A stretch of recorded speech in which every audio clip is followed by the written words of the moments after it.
Well, all right. Good morning, everybody. Okay, we are early top of the morning right now, and we're going to get it cracked. Now, I know this is an early stream, and it's probably 3 hours away from the first fight, but that's the way that I like to do things around here, and with good reason. Because when you're an up and coming channel like I am, you want to be able to be on top of the game. Let me tell you something. John Morgan, probably the biggest MMA journalist out right now, right? If you notice in all the press conferences, this guy gets the first questions all the time. Okay. And everybody always wonders, well, why exactly is that? Well, one of the reasons is because when this guy goes to the press conferences, he shows up earlier than everybody else. So when it's press conference day and Dana White gets on the stage and the podium, he asks, all right, first question, who's got it? John Morgan. He gives it to John Morgan, and rightfully so, because he's the hardest working man in mixed martial arts. And you know what? That right there is absolutely something to aspire and to take a look at and say, hey, you know what? This is something that I should be doing, right? Be on top of my game, be ready more than anybody else. And that's how you got to do it. That's how you have to do it. So with that in mind, what are we going to do for the next 3 hours before the first fight is going to start? Well, I'm going to show you guys some videos that I have going on. I'm going to show you some of my content. I'm also going to react to some videos. We're going to do Cali Crash Out. So what Cali Crash Out consists of is basically me reacting to all the crazy crime drama that is going on around California, to sort of give my channel a completely different look than everybody else, because, hey, it's a mixed martial arts channel by the end of the day. But what are you going to do to stand out? What are you going to do different than everybody else? And this is what I'm going to offer to the world. I'm going to offer mixed martial arts. I'm going to offer some of my stories dealing with mixed martial arts, but I'm also going to give a different content, give a different light, give a different perspective on the sport, and not only that, the entire world. So sit back, relax, enjoy the ride, because we are about to get this started and get this cracking in just a little bit. Well, we're getting it cracking right now. So welcome to the program.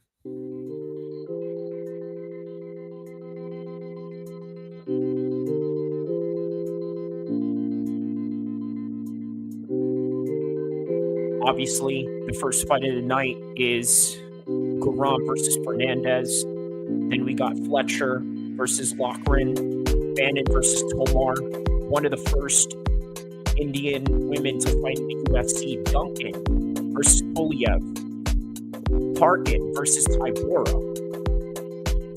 Fought his training partner. Now he has a chance to fight him today. The venue, by the way, where Tom Aspinall defeated him. How will that go? Will Tyson Tybura get his revenge? Will Parkin use what he had learned from the Tom Aspinall fight and possibly use it to beat Tybura, or is it going to be a completely different matchup altogether? Kavanaugh versus Santos.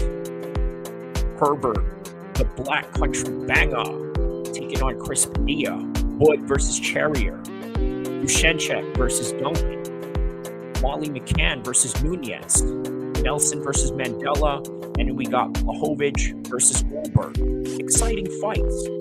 Great night of fights, and I can't wait for it, and here we are.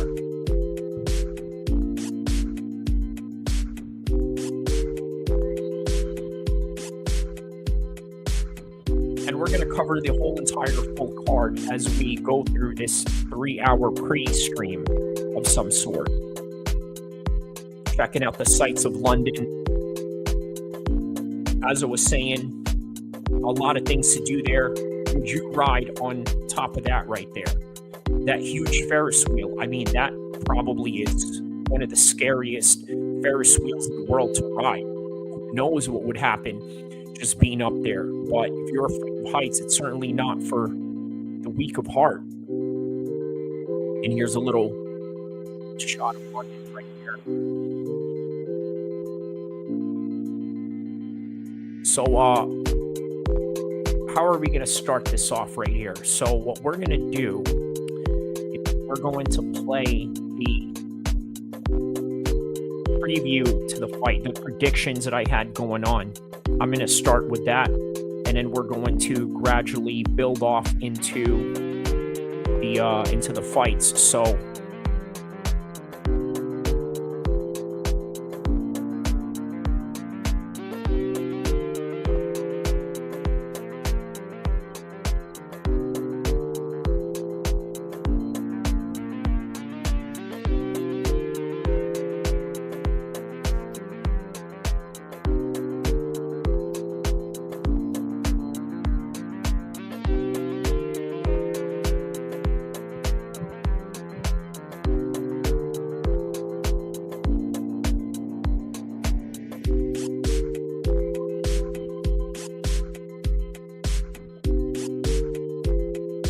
versus Brady. Now, as I was saying in the intro, I love the crowds in the UK. I love the UK period. I love London. I think it's a great cultural hub. A lot of things to do. A lot of different sights to see. A lot of different historical landmarks. And then on top of that, a big fight coming up this Saturday, which is going to be in the morning and afternoon time for us in the West Coast and all around the United States, where it's going to be prime time for them over there in the UK. So we're going to get right to it and break down all the fights. And by the way, as I was mentioning earlier, there's nothing like a UK crowd that can really turn the place up.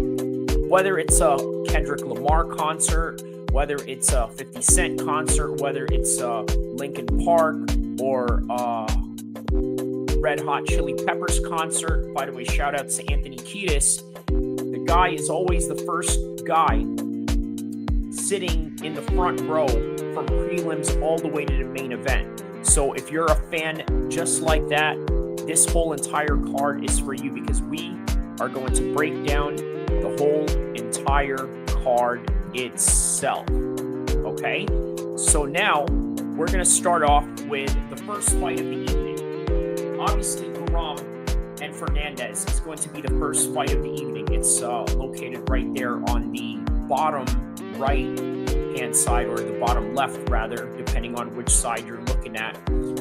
But GURAM, a good finisher, much more well-rounded than Fernandez. Now, Fernandez has had some nasty finishes all throughout his past fights, right? GURAM was beating up Brenner. Okay, lost, but then obviously showed potential. I just think that this is his fight to win. I think that he is going to get perhaps maybe a third or second round finish of some sort, right? Fernandez is a finisher, but he's also susceptible to getting finished. And I think the first fight of the evening, GURAM is going to get a finish sometime in the late second, if not third. Next fight coming up, Fletcher versus Holland. Now, Fletcher, the Englishman here, in comparison to the Irishman, he's very elusive. Okay, very fluid in the way that he strikes. And as a matter of fact, I would say and argue that this guy is a much better striker than Loughran. Now, does that mean that he can knock him out? Probably not. And the reason for that is the simple fact that Holland just has a hard head. He's got a good chin. He's also starched opponents, but the way that he moves, it's too robotic. He's going to get picked up and picked up apart by Fletcher, and Fletcher is going to win this by unanimous decision. I don't see a finish just based on the hard chin that Loughran has. Now, moving on to the next fight, the ladies' strawweight bout with O'Bannon taking on Tomar. Now, I can see Bannon move forward with a lot of pressure here. Also, this is a crowd advantage for her, home crowd advantage at that. Of course, she's Irish, but it's in London still. The regional is on her side. Tomar is not somebody that's from there.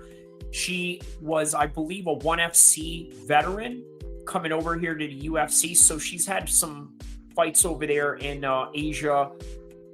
And now she's being brought into the UFC. This is Bannon's fight to win. Bannon has a good social media following. I would assume the matchmakers knew what they were doing by giving her a heads up right here.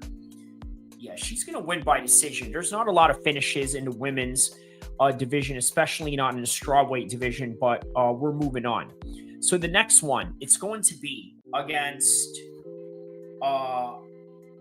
Duncan versus Pulyaev. Now, Duncan is very dynamic, okay, is very strong in his frame. In comparison to Pulyaev, he's tall and rangy, but looks very frail. And then he's sort of a backpedaler, which I think will lend Duncan the advantage here. He has the room to be a lot more elusive around that cage. You've seen him fight in the Apex, very limited amount of space. But as a result, here he is in the official pay-per-view cage, and the size of it, I think, is going to lend him some positivities. I think he's also going to catch Pulyaev just based on the strength that he has and how frail Pulyaev looks. So I'm going to go with Duncan on this one, maybe like a third or second round KO. So we're moving on. Tybura taking on Parkin. Now, obviously, Tybura has headlined a O2 Arena card against Tom Aspinall, who, by the way, is a training partner of Parkin. So that means Tom Aspinall already laid out the blueprint to beat this guy. Can he beat him? And how? How will he beat him? I think he's going to beat him by decision. Very well-rounded. He's got good striking, good leg kicks. I think that those leg kicks are going to come in handy. Now, when you look at Tybura, he's a UFC vet, a heavyweight vet, but hasn't really had any improvements. And you look at Parkin, the type of people that he trains with, obviously he trains with the champ. And what does the champ do? He brings in other heavyweights, top heavyweights around Europe. Some of them are not in the UFC. Some of them are in KSW. Some of them are in AECB. Some of them are in Cage Warriors. But some of them are Parkin. And why is that significant? Well, I think having those types of training partners where you're constantly improving in comparison to Tybura. Sorry, I had a little mix up there. Yeah, so Tybura, in comparison to him, there's not a lot of evolution in his game, whereas Parkin is just constantly evolving his game. This is one of those heavyweight fights where you're not going to see a finish, and if so, it's going to go to a decision by Parkin. He's going to pick him apart on his feet as this fight goes on. Now, moving on, we got Kavanaugh taking on Dos Santos. Okay, so Dos Santos, as you know, had a very close fight with Manel Cap. Okay, very dynamic defense. Very dynamic defense. Now with Kavanaugh, he's had some viral contender series performance. Okay, and that's not to be overlooked at all, especially if he's taken on somebody that's a lot more seasoned than him, because when you go into a contender series, you really don't know how good the other guys are.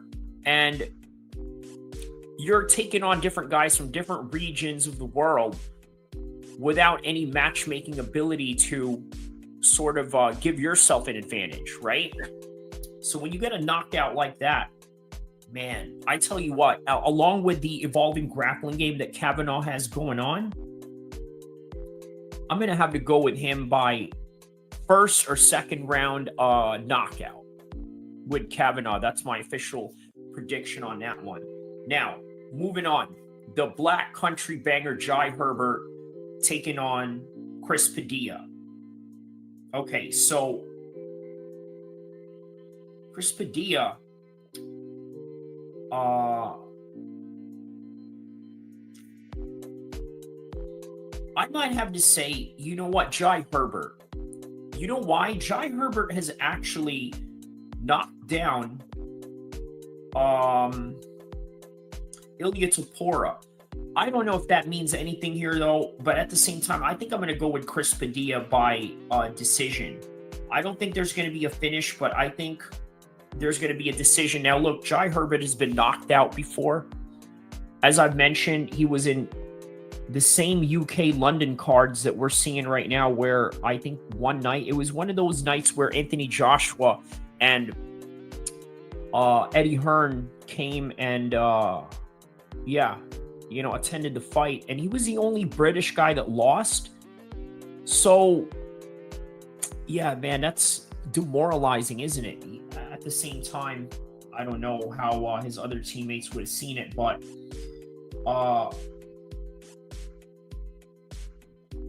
yeah, I'm gonna go with Chris Padilla on this one. I think he's going to put him in a lot of dominant positions, especially in the grappling exchanges.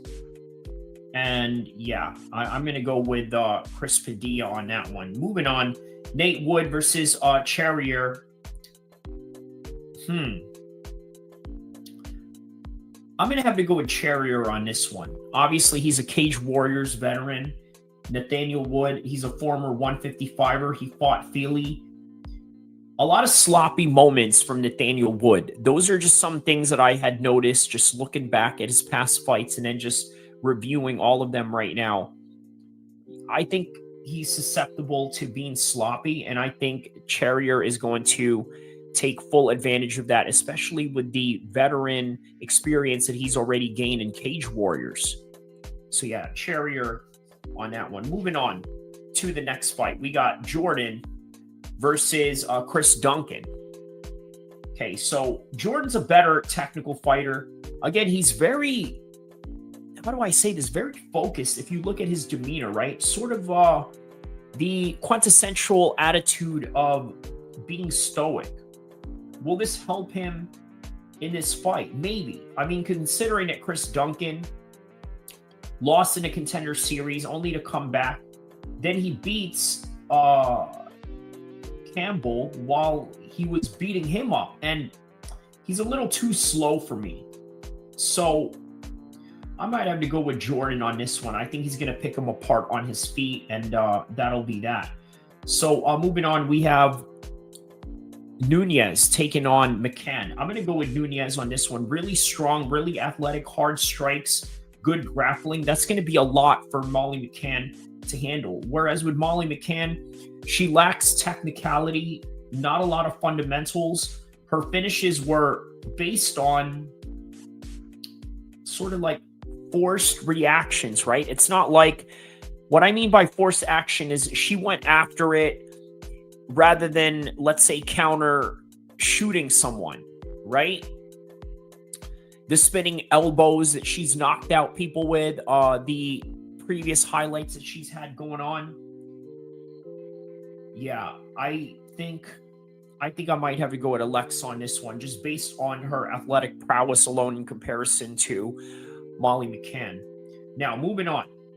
Nelson taking on Holland. Now, you talk about the two contrasting natures of these two fighters in terms of activity. Obviously, Holland at some point right now has accumulated like maybe 22 fights since Nelson has left. I might have to go with Holland on this one just based on the not experience, but the activity level alone. Now, for whatever reason, Gunnar Nelson only fights once a week or once a year. I don't know what's up with that. Maybe he has some other obligations going on. But nonetheless, I'm going to go with Kevin Holland on this one and probably a finish to a submission or a knockout. Okay, now moving on. Jan Blachowicz versus Carlos Ulberg. Now, just like Myson Tybura taking on Mick Parkin, Ulberg has also taken on Jan Blachowicz through Izzy. So they both have something in common here, right? They have a superstar training partner in the likes of Izzy and the likes of Tom Aspinall, and now they're fighting their former opponents Obviously, that didn't go too well with Israel Adesanya, but it doesn't mean that he can't show any pointers to Carlos Ulberg. And you got to take into consideration, Jan Blachowicz went to a draw against Ankalaev. And Ankalaev is the champ right now. Now, regardless of who you ask and regardless of your taste palette in MMA, Ankalaev is the best guy in the world right now, and Blachowicz was able to capitalize on that. So I'm going to go with Blachowicz on this one by decision. I think that even though Carlos Ulberg has been KO'd before, I just think that he's going to make as much adjustments as he needs to make in order to get to the final bell. But I don't think he's knocking him out. His striking prowess is too good. But I think Jan Blachowicz is one of those strikers where it doesn't matter how technical or crisp your strikes are. My strength is always going to override whatever technicality you're going to do. And that alone, I think, is enough for me to be convinced that Jan Blachowicz is going to win. All right. So moving on to the next card of the evening, which is the main event. Edwards versus Brady. Now, what did they both have in common? They were both, I don't want to say victim, but I guess in this mixed martial arts game, there's really no victims because everyone agrees upon these set of rules and this set of culture and this and that.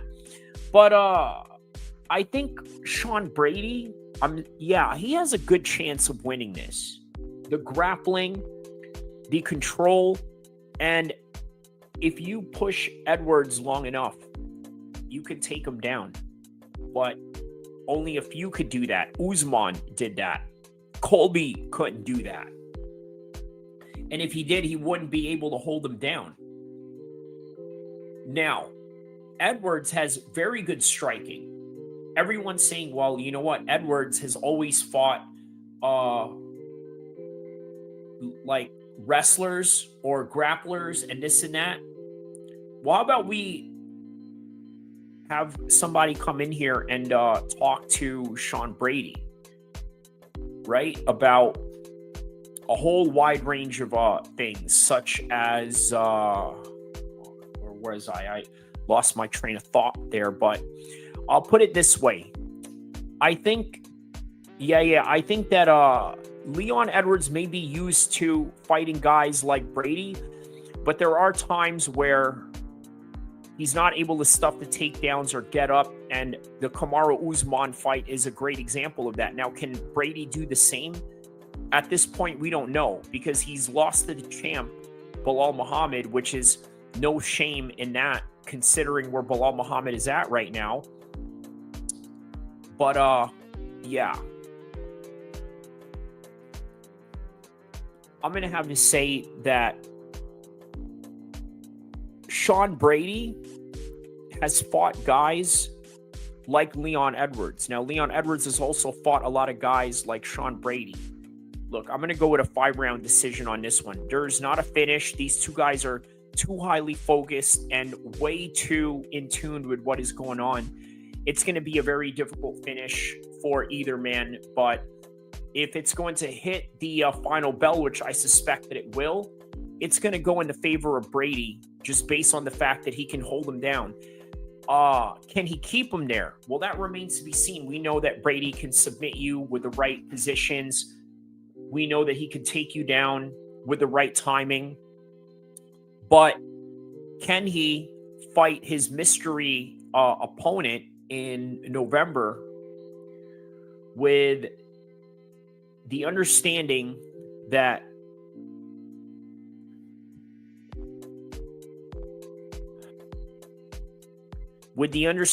even though they both fought each other in terms of their styles, there's still way too many holes that I think is in the game of Leon Edwards when it comes to grappling. And I think that's where he's going to fail ultimately in this contest. I know that right now that sounds very, like, controversial, considering that Leon Edwards is the champ.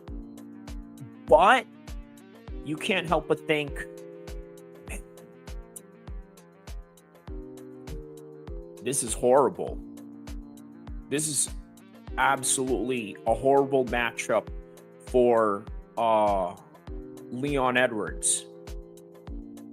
But in any regard, yeah, I think Sean Brady is going to win, and it's going to shock a lot of people because in hindsight right now, not a lot of people are really looking at this like Sean Brady can win. But he can, and he will, and I'm going to go with him by unanimous decision. Let's go. So for those of you that have tapped in, don't forget to like and subscribe. I will see you guys in the next one, inshallah. MMA needs, if you want to find predictions, news, and everything that deals with MMA, shout outs to Kyrie, Abu El-Kheer MMA, Sacramento, California, represent. That's right, Kyrie. I appreciate you, my nigga. You came in here, you was talking that shit. That's right, bro. Much love, Flo. I appreciate you for always tapping in, bro. Be safe out there.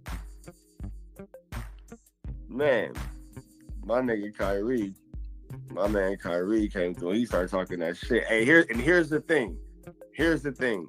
That nigga will whoop your fucking ass. You will think that nigga's all squared up and all that type of shit. Nigga come through and beat yo fucking.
Around here in the United States.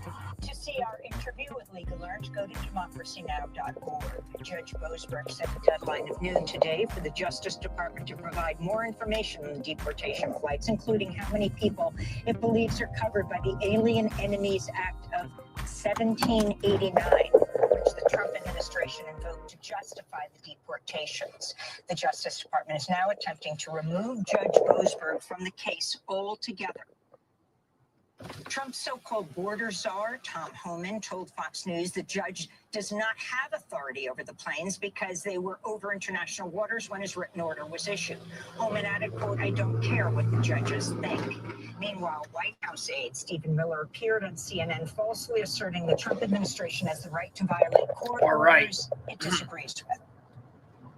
We are expecting is the Supreme Court to say what has always been the case, which is when the president is using his powers as commander-in-chief, those determinations are not subject to judicial review. How are you going to expel illegal alien invaders from our country who are raping little girls, who are murdering little girls, if each and every deportation has to be adjudicated in a district court judge? And that means you have no country, it means you have no sovereignty, it means you have no future. The Department of Homeland Security said Monday it had detained and deported Brown University professor Dr. Rasha Alawiyah, despite a judge's order that she was not to be removed from the United States. Her lawyers argued the federal government willfully disobeyed the court order.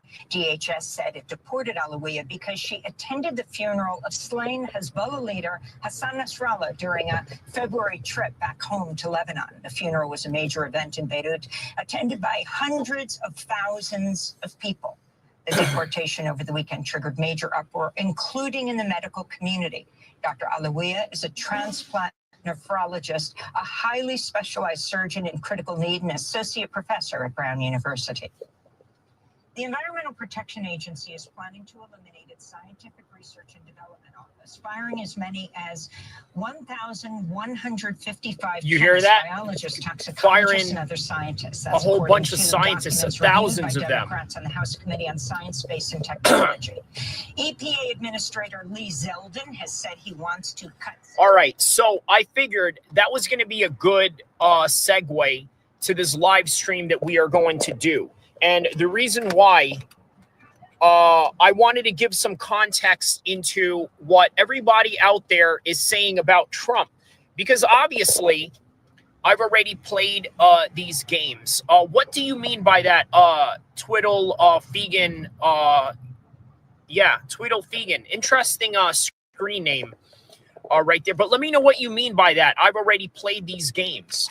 I'm wondering what exactly you mean by that, by playing these games. And if you have any elaborate explanation, please care to share with all of us.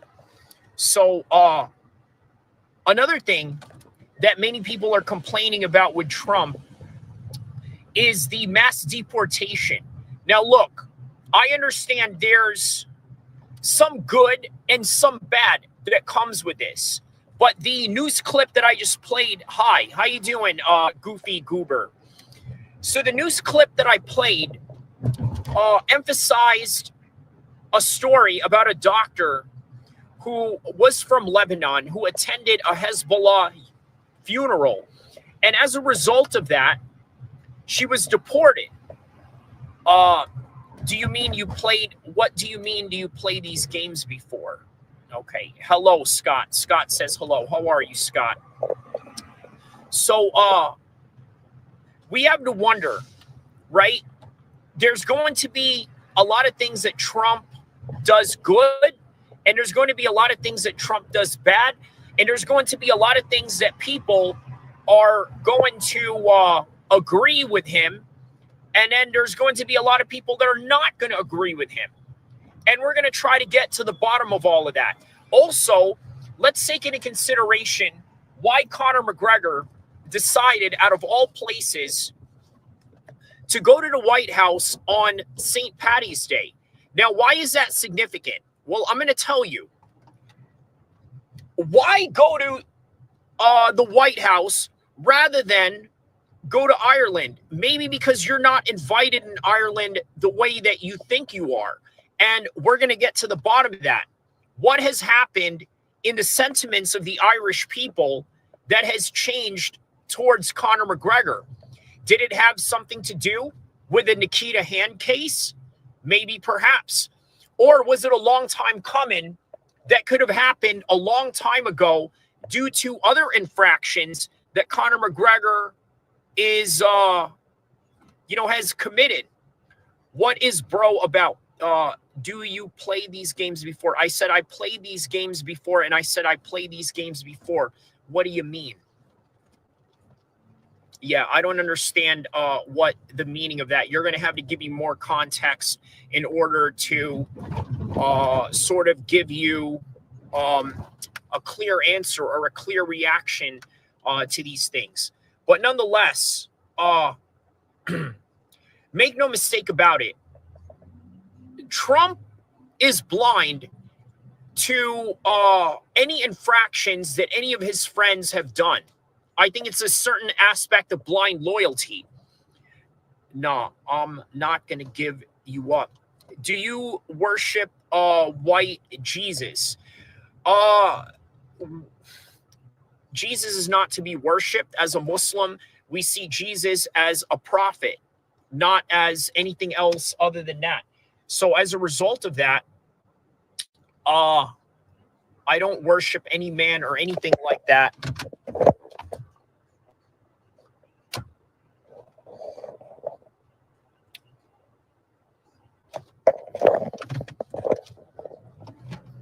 All right.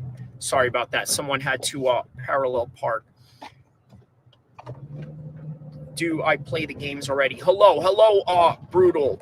Hey, everybody, let me know in the chat if you can hear me loud and clear, all right? Just wanted to make sure that my volume was loud and clear here and that everybody can hear me. Let me know straight off the bat. Give me a 1 or a 2 on the chat if you hear that. Name a car for an edit. I don't understand what you mean by that. Really strange comments that you guys have going on here, right? No context to a lot of them. Don't really know what any of them mean, but clear. Okay, so you can hear me clear. All right, awesome.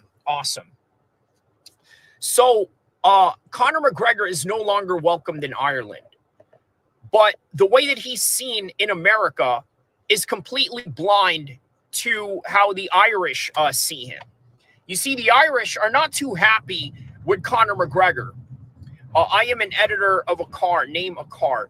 Dude, I think you got no brain. What does this mean, little bro? What do you mean? Okay, I think you're referring to someone that you're talking to in the chat. Okay.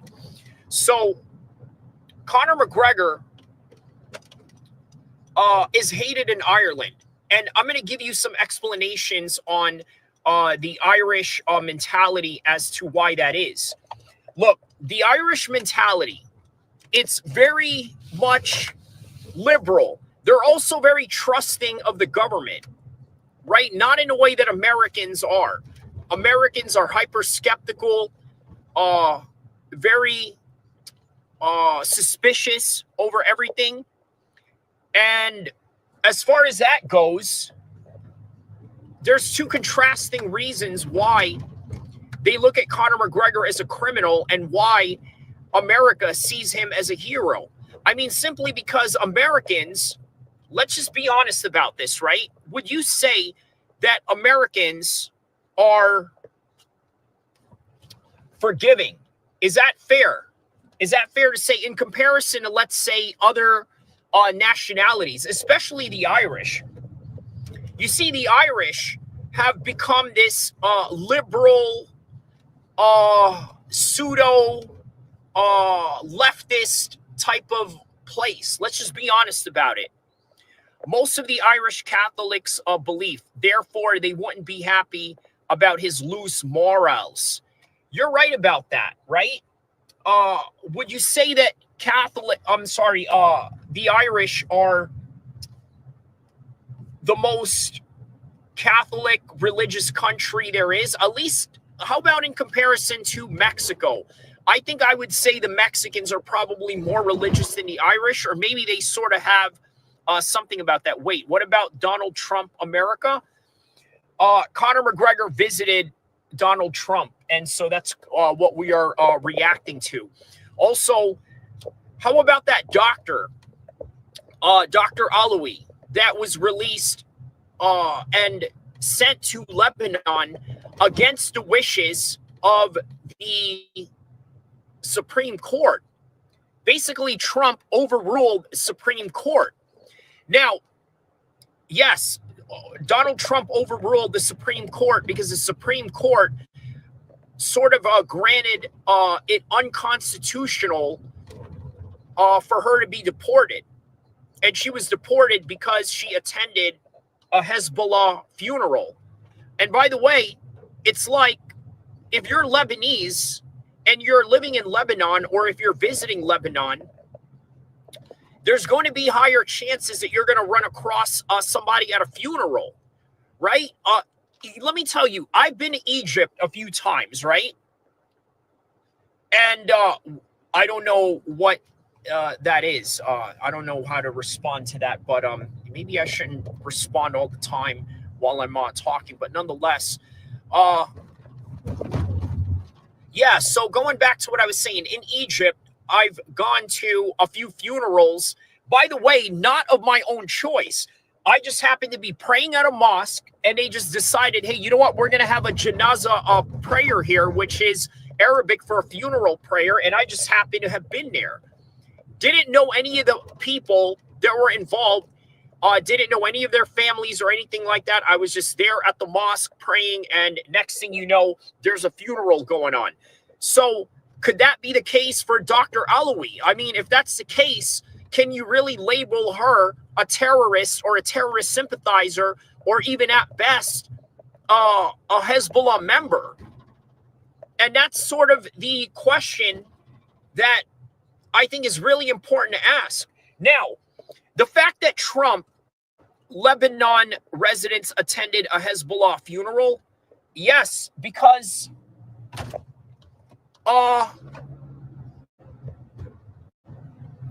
no, she attended. It was a doctor who got deported that attended the Hezbollah funeral.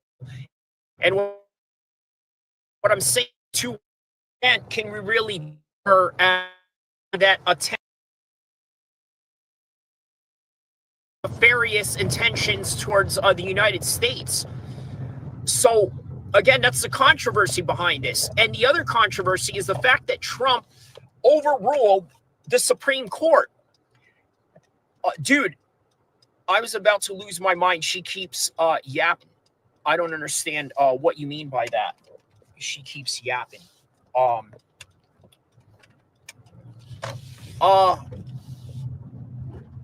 There was a time in the United States where where the president actually overruled the Supreme Court, and that was during the time of Abraham Lincoln. Safer than sorry is America way now. Safer than sorry is America way now. What do you mean by that? Are you saying that America is a lot safer now that they're taking these measures to deport people? Or are you saying that it's no safer than any other time at any other, at any other given decision or any given executive decision that the president makes? Let me know what you mean by that. But in my opinion, I don't think this woman is dangerous in any kind of way, nor would I label her as a Hezbollah sympathizer or maybe even as a full-fledged member. That would be very difficult for me to sort of take into consideration. Like, how would she be a Hezbollah member just because she attended a funeral?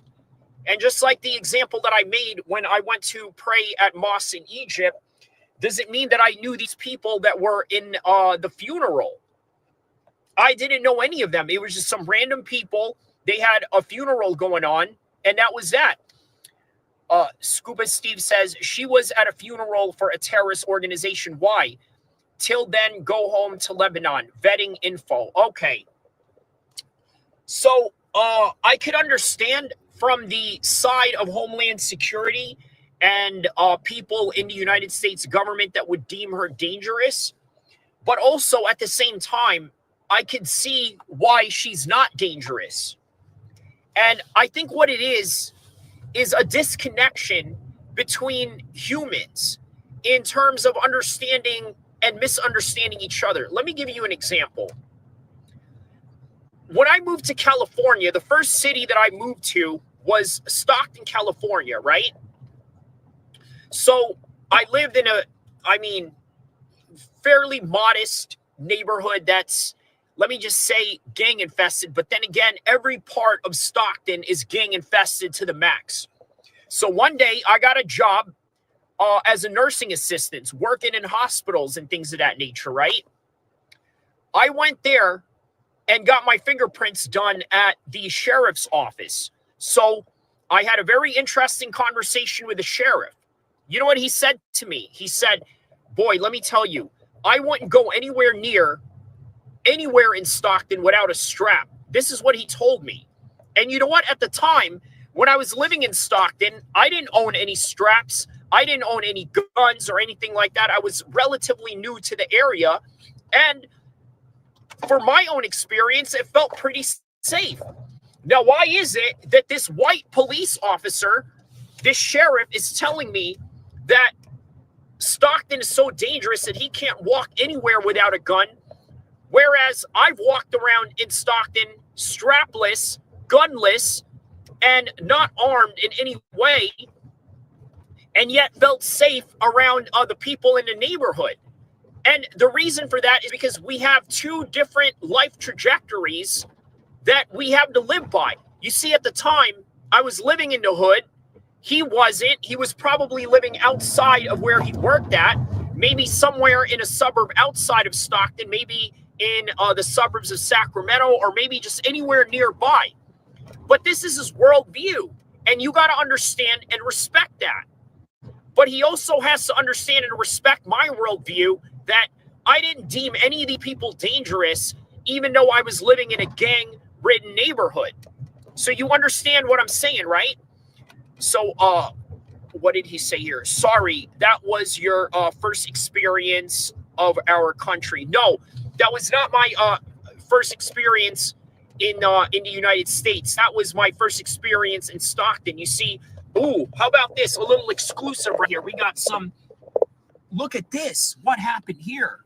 A serious collision going on right here. Look at this. This is why I tell you guys, this is the most epic mixed martial arts channel in the history of mankind, because look, you will never see anything like this anywhere.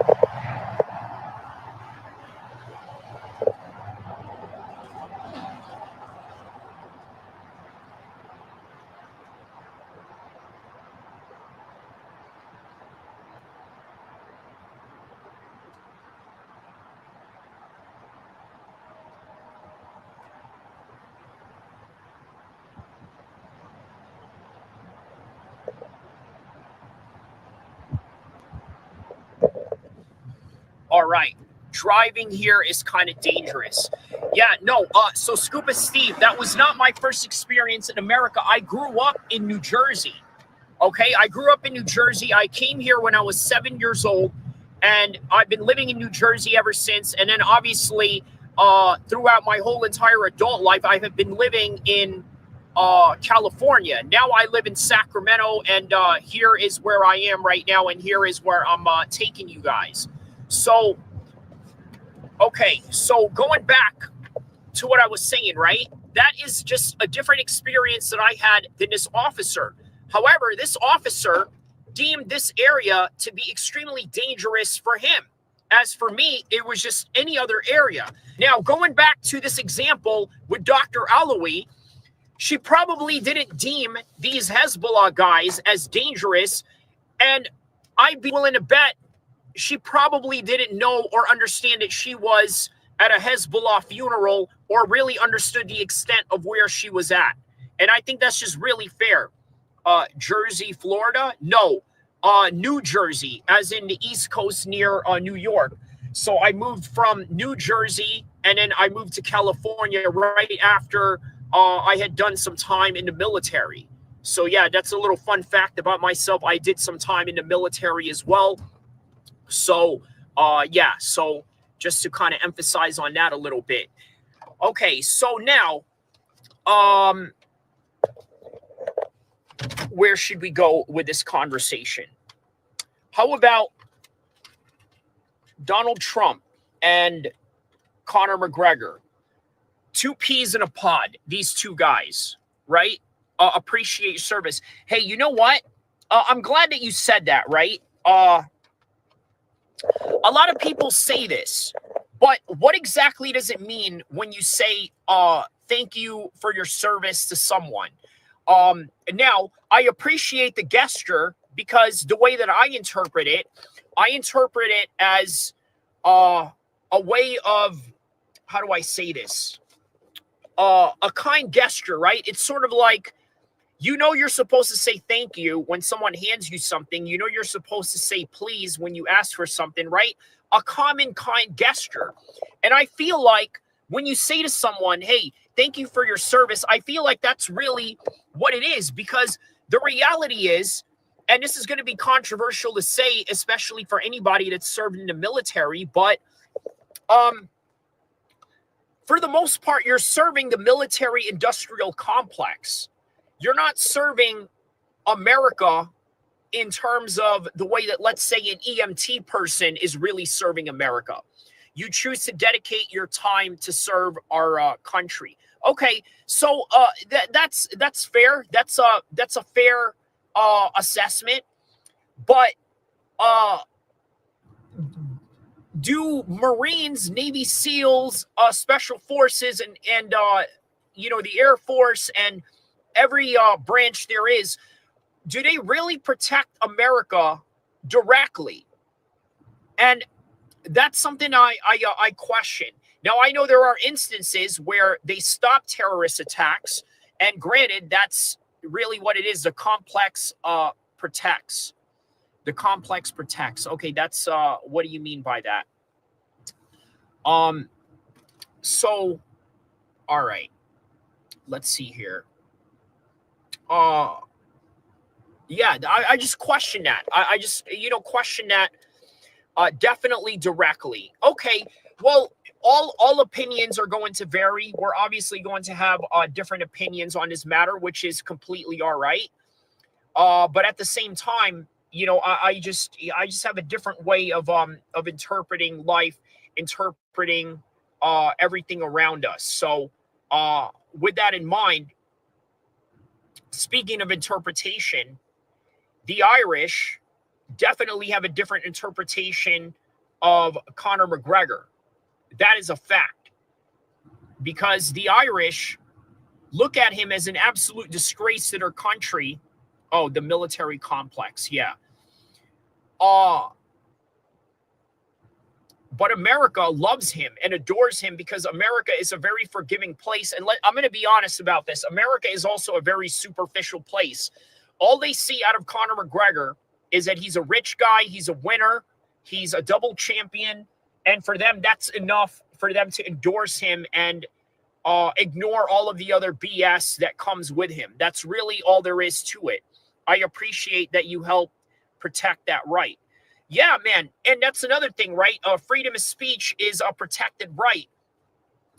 But one has to question, is Trump overstepping the freedom of speech when he goes after people that protest in the name of Palestine, right? A little bit one-sided, wouldn't you say?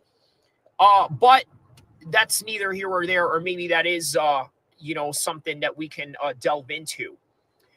Conor McGregor also brought out the immigration policies, right? He compared what was going on in Ireland as a way of praising Trump for his job in the immigration process that is going on right now. Let me get out of here and chill in the park and hang out right here, get some fresh air while I talk to you guys right here. Mr. Boss here says, Conor is another Mike Tyson. Hopefully in 5 years, he will make a change and become sober like Mike. Well, I got to be honest with you, man. What exactly do you mean by sober, right? Because is Mike Tyson really sober? Because, I mean, look, I get it, right? I get weed, you know, maybe is a harmless drug and this and that. But again, it still affects you in some kind of way, right? You know, it affects you in some kind of way, positively or negatively. Let's just be honest about that, right? Hold on, let me get out of the light here so that I can read this properly. Okay, yeah, Conor is masculinity is also what people see in McGregor. Yeah, about that masculinity. So again, I don't disagree with you, but at the same time, I'm trying to think at a very higher level of things, right? Like when you say masculinity, is it because that he is, you know, outright super confident? And if so, at what point does this super confidence relay as, how do I say this? False bravado or insecurity trying to compensate for something? Because I'll tell you this, right?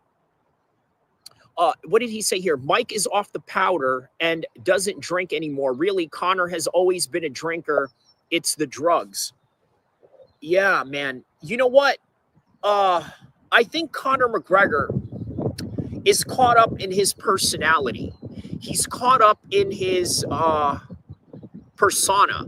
And a lot of people suffer through this. Liquid courage don't help. No, it doesn't. It doesn't help at all.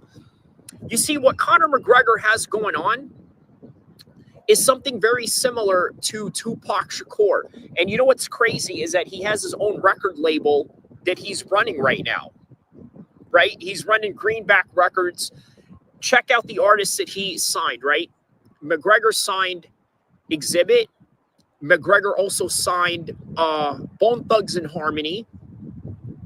And I think that's it. And I think he also signed a girl band, which is kind of crazy because I don't know, man. I think he's kind of thinking this is the same formula that they did in 1999, where they got like the Backstreet Boys, NSYNC. They had the Spice Girls and all of that. So all these boy and girl bands type of scenario that he's trying to cook up.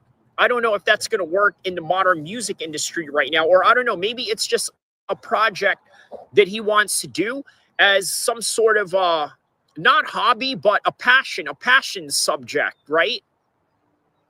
Because it's very difficult to make money in the world of music right now. And even people who are producers, people who are rappers, people who are artists, many of them sort of look at different avenues in order to garner different attention, garner different types of sponsorships.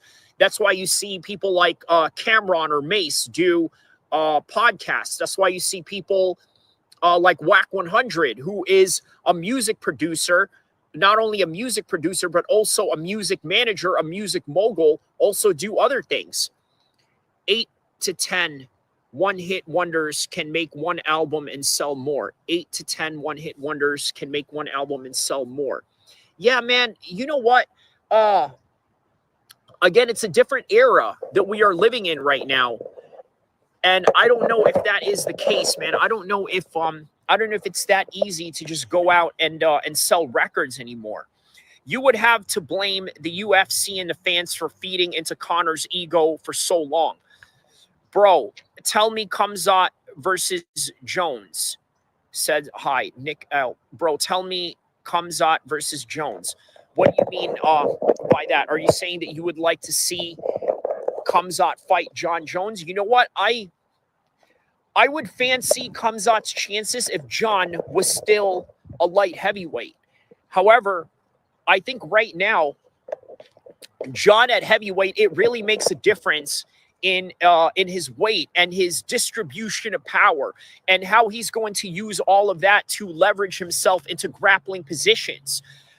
As a light heavyweight, Khamzat still has a chance because he's used to fighting big guys in the gym, but the size of John Jones right now at 240 and 250, that may be a little too much for him to handle. Yeah, definitely not easy. Okay. Bones destroys him, Mr. Boss says. Yeah, I agree. Bones would destroy him right now because of the weight. But if it wasn't for the weight, I think it would be a completely different story. And I think that's something, you know, that we really need to account for. Okay. So,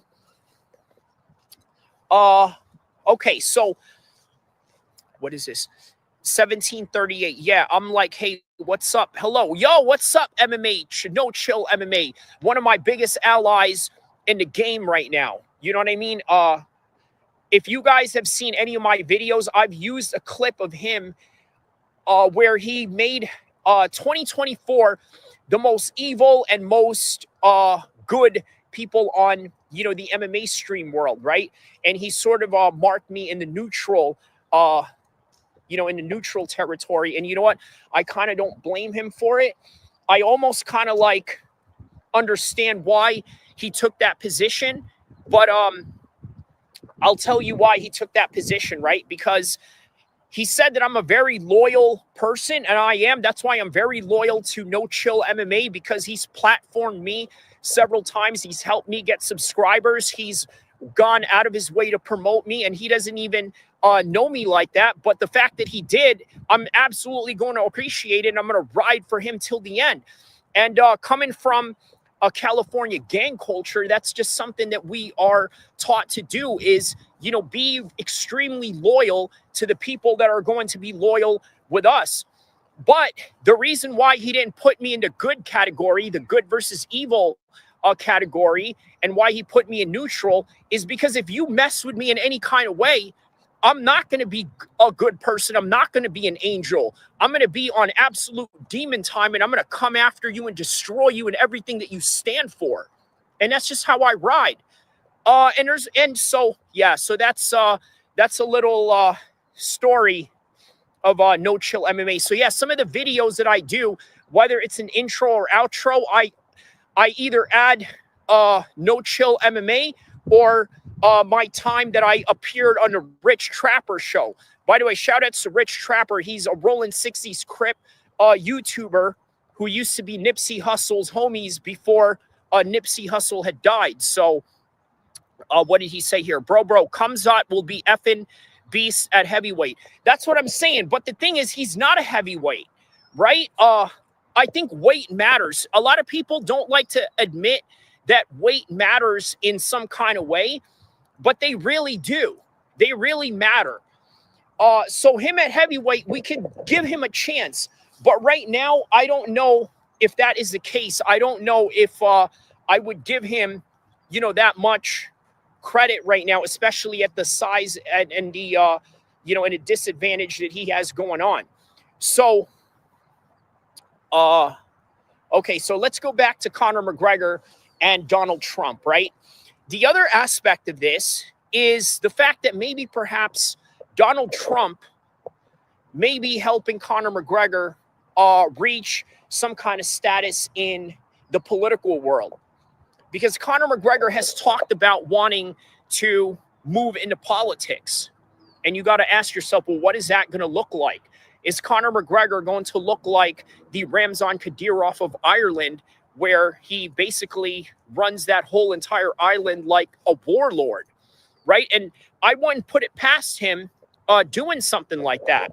So that's something to look forward to in terms of you know, Conor McGregor and his potential of being a future prime minister. But here's the thing. I doubt that he's going to be able to do that. And let me tell you why I doubt that he's going to be able to accomplish that. Simply because of the fact that Conor McGregor is dealing with an Irish population that is brainwashed. Let's just call it really what it is. Mayor McGregor. I don't think he could do that either, right? I mean, obviously, a prime minister versus a mayor, a prime minister is more prestige, more responsibilities in comparison to being a mayor. But even as a mayor, I don't think that he could do that either, because I think the minds of Irish people are so brainwashed. But at the same time, I also can't blame them. I cannot blame the Irish people for having the assessment that they have for Conor McGregor. I mean, how can you? The guy is unhinged. The guy has done things that you're not going to agree with. But at the same time, there's always this but, and this is where a lot of the Americans come in to support him. It is always this aspect of the fact that his accomplishments are something that you never can deny. And because you can't deny any of his accomplishments, that gives a leeway for Americans to sort of excuse his behavior. Because if you ask Floyd Mayweather what America is about, he will tell you that America is exactly what he is and what he embodies, which is what? What is Floyd Mayweather? He's an undefeated fighter, rich guy who never loses. And guess what? That is one thing that America constantly emphasizes. They constantly emphasize winners. They constantly emphasize the guy who has all the money in the world, right? That's all that we care about, because America is the most superficial country in the world. Do you want proof of why I say America is the most superficial country in the world? I'll give you an example. Going back again to the trip that I made in Egypt a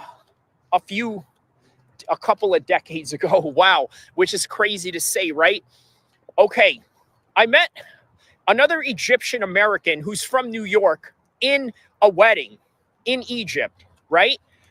He started calling this kid fat. I said, bro, you can't be calling kids fat like that, man. You know what I mean? You're going to destroy their confidence and you're going to hurt their feelings and this and that. You know what he said to me that was very compelling? This Egyptian man from New York that I met at a wedding in Egypt. He said to me, you're not going to affect kids here like that. And I said, why? He said, the reason why is because, well, it's not like how it is in America. You see, the reason why that would hurt the feelings of an American kid who's about to be a teenager is because everything here in America is about superficiality, trying to get at the girls, trying to get a girlfriend at a certain age. Look, man, in Islamic countries, there are no boyfriends or girlfriends. It's either you're married or unmarried, and at some age when you're ready to perform your bedroom duties, that's really the time that you should be getting married, and they don't make any bones about that. So, again, it's a completely different world. And everything that I know about America, it is literally about who is the best looking, who is the most rich, who is the most successful, who has the most trophies. That is literally what America emphasizes. And you know what, for better or worse, because if you look at the Olympics, guess what? Guess who medals the most? It is America. Adam Khan, hello, brother. Hope you are doing well. Yes, Adam Khan, shout out to you. And thank you for tapping in yesterday to my live training session.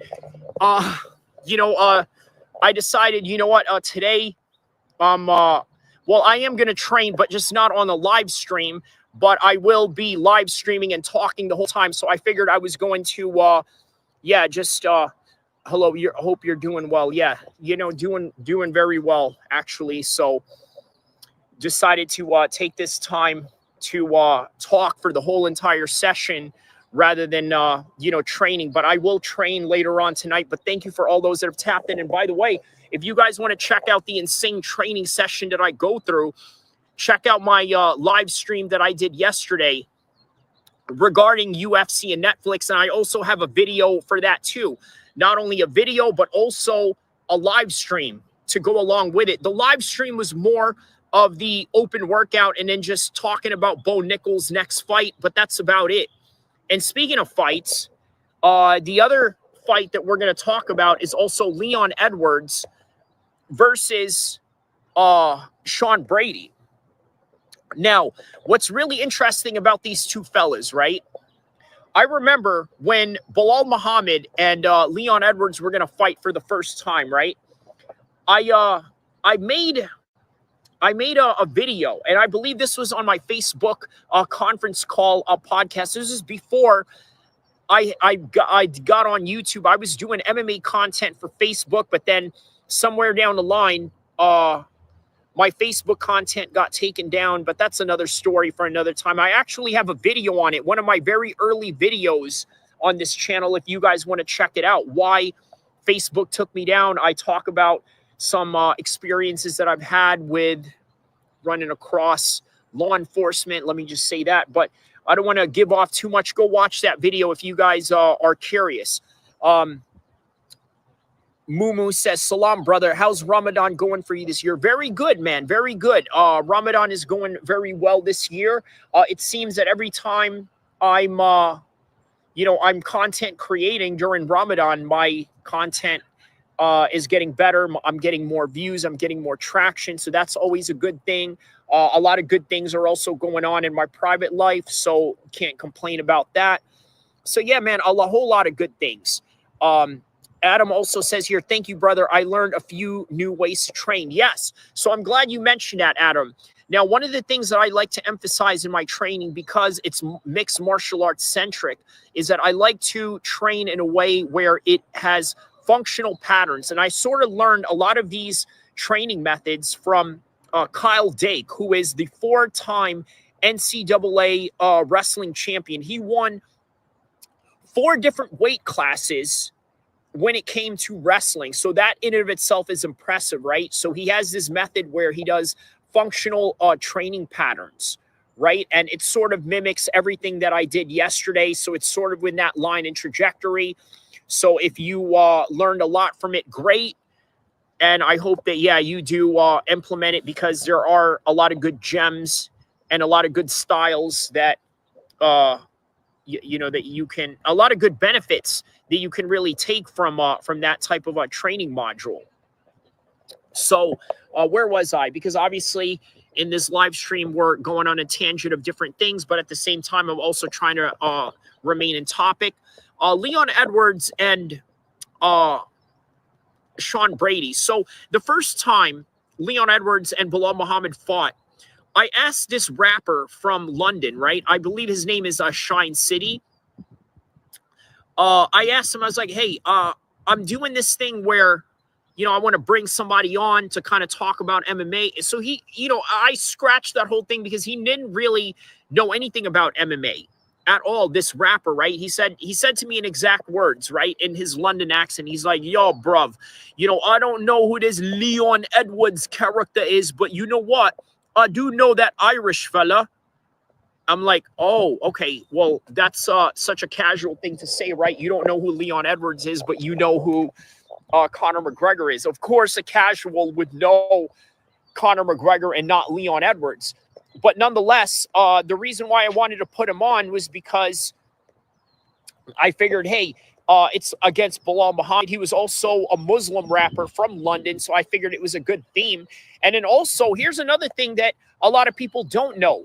Birmingham and Chicago are considered sister cities. I don't know what that means, right? They have these terms for sister cities or whatever, maybe because there's similarities in their city structure. Maybe there's similarities in their demographics, or maybe there's similarities in the way that they have their architecture or how their buildings are made and this and that. I don't know what exactly that means when they say sister city, but yeah, either way, Birmingham and Chicago are considered sister cities. So as a result, yeah, I figured it was a good theme. And you know what? I got some good gems out of that. I did a research with this TV show where they swap families. So they had a family from Birmingham, England, swap families with people from Chicago. So I thought it was, you know, a little interesting project that I did. But either way, so Leon Edwards, right? Yeah, he comes from a very violent city. Sean Brady from Philadelphia comes from a very violent city. Remember, the Super Bowl this year, they won. The Philadelphia Eagles. How did they celebrate it? They decided they were going to wild out, crash out, and destroy their own city, which is insane. Because usually a team that behaves like this are usually the losing team, and usually losing out of a very controversial decision or a controversial result. So I thought it was interesting that that these people went out of their way. But man, either way, man, Philadelphia is a gang haven. It is a murder capital of the East Coast. And I urge you guys to also check out this documentary from Trap Lore Ross, right? What was the guy's name? Shoot. He was the killer of Gilly the Kid's son. Okay, so I urge you guys to check that out. It kind of delves into that particular topic and all of that. So I urge you guys to check that out. I think that's an interesting documentary if you're interested in Philadelphia. But nonetheless, that is where Sean Brady comes from. He comes from that area. He comes from that section. Leon Edwards comes from a section of Birmingham where there's a lot of knife crime. There's also a lot of gun violence. And that's another thing that a lot of people don't take into consideration about England. They often think that because you can't own a gun legally, that they don't have guns. Bro, they have guns, you know, out the woodwork. And usually they have guns because of the certain criminal elements that's within that country, right? So, yeah, guns is a common thing as much as knife crime. It's just never talked about because people often assume that because you're not allowed to own one legally, that somehow you can't get access to it. Well, that couldn't be further from the truth. There's a lot of access of guns that they have in England.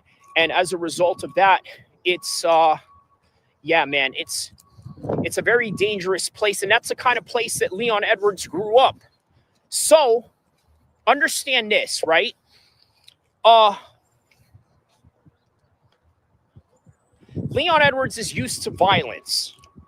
And the one documented out-of-cage violence that we saw out of Leon Edwards was against Jorge Masvidal, if you remember.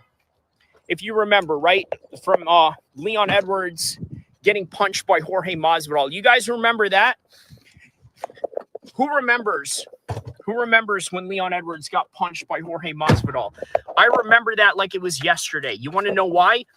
Because that day was the same day that what's his name? Spence Jr. fought Mikey Garcia in Texas. That was literally the same day. You are very right, brother. Thank you. Yeah. You know, you're from England. I remember you were telling me you were from England. That's why when you said your name was Adam Khan, I thought you were the Adam Khan that is on my Facebook friends list, who's, I believe he's like a social media fitness influencer in some kind of way. And obviously that's not who you are, but yeah, that's who I thought it was when you first came in here. So, yeah, but you know, England is very tapped into, you know, that side of the streets, right? Guns, violence, gangs, and all of that. And that's where Leon Edwards comes from. So, okay, not to digress. So Leon Edwards gets punched by Jorge Masvidal, right? These are two guys that come from the streets. These are two guys that handle their business. You know, the expression that goes, get off or you get mad at. In other words, if you're mad at me for what I said right now, get off. Let's get down, right? And that's exactly what Jorge Masvidal did. He knew that Leon Edwards was surrounding him, threatening him, or at least felt threatened in some kind of way. I don't know how much I can really assess the threat level that Jorge Masvidal was feeling in that current moment of time. But for whatever reason, he felt threatened enough to do something to Leon Edwards. And so he did. He punched Leon Edwards in front of everybody in the camera. And you know what? I was watching that live. I saw that live. And this is why I tell people, man, never miss anything in whatever is going on in MMA. You know why? Because I'll tell you this, man. You know, there's a lot of things that are going on in the backstages. There's a lot of things that are going on in the post shows.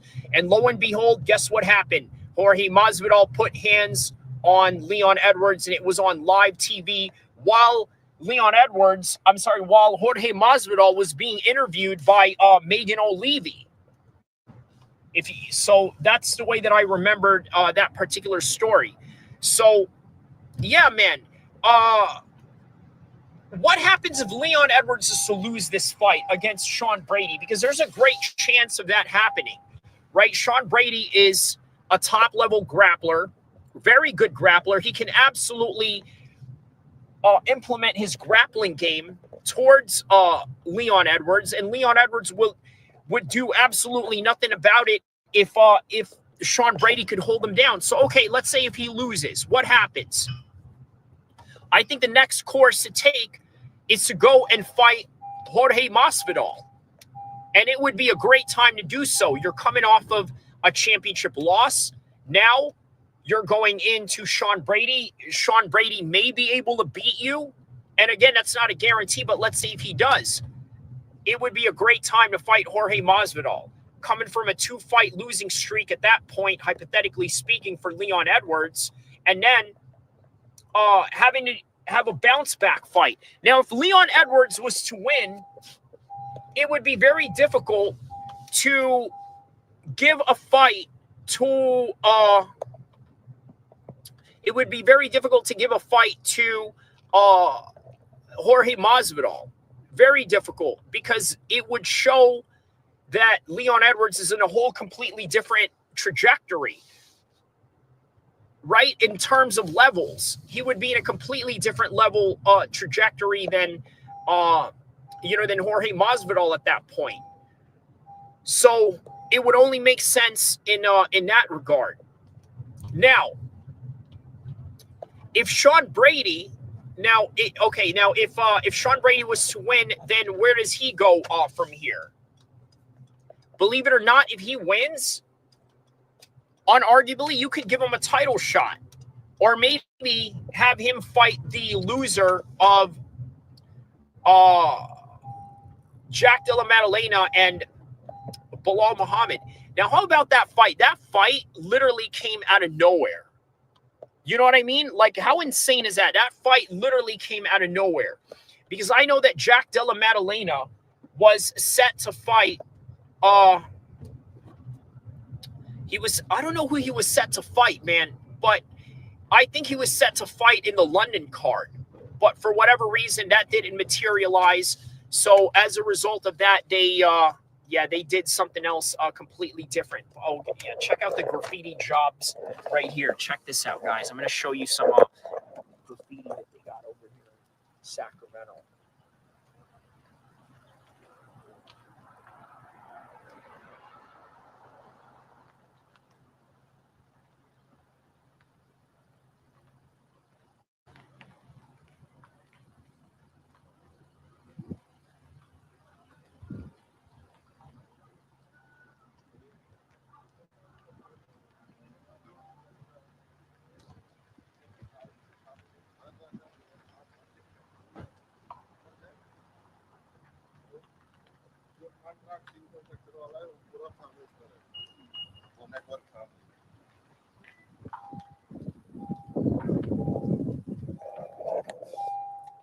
People are all looking at me suspicious, like, why am I, like pointing a camera at them? But then I would be too.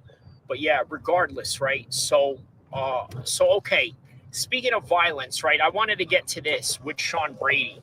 Now, Sean Brady, his family was threatened during the Bilal Muhammad fight. And you know what? You tell me if there's any Muslim MMA channels out there that will absolutely talk about this, because they won't, right? Obviously, there's a reason why they're not going to talk about it, because it puts certain people at a bad light. But again, this had nothing to do with Bilal Muhammad. And you know what? There's no guaranteeing as to say that it was Muslims that did this. But nonetheless, it's the reality of the situation. Sean Brady got threatened by a group of fans. And you know what? This stuff happens in the fight game. It happens. People are extremely passionate. People are very much into their fighter. People are going to support who they support, and that's really what it comes down to. So, here, let me show you guys something here. This is a little historical district right here. Hold on just a second.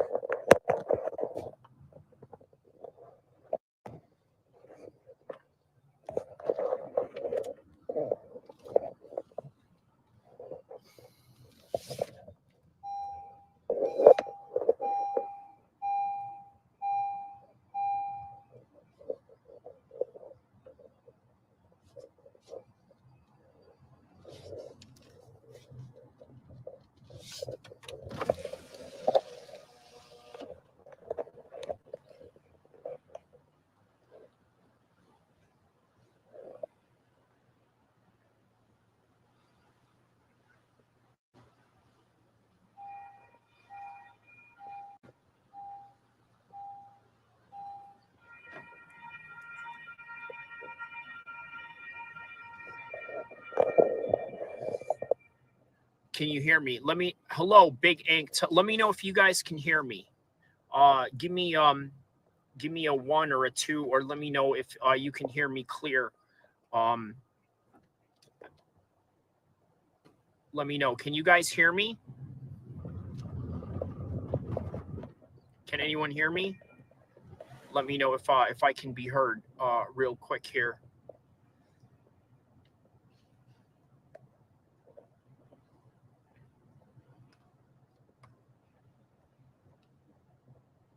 Yeah, can you hear me? Let me know. Because I'm not sure if I'm being heard or so. So please let me know if the volume is not playing right now. So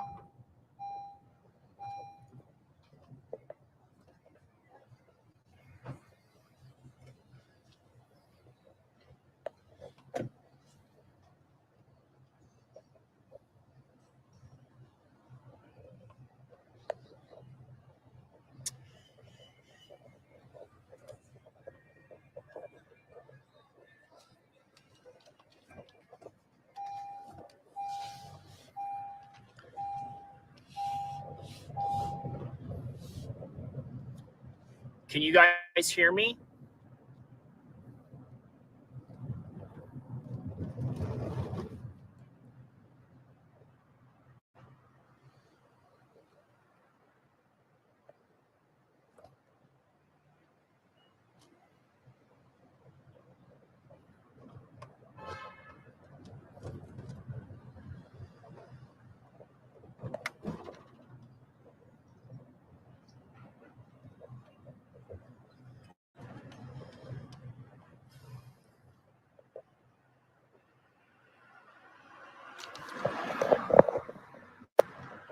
All right. How about now? Can you guys hear me? Let me know if you can hear me. Shout outs to Big Ink MMA.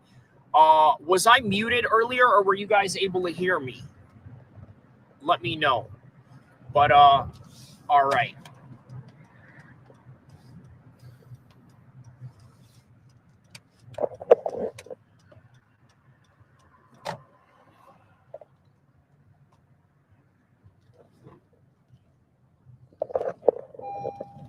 I just wanted to make sure that I was heard so that I can get to the next topic at hand, which is, well, actually, I'm only having 2 topics in this particular podcast, which obviously is about Conor McGregor meeting Donald Trump, and then Leon Edwards versus Sean Brady, which is coming up this weekend. So let's see here. What can we talk about with Conor McGregor and Donald Trump? I think we've talked about a lot of things in terms of politics, but also the Irish people and why they don't really like Conor McGregor in the way that Americans do. And I sort of went into details as to why, right? Because once again, Americans, they only care about winners and people who are successful. And anything else other than that, people are not really concerned with in any kind of way. And that is the reason why Conor McGregor can go into the White House and be forgiven for his past sins. But we also got to understand, right? That whole Nikita Hand situation, you know that a lot of people are going to use that against Donald Trump. They're going to say, well, how can you allow a guy like that to come here in any kind of way? Why would you allow him to come here? And they're going to attach Donald Trump to that. Yeah, man, they're definitely going to attach Donald Trump to that, and that's not going to be good in any way at all. You know what I mean? It's a bad PR nightmare for Trump, and it sort of gives the left an easy pickings against Donald Trump. So, yeah, I don't like it at all, man. I think a lot of it is very pretentious, right? There's a serious pretentious nature that comes with meeting world leaders. And don't get me wrong, all politics aside, it is absolutely prestigious whenever a person can meet the president, whenever a person can meet a world leader. It's always impressive. But the reality of it is a whole lot of ass kissing, a whole lot of brown nosing. It's a whole lot of social climbing. That's really what it is. And I think this whole entire visit that Conor McGregor made towards Trump That's really what it is. That's really what it comes down to. It is not only a PR move, but it is also, how do I say this? A social climbing endeavor. That's really what it comes down to. It is a social climbing endeavor. Yeah, it really is. You really have to think about this, right? Conor is trying to win the hearts of people in America more so than they already love him. But at the same time, it's also a compensation for people in Ireland to look the other way and say, hey, you know what? This guy isn't all that bad.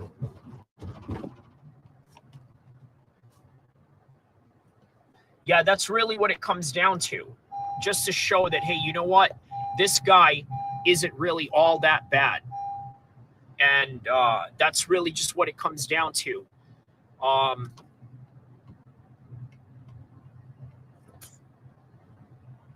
Big Ink MMA. What do you think about Conor McGregor visiting the White House? Do you think that this is good for his career? And if so, is it good enough for his career in a way that perhaps it can lend some positivity towards his home country of Ireland?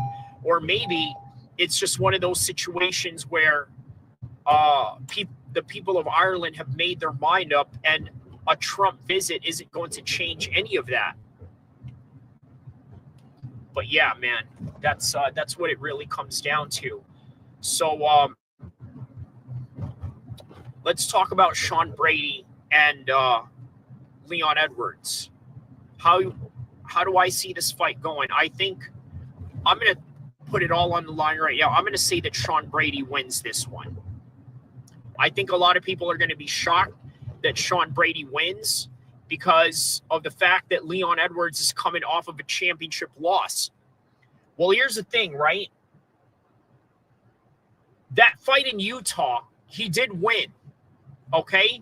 Because while he was losing at the same time. Let's keep that in perspective, right? He was losing, and then he won with one shot. Jeremy 2.09. Remember me. I do remember you. What exactly do you want me to remember you by is the question. Jeremy 2.09. Are you from Stockton? 2.09. Let me know if you're from Stockton, my man. But yeah, I don't see Leon Edwards winning this one. I think he's a fraud. I think he's going to get fraud checked. He got lucky. And then in the second fight against Kamaru Usman, you could argue that Kamaru Usman won that fight. No, you're not from Stockton. Okay, just checking. Yeah. I think he's going to get out-wrestled the whole entire fight. That's really what it comes down to. By the way, check out the state capitol right here. I'm going to show you guys the state capitol. There's some senators that are walking around here, some political people and all of that.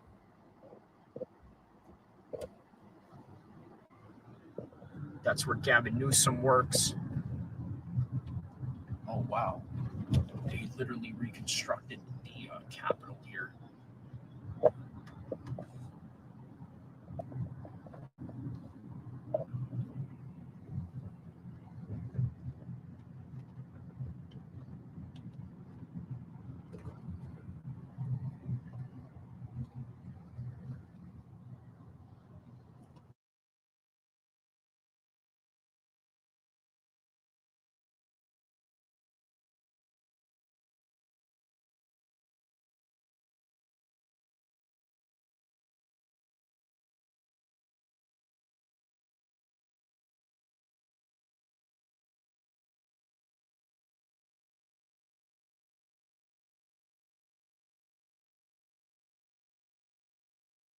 That.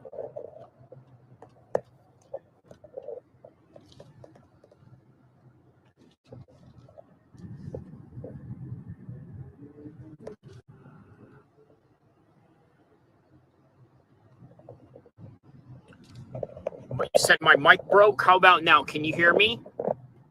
Let me know if you can hear me right now.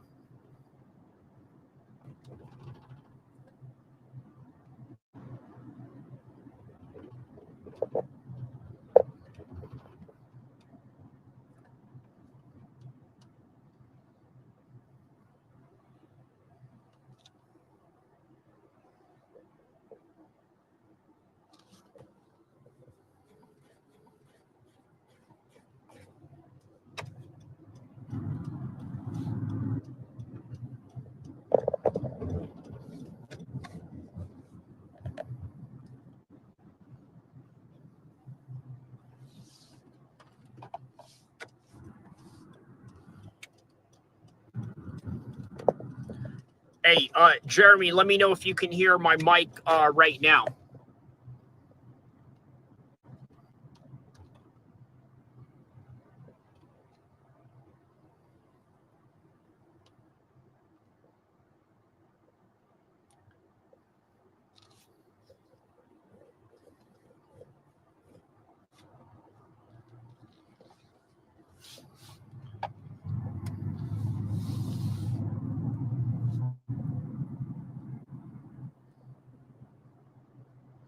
Okay, thoughts on Rodolfo versus Paul Craig? Yeah, you know what? I think after the fight, I think that Paul Craig is very underrated. I don't know much about Rodolfo, at least not in comparison to Paul Craig, but I think the performance that Paul Craig had against Bo Nickel should not go unnoticed.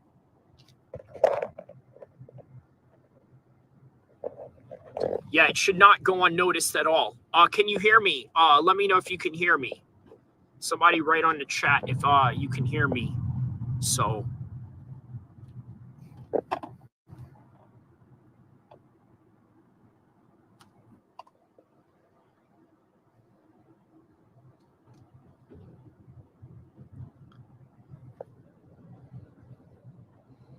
We can hear you, brother. All right, there's Diego Lopez. Shout out to you. There's another original one that that frequents in my chats here. All right, so good. Yeah, Paul Craig, bro. I think that he's got a good chance of beating a lot of people, not just Rodolfo this weekend, but a whole lot of people, especially because of what he was able to do against Bo Nickel. Because Bo Nickel is not an easy task. A lot of people looked at that fight and said, hey, you know what? That's straight fraud check. Okay, they look at that and say, all right, well, you know what? That's fraud check on, on the part of Paul Craig. But in reality, I just think that that's really what happens when you fight the best guys in the world. And Paul Craig is one of the best guys in the world, and there's no mistaking about that whatsoever. There is no mistake in that.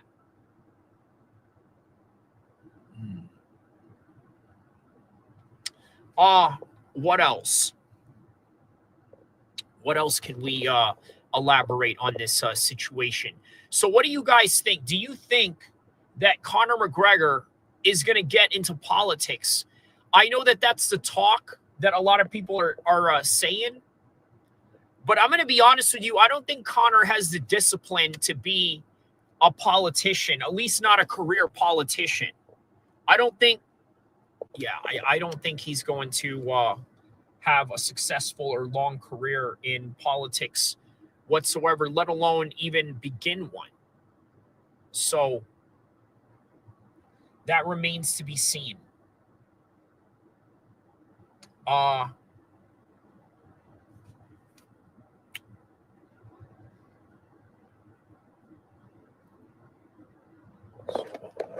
Let's check out the scenery over here.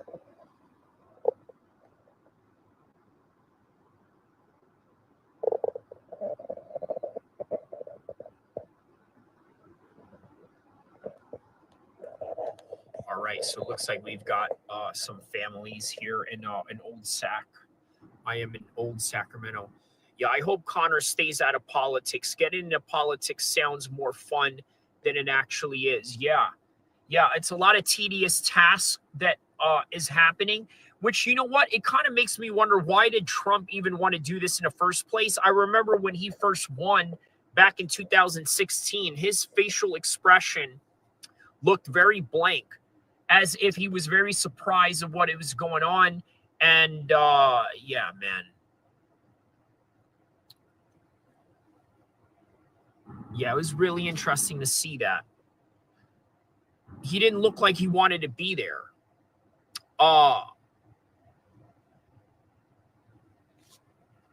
Even Obama at some point, right? I remember Jay-Z said in a line, he's like, hey, he said something along the lines like, hey, you know, chill, you're going to get me impeached. Hey, Obama, you don't need none of this. Come chill with me in the beach. Like he said that about Obama. I thought that was quite interesting. But yeah, that's Dana and Trump have a good relationship. They do. And you know what? That relationship makes it very positive for the UFC in a lot of ways. For example, Khamzat coming to the United States to fight.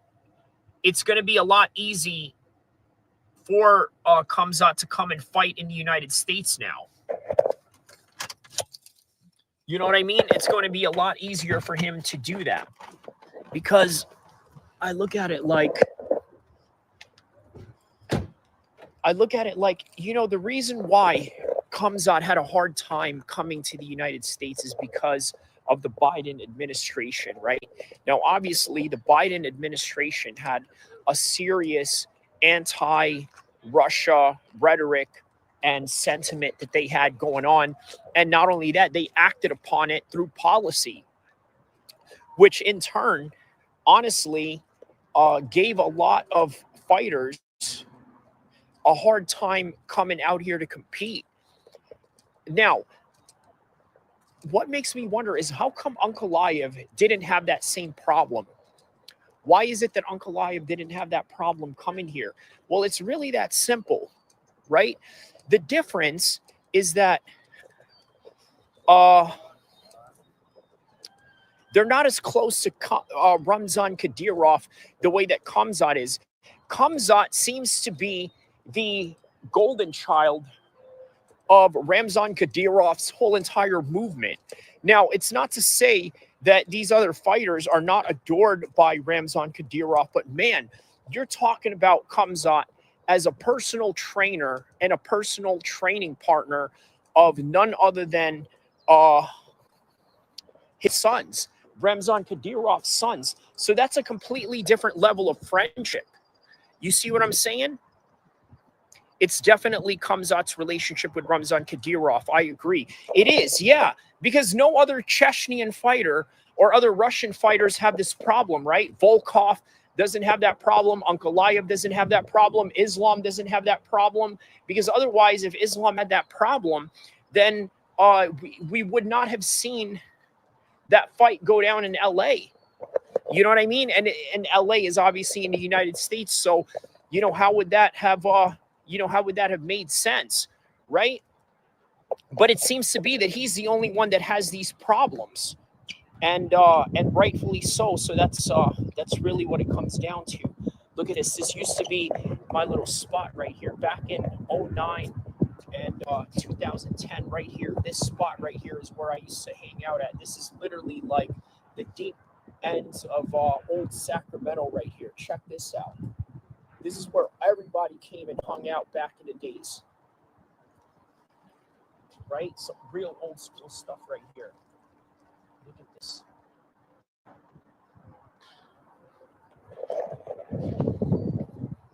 So yeah, it's very informative. It's very unfortunate because Khamzat is very talented.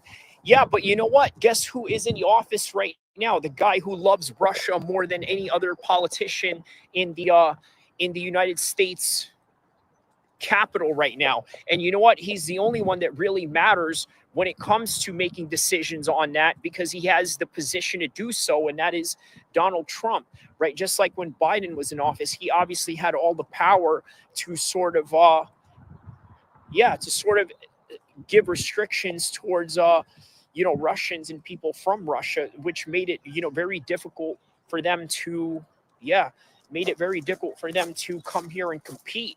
At least just specifically Khamzat Chimaev, to be exact. He was the one that had, most of the problems. Look at this old train right here. Check out this old train from back in the days. In Old Sac is where we're at.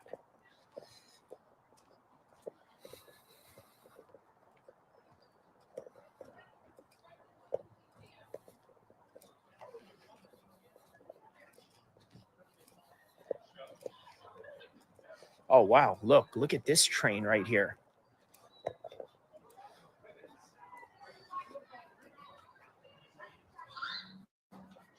Wow. It's an unusual looking train. It looks like the train of death of some sort.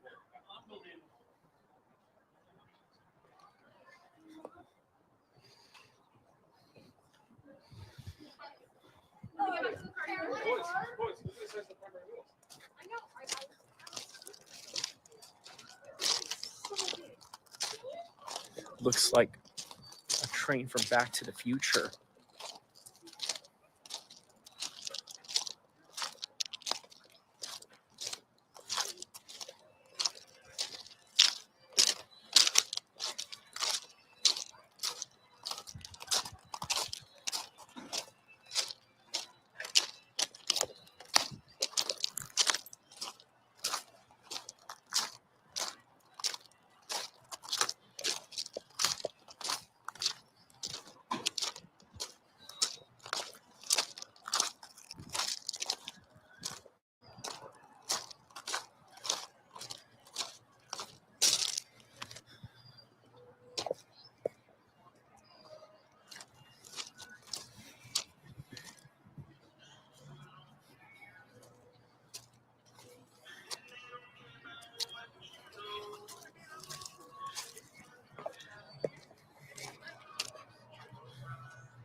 Can you believe back in the days, fights were taking place on a Monday? If you can put that in perspective, Monday.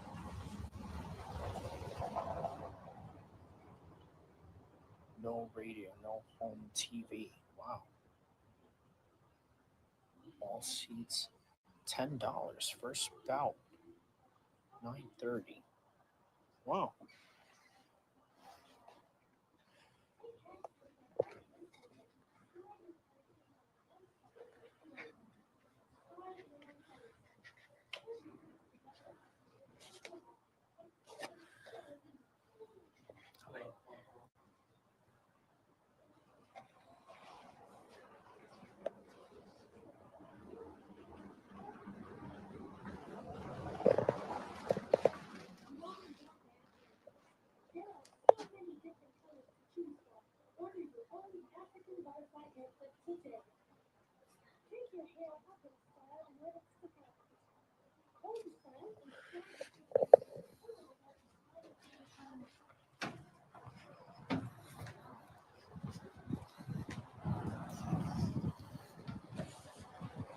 And that right there is a nice little steakhouse. Yes, LA is cool, Diego, but yeah, this is Sacramento. Sacramento is cool too. I like them both. I like Sacramento, LA. I just love being in California, period. You know, it's beautiful. You know, it's beautiful to be out here. It's a great opportunity to be out here. Let's hear what they're talking about over here.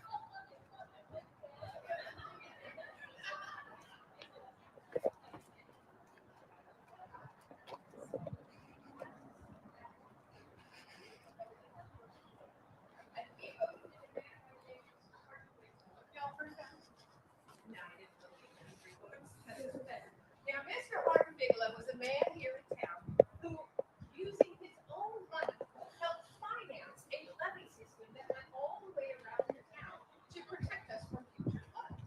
We were so impressed with his money.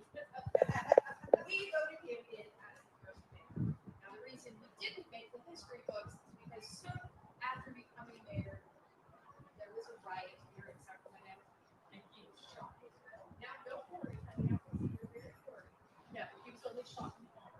So we sent him on a boat down to San Francisco to get medical care, but he died of cholera.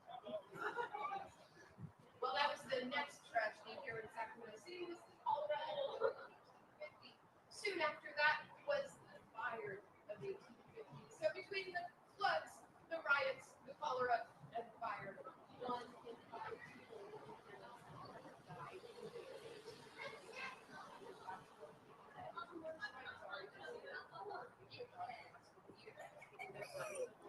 Your babe shall survive. The men are usually the ones who That's right.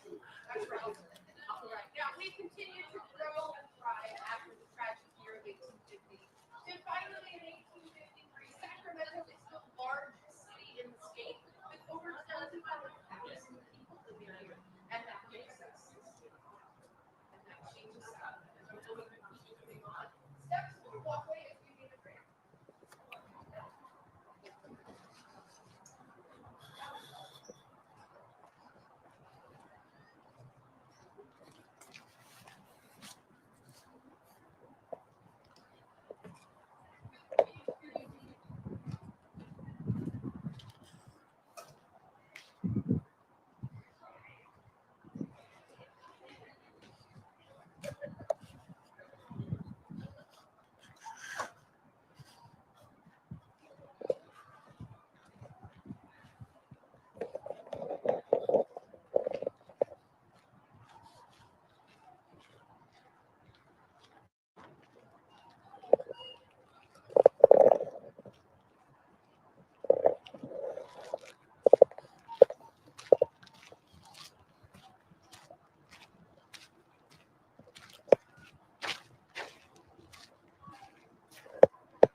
Yeah, that's the thing. Bo Nickel wrestled a lot of Iowa guys during his time there. So something really interesting to take into consideration.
All right.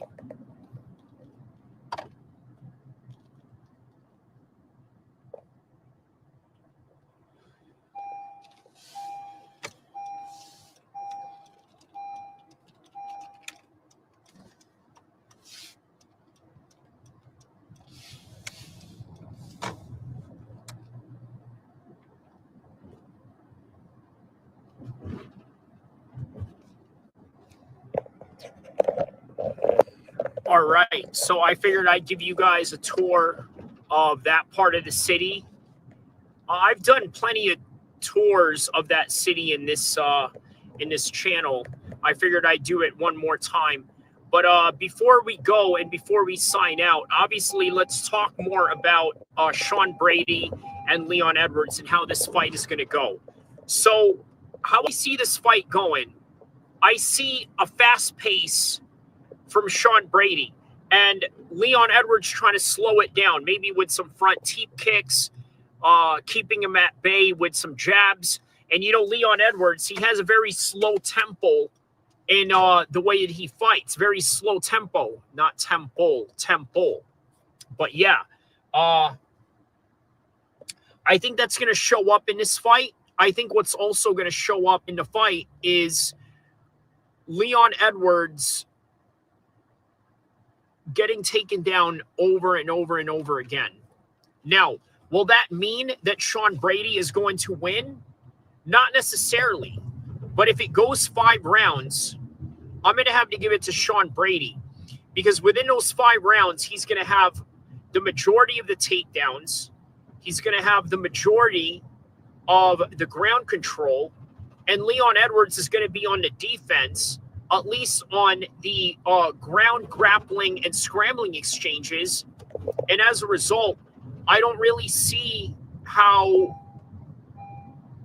Leon Edwards is going to get up or have the opportunity to even knock him out if, let's say, Sean Brady is constantly nullifying him, taking him down, letting him know that, hey, you know what, you're not getting up from here. You're not going to stand. You're not going to use your kicks, your front kicks, or anything like that. So I think it's going to be a very tough matchup for Leon Edwards. Far more tough than what people would have expected from the beginning. So,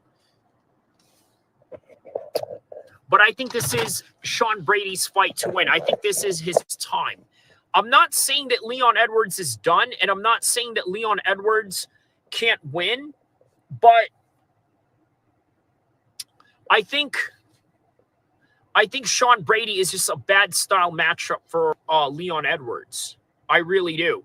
I really think he's a bad matchup for him. And as such, I think that he's going to finish him in this fight. There's a chance No. Let's scratch that. There's no finishes. I don't see any finishes happening in this fight whatsoever. I really don't. That's why I'm going with my official prediction as Sean Brady by decision, right? Just the constant grappling, the constant pace that he's going to put on Leon Edwards. Leon Edwards is going to have some good moments. There's going to be some body kicks thrown from Leon Edwards to which may connect. But if there's going to be any finishes, I'm going to say this. If there's going to be any finishes in this fight, it's going to come from Leon Edwards. But who is more likely to win? I'm going to give that to Leon Edwards. I'm sorry, I'm going to give that to Sean Brady just based on the grappling alone. Check this out. Some urban farming over here.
So yeah, that's my official prediction. What I was saying earlier was that I think this is going to be an easy win for Sean Brady, but he has to ride out a whole full 5-round decision. There's no other way to put it. And the reason why I say that is because Sean Brady, I don't think, has the capabilities of finishing him on the feet.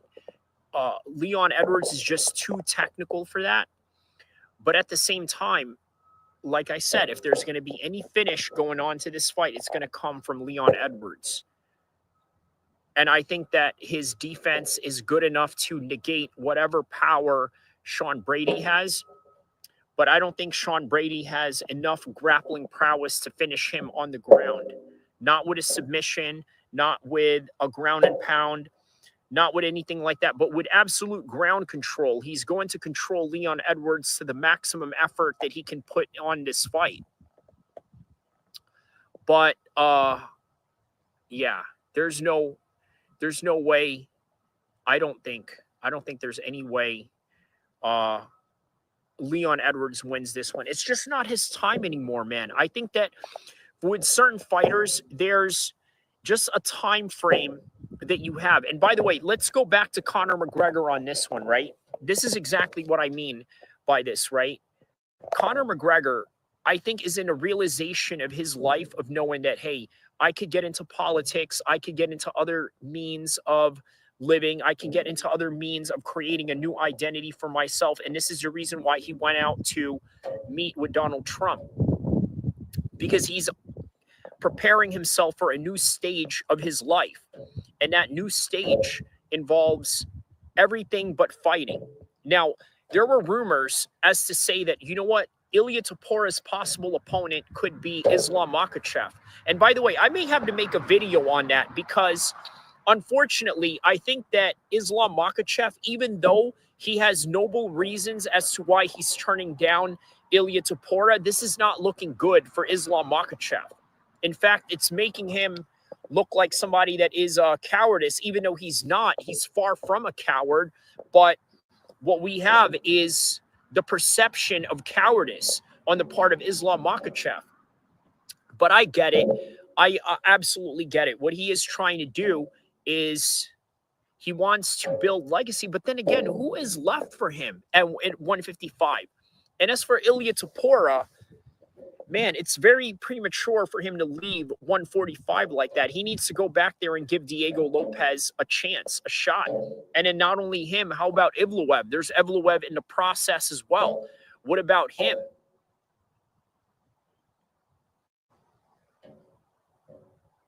Yeah, man, it's just there's a lot. There's a lot that he can do, and there's a lot that he can account for, but he's not trying to do that.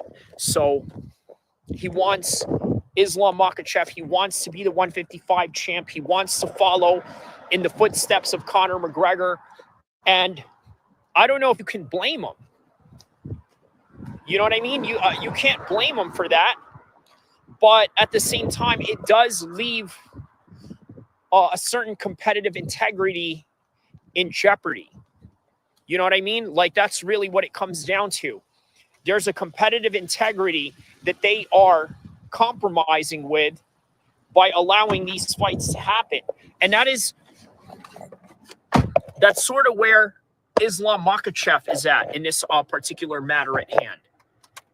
He is in this trajectory of wanting to fight only 55ers and no one else, right? He doesn't want to fight anybody but 155ers and top 55ers. Not fighting Ilia is harming his reputation. I agree. It definitely is.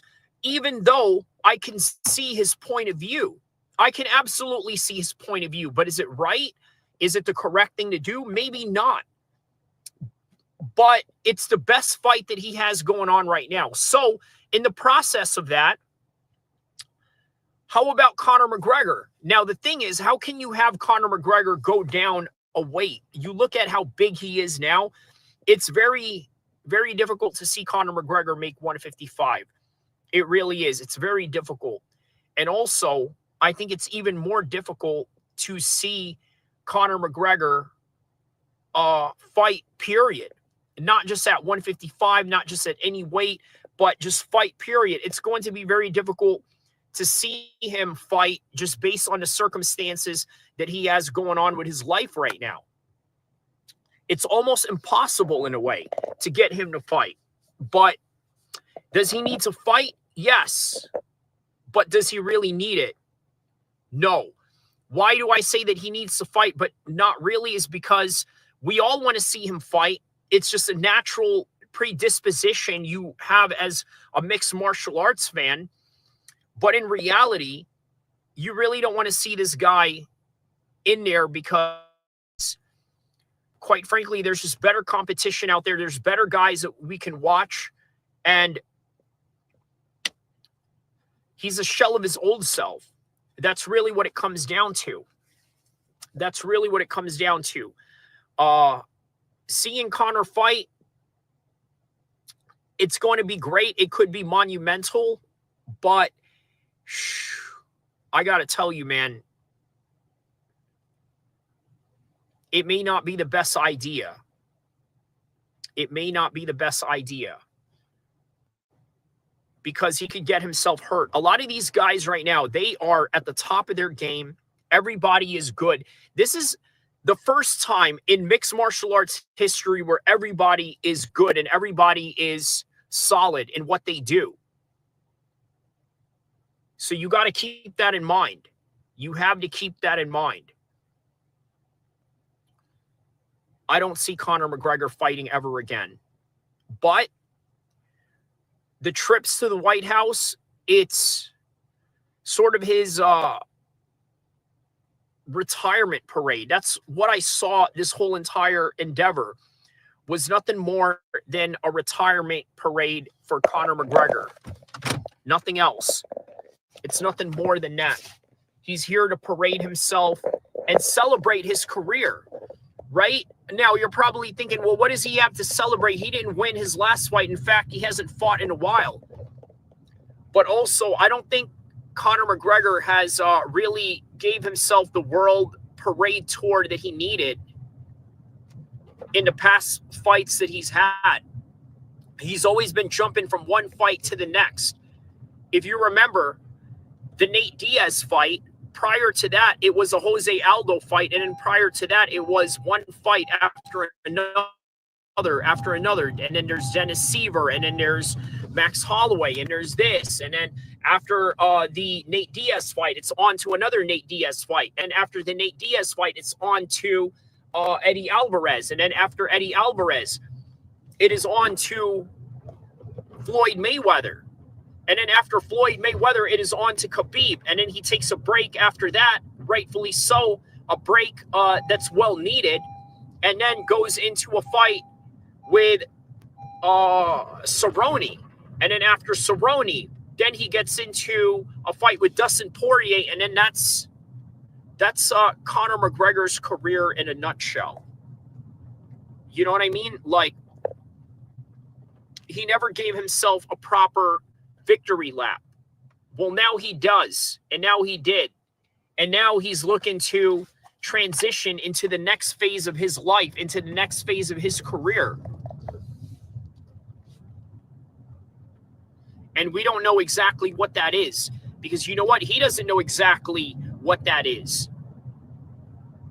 But what we do know is that the impact he made for the world of mixed martial arts, it can't be denied at all. You cannot deny what he has done for MMA and what he has done for the sport that has really done him wonders, but also he's done a lot of wonders for.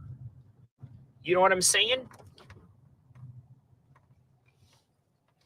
He created such a huge contribution to the sport that it is undeniable.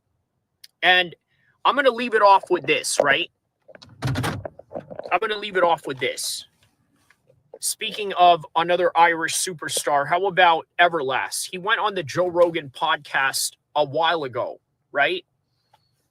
He said that every time I hear the House of Pain song jump around, it doesn't even feel like I was the one in that song. It is as if that song has transferred over into the universe, and I'm completely irrelevant from the fact that I made that song because of how iconic it is. Well, that's literally how I see Conor McGregor's career.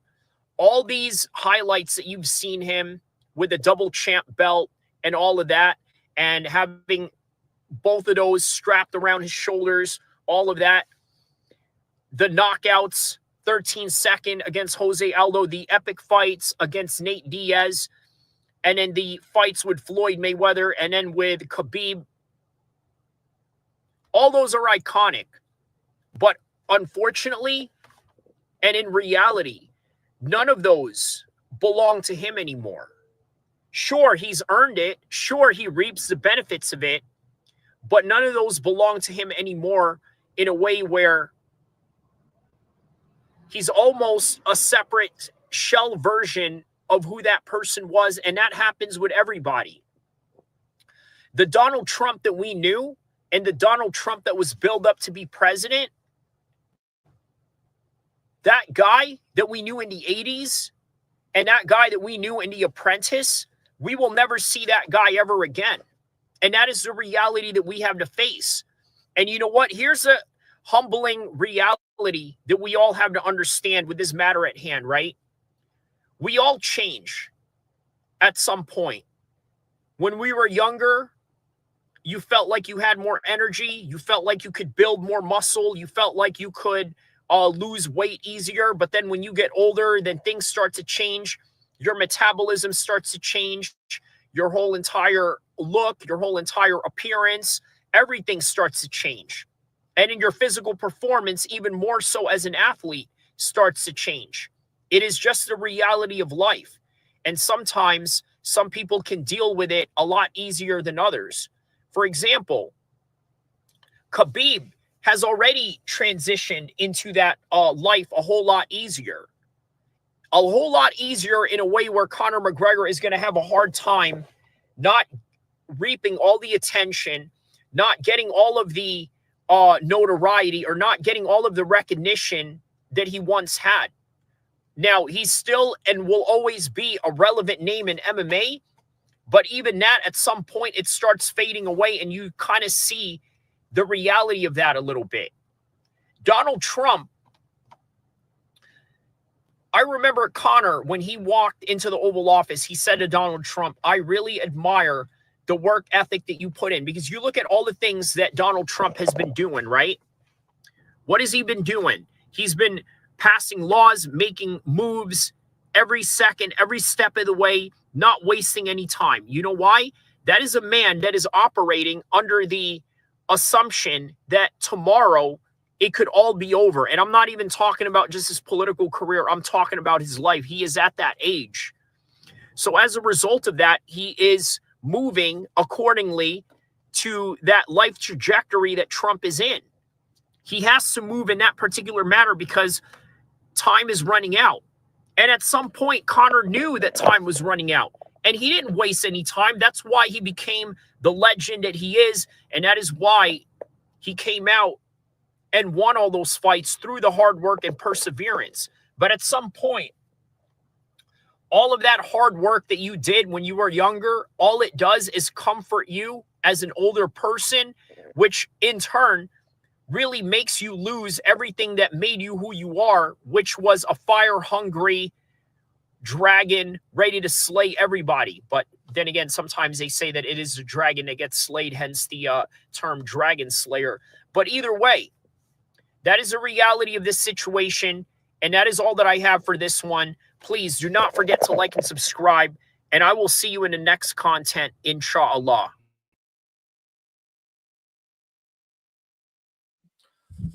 All right.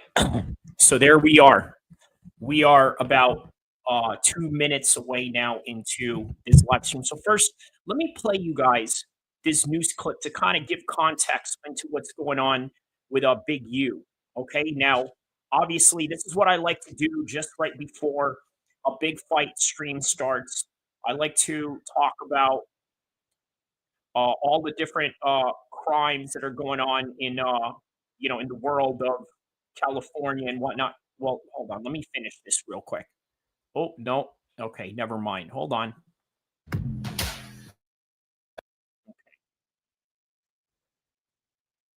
Just wanted to show the last of that video. KTLA News. Okay, so let's check out what's going on with Big U in the news. Okay, so this was 2 days ago. Let me see if we can find just a bit of a look at this. So, okay, this is what this man is accused of. Breaking news, federal authorities are bringing new charges against a longtime leader of the infamous Crips gang and self-styled music producer known as Big U. At a news conference this morning, the U.S. Attorney's Office announcing charges against Eugene Henley Jr. Authorities say Henley is responsible for murder, drug, and human trafficking, also extortion, and even COVID fraud. He's facing federal racketeering. Okay, so that's crazy. We're talking about COVID fraud right here, right? Those are some of the things that this man is being accused of. And look at these celebrities that he is involved with when it comes to these RICO charges. By the way, one of them is boxer Adrian Broner. Okay, and this is also talking about Draymond Green and Shaquille O'Neal. Shaquille O'Neal had to move out of LA because of this guy.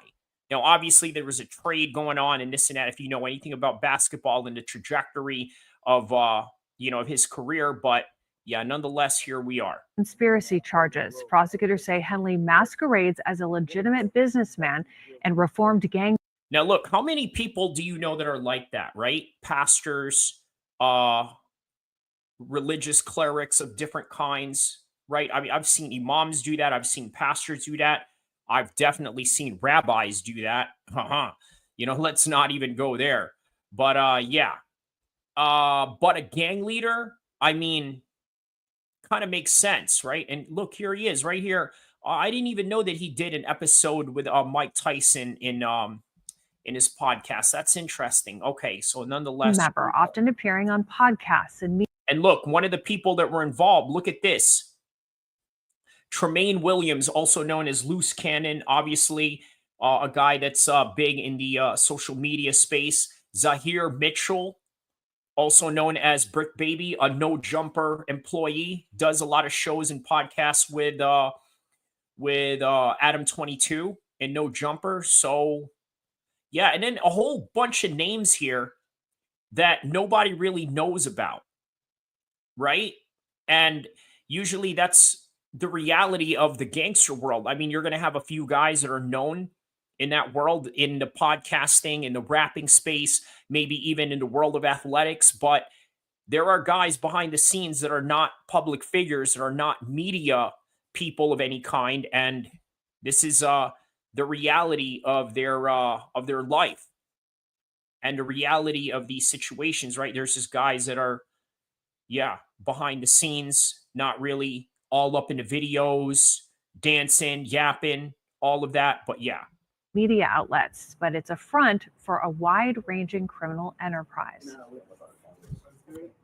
He has maintained the image of an entertainment industry entrepreneur running a music label. The facts alleged in the complaint paint a very different picture. It is one of a murderer, a thief, a liar, and a cheat. 10 of Henley's associates were arrested this morning, but he remains a fugitive. Henley's son, Dayon, plays linebacker for our LA Chargers. He has not commented on these charges.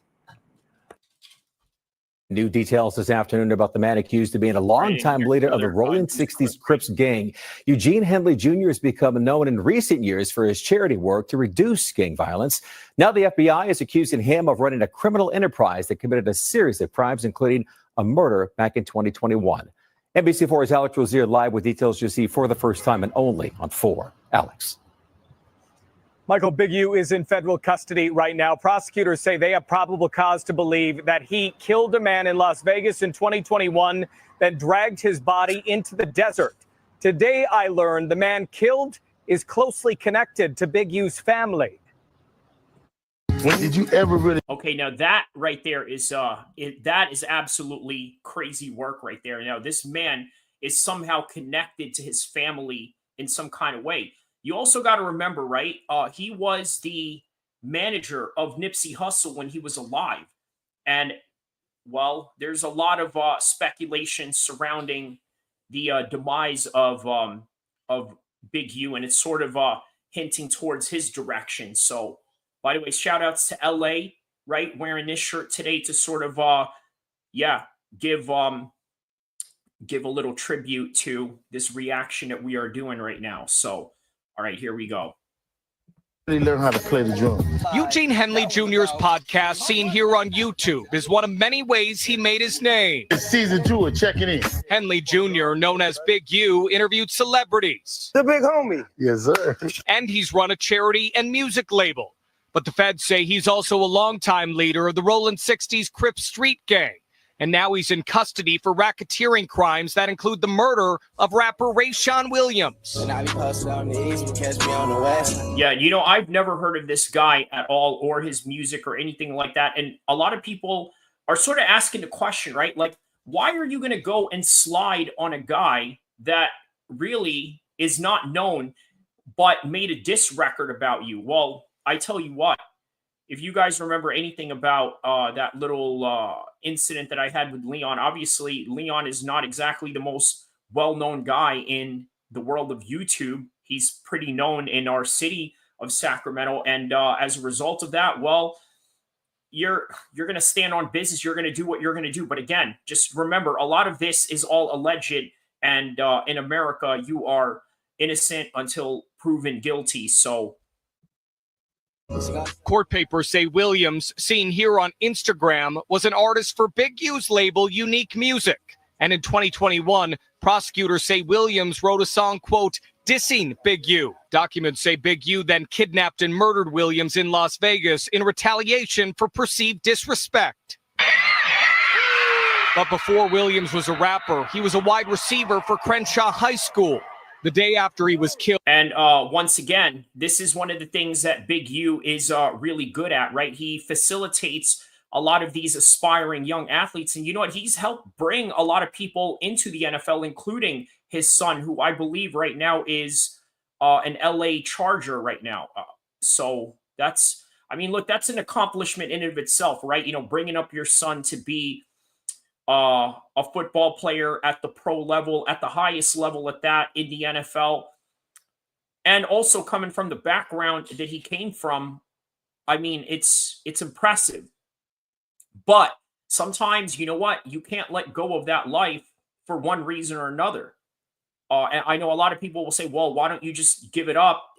Because, you know, you're already in his life and you're already making money. You're already in a different career trajectory. Why do you need to get into this? Well, look, human beings are extremely complicated in terms of the psychological matters at hand. And with that, you got to understand they're going to have different reasons why they choose to do what they do. But again, always keep in mind, all of this is just all alleged. The football program announced his death in this post on Instagram, saying in part, quote, he was a special guy to all of us. And not only did he play for Crenshaw, the wide receiver was teammates with Big U's son, Deion Henley. This LA. There it is. Deion Henley, as you guys know, or I don't know. I think he has another son that's in the NFL, or I don't know, man. I don't keep up with Big U's kids, but nonetheless. Times video shows Henley throwing a pass to Williams. Deion Henley is now a linebacker for the LA Chargers. Okay, so this is the kid that I was referring to. All right. In 2023, the Times wrote a story about him with the headline, conceived in prison, Deion Henley was born into the dangerous world of his dad, who put him on a path to the NFL. Deion's. Now, you see that part right there. I mean, you can't deny the positivity of that reality, right? But yeah. Quoted in the article saying, it's one heck of an origin story, adding, you know how they talk about anti-heroes, the people who are the bad guys, but they really aren't? That's my dad. But now his dad, Big U, is back in custody. And the feds say, you know what? Let's go back to that line, what he just said right there, right? Let's rewind back and take a look at what he just said right there. It's one heck of an origin story, Deion said. You know how they talk about anti-heroes, the people who are the bad guys, but really aren't. That's my dad. All right, so here's a little context that I want to tell you, right? Growing up in New Jersey, let me just say this. I knew some Italians in New Jersey. Now, I'm going to tell you why that's significant. Because if you know anything about Italians, you know exactly what it is that they get into and what it is that they do. So a couple of these Italian kids that I know, I talk to them about who I know in the West Coast, who I'm friends with, and the people that are around me and things of that nature. Okay, so this is what they say in regards to that, right? They say, oh man, you need to be careful. Well, what exactly do you mean be careful? Because they're of a minority origin, that somehow they're more dangerous than the Italians that are in your family? You catch my drift, right? But that's something that I just wanted to kind of add in there to put some things into context. But now his dad, Big U, is back in custody, and the feds say he's connected to a number of crimes, including the murder of his son's high school teammate, Rayshawn Williams. All right. Well, I want to react to this video right here. I've reacted to this guy's video in the past, Dubs. And not only that, he's a guy that also supports my channel. He also shouts me out. He made a good video regarding this particular topic, and he talks about how Big U, it really is the real Suge Knight. And here's a little synopsis on this situation, right? Big U used to run with Suge Knight back in the 90s during his death row days. That's where he met Whack 100. That's where him and Whack 100 started becoming friends and started networking. And as you know, obviously, Suge Knight comes from the Pyru Blood Mob set, right? And Death Row Records, I mean, they were a gang of a record label that had a whole wide range of different factions within that record label. They had Bloods, Crips, and even within the reports of Eminem and 50 Cent being confronted by a bunch of essays via Suge Knight. But who really is the real Suge Knight and the real boogeyman of LA? My man right here is going to talk about it. Here we go. Everybody, welcome back to the channel. New video. Well, it's another day. It's a new day. And it's some new Big U stories. I have a feeling this Big U thing is going to last a while. There's going to be a lot of content, a lot of content creators, a lot of new platforms will probably even form because of this. You're right. And you know what? I mean, obviously, I've been doing gang content on top of MMA on this channel. I'm going to be no different than that. Let's go. Especially out of the Los Angeles area.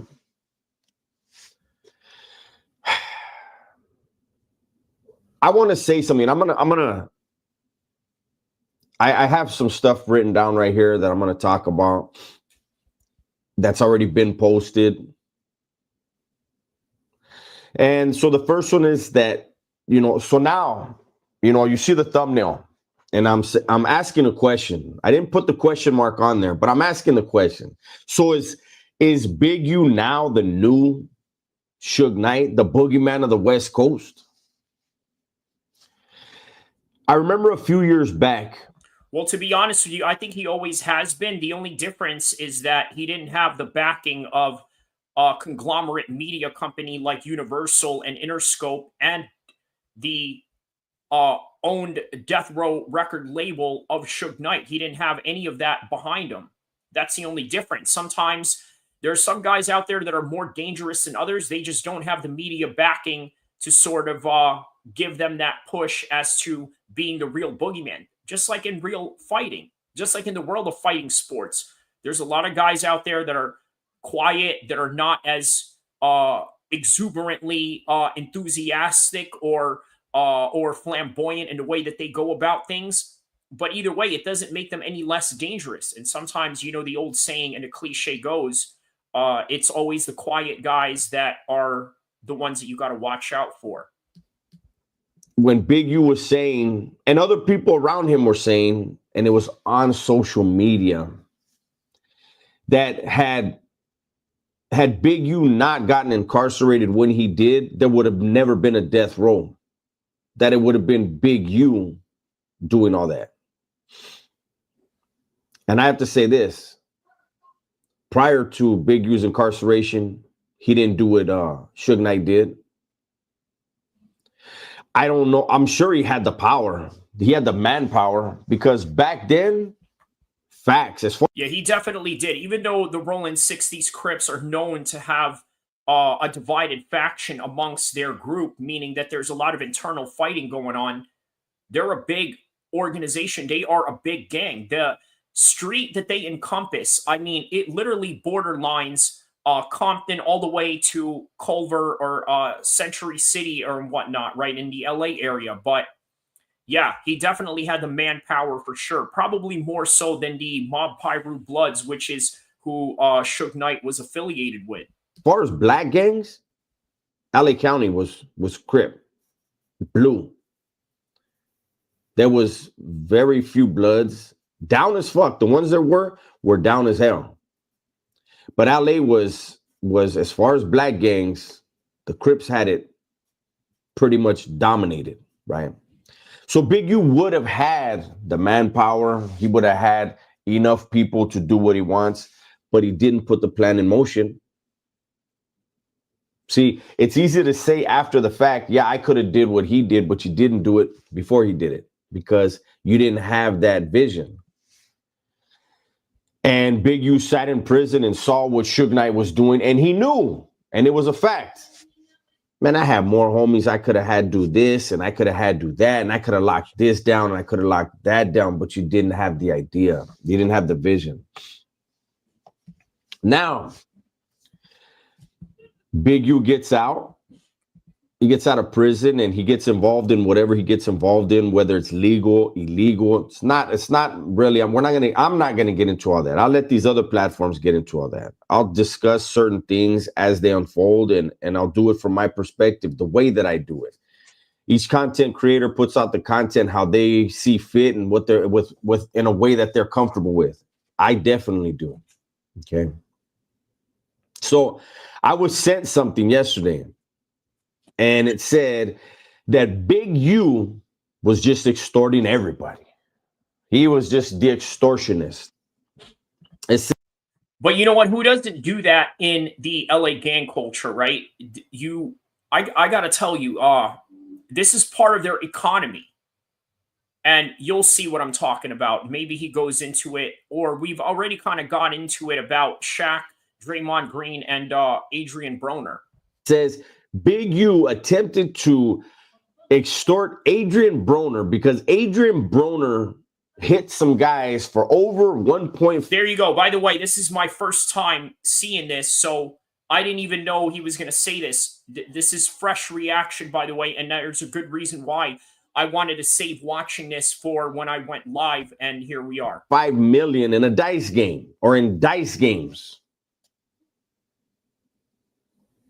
Who's walking around with that kind of cash where he can just hit you that for that much?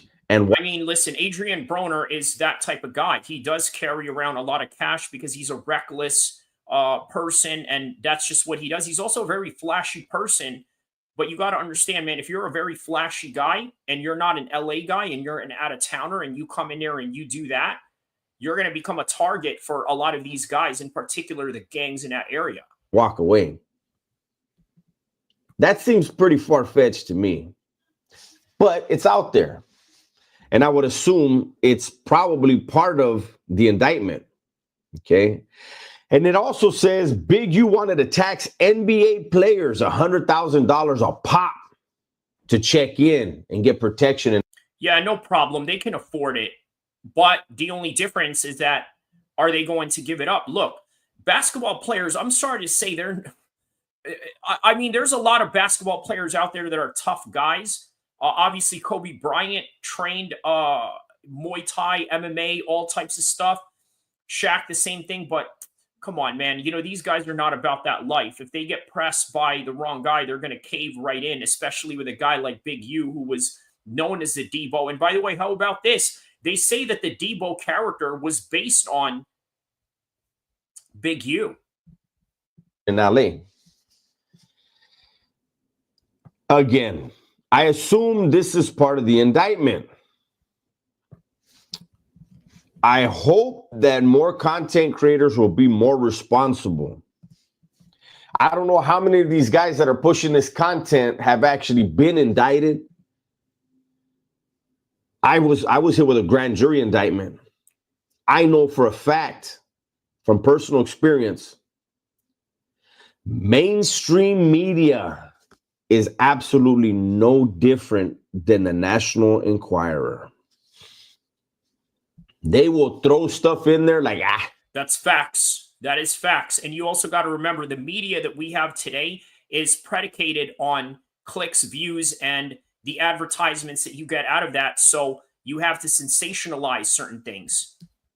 just get them to buy the damn thing. Just get them to read the damn thing. Just get them to open this up. Just get them to click.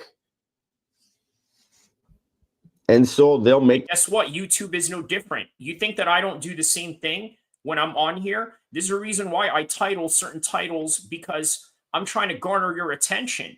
Now, if I'm not garnering your attention, then what am I doing here on YouTube in the first place? And that's really just the name of the game. But when I do get your attention, I am going to give you the utmost integrity in the facts that I'm trying to bring about. So the story more sensational than it really is. The feds want to paint a picture of Big U that is more favorable to their case. Again, you know, there's a lot of lames on YouTube that talk about my case. Talk about I killed an innocent man and this and that. The dude was from my neighborhood. The guy that I killed was from my neighborhood. My barrio. Just claimed a different clique that was no longer really doing anything. Came to us 3 times with friends, a whole carload of them. The third time they came on foot with weapons. But see, the DA didn't fit the DA. For those of you that don't know, this is one of the things that this man is famous for. And the reason why he has such a huge following on YouTube is because he's actually went to the ultimate, if you know what I mean. And the fact that he went to the ultimate, he spent time, like literally 2 decades in prison, if not more, for what he did. But he got released based on new laws that have came about in California that sort of releases certain inmates. And, well, lo and behold, he got parole, and here we are. And now you are in the dub show because of that. Yeah, he's now a famous YouTuber as a result of that. And shout out to him. This is a guy who, by the way, supports my channel. He's also a fan of MMA. He's done content with Jesse on Fire. Jesse on Fire has given me some shout outs before. He's given me some super chats right here on this channel. If you want to check it out, it's on the D. Devlin live stream video that I did during Thanksgiving, if you want to check it out during November. But that's neither here or there. DA's case to put all that in there. But it was brought up.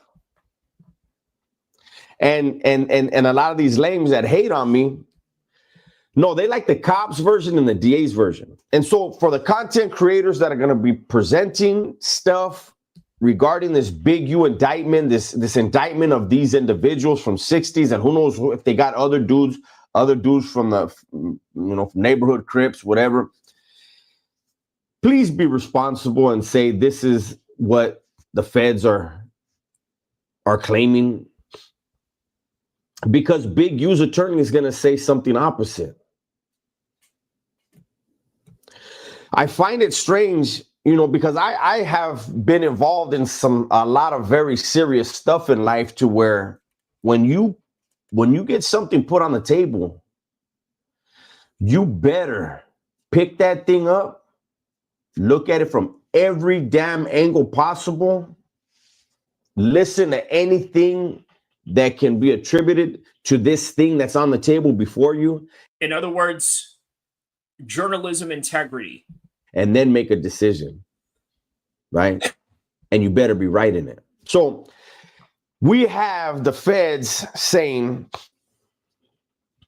that Big U is the leader of the Crips. The Crips don't have a leader. The Crips have never had a leader. Ever. Tookie, rest in peace, was not the leader of the Crips. That's what the cops wanted you to think. One of the founders, a founder is different than a leader. Raymond Washington, he was not the leader of the Crips. A founder is different than a leader. The Crips do not have a leader. The 60s don't have a leader. But you see how the case is not as strong if Big U is not the leader. And then we have WAC 100 went off the other day. It's on the internet. And all I'm saying is listen to what's being said. The people that hate you, really pay attention. WAC 100 said that Big U no longer had foot soldiers, that Big U no longer had muscle, that Big U no longer had anyone willing to crash out for him, so he was utilizing squares. Well, damn. WAC 100 is saying So in other words, what he's saying is, let's be honest about this, right? When it comes to minorities, they are the biggest people when it comes to downplaying their enemy. Okay, like, oh, well, this guy is BICTH. Oh, he's weak, or this and that. Oh, he ain't a real one. Or, you know, I'm sorry, but this is just how minorities get down with their enemies, right? They never respect their enemies. They never acknowledge how dangerous they can be. But sometimes you gotta speak facts to what is real. Other words, Big U wasn't a leader. Pay attention. Listen to what's being said and what isn't being said. Put it together. Big U didn't have a bunch of Crips behind him then. According to WAC 100, WAC 100 is the streets, according to WAC 100. WAC 100 has the tapes. WAC 100's ear is to every single street, alleyway, dope spot, trap house, whatever it is. WAC 100's ear is right there. He's got people letting him know what's going on here, there, everywhere. And WAC 100 said Big U no longer had soldiers. Well, shit. Hopefully Big U's attorney is going to call WAC 100 to the stand and repeat that. That's wild. That's wild right there. Those are some wild comments. That's very helpful. And then the flip side of what WAC had to say, you had this dude 600 wearing badges. He's trolling, of course. But he's the only content creator right now that is, his eyes light up. His face lights up. He gets the biggest smiles on his face that we've seen since he's been on YouTube when he's talking about the incarceration of Big U.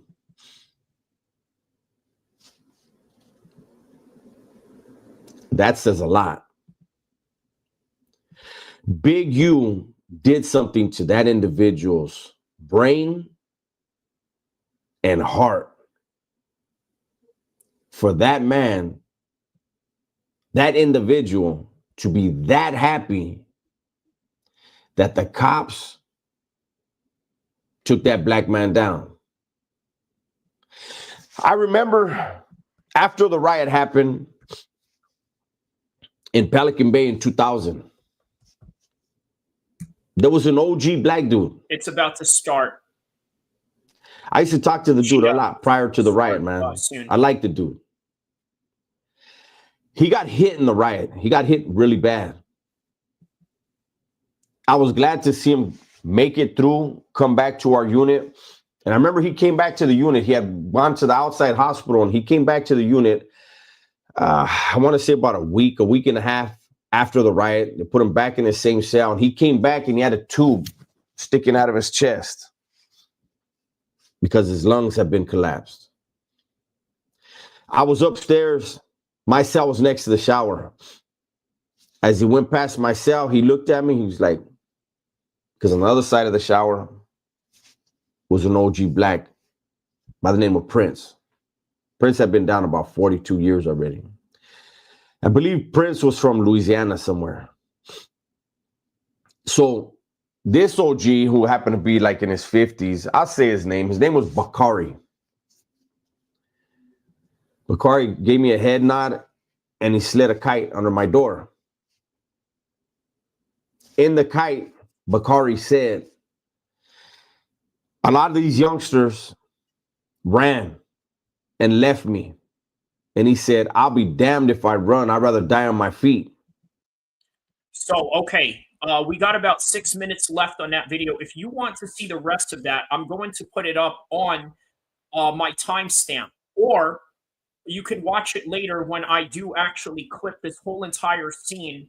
And yeah, we'll watch it on a separate video. But for now, we are about to watch UFC London live right now. So for those that are watching in the future that are clipping this particular video, check out my live stream for UFC London, which is starting right now. I will see you guys in a minute, and I'm going to leave it off with this. Never underestimate your enemies, especially to people that are within the minority community. This is the overall theme that is going on. You see, one of Big U's biggest enemies, WAC 100, made it seem like this guy was weak. He was not dangerous, somebody that was a pushover. But that couldn't be further from the truth. You see, everything that the feds are saying about Big U makes this guy an absolutely scary human being to deal with. So I want you to keep that in mind. We are now about to start UFC London live stream. I will see you guys in the future. I will see you guys right now. Everybody in the chat, stay. We are ready now for UFC London, and I will see you guys right now.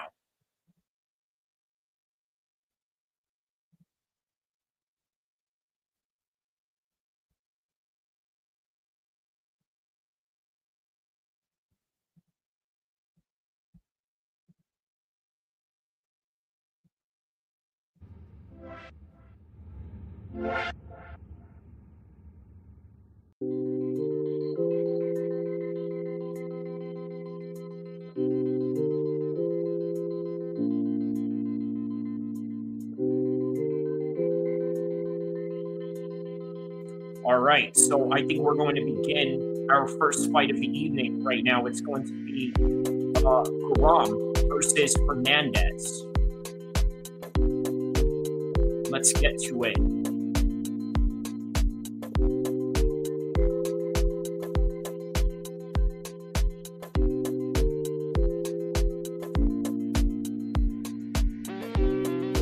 That's right, no time to waste, John Gooden said.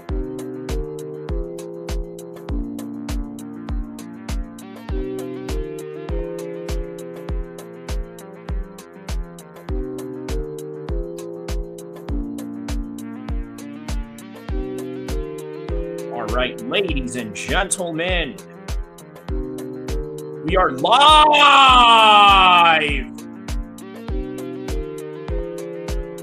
GURAM is already in the cage.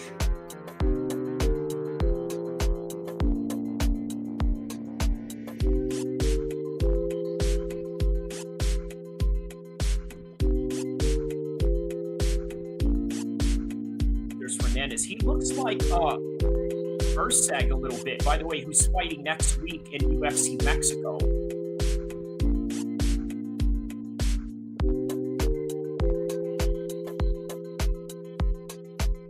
Fighting out of Rio de Janeiro, Brazil.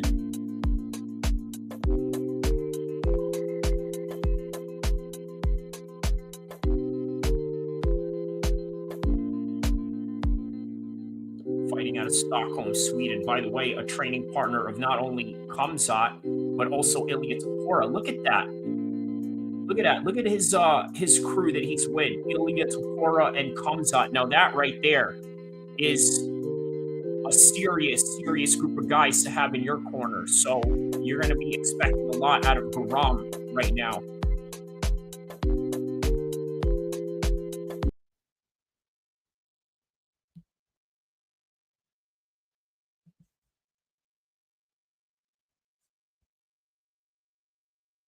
All right, here we go. First fight of the night.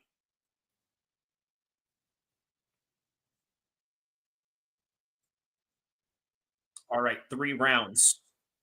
And just like that, within usually within the 12-minute mark is when the first fight happens in every UFC event. So here we go, round number 1. leg kick attempt by Fernandez. Very disciplined in the guard of GURAM. Really close, tight in like this. The way that he's approaching, not really throwing any punches yet. So far, one kick by Fernandez, one jab by Fernandez, and GURAM is sort of still in the feel-out process. There it is. He checks that kick. 4:22, 4:21, 4:20 of the first round.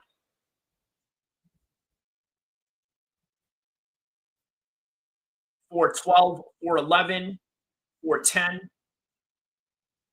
And still no strikes thrown by GURAM. Now, my assumption, maybe he is trying to get in close range. Perhaps he's looking to attempt and shoot in. There's a kick again by Fernandez. So far, very active in his striking. And, yeah, he moves a lot like Ilya. He has his hands up exactly like how Ilya does. Right? Very disciplined in the way that he holds his guard up like this, and then he walks down towards you like that. So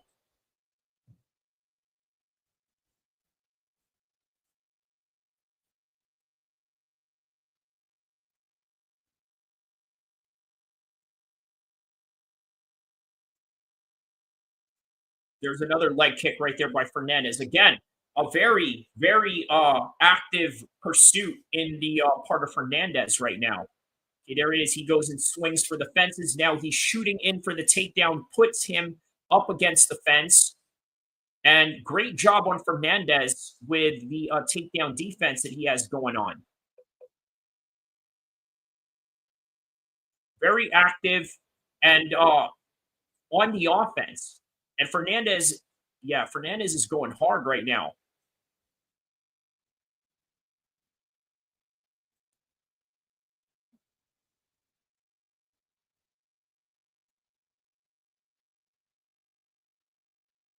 I'm starting to think maybe Fernandez is winning this fight. And by the way, GURAM, oh my goodness, while I said that, he got head kicked right there.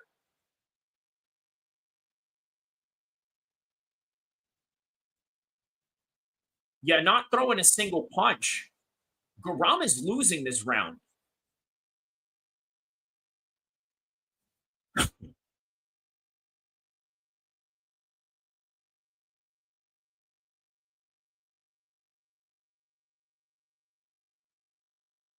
Yeah, he got smacked on top of the dome right now. GURAM. Yeah, maybe, man, maybe GURAM is a little overrated, right? More overrated, not someone named Peter Yan. Fernandez could possibly get that KO, and GURAM's getting lit up right now as we speak. It's almost like he's not doing anything, or at least he's trying to somehow put himself in a situation where he can shoot in on him.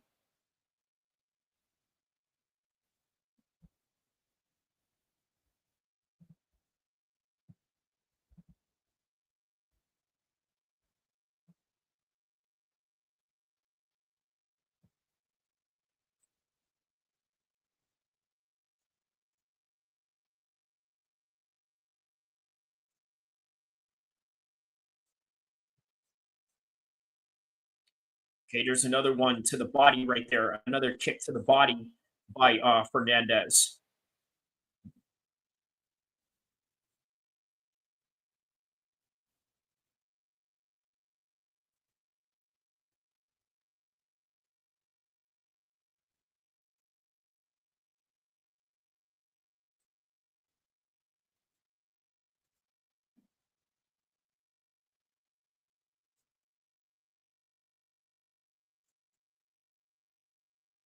Whoa, that's a good one.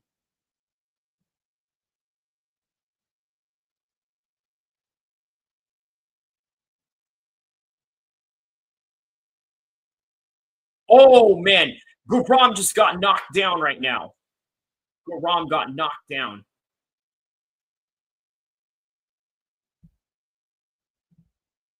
All right, and that is the end of the round right now. We are going into the second round.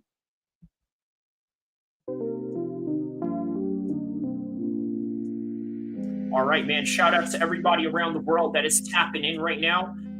Don't forget to not only like and subscribe, but also write on the comment section below and let me know what part of the world you are from so I can shout you out to everybody. So don't be shy.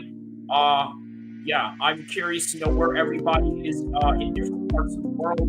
I have people that watch me from Indonesia, people that watch me from the United Kingdom, people that watch me from Africa, people that watch me all throughout Europe. So everybody that is tapped in right now, do not forget to like and subscribe as we are covering Edwards versus Brady. And we are in the first fight of the evening right now, which is between GURAM and Fernandez. Now that is the end of the in between the rounds. We are now heading into the second round.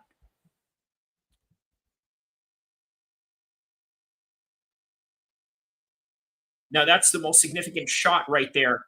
And okay, he hit him with that that head kick. Boom. You know what? Here's the thing, right? GURAM got dropped, but many of that is just because he starts off really slow, right? And I don't know, man. Sometimes styles make bad matchups for certain people. And as a result of that, training with Khamzat and Ilia Topuria, the champ right now, it's not always a guarantee that, you know what, you're going to win every fight just because you train with the right people. Sometimes styles make matchups. Oh, wow. Oh, man, he's hurt. He's hurt right now. GURAM is about to get finished. Fernandez is about to finish GURAM. I cannot believe this. I really got this prediction wrong. Like many others, I'm sure there were a lot of people that picked GURAM to win this. MMA Guru probably picked GURAM to win. Lucas Tracy MMA probably picked him to win. But there it is, another front kick right there by Fernandez.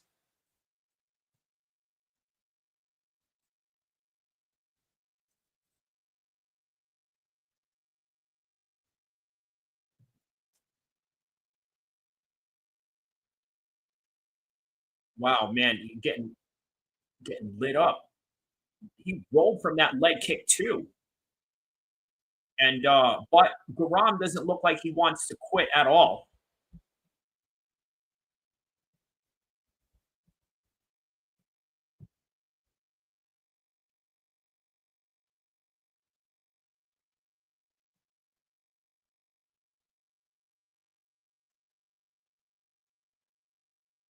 Man, absolutely getting picked apart right now.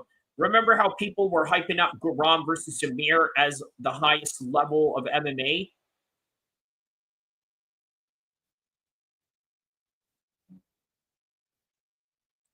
Yeah, he can't stand with Fernandez, man. Fernandez is showing really good Muay Thai right now. There's another head kick right there.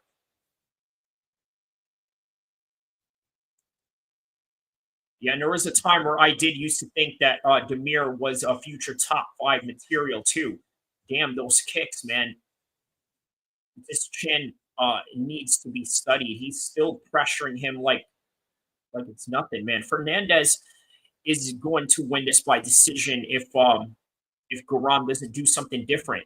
Now, I think that he can continue this whole entire trajectory of the entire fight, but at the same time, I also think that ooh.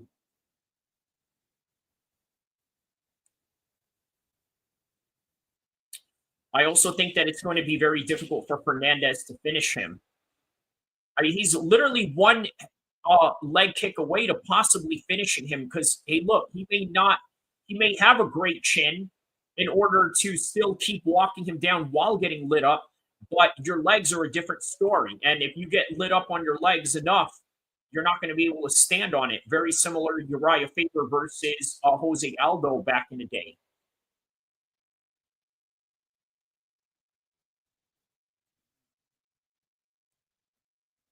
Why is it always such a high level striking on display on here? Are you trying to let us know you're shilling? You know what I mean? Like, watch him come back. Watch him come back. Hope man, Ilya's shouting at him right now. The commentary team can't be too negative to him, right? It's 2-0 for sure. And GURAM needs a knockout at this point. I mean, I would have thought that maybe, you know what, he's a slow starter, but he never really got started in the first place. And now here he is, grounded.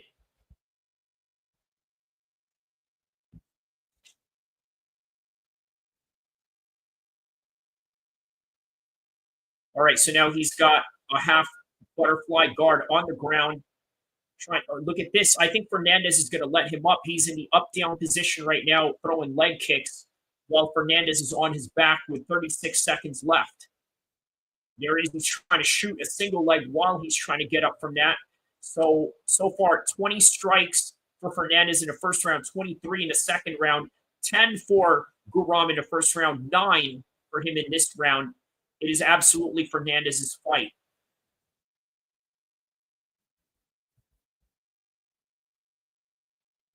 All right, good kick right there by Fernandez as he catches the kick. All right, and that is the end of the second round right now with 2 seconds left.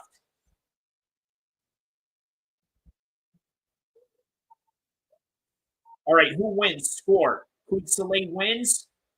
I would say it's 2-0 right now. Shout out to everybody that's having a chat amongst themselves in the chat right now.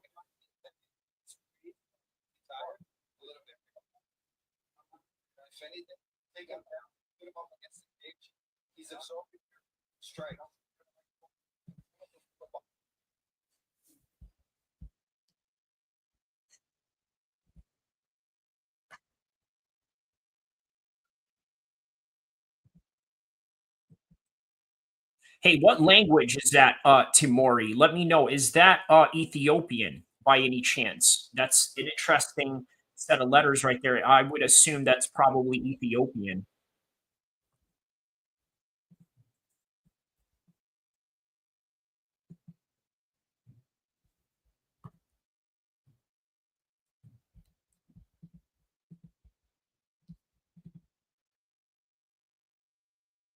All right, here we go. The third and final round right here.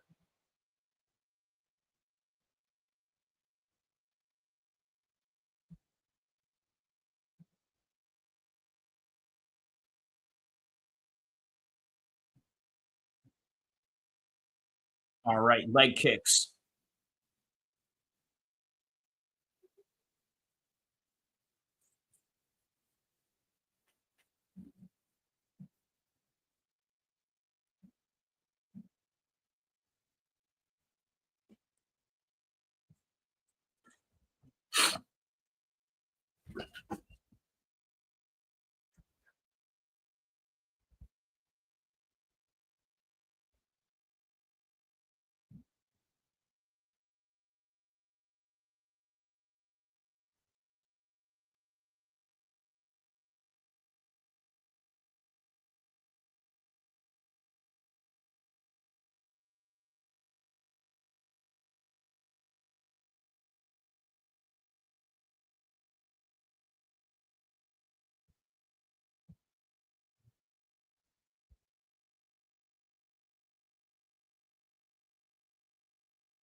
Yeah, you never know, man. You don't know if he's going to turn this around.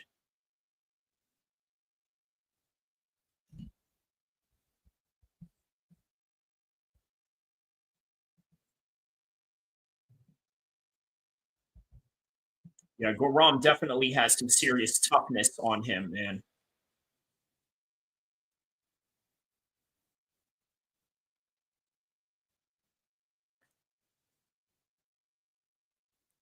It's closer to 2016 than it is on 1919 for sure.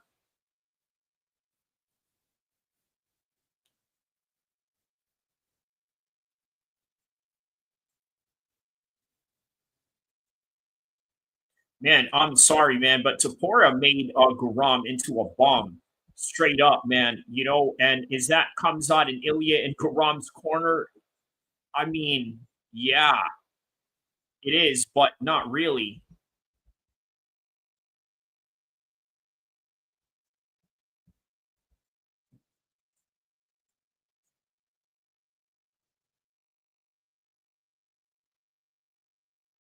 Yeah, he's picking him apart right here. This fight is it's going to distance right now. He needs a KO, man. He definitely needs a KO. And you know what? GURAM was the favorite going into this. Now GURAM has no chance. And the Brazilian looks tired, though. But, man, of course you're going to look tired if you're the one doing all the hammering. And GURAM is just sitting there getting nailed. I mean, how is this guy minus 500 favorite? How is that possible? How did he become a favorite?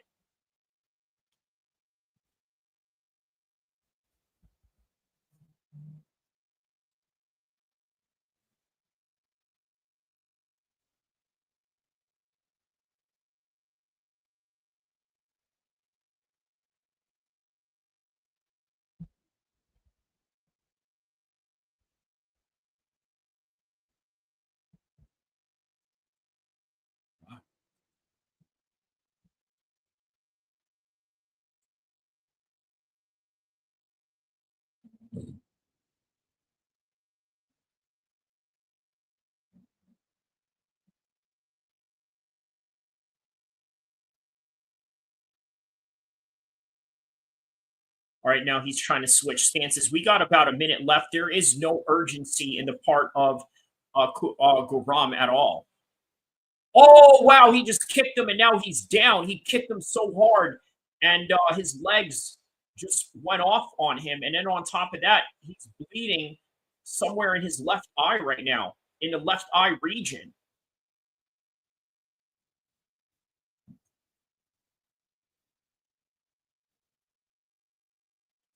I got to tell you, that is the unpredictability of MMA right here.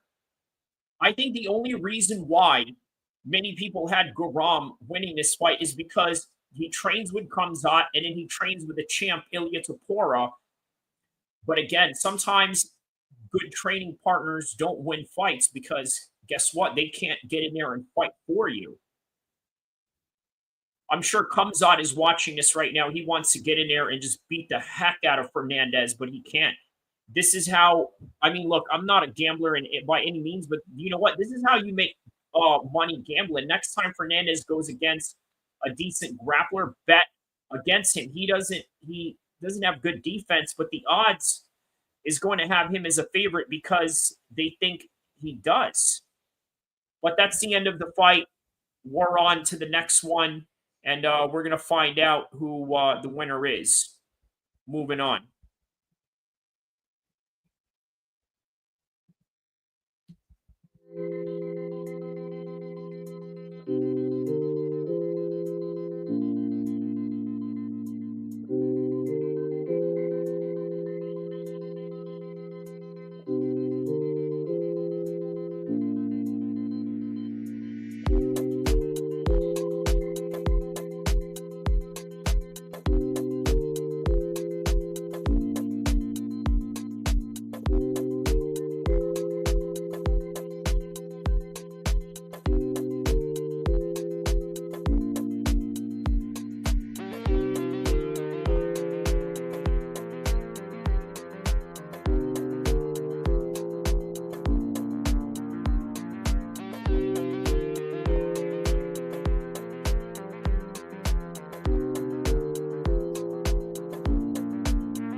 All right, so by unanimous decision, it is Fernandez that wins this one. So a little breakdown of this whole entire fight, right? Man, the leg kicks, the constant leg kicks of Fernandez. And then on top of that, GURAM came into this fight as the heavy favorite. Did he look like the heavy favorite to you guys? I mean, be honest. At least going into the fight, you would think that he is, based on the fact that he is a training partner of Ilia Topuria, the champ, and Khamzat Chimaev, who unarguably is the scariest man in the UFC right now, the boogeyman of the UFC. But nonetheless, here's one thing that's really important to understand about this fight. Training partners and their status don't win fights. It's great matchups that win fights. He knew how to prevent the takedowns. He knew how to set an offense to where GURAM was not able to respond. And as a result, he picked them apart this whole entire fight. So great job on Fernandez. On to the next one.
All right, well, on to the next one.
All right, so coming up right now, Fletcher versus Loughran.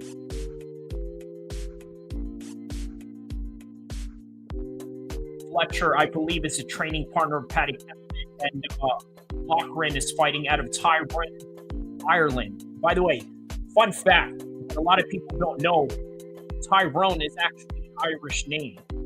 So there you go.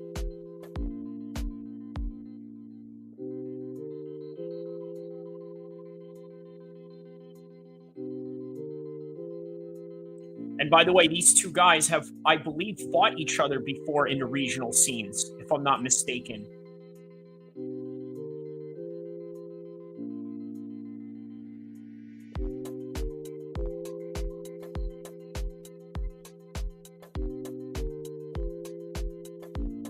So he's trained with Manel Cap before.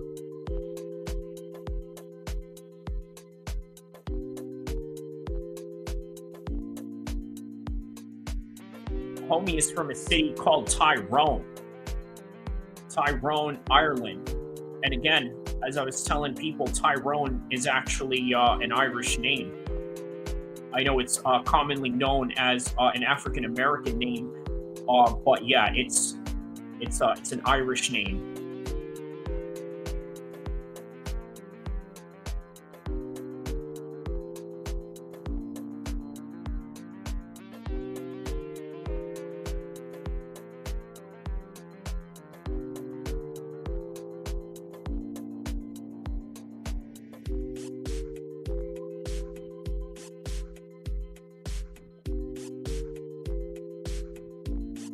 Yeah, this dude is very, just very tight and very robotic in the way that he fights, right? But again, Fletcher, a little bit contrasting that, a lot more elusive and whatnot. So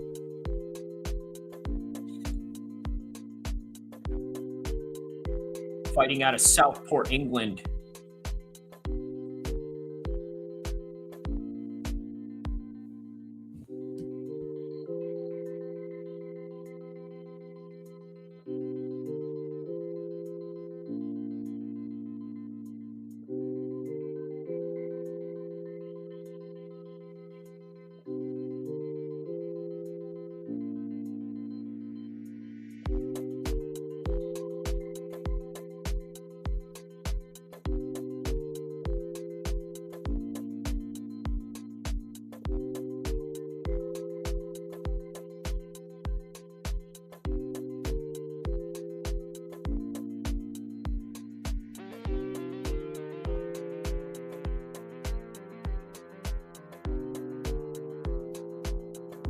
There's Paddy Pimblett right there, showing up for Tommy.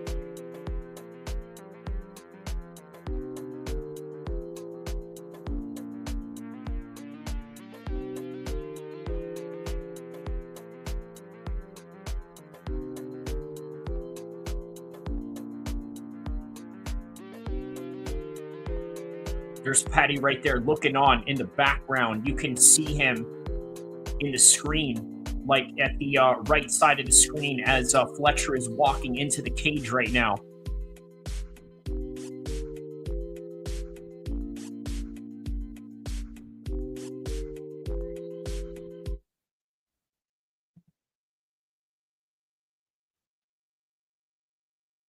All right, very identical between them.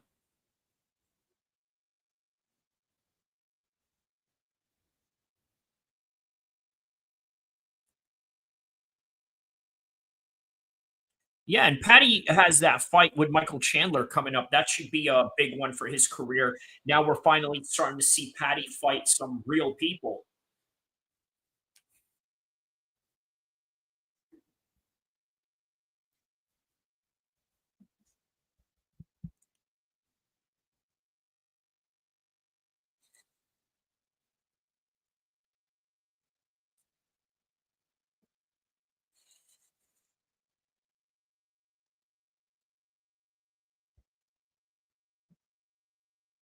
Weighing in at 135 pounds, fighting out of Liverpool, England.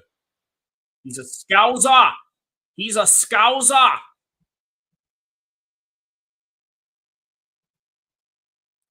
He's a bloody Scouser, mate.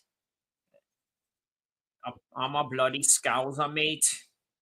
You don't know anything about me. Hey, you know what? Scousers don't get knocked out. All right. All right, mate. All right. All right, mate. All right. Let's go, mate. All right, here we go. Round one. Loughran versus Nathan Fletcher. England versus Ireland. It's always fun when you got England versus Ireland, sort of a rivalry they got going on there, almost like, you know, a blood and crip norteño sureño type of rivalry they got going on.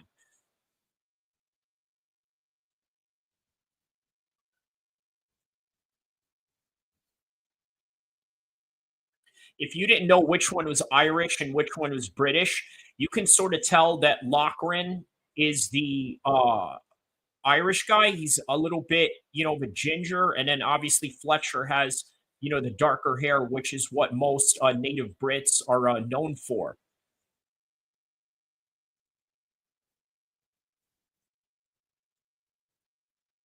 But as far as Paddy goes, he looks different than the other English guys. He looks like, you know, he looks like a Norwegian origin, you know, type of white boy. You know what I mean? Like blonde hair and all that. And, you know, that's why he blends in San Diego. He kind of looks like, you know, an American surfer, you know, like a SoCal American surfer in a way. You know, I think that's probably why he loves training down in San Diego.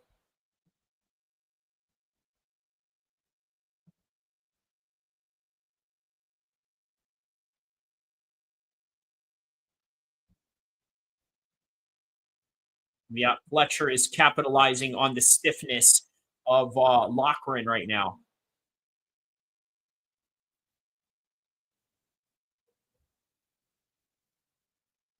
Here we go. He's shooting in for a takedown right now. Boom, there it is. Loughran gets it. He gets the takedown. There it is, and now he picks him up and gets him right back down again.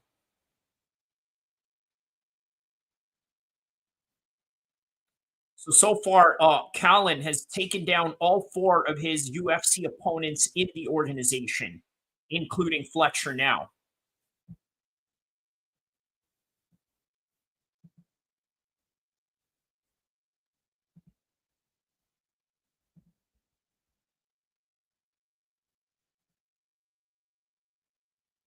Ole, ole, ole, ole, ole, ole, ole, ole, ole, ole. Probably the Irish, they're yelling that out in the crowd right now. And there it is. He takes him down again. Now, you got to wonder, right? Will Michael Chandler fight Paddy like this? Just take him down constantly. He has the wrestling over Paddy Pimblett, but you know what? Michael Chandler, being the reckless dumbass that he is, he's going to try and brawl with Paddy. I guarantee you. I fucking guarantee you, mate. I guarantee you. I guarantee he's going to try to shoot in on me. Okay, mixing my Liverpool Scouser accent with the Scottish there.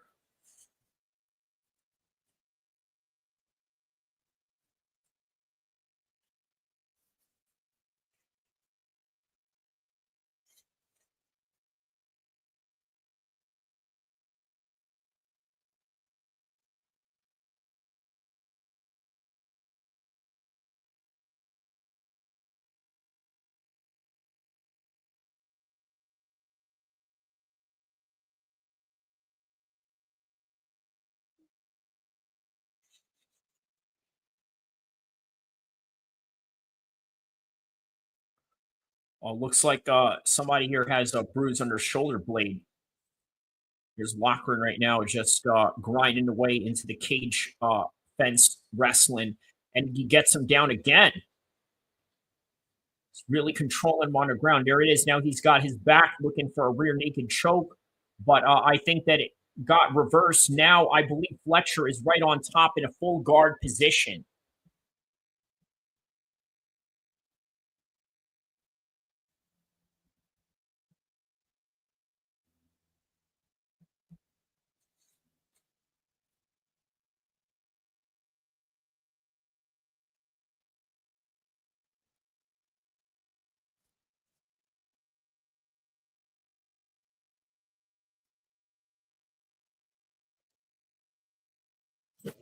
Yeah, they fought in the amateurs, not in the regionals. So it was at a decision that they had gone to. So,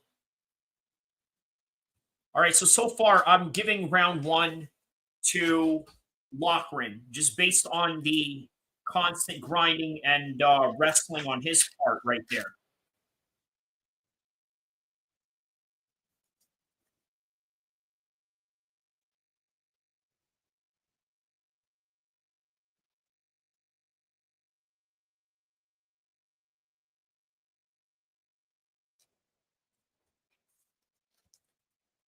Now, the corner of Fletcher is telling him that he's waiting too long.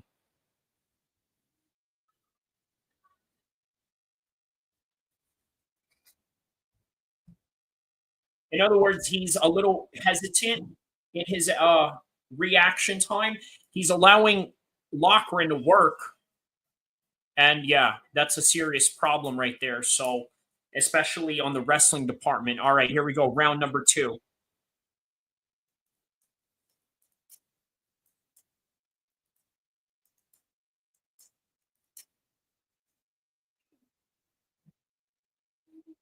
All right, there it is. Leg kick by Loughran again. Okay, there it is. He goes and shoots in on Loughran this time. This time it's him. It's Fletcher that gets the takedown. Second round, he now initiates the wrestling.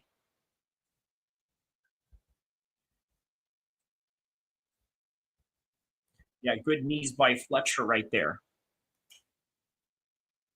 There's another knee by Fletcher right there.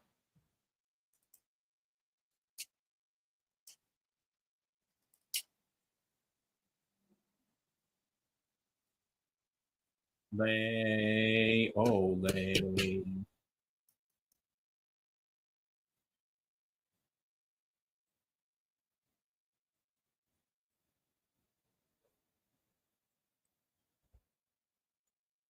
Okay, now he gets the back. He's now getting the back of Loughran. What is Fletcher going to do here? He's now making Loughran ride him in a backpack.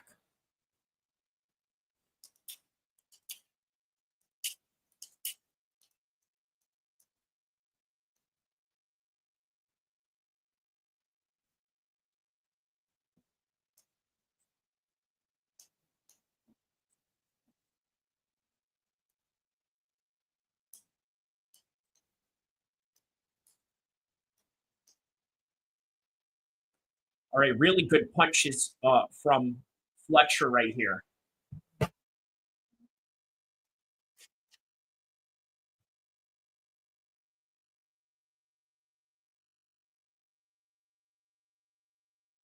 Yeah, there's a lot of power that he can still generate from here, even though he's in this body lock position right now.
Now he's looking for a rear naked choke right here. And you know what? Paddy is really good at this, and you would imagine that him and Paddy work on these positions a lot.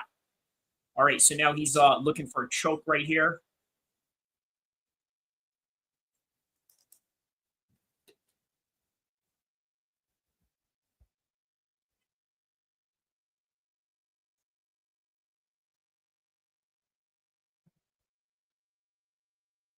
Yeah, he got a lot of damage off of that one. For sure, he got a lot of damage off of that one. Now they're in clinch positions right there. Ooh.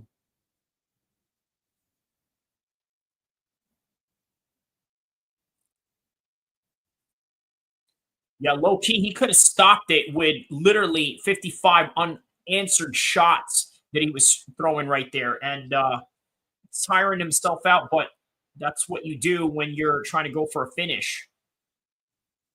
Yeah, Fletcher definitely looks tired from that, and obviously because he was really trying to go for the finish. But yeah. Ooh, there's a nice knee right there coming in. Very similar to what Paddy Pimblett does, right? He comes in there with these crazy knees.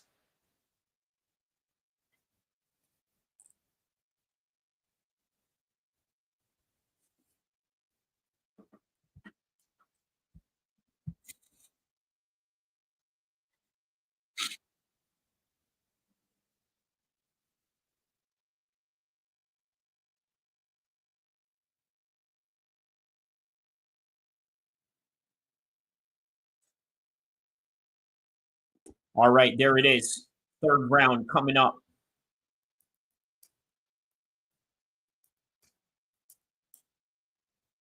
Yeah, so the second round I'm going to give to Fletcher.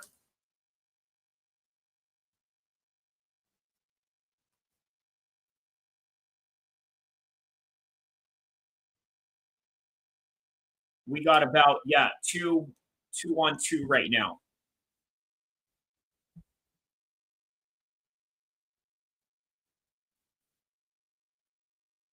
One apiece for both guys.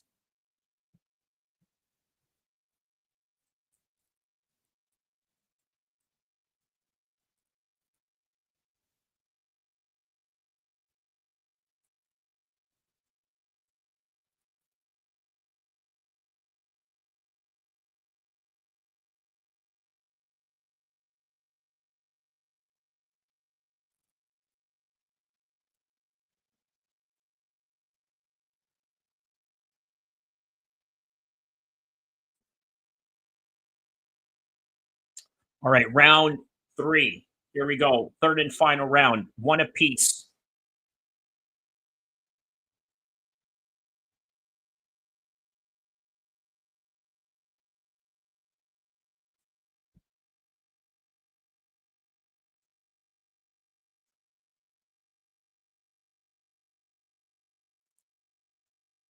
Ooh, that's a good one.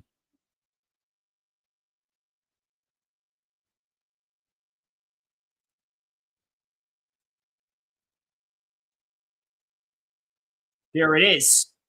Now it is Loughran once again with the takedown. He's the one that initiates a takedown. It seems that whenever any of these guys initiate a takedown, they get it.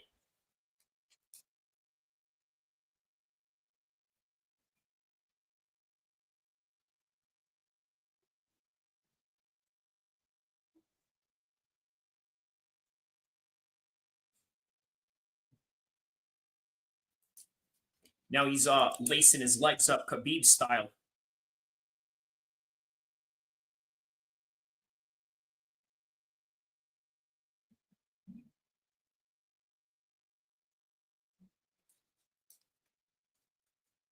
Look at this. He's got sort of a half Nelson choke going on right now.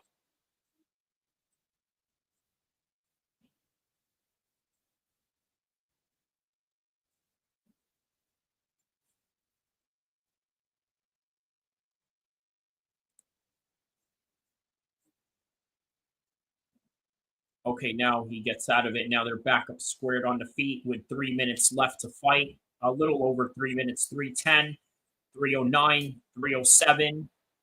Shoots in, and Loughran sprawls on him, gets the back control now. Yeah, Fletcher is really strong, man. On some, like, Marab type of level, but I think obviously Marab probably has way more cardio than him. So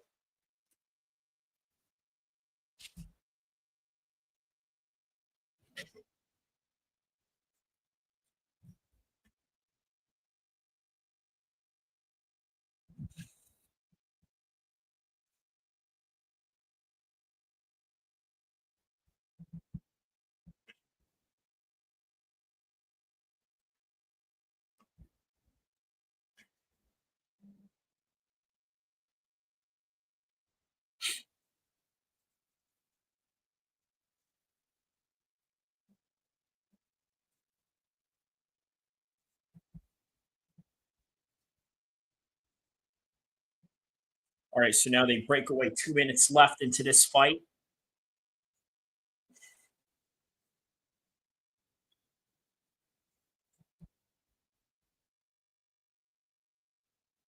All right, he shoots in.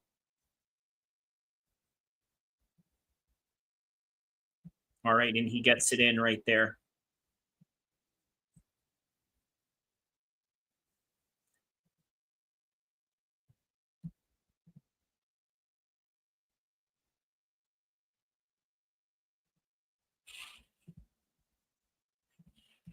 This is a very close fight right here. We're going to find out who won this one right here.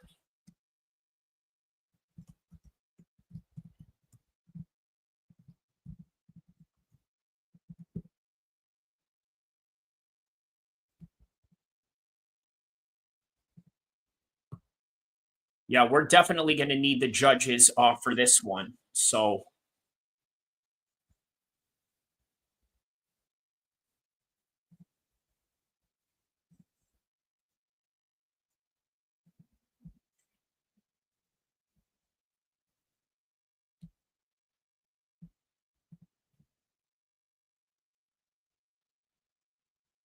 Yeah, really good knees on the part of Fletcher on this one right here. Oh, there's some good knees right there. Oh, wow, good shots.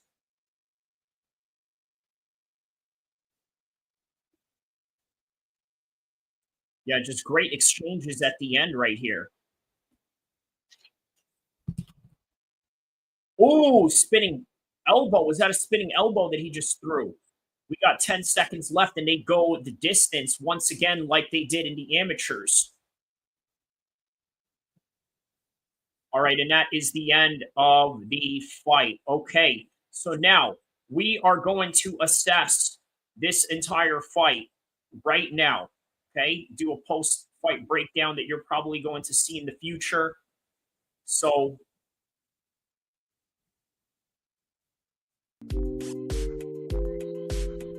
all right, and we are going to do a post-fight breakdown in 30 seconds from now.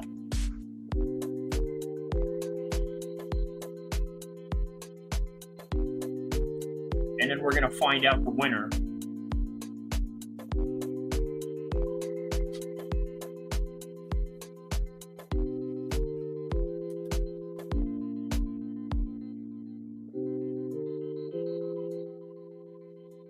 All right, in 10 seconds, 9, 8, 7, 6, 5, 4, 3, 2, 1. All right, so we're going to find out the decision on this one. And round one, Conlon wins at that round, in my opinion, which is the constant takedowns, right?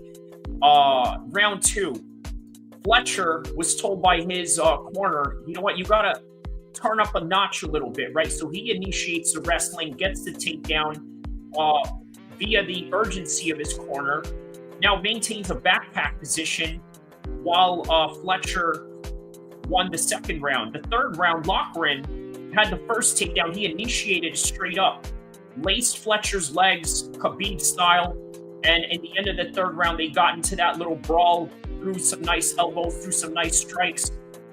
Very close fight, but who won this one, really, right? It was a very tough to judge.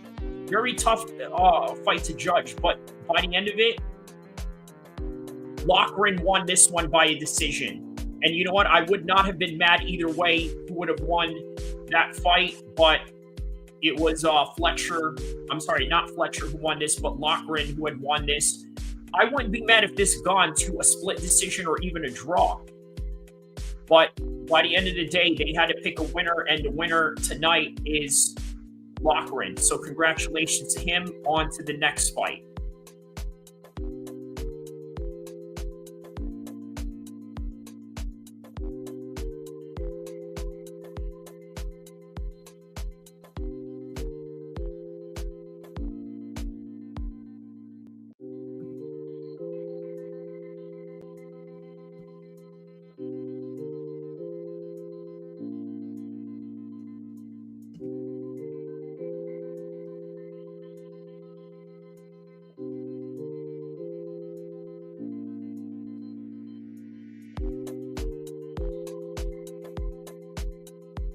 All right.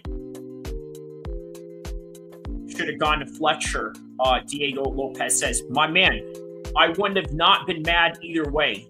You know what I mean? I would not have been mad either way, Diego, because, hey, you know what? It really is just predicated on who the judges were. You know what? I tell you what, man, if you and me were judges in this fight, for sure, Fletcher would have won.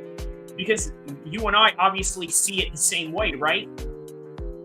But if it was two different people or three different people in the judges' booth, you know, they would have given it to either person, right? And they would have given it to Loughran, and it just so happens those 2 to 3 different people today are sitting in the judges' seat, and they wanted to give it to Loughran. I'm not mad either way. It was a great fight. I think these guys see each other somewhere down the line, maybe for a title eliminator. Mark my words, you'll see that. You will see that, but we shall see.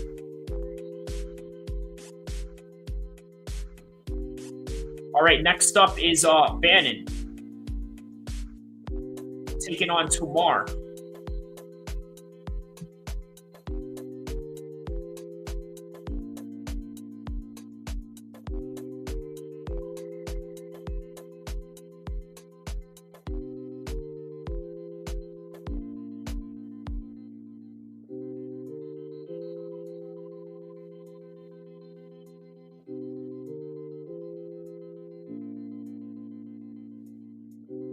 All right, so the first Indian to have fought in the UFC.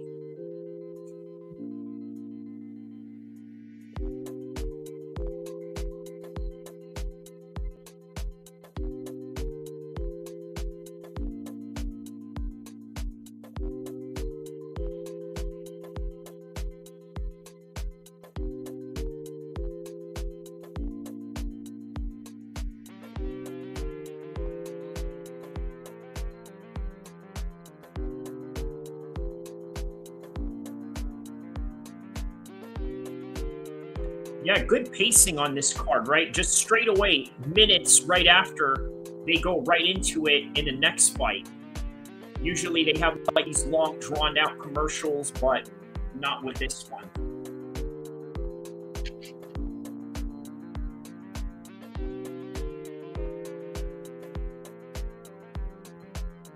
Wow, how about this? She dressed like a man just to go train because it was frowned upon in India. Quite an interesting story there.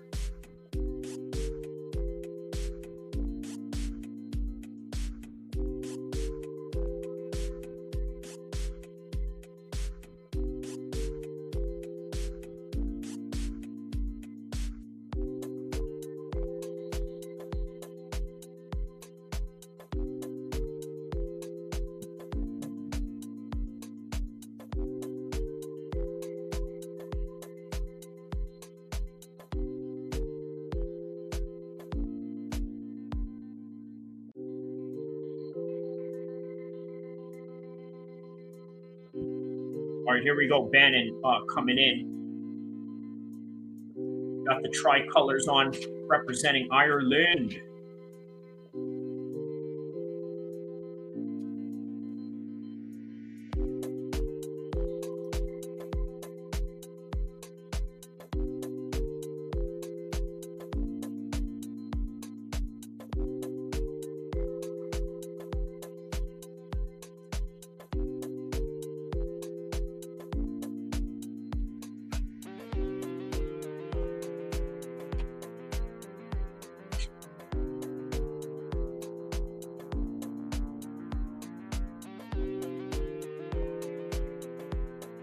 Oh, there's Patty Houlihan right there walking her out. Yeah, Patty Houlihan, one of the stablemates of Conor McGregor in the SBG Ireland gym.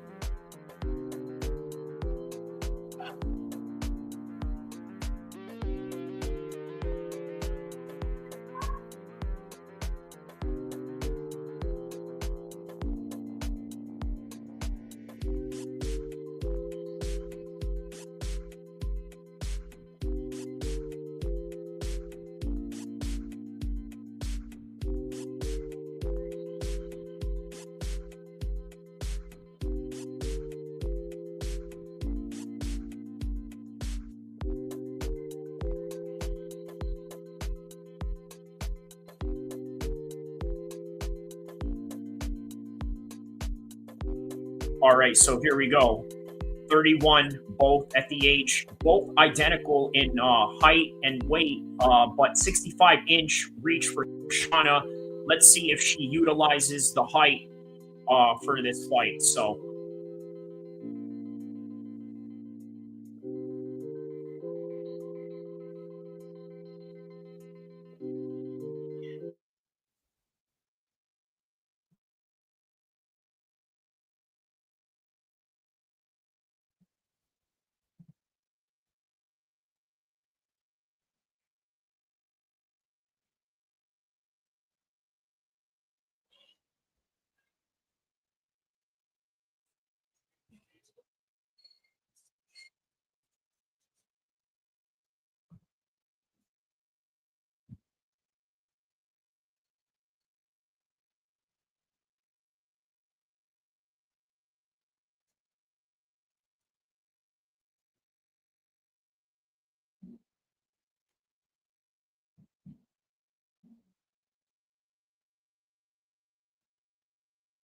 All right, so Shauna Bannon has been announced.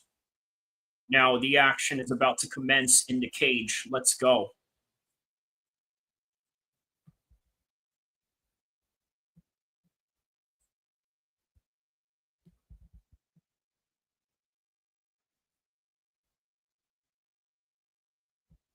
All right, round one.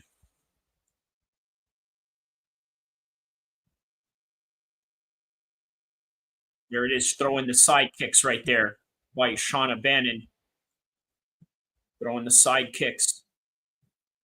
A little wild on the part of Tomar right now. There it is. She's constantly throwing it. She's constantly lifting the chamber of her leg into those side kicks. Just that's her go-to. That's what she likes to do right there. Okay, now she's got her in the clinch position.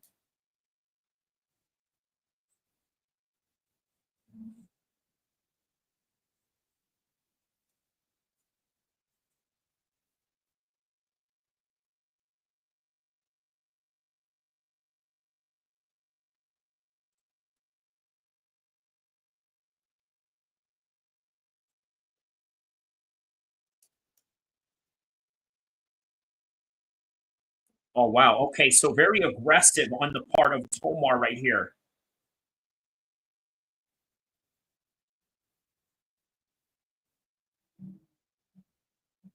Aggressive start for Tomar.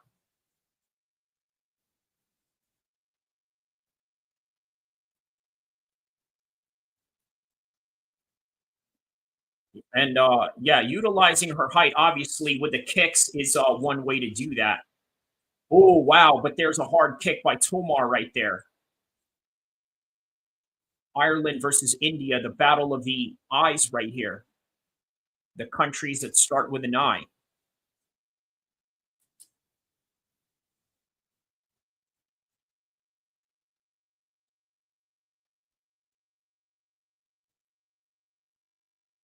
There it is. She's constantly throwing that chamber side kick.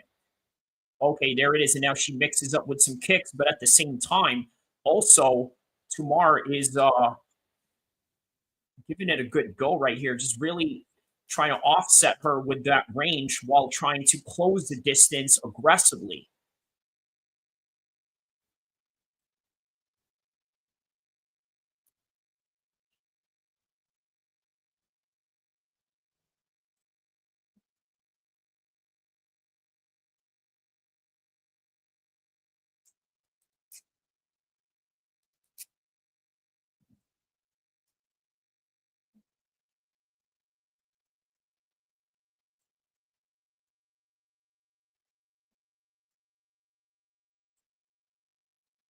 Once again, like she's probably thrown that side kick like at least over 30 times now already. There's another one, another one. She's going to continue to go with it, right? It's a way for her to really set the distance towards Tomar.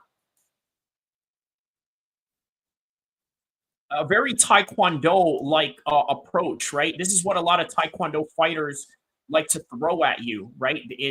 Especially in the point fighting system.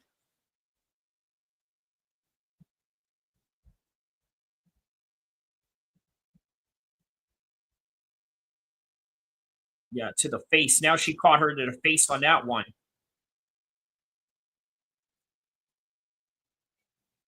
Yeah, it's a one bounce type of leg right there. One leg bounce.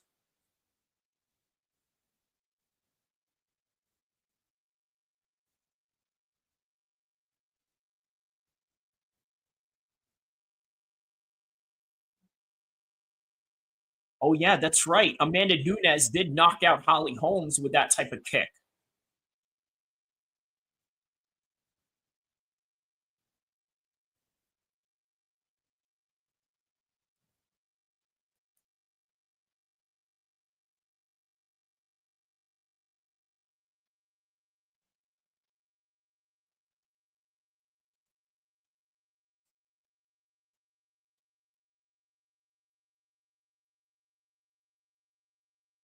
Okay, so it was a kick to the groin by Tomar. All right. Oh, there it is. An aggressive start right there.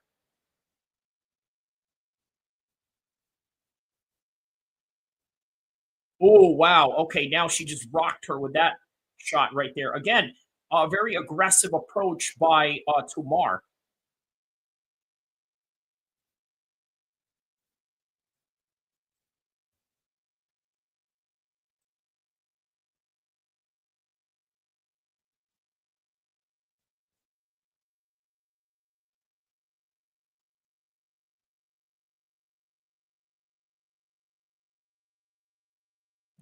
One leg bounce.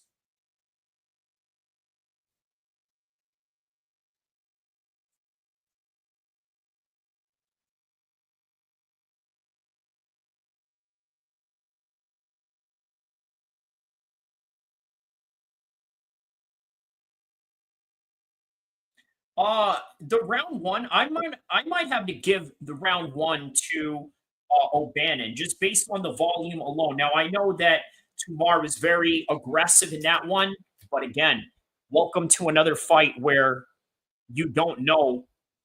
You just really don't know. You really don't know who took that one, right? So let's read the comments here. It should have gone to Fletcher. We read that one. I don't think Puja is that good. I agree. I got Bannon winning this one. I could be wrong. Well, so far, Diego Lopez, who's winning right now, I would say probably O'Bannon, right? Just based on the volume alone, I think that yeah, she's winning this one by the volume alone. So okay, on to the next one. Round number 2 coming up right now.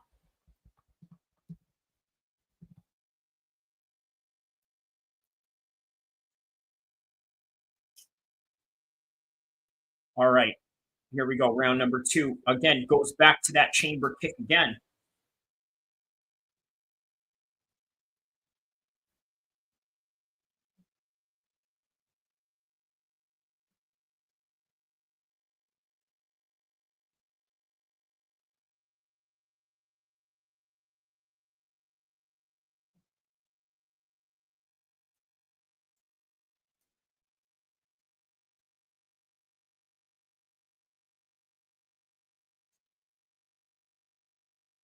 Now, Bannon's moving forward at her. She's like, never mind trying to play this range game. I'm going to try and just go flurry on them.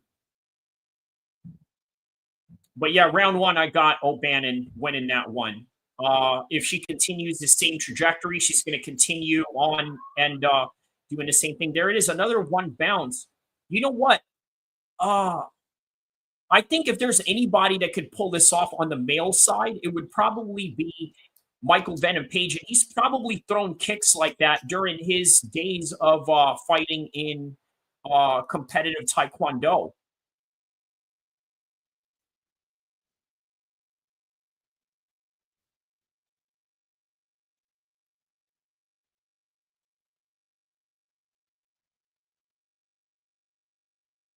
Now they're clinched up.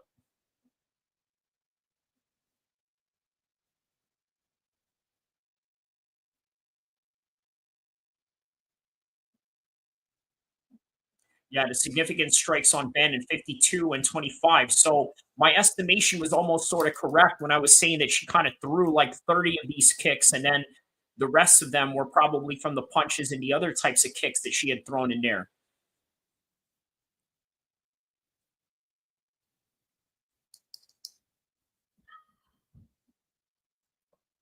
All right, now Tomar with a little side kick of her own.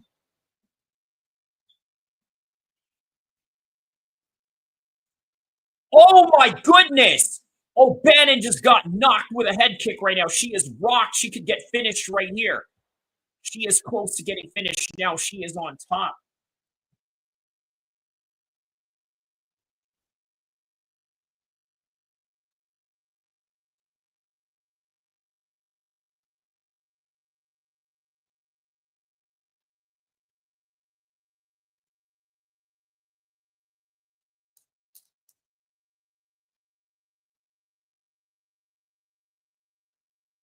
Oh, wow. Now look at this. She's looking for an arm bar.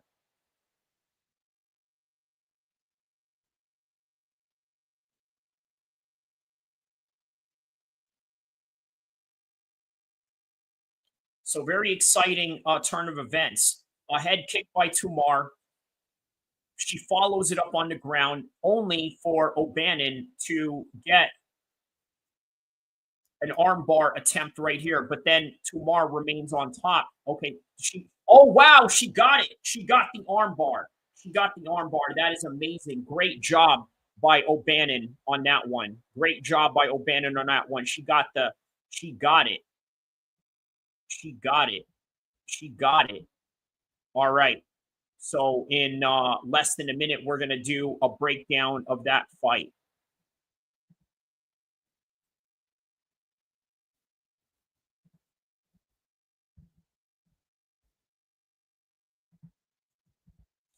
Yeah, after getting dropped.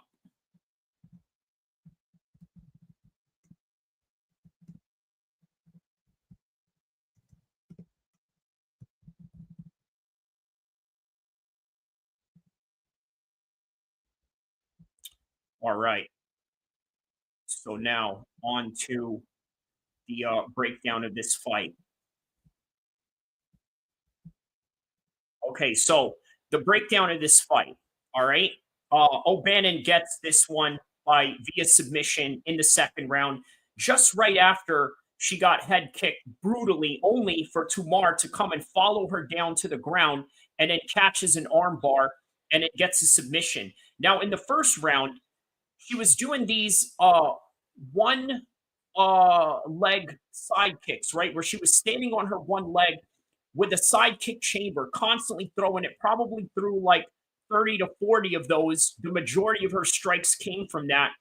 There were a few moments that were very aggressive on the part of Tomar, but by the end of the day, again, anything can happen in MMA, right? Anything can absolutely happen.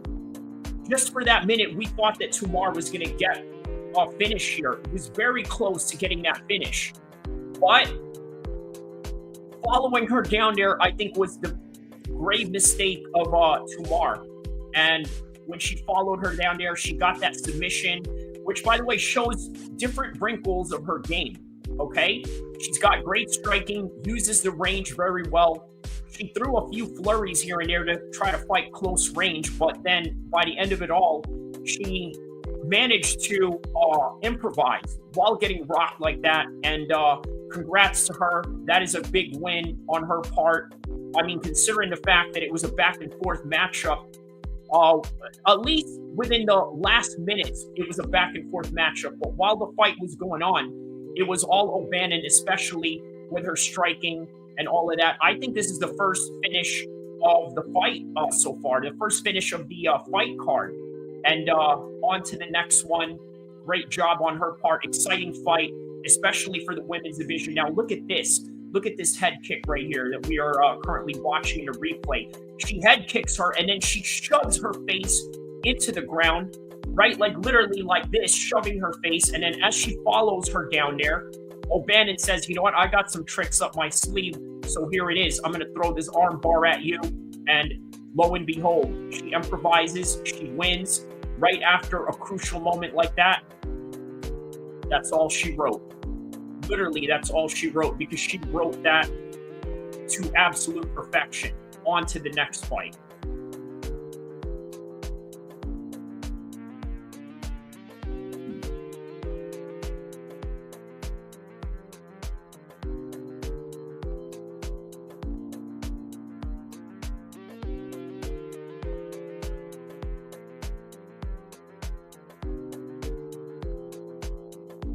All right, so next one is Andre Pulyaev coming up right now.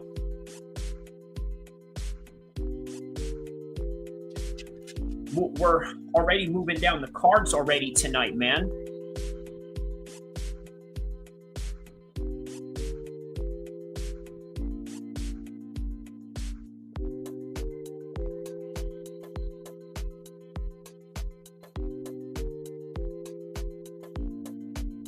All right, there's Christian Duncan Leroy right now.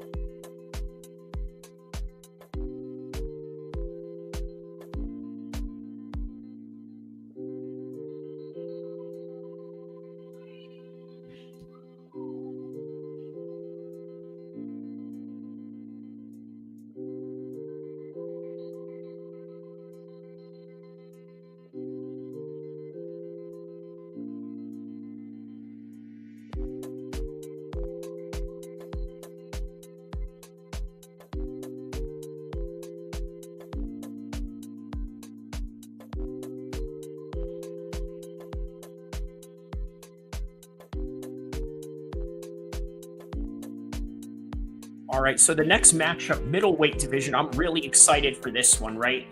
Christian Leroy Duncan is, again, one of those top UK prospects that are in the mix right now, right? This is a guy that I think can really make the middleweight division even more stacked than what it already is. But nonetheless, yeah, here we are. We're waiting for that matchup right now. Let's see how the pacing of this fight goes, because usually when you get a knockout like this, they're going to go to the commercials. They're going to make it a long drawn process and whatnot. But either way, yeah, we're on to Pulyaev and Christian Leroy Duncan right now.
All right, so next fight coming up right now.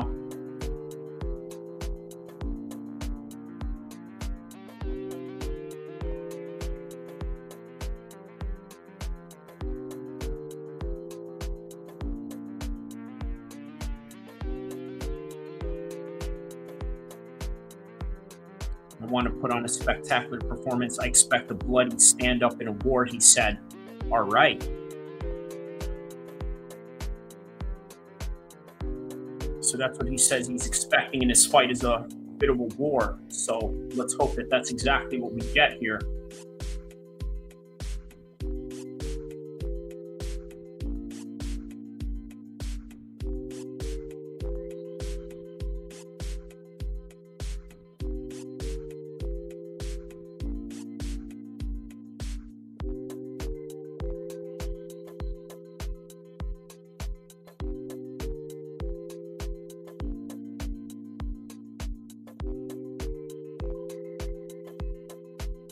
So this guy is considered a master of sports, right? Usually it's like a degree that they give you in Russia. Now that's interesting, right? Because there's a lot of fighters out here that have trained for a long time, but it's not considered a degree in any kind of way. But in Russia, it's considered a degree. So if you stop fighting, you have a career in coaching, right? And you have a degree to do that because their state literally encourages it.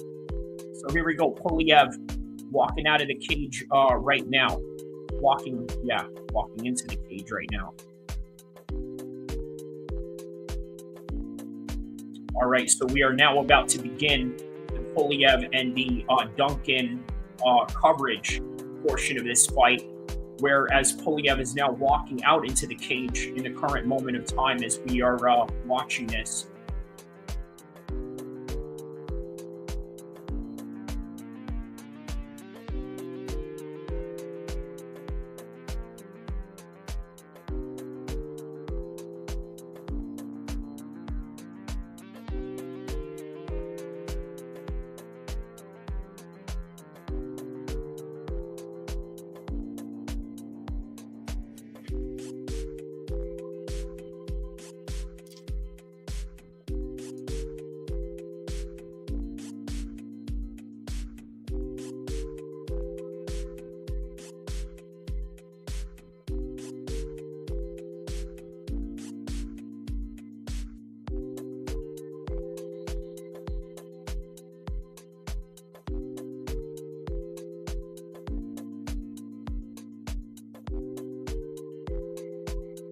Yeah, so according to Michael Bisping, this guy spars hard, right? And I'm going to be honest with you, I don't like that because I think that a lot of guys really leave a lot in the gym.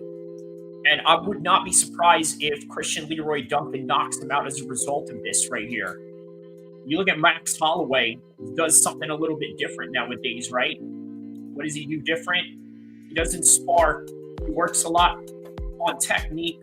So as a result of that, yeah, man, you know, it just stays in there and fresh. He stays fresh. I think that's the overall advantage of the whole entire process of not sparring as much. Now, you have the contrasting opposite of somebody like Pulyaev. I mean, you've got to ask yourself, at what point does this become detrimental to his health, and not only that, his overall career? Well, we're going to find out right now. That's what's great about fighting. We really find out whose philosophy works the best. Look at that security guard behind Christian Leroy Duncan. The dude looks like he's about 6'10", and he's tatted up too on top of that. All right, so Christian Leroy Duncan has the clear mouth guard, right? We don't usually see that, right? A clear mouth guard, usually it's something by design, or a guy has some sort of, let's say, their country or their insignia or something to that extent. But now Christian Leroy Duncan is at the prep point right now.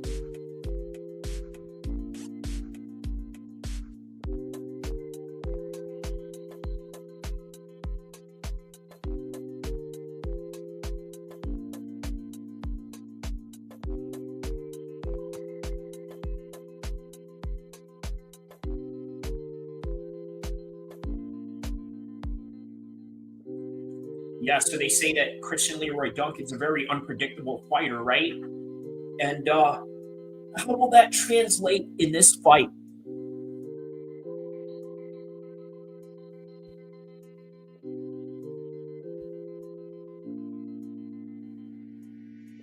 All right, 6'4" at 185, 6'2" Duncan, sort of a standard height in the middleweight division.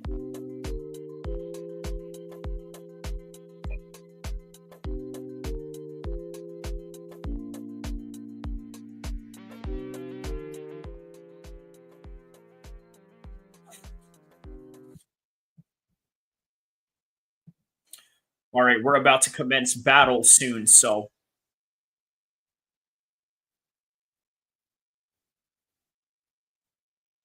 All right, Andre Pulyaev.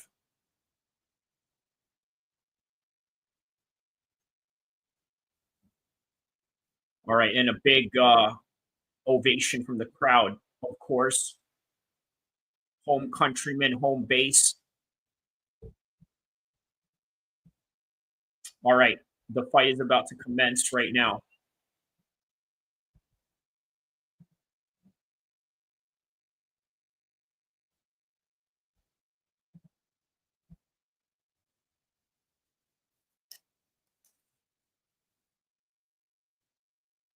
All right, Jason Herzog as the referee right now.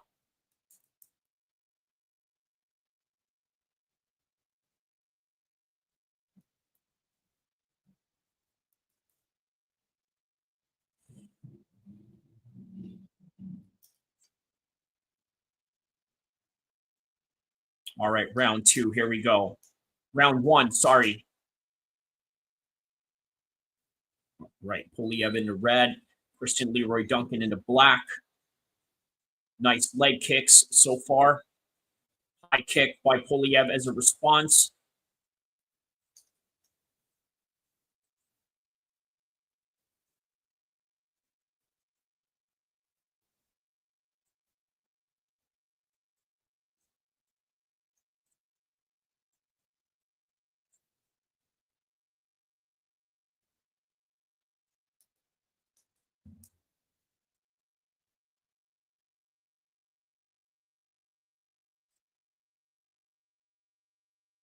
Oh, there's a spinning back fist right there. See, I told you, this is a very aggressive display by Duncan. And Pulyaev needs to be careful he doesn't get chinned here.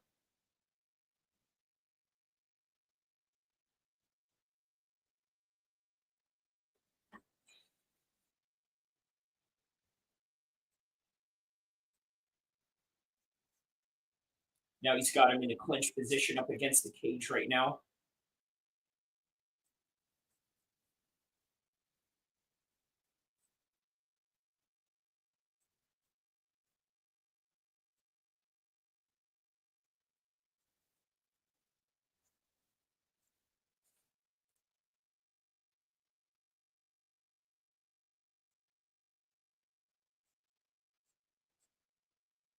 Yeah, really good knees right there, and good commitment on the part of Christian Leroy Duncan right now.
All right, they got themselves in a 50-50 position right now, up against the clinch.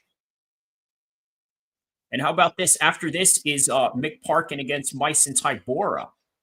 Fun times ahead, ladies and gentlemen.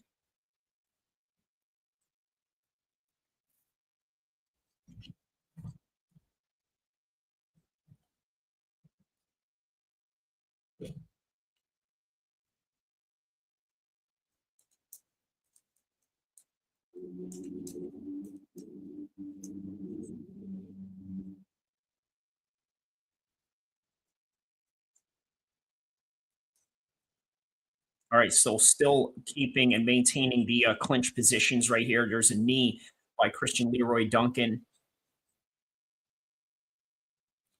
So with the first round going off to a fast start, they maintain just clinch wrestling position against the cage the whole entire time here with just about a minute left.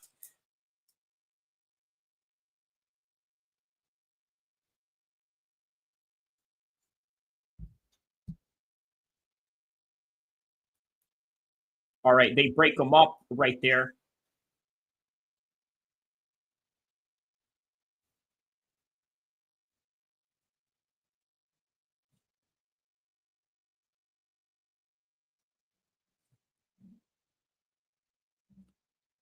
Okay, there's a nice jab right there.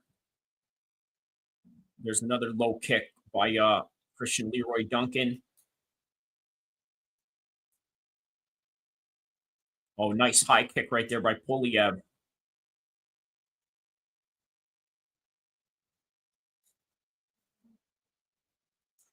Ten seconds left.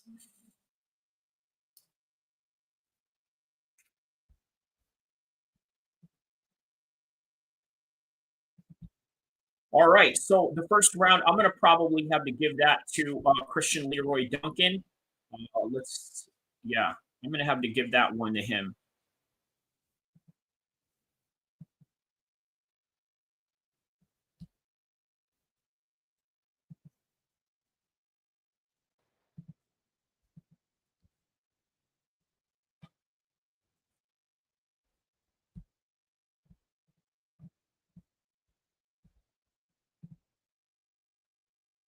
So the corner is telling him to knee and pressure him on.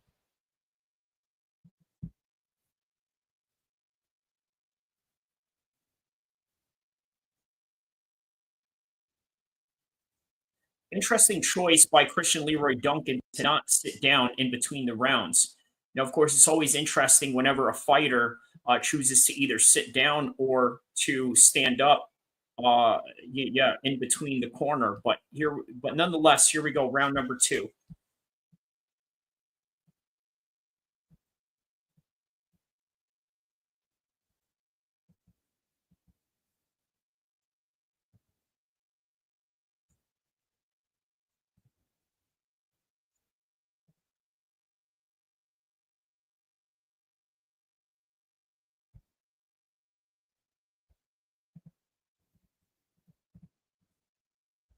Okay, they go straight to work with round number 2.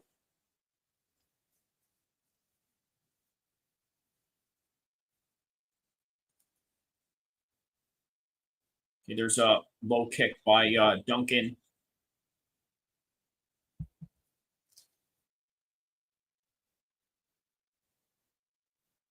All right, so Duncan goes forward, tries to throw some shots at him.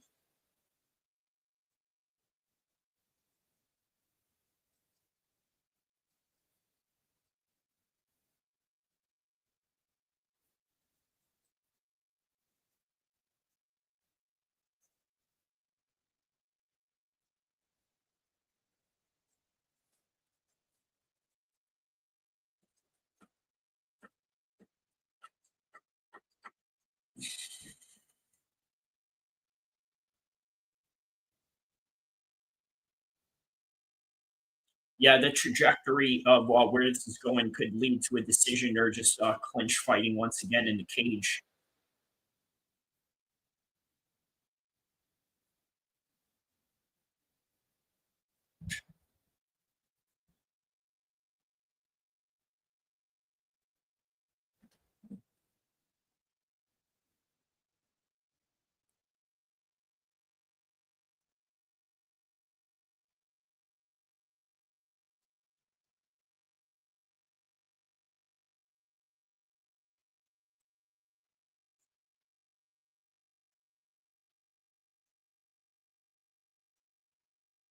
Yeah, Duncan just walking him down once again.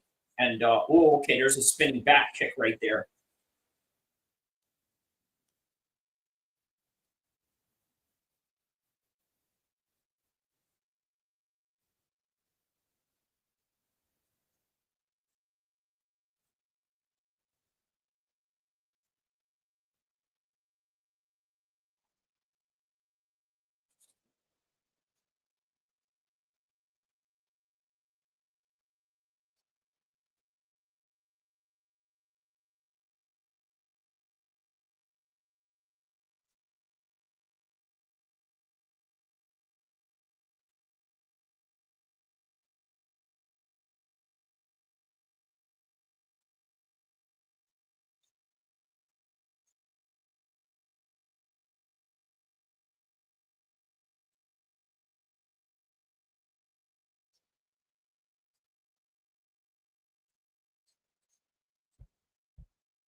All right, so nice front kicks right there by Christian Leroy Duncan.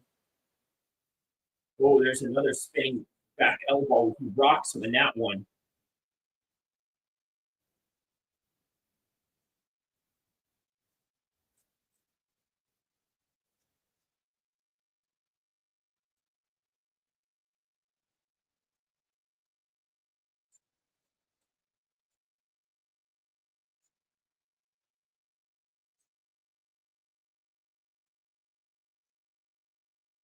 All right, 1 minute left into the second round.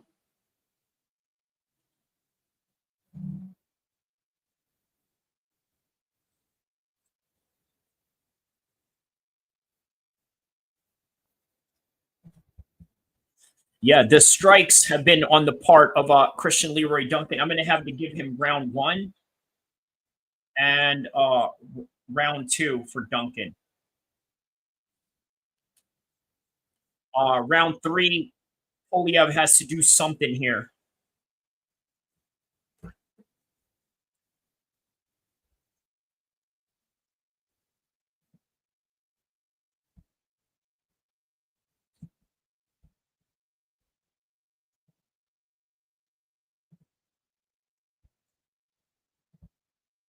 All right, 10, 9, 8, 7, 6, 5, 4, 3, 2, 1.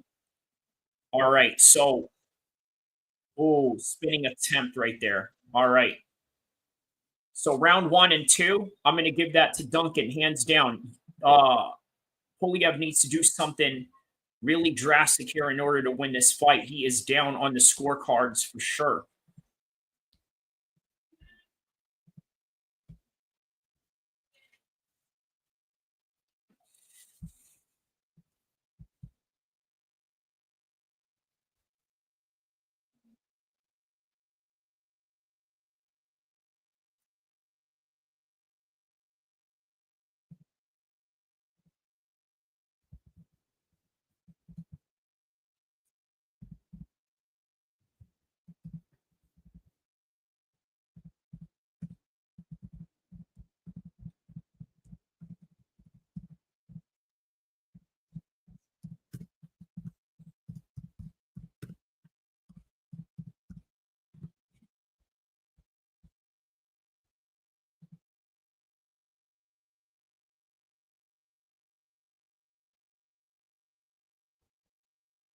All right. So third and final round on this one. Let's see what adjustments Pulyaev takes. Side kick right there by Christian Leroy Duncan.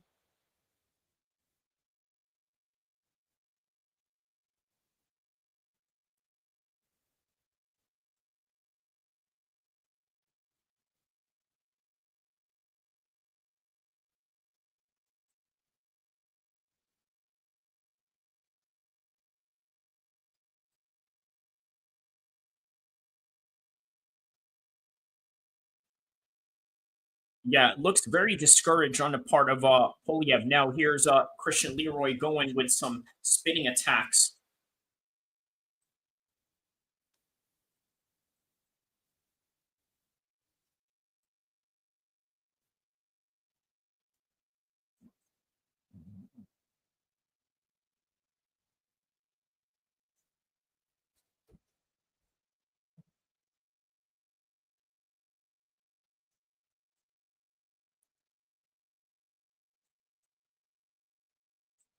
All right, so now it is Pulyaev. Now they're just reversing positions on each other in the clinch exchanges here up against the cage.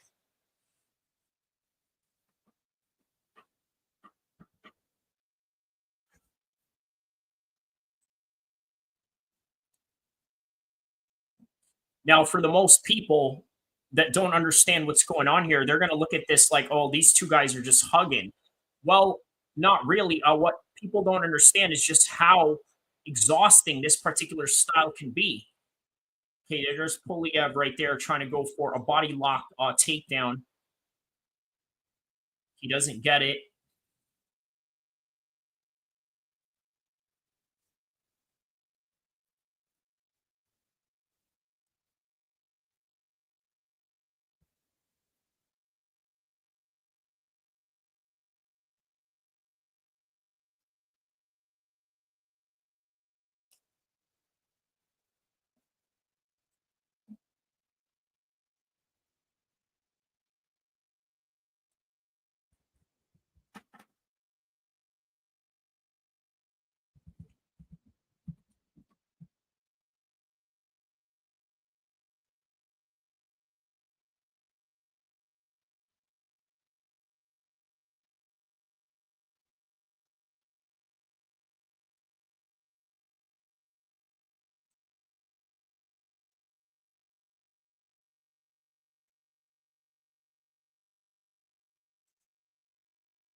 Oh, there's a spinning attack right there by Christian Leroy. Misses it. He's really amped to wanting to take these spinning attacks.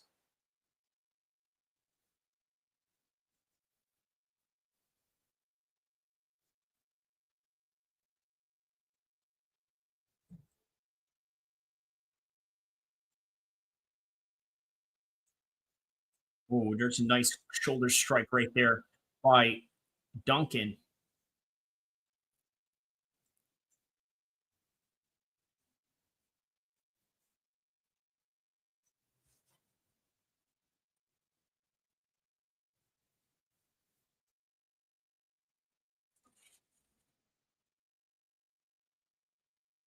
Oh, that's a nice knee. And then following up with that knee, Pulyaev is trying to pull down. Oh, there's a double knee.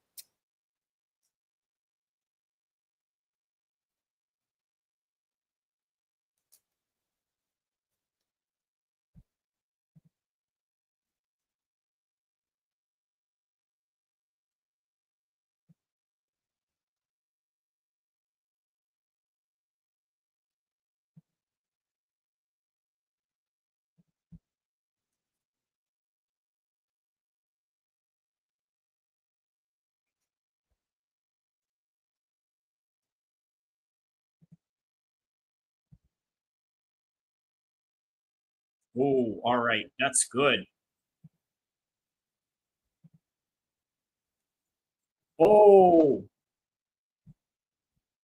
Oh, there's some good elbows right there. 4, 3, 2, 1. All right.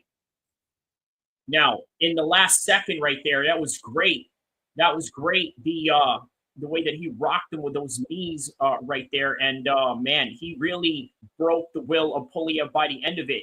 I mean, it was a little bit lackluster in between round 1 and 2. There were some really exciting moments in here where the spinning attacks came from Duncan, from the elbows, wrestling up against the cage. Ref breaks him up with just less than a minute within the first round. I gave the round 1 to Duncan.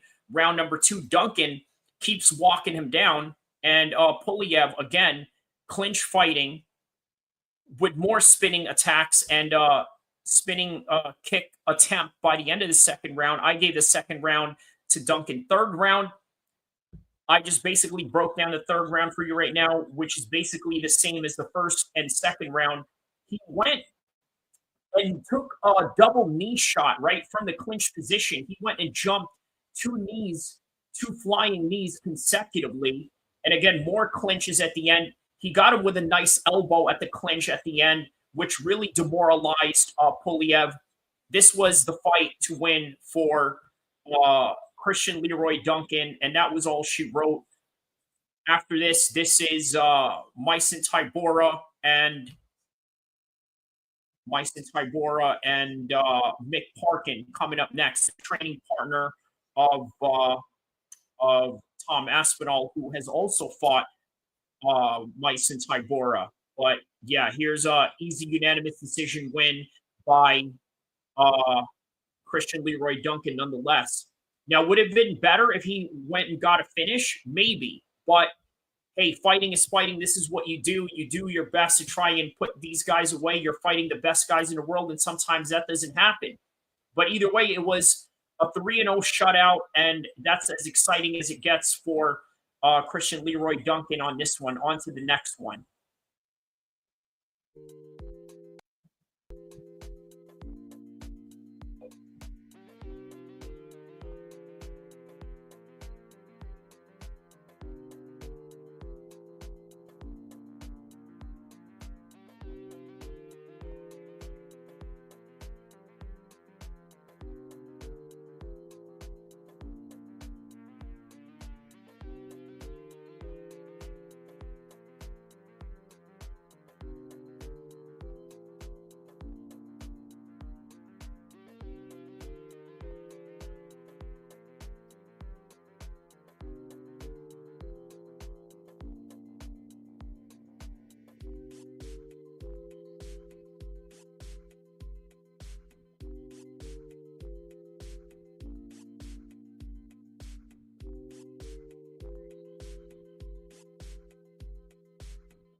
All right, so undefeated 10-0, Mick Parkin coming up into the cage right now, the training partner of Tom Aspinall. Is Tom Aspinall in the background? No, I don't think so. But yeah, Parkin is definitely a lock for sure.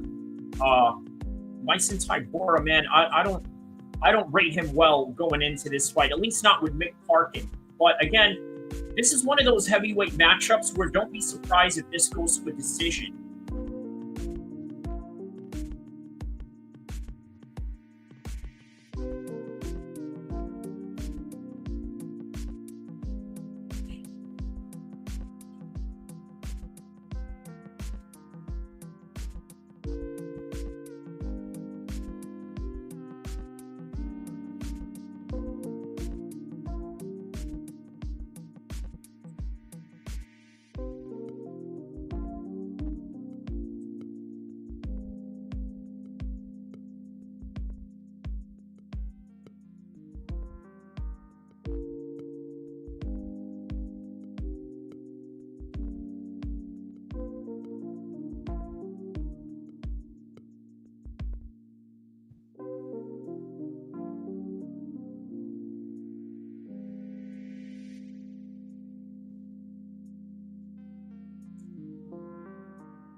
Yeah, this is going to be a real fun matchup right here for sure. Very fun matchup indeed.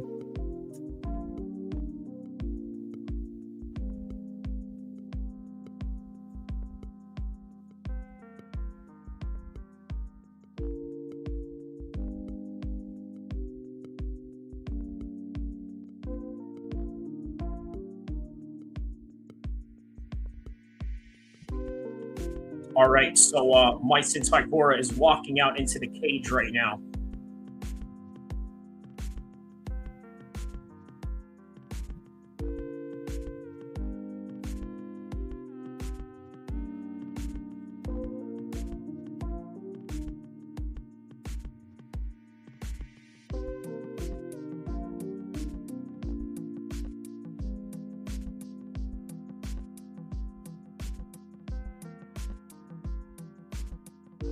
All right, 10-year age difference right here.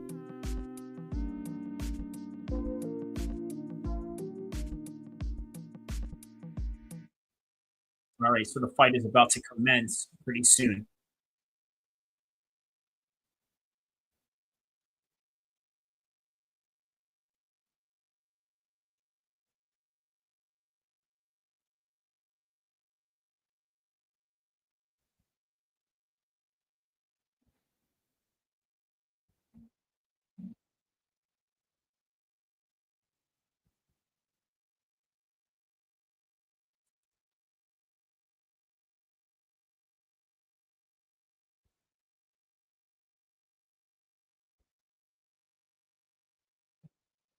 All right, guys, battle is about to commence pretty soon.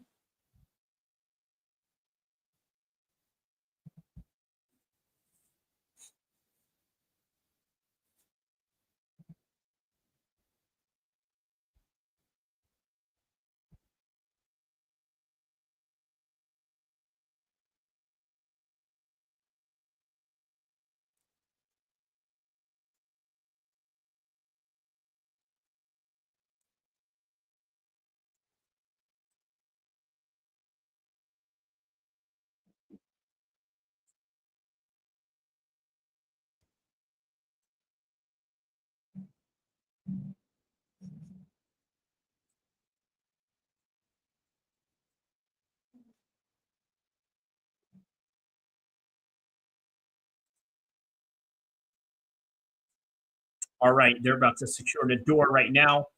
Round one is about to commence. Here we go. Parkin with the traditional Muay Thai stance.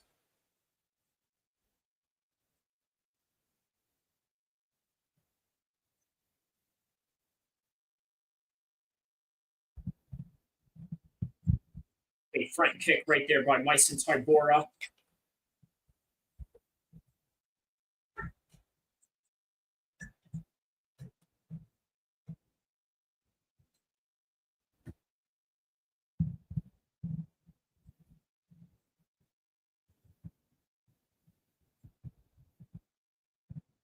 All right, there's a body kick right there by Tybura.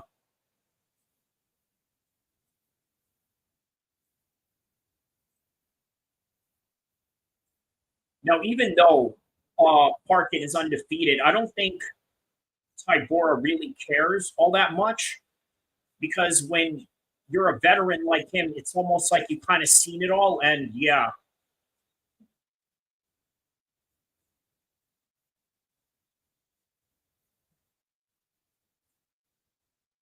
almost like you're unfazed, even though the rest of the world sort of sees it like, well, this is an undefeated guy. This guy is a lock in a lot of people's parlays. So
All right, now halfway into the fight right now, halfway into the first round, rather.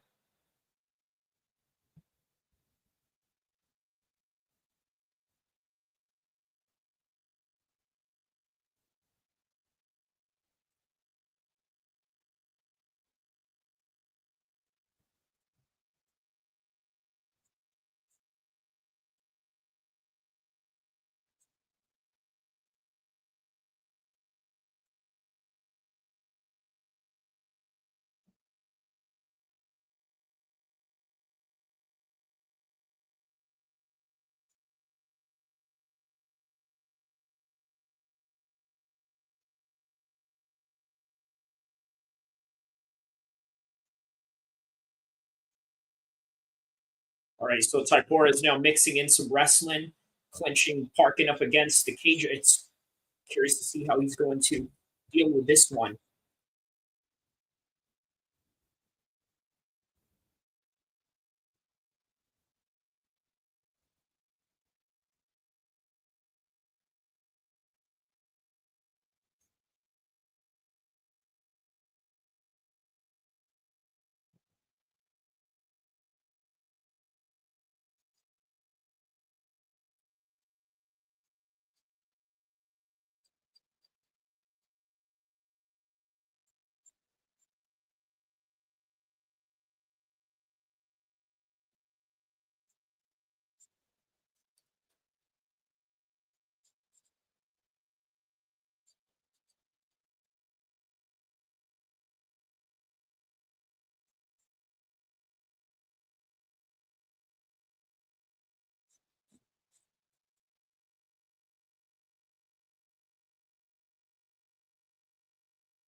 All right.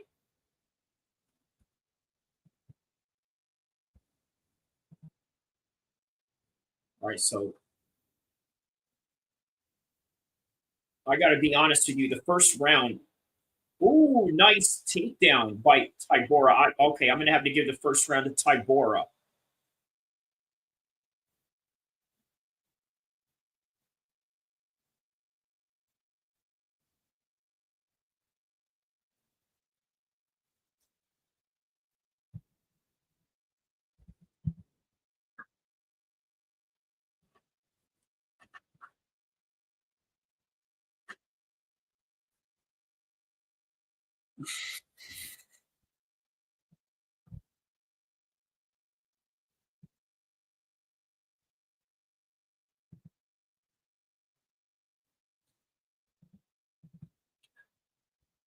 All right, so check this out, right? I'm giving the first round to Myson Tybura. The takedown at the end of the first round, I think, was really the significance of it all.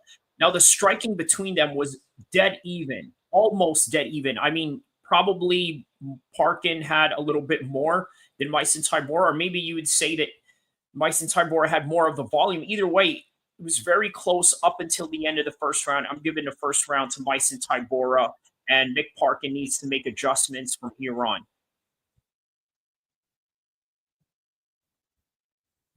And the awkwardness of Tybura is, really causing some issues for Mick Parkin here.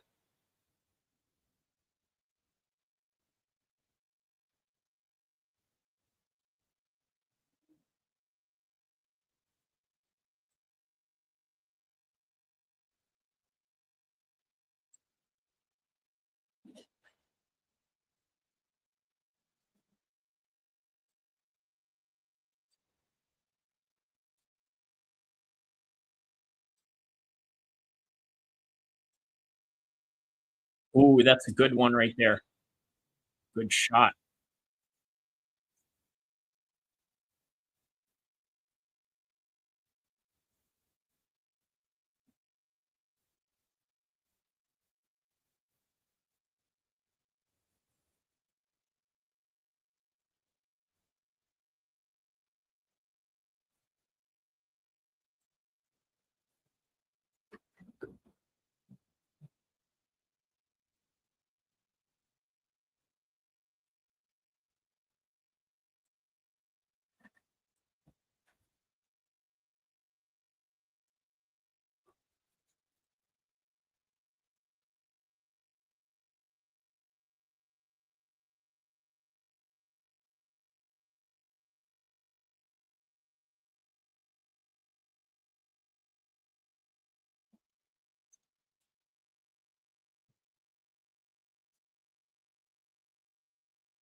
Oh, wow. Okay, now he's going for a ground and pound. He's about to finish him right here. The referee is about to finish and call it quits. Wow, look at this.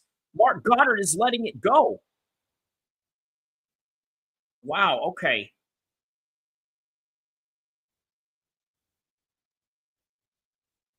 Now he's maintained this half guard position. Since Tybura is trying to get up from it.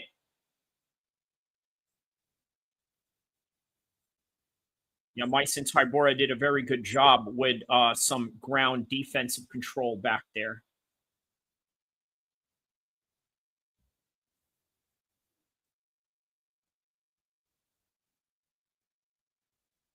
Oh, he's going for a heel hook here. Oh, wow. Hold on. No, he's lost it. Okay, now Parkin.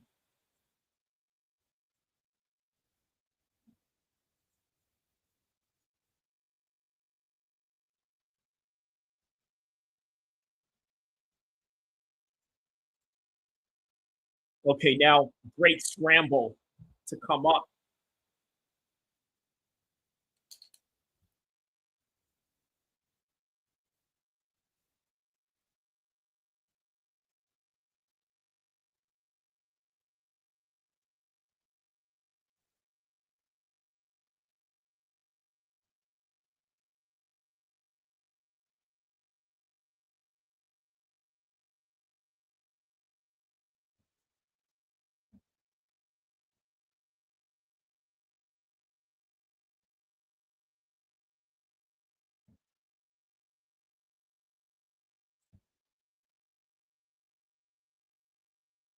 All right, going for a takedown here.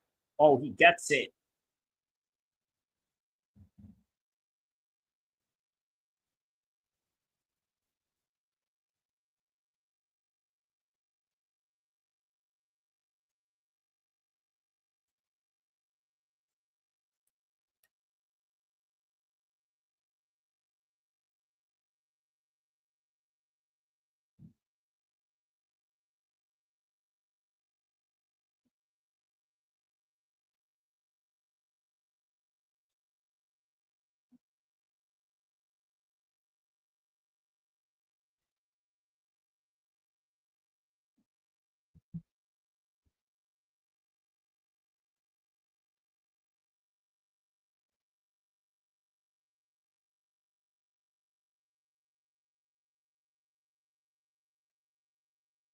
All right, 10, 9, 8, 7, 6, 5, 4, 3, 2, and 1.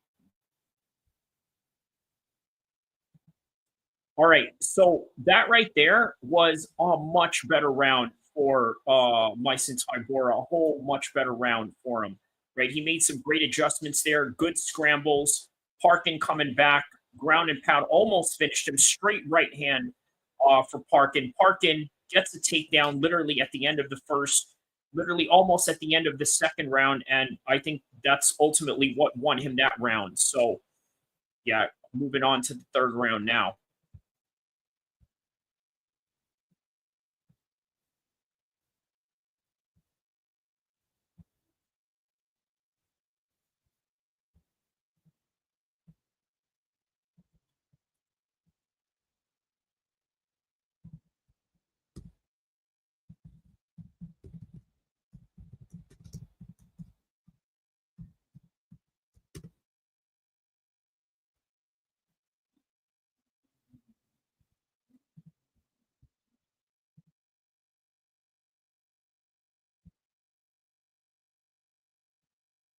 All right, round number 3. Unusual for heavyweight fights to go this long, but it's heavyweight fighting, and it's Parkin at heavyweight fighting because Parkin is one of those fighters that comes across as sort of like a decision machine. Yeah, Gaziev probably beats both of these guys at the same night. Shamil Gaziev.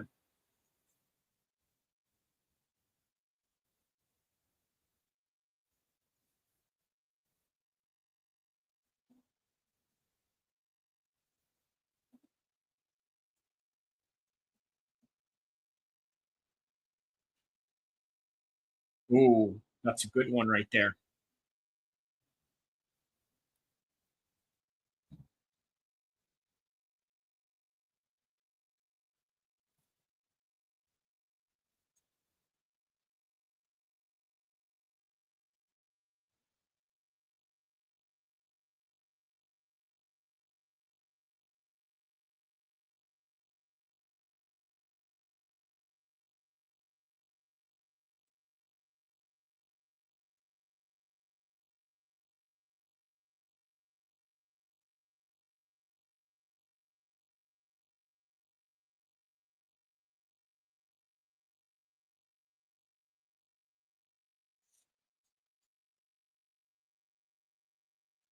Yeah, at this point of the fight, both of them look really labored in the way that they're throwing these shots.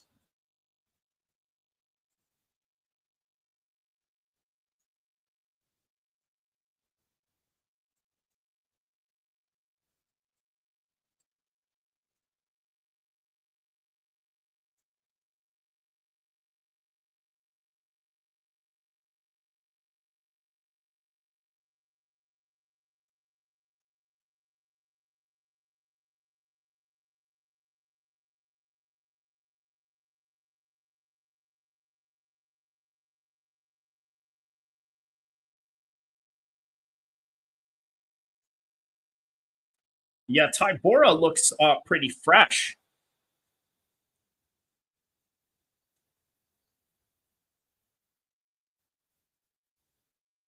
Yeah, a lot of these fights are going to a decision, aren't they?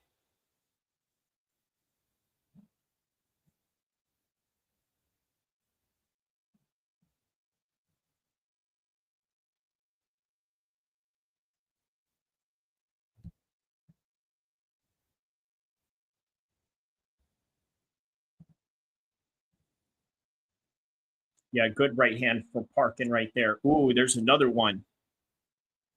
Third round is basically a boxing match right now with just 2 minutes left into this fight.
All right, about 11 seconds left into this fight right now.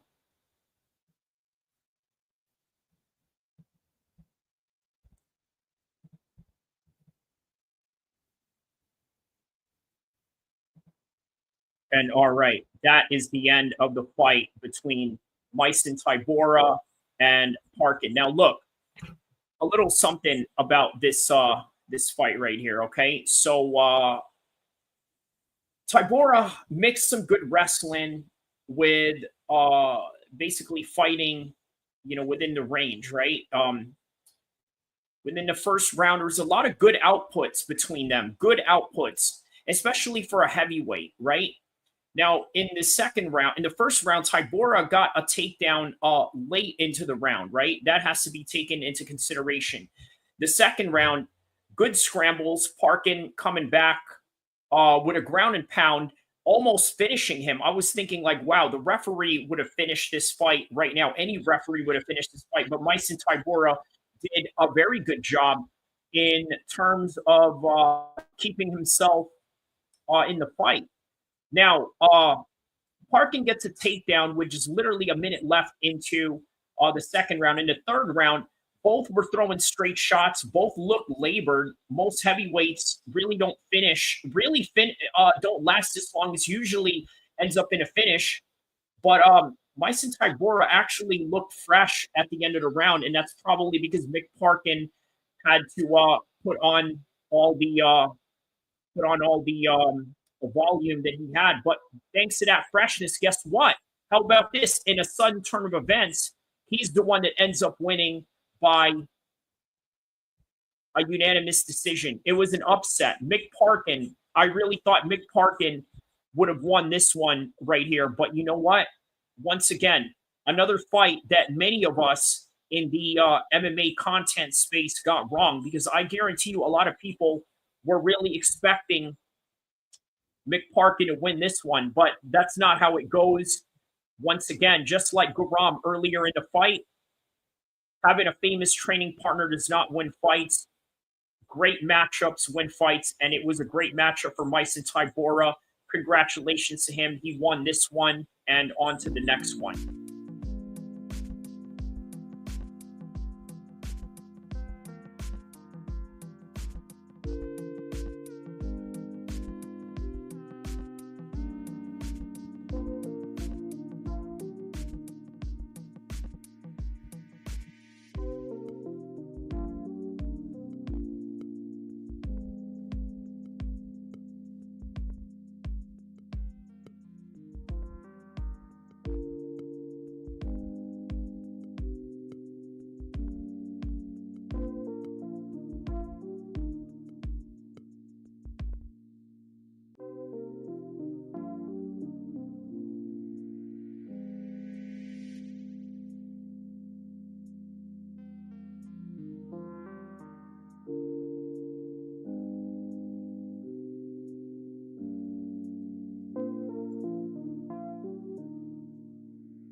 All right, and good pacing on this card. It's on to the next one.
Wow, yeah, that was very shocking, the last fight, man. I really thought that Mick Parkin would have won that fight. Man, he almost finished Tybura. So it's like, how? How did he win that? But again,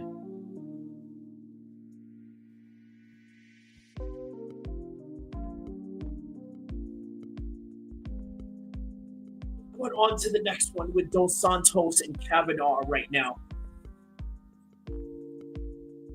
The prelims are almost finished, almost onto the main card next.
All right, here we go.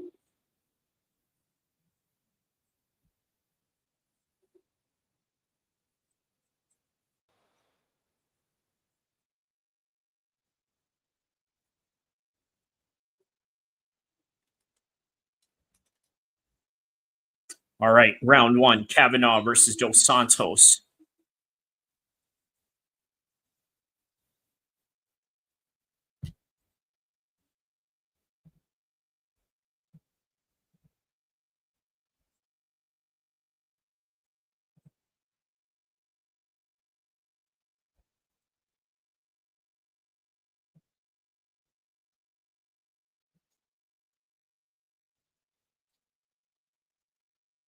Oh, okay, he just rocked him right there. We might get an early finish right here.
Yeah, the pace that you're going to get out of flyweight is going to be absolutely insane for sure.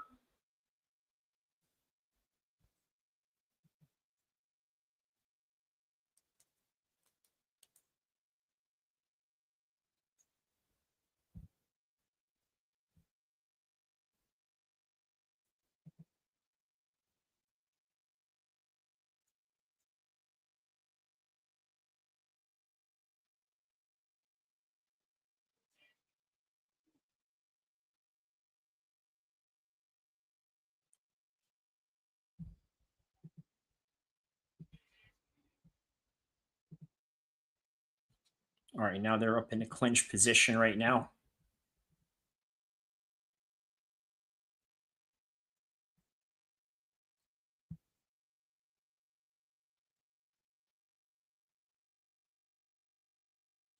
Ooh.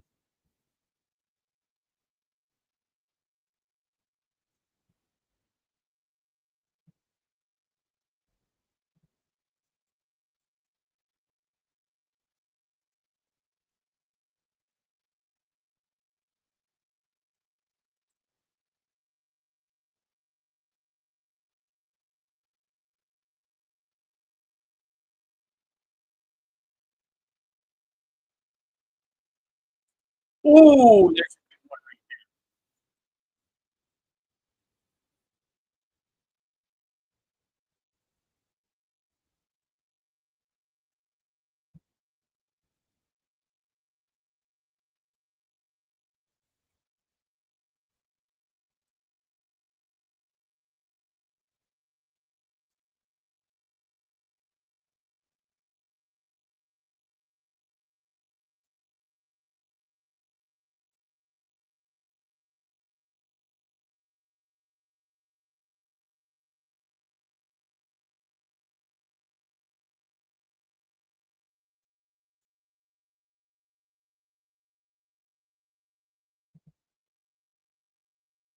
there. Oh, wow.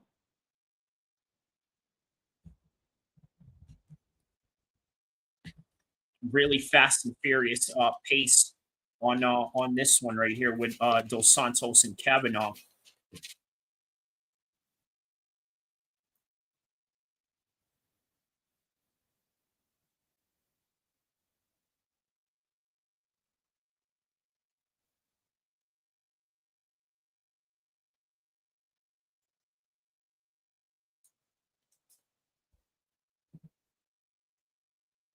All right, there it is, man. First round. I don't know who I would give that to right there. That would be a very difficult round to score on that one.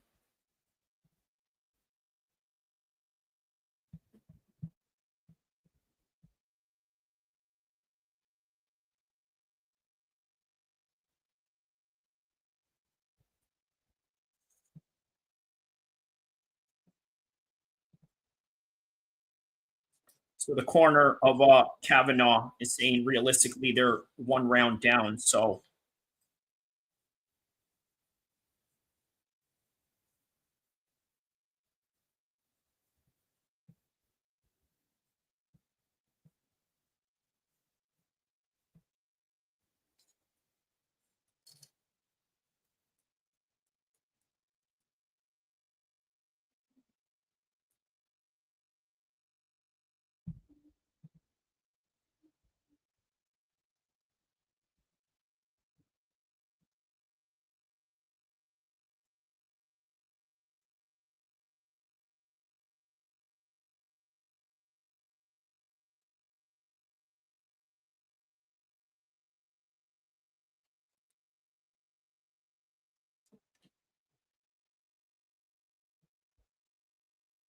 all right, so round number 2. Let's see if Kavanaugh can make some adjustments here.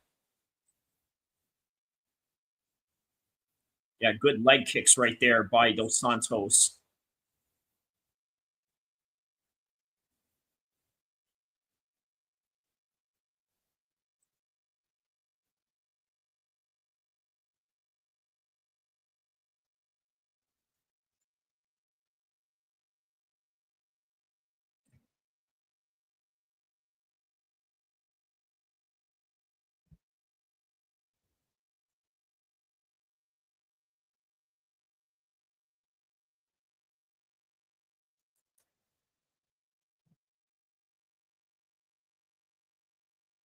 Okay, there it is, back into the clinch position right now by Dos Santos.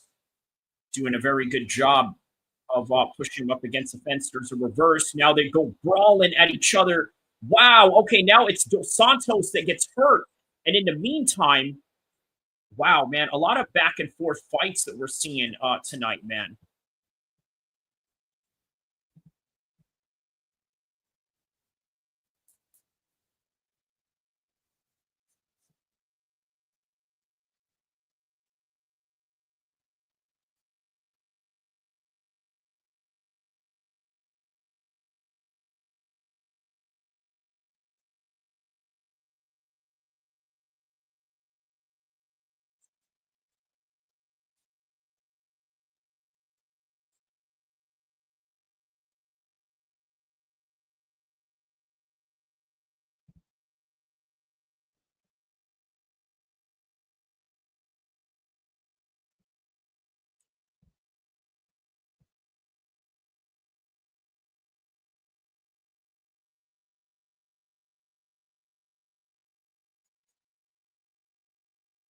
All right, so now Kavanaugh is right on top of Dos Santos right now.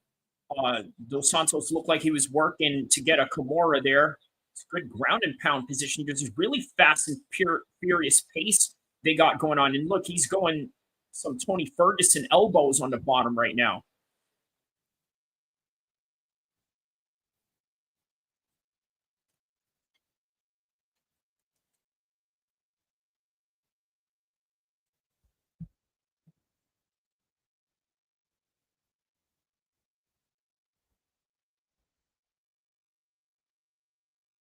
Oh wow! Okay, good takedown by Dos Santos by Kavanaugh.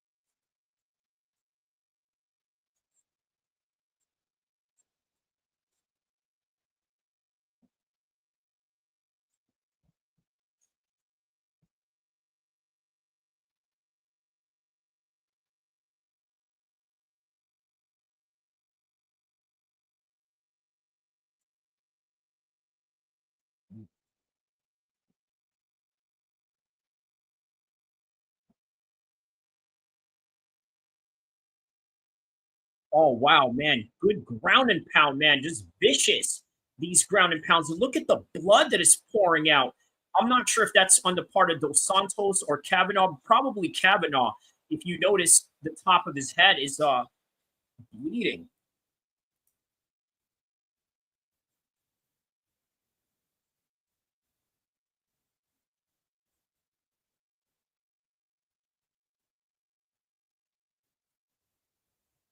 Now he's shooting in right here. We're just about 20 seconds left. Goes for a guillotine. Nope.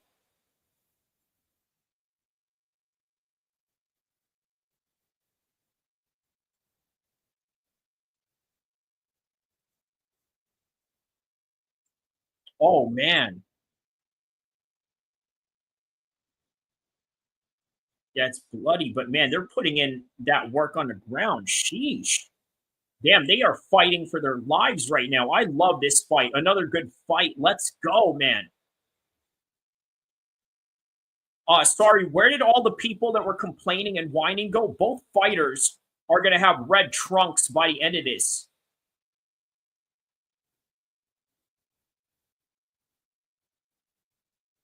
Yeah, so who do we give that round to? I'd probably give that to Kavanaugh, but at the same time, man, you know, the elbows on the bottom were insane, man. That was insane. Yeah, ain't none of these fights are one-sided, are they? You know what I mean? They oh my god, man, these fights are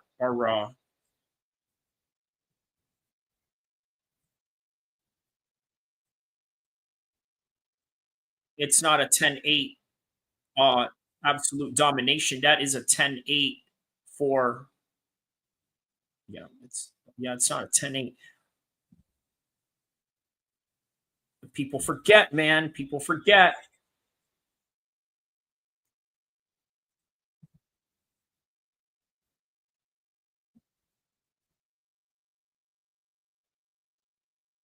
All right, third and final round.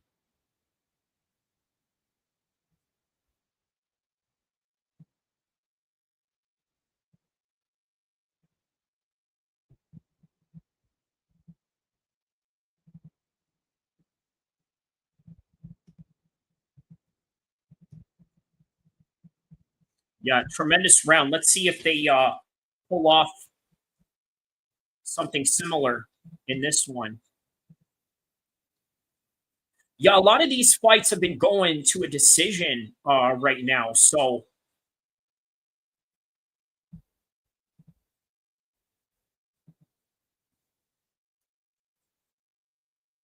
and look at the blood of Kavanaugh right now, just dripping on him right now.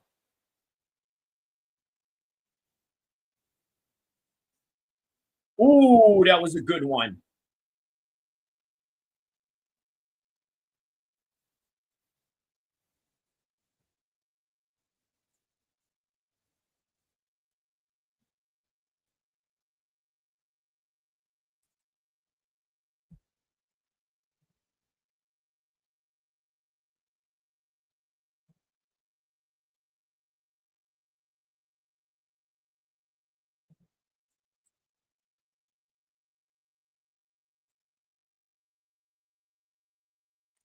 Oh, yeah, man, that picture with Kavanaugh is definitely going to be a profile picture for sure, if not a headline picture.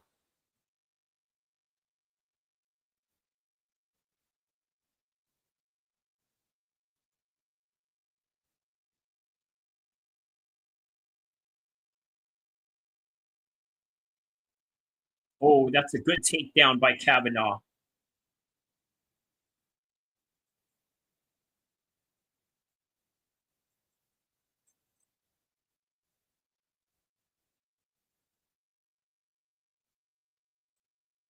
Last double on that one.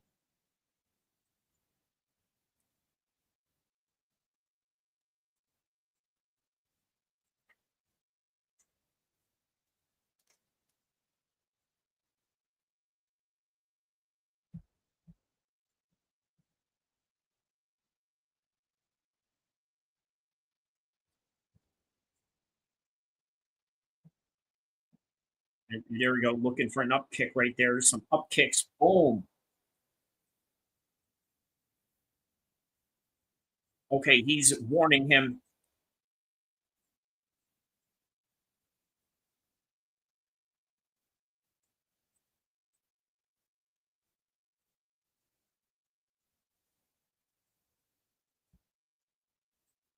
Man, I would be curious to see how these two would have done against Demetrius Johnson in his prime, right? I mean, this is his weight class.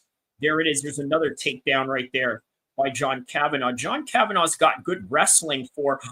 Oh man, he's about to get. Ooh, okay. He would have gotten choked right there, but because of the blood, it was easy for him to sort of get up out of there, slip out.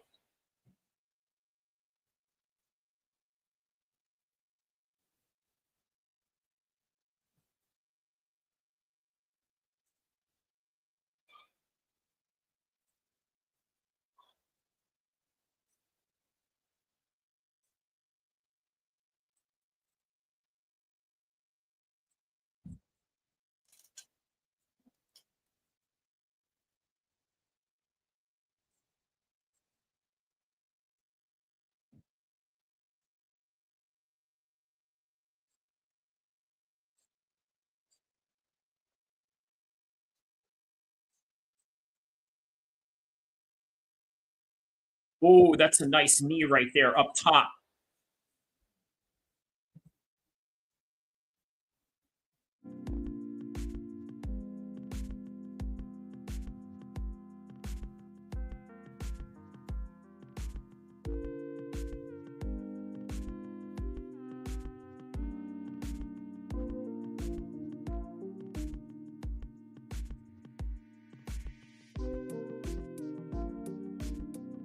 Okay, there's a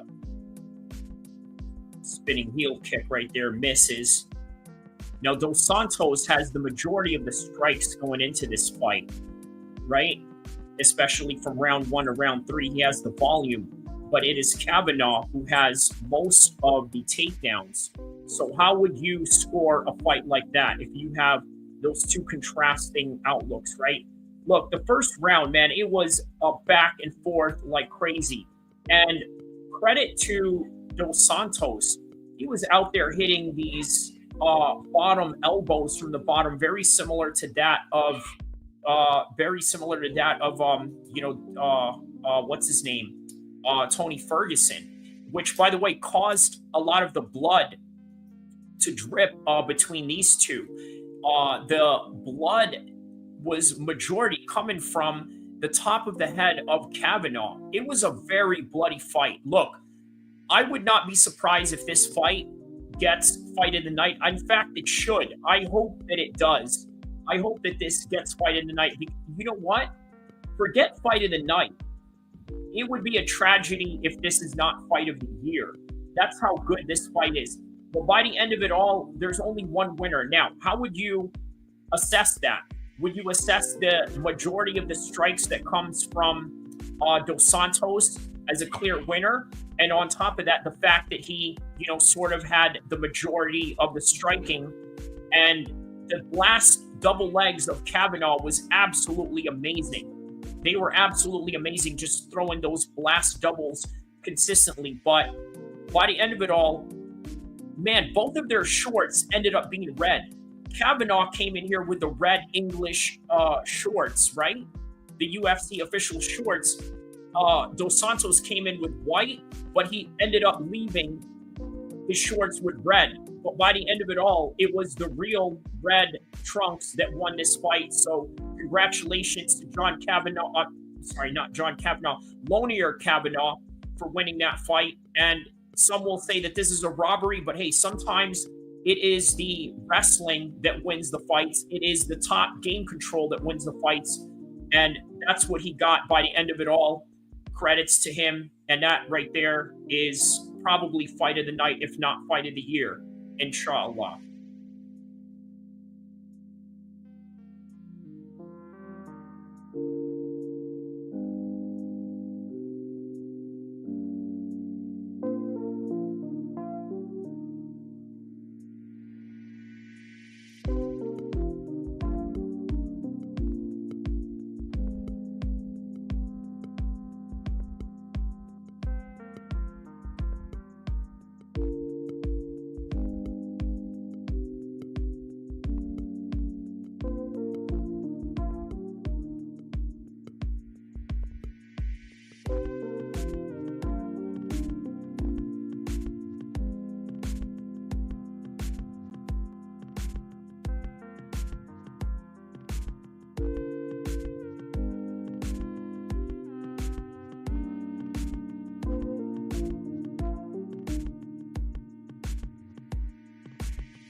Oh yeah, sorry about that. I think I was on mute when I was saying that. I think all these fights have been a decision except for the O'Bannon fight.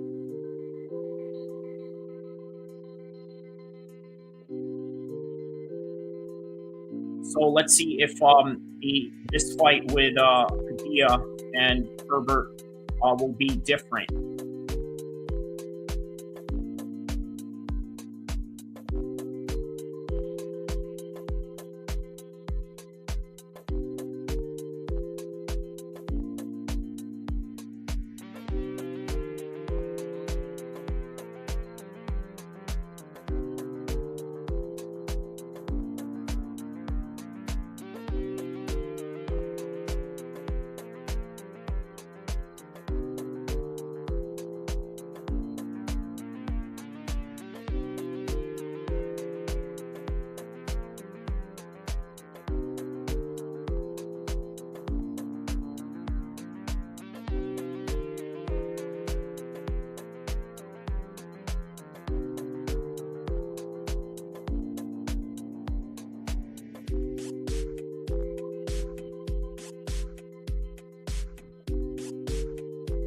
the main card is coming up too, not too long from now. The main card should be at 1 already, but I guess the pacing that they have going on, it's not really a pay-per-view, so I guess it's okay for them to sort of overlap it into the next hour. Either that, or they probably are anticipating that this is going to end in some kind of early knockout of some sort.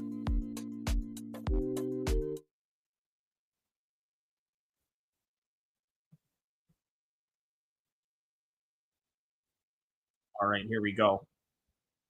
3-round contest between these two.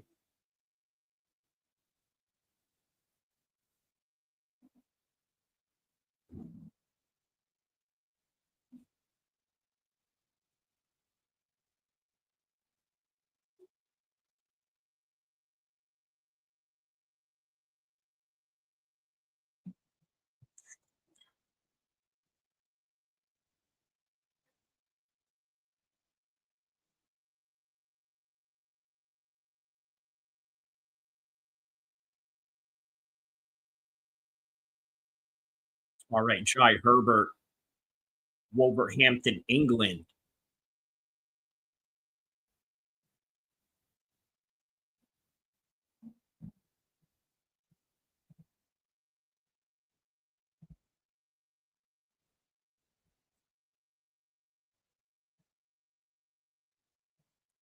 The Black Country Banger. What a name. What a fight name, right? You know, but yeah, let's go. Let's go with the fight right now. Okay, round number 1, Chris Padilla versus Jai Herbert.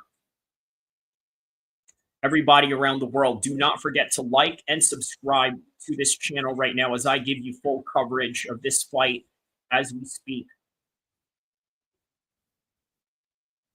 All right.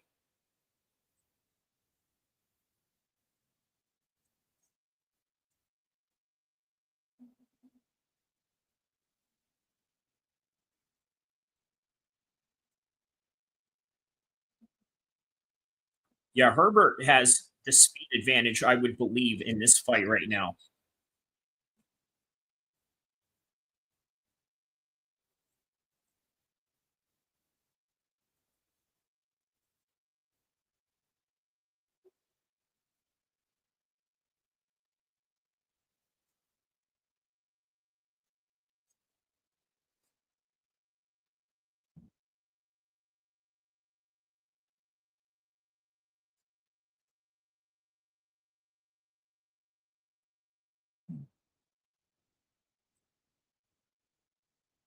All right, little feel out process, obviously, in the first few minutes of this fight right now.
All right, good kick right there by Jai Herbert, misses.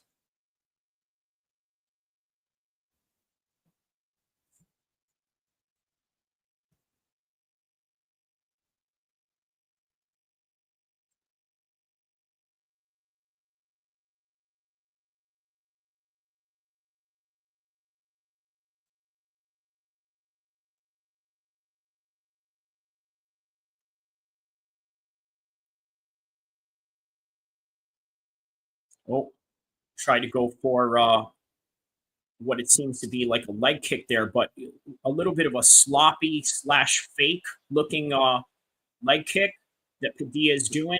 Obviously, Herbert is the taller fighter of the two. He should be looking to, kind of use his range here.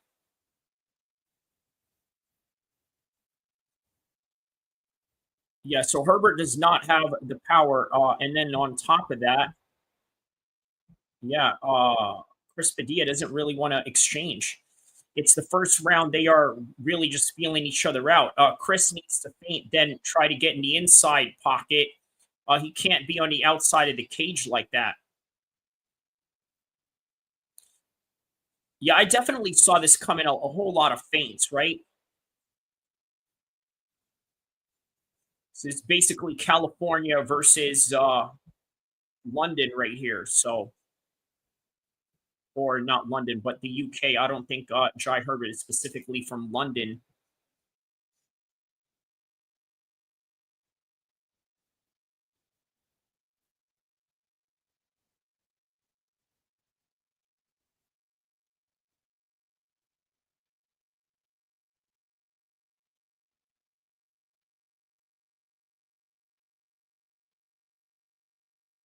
Yeah, hard to score. It's the first round is hard to score because there's a lot of feints going on, a lot of fakes.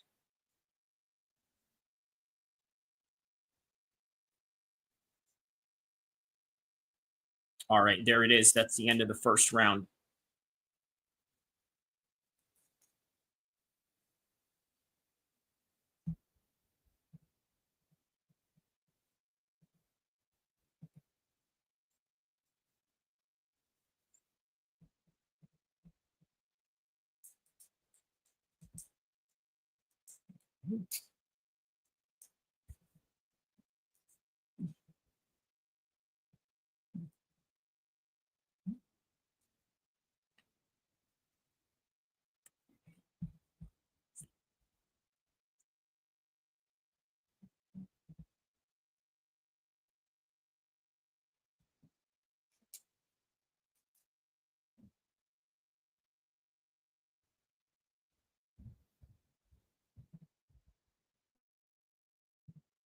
All right, round number 2 coming up right now. Let's see how they do in the second round in comparison to the first. Obviously, a lot of feeling out process in that round. Let's see if this round comes a whole lot different. Let's see here now.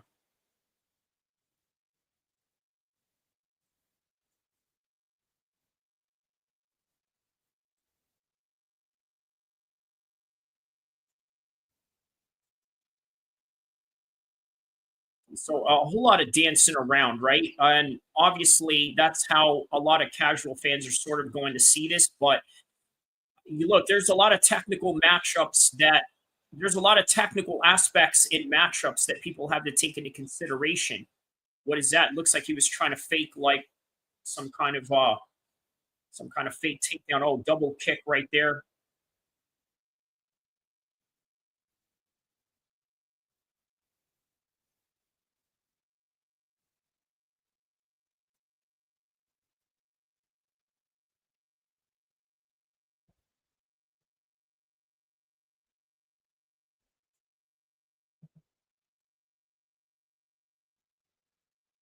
Well, let's see if they try and put their foot on the gas on this one.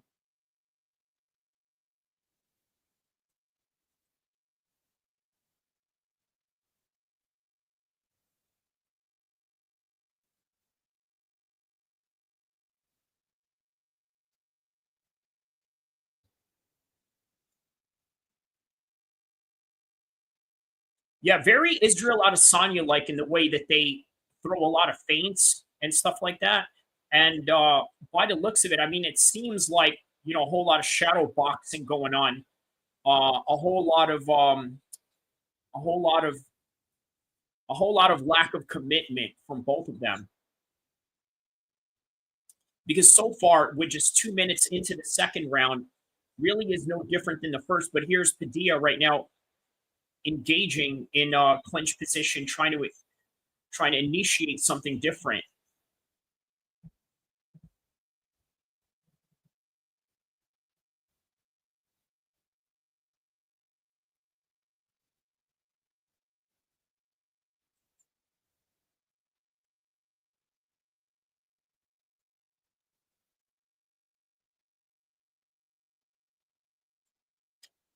Yeah, so the pacing of the card is pretty good so far, because right after this fight ends, I mean, they're going to go straight away into the main card and then just be off and running from there. So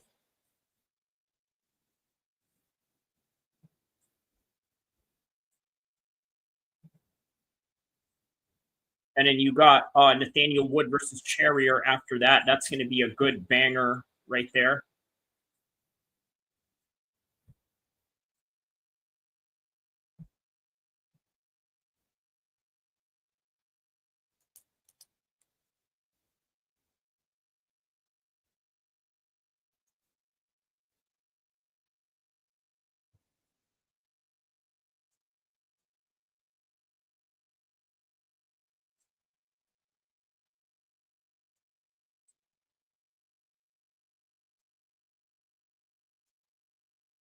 Well, what is that? Is there a complaint?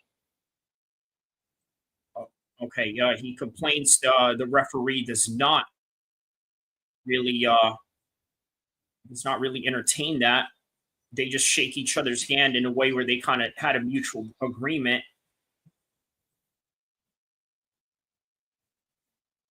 Oh, nice front kick.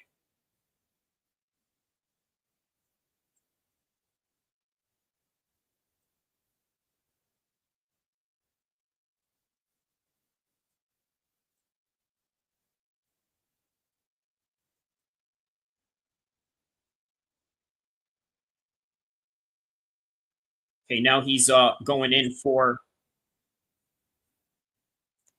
a single leg, but Padilla has the higher output so far.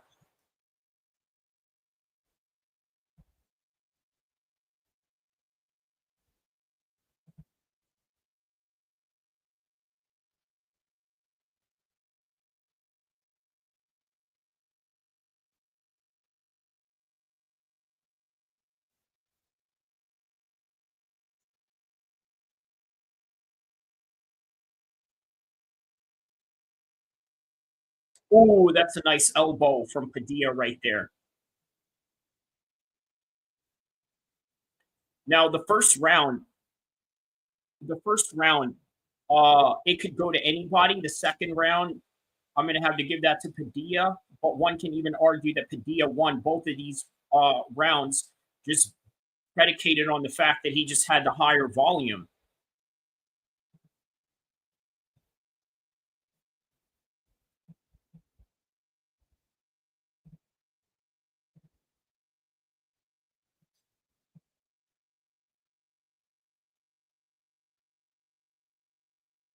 He said, own your victory. I don't, whatever he means by that.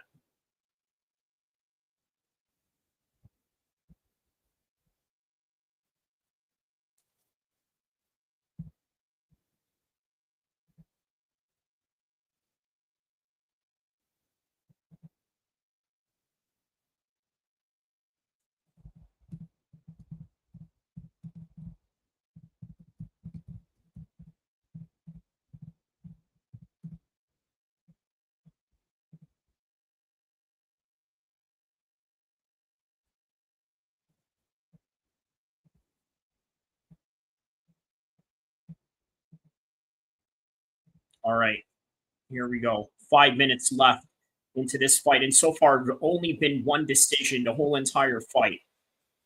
The whole entire card of this fight, by the way, which is O'Bannon and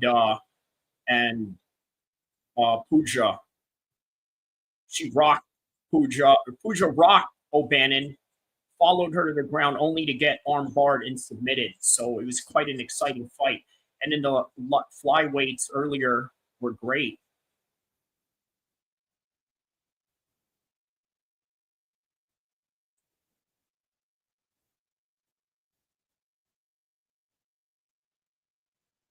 All right, for those that are tapping in right now, don't forget to like and subscribe as I am giving you the live reaction and the live commentary for Jai Herbert versus Padilla, of which you will see later on. I got some timestamps and a whole wide range of program that I did prior to the live stream that you guys can check out. I did the reaction to Big U and the federal indictment and the FBI raid that had happened in his house. And yeah, so it's quite some interesting stories right now.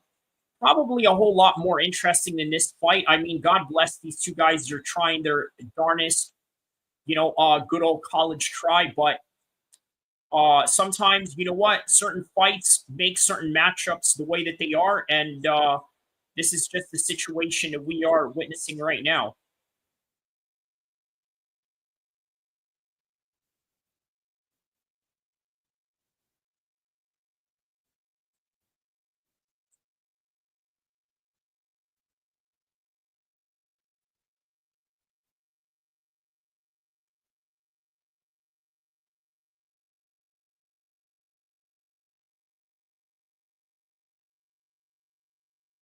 Ooh, nice one.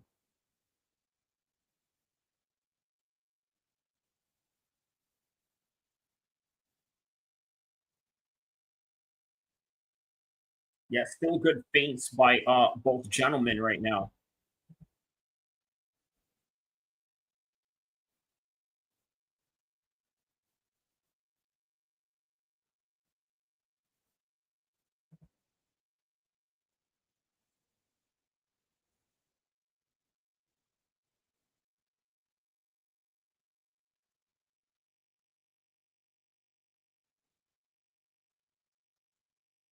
Yeah, Jai Herbert is starting to put some numbers together, but maybe a little too late.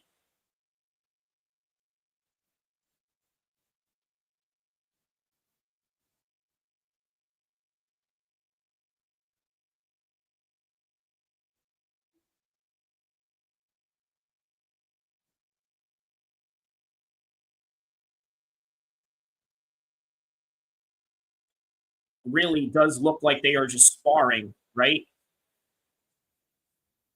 Yeah, Jai needs to do something different here. Right back to the clinching. Who's winning this one? I would probably say Padilla.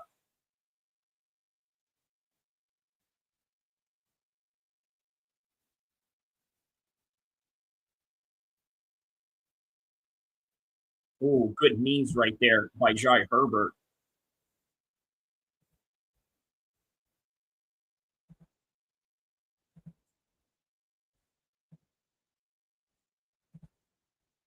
All right, just a little bit of a minute to go here.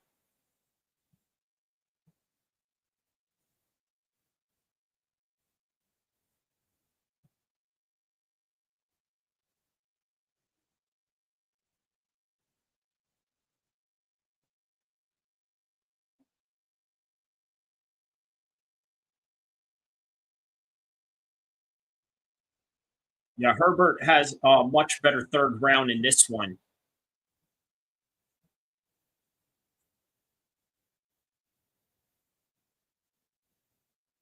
Oh, wow. What is that? Padilla's cut, but then Jai Herbert gets rocked.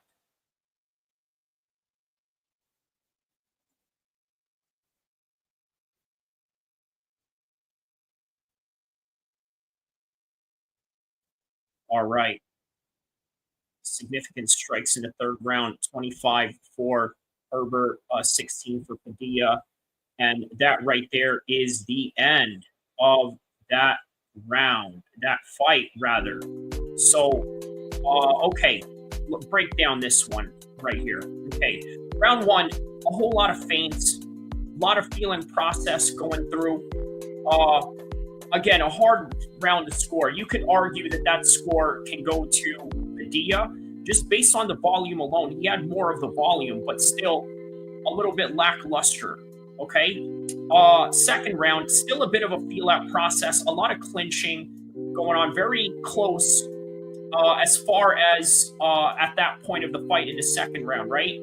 Padilla complained about an eye poke in the middle of the of that round. They both had a mutual pause. However, the ref didn't acknowledge it, but but then they just continued on fighting. Third round, how about this? Herbert cuts Padilla so deep, right in his eye with that head kick. And then Herbert had most of the striking in terms of the numbers and percentage in the third round, but it seemed a little too late. Okay, got going on the third, but again, where was that energy in the first or second round? The majority of that fight, you can really say that it was Padilla that was doing most of the work up until he got cut with that head kick coming towards his left eyebrow. He got cut right here. The cut was so deep you could see it right on the television screen. But by the end of the day, just like the majority of these fights in the card, there was a lot of decisions, but who walked away with the decision on this one? It was none other than, drum roll, by split decision, mind you, Chris Padilla. Chris Padilla wins by split decision. Not completely mad at it. That's just the name of the game. That's how it goes. And congrats to him. Now on to the main card of the evening.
Everyone that is tapping in right now, please do not forget to like and subscribe as I break down this whole entire fight. Also, on the timestamp and the description below, you can see the results. So if you're somewhere outside not watching the fights, or if you need somebody to give you the breakdown of what is going on, or to sort of give you a hint of what is happening in the fights, yeah, man, please hit my timestamp and also in the description below for further details. But yeah, please don't forget to like and subscribe. On to the next fight and on to the main card right now.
hopefully the pacing of this fight card gets on with it, right? I mean, obviously, they sort of spent 16 minutes past the prelims, but it doesn't matter. It's not a pay-per-view, so it doesn't have to be as linear as it normally would be. But yeah, man, I hope they just get on with the cards right away. But it just seems, yeah, the announcers are still talking right now. So, you know, we just wait on for the first fight of the main card, which is Nathaniel Wood versus Charriere. Yeah, we'll see how this goes, especially with the pacing of the fight.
All right, so the next fight coming up right now is going to be Wood versus Charriere. This is going to be an interesting fight right here, to say the least. Let's see how this goes.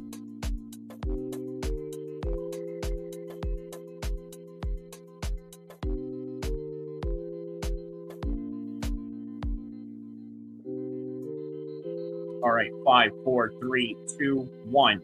All right, Wood versus Charriere is about to commence. These two men are about to walk out into the cage.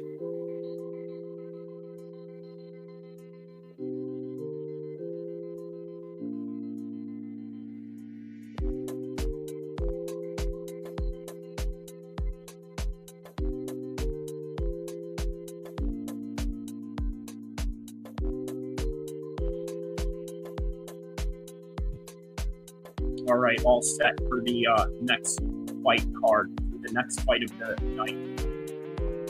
Everybody in the world that's tapped in right now, don't forget to like and subscribe. Let me know in the comment section what part of the world you are from.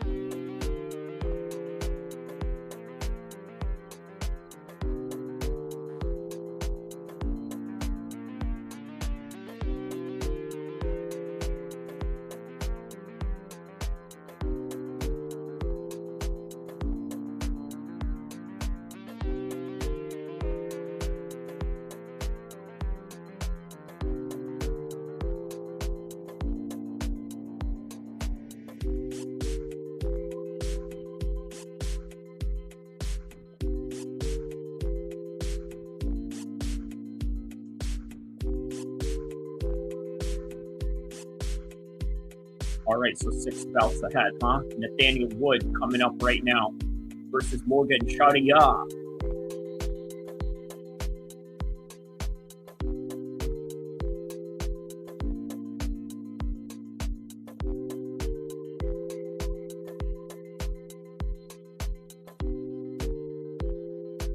He said that when Morgan Charriere is on the card, that fireworks are bound to come. Yeah, that's the kind of fighter he is. He's sort of like, how do I say this? One of these, Justin Gaethje type of fighters. Justin Gaethje, Robbie Lawler type of fighters.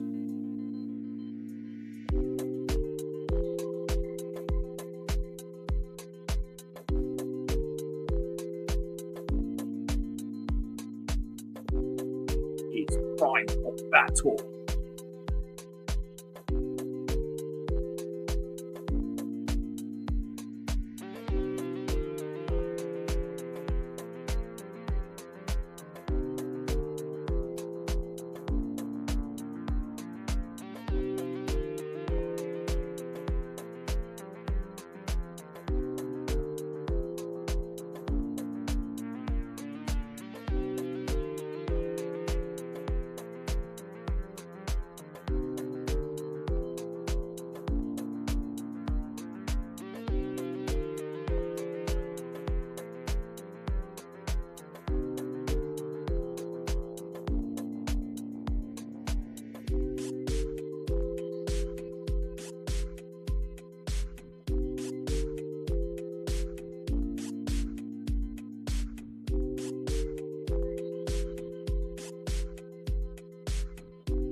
Wow, so he played rugby in France. I didn't even know they played rugby in France, right? I didn't even know that was a thing that they do there.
All right, here's Nathaniel Wood walking out right now.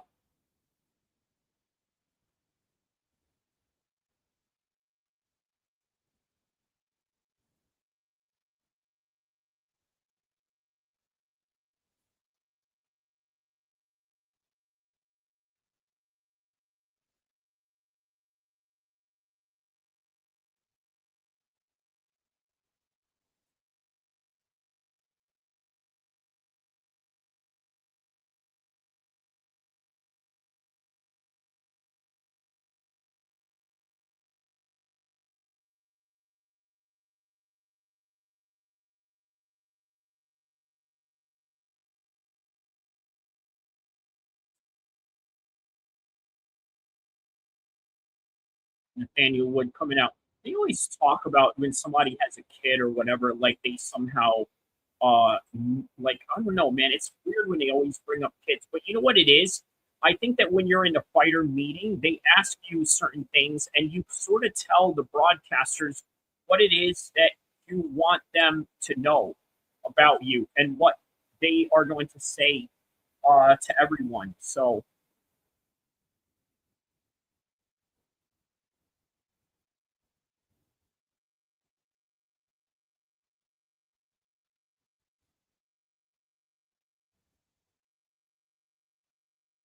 all right, here we go. Nathaniel Wood has now entered the cage.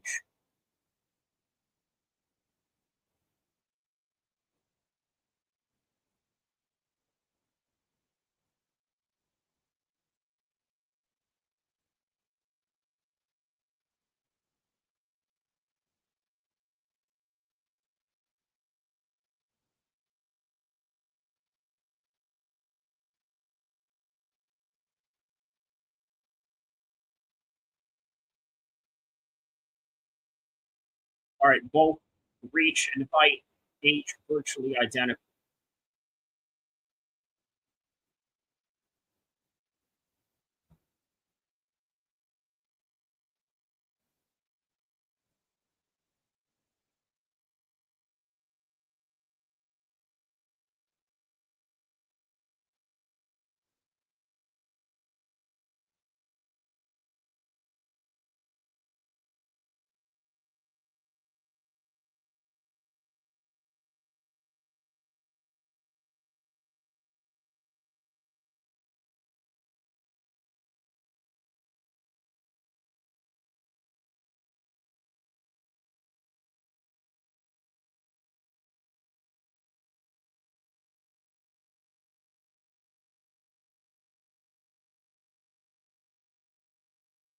What a name, the last pirate.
All right, so round one, off to a fast start. There's Nathaniel Wood with a hook on Charriere right there.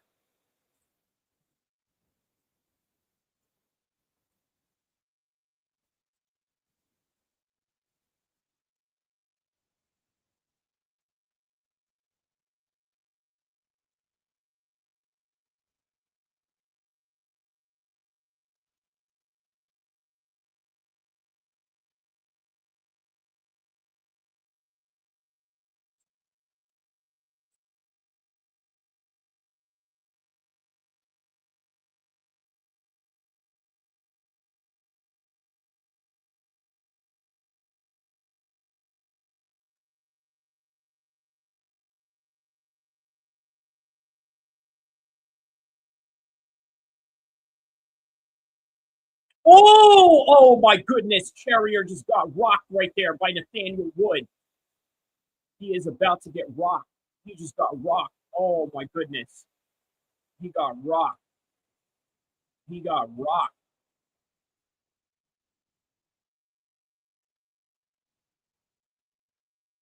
But being in the half guard position right now, he has a chance to recover. That is if Nathaniel Wood doesn't try to capitalize on this vulnerable position that he's in after getting rocked like that.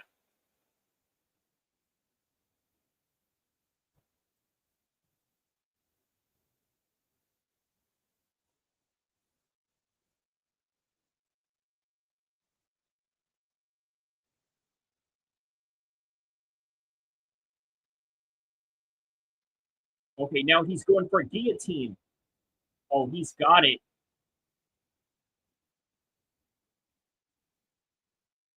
But he has one hand. Okay, he doesn't completely have it. No, he doesn't have it.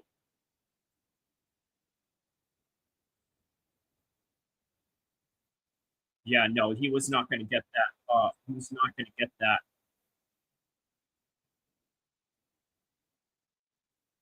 Okay, good recovery on the part of Charriere, though.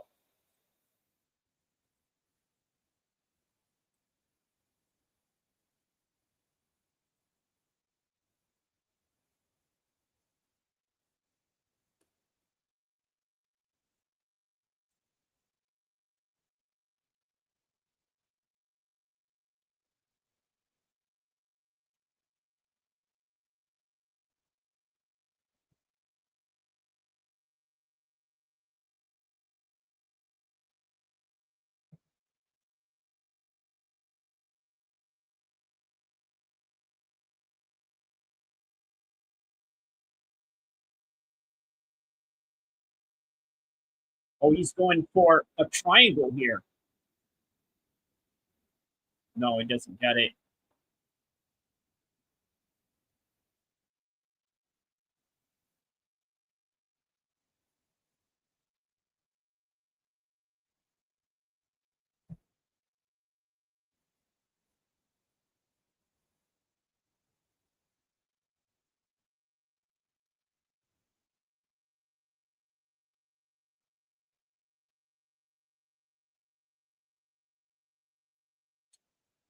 Charriere now maintaining a top control position right now.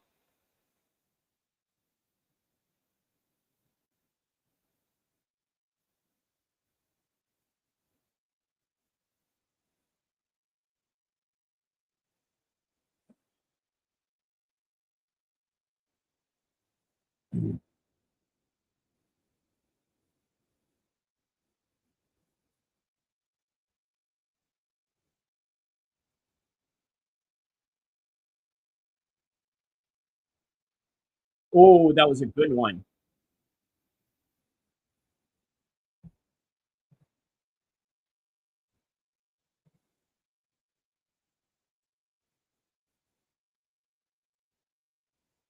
All right, second round coming up. Now, the first round, definitely for Nathaniel Wood.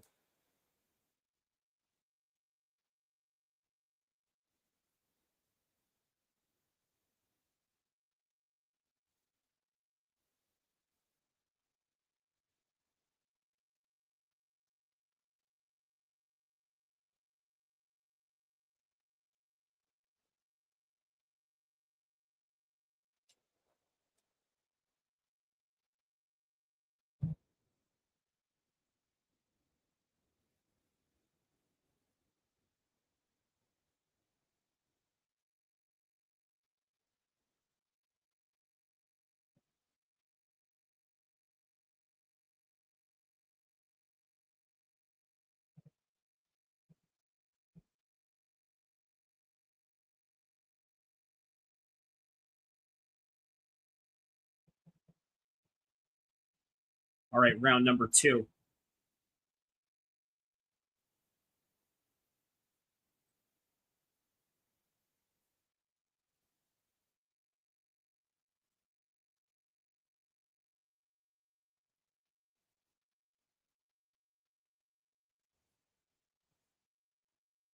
Okay, leg kick by Charriere.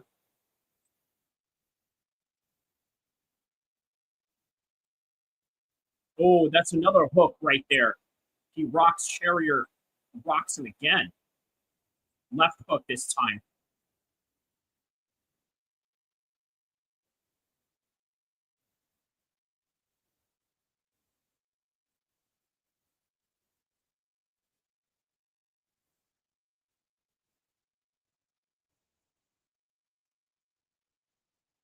Oh, okay, he's getting hit, man. Charriere's constantly getting hit here.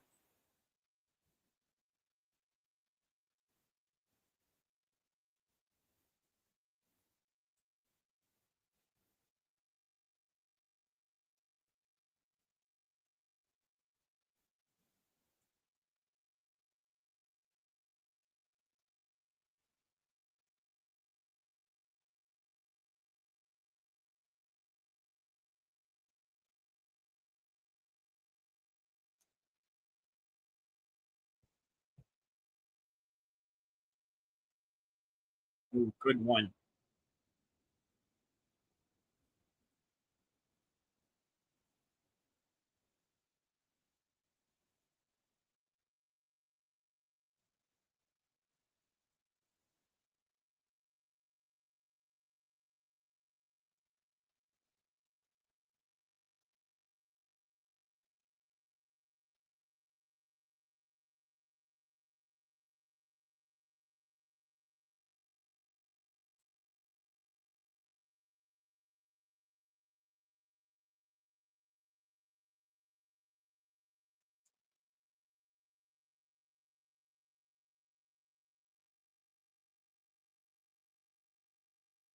Good job right there by Wood. Yeah, Nathaniel Wood's looking really good in this fight so far.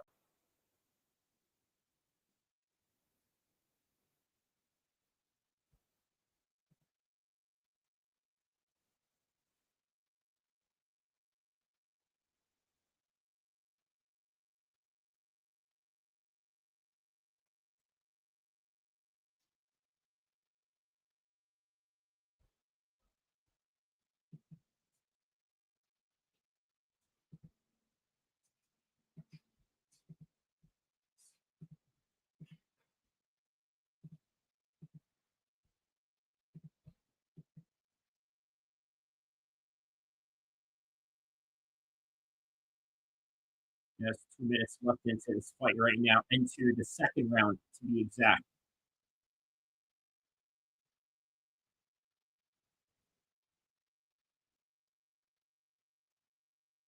Maintaining that clinch position right now.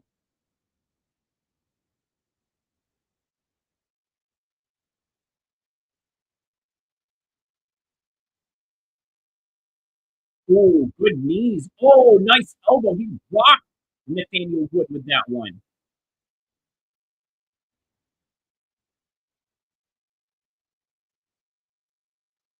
Okay, now he goes for a single leg on Nathaniel Wood.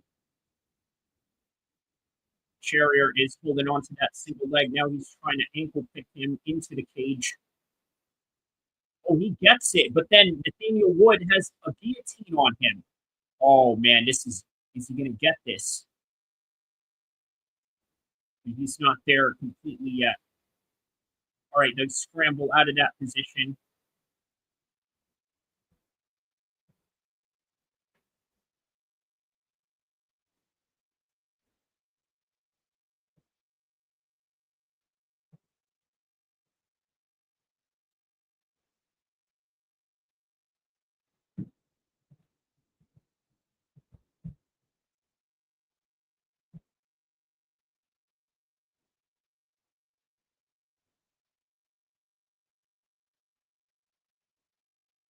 A body kick right there by Charriere.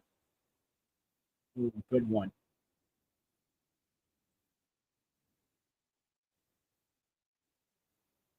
Ten seconds left.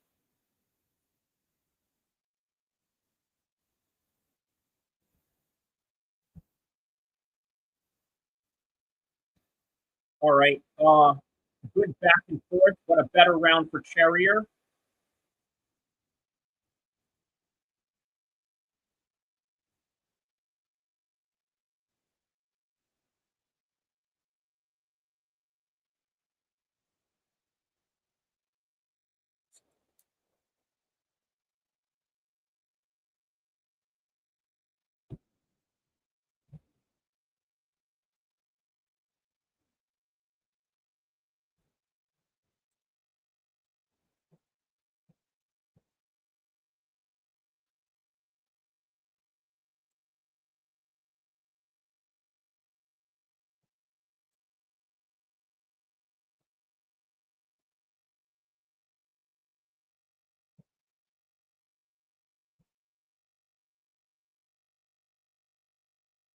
All right, well, third and final round on this one.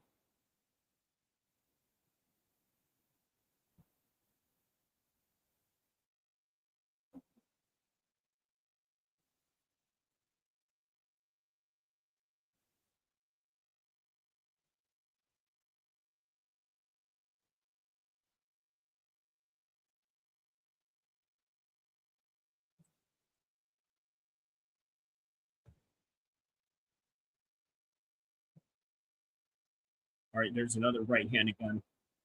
Oh, good one.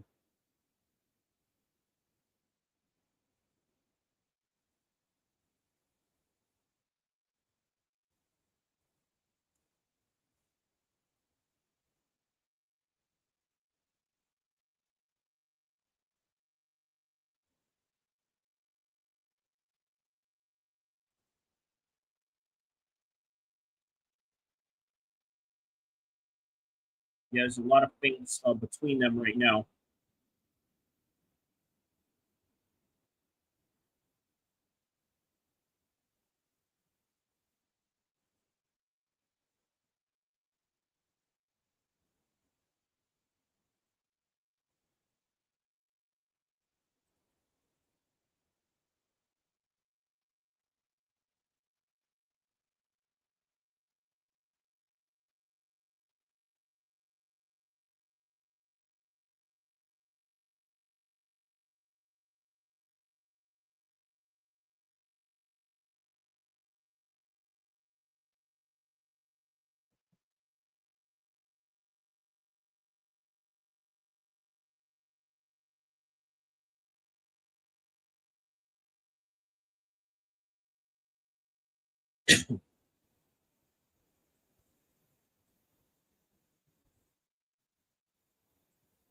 Yeah, the only reason why Nathaniel obviously has been slowing down is because, hey, he's the one hammering away at the nail. So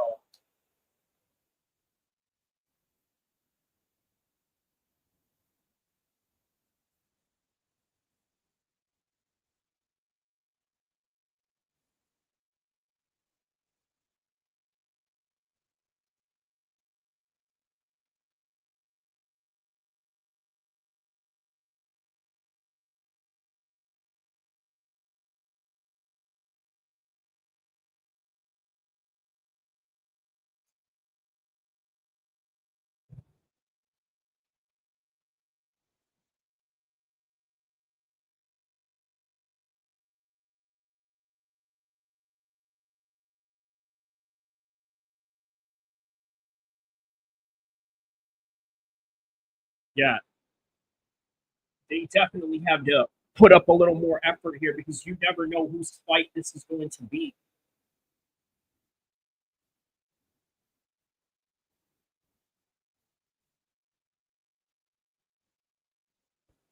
But more than likely, probably for Nathaniel Wood, I say.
All right, good leg kicks right here. Ooh, back and forth jabs.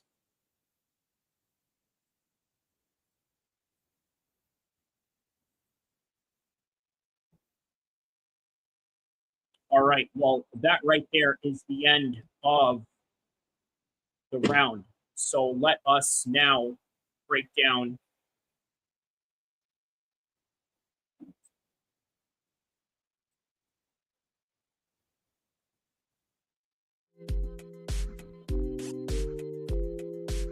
All right, so this is going to go into the judges' scorecards, okay? Let's take a look at the fight, okay? Round one, Wood rocks Charriere, right? Charriere is literally in recover mode and survival mode at this point, right? Charriere recovered, still getting hit in the second round, right? I mean, Nathaniel Wood was really looking good here, right? Good back and forth, but at the same time, round two was a better round for Charriere, I think. Nathaniel slowed down in the third round, right? But you got to think about this. I hear a lot of people all the time say, like, oh, you know what? This guy slowed down in the middle of the fight and this and that. And you know what? Most times when it is that guy that's slowing down in the fight, it's usually the guy that's hammering the nail. And that's what Nathaniel Wood was in this fight. Once again, another decision that goes into the cards for UFC London 2025.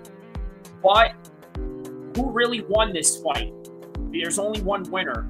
I think Nathaniel Wood is the winner of this fight. But then again, you never know what the judges are going to say by the end of it all, right? So, again, the kicks on Charriere were really good, right? He was really good with throwing some body kicks. Good job throwing some kicks up top. Both were going back and forth with some leg kicks. But once again, after 3 rounds, we go to the unanimous decision. And all 3 judges score it 30-27 unanimous decision by Nathaniel Wood. So Nathaniel Wood comes out the winner of this. Charriere really had to start out early. I mean, he was at a deficit by the time he got knocked down, and that was all that she wrote. Congratulations to Nathaniel Wood. On to the next fight.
All right, so really beautiful words by Nathaniel Wood there.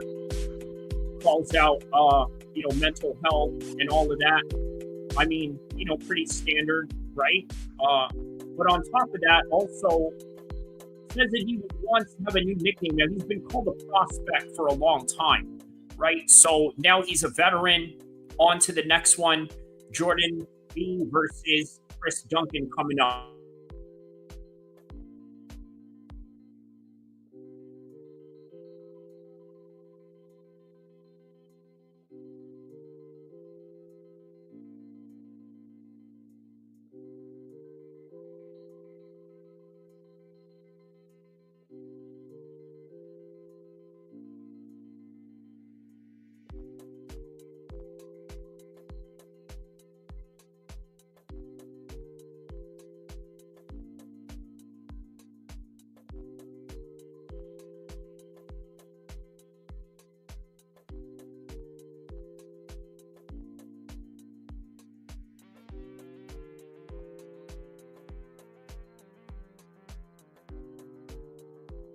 Look how tatted up Jordan B is.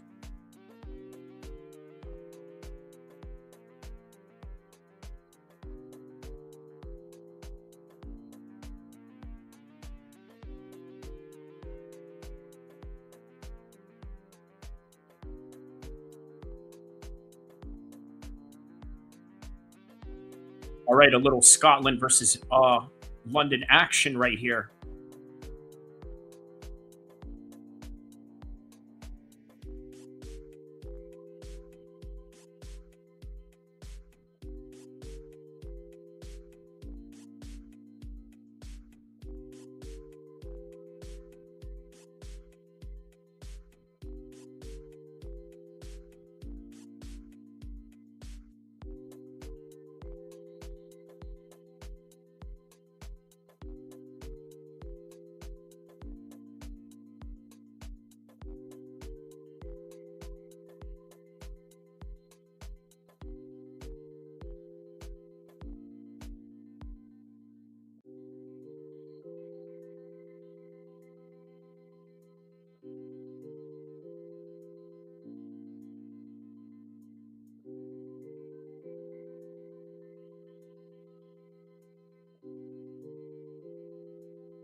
That's interesting to know. Leon Edwards has never been beaten in London.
All right, so Jordan Verchenik now being introduced in the video package.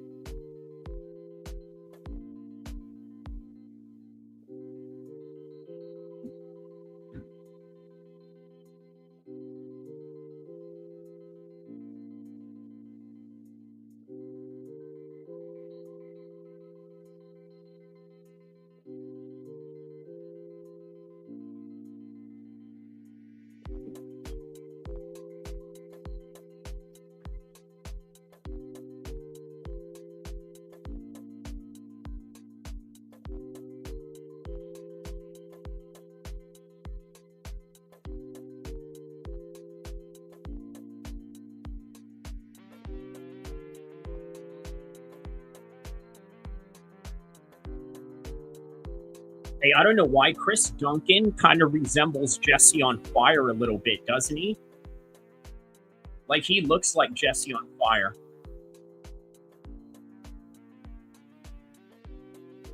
From Glasgow, Scotland, there's Mike Brown, ATT coach right there.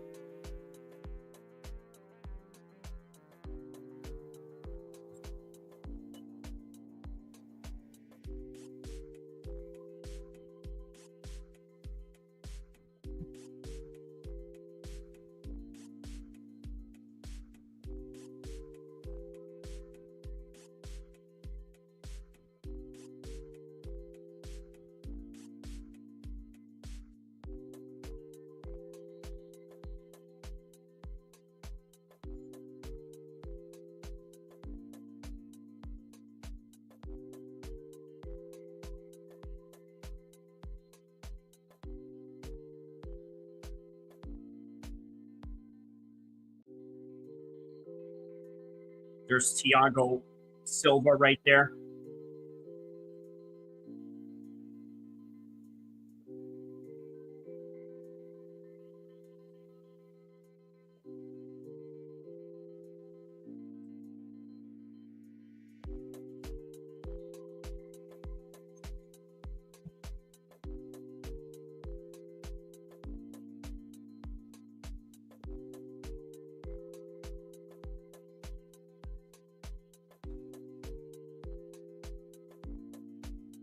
Ooh, he's coming out to a Chasing Status song.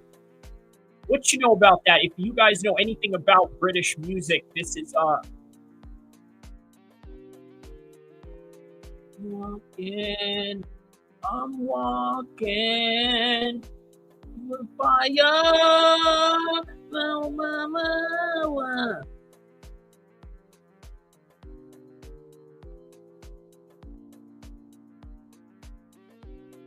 Chasing Status. He's coming out. Jordan Verchenik is coming out to Chase and Status.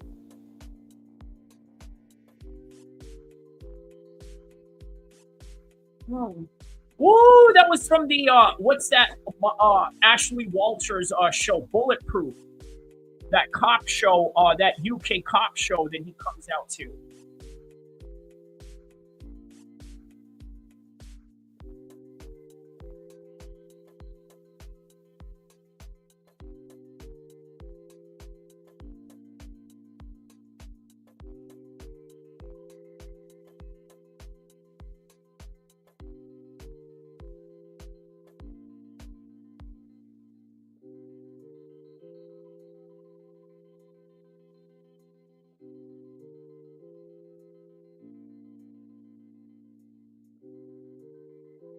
Wow, this dude is tatted up.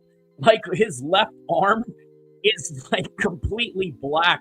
Like he didn't even do anything, any type of ink to it. It's just black. Like it's crazy. He's a former featherweight champion. Okay, so literally the same lineage as Conor McGregor, because Conor McGregor was a featherweight champion at Cage Warriors as well.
All right, Chris, right now.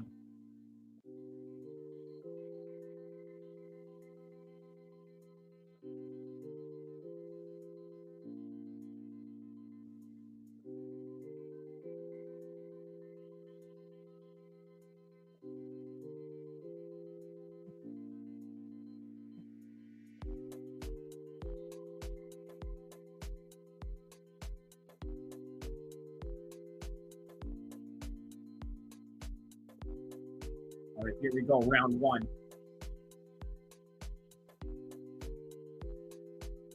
All right, Jason Herzog.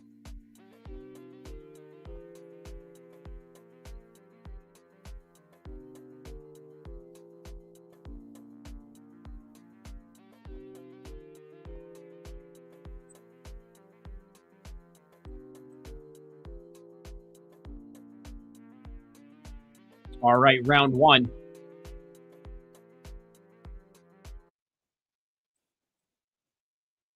Yeah, this dude is probably the most tatted fighter that I have ever seen in MMA. I mean, his whole entire left arm is just covered in black ink.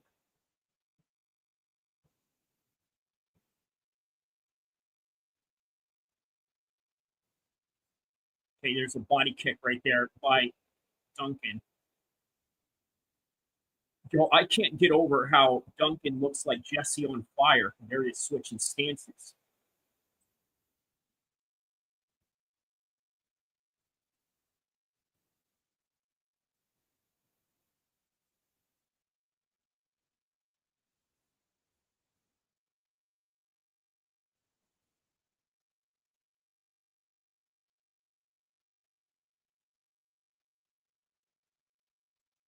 Whoa, nice body kick. Oh, he just rocked the Shenek right there.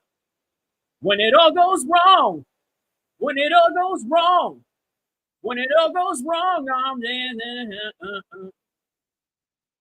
Just like his song.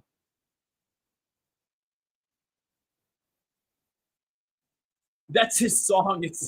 It's like every time something bad happens in that show, which is where the song is based out of.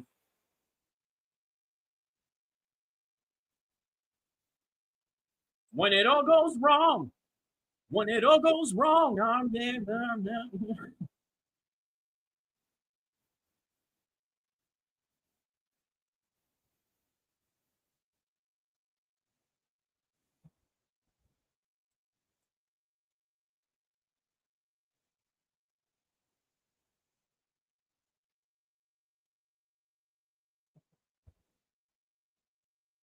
Right, man. Yeah, he rocked it good on that one, and then he just maintained ground control the whole time.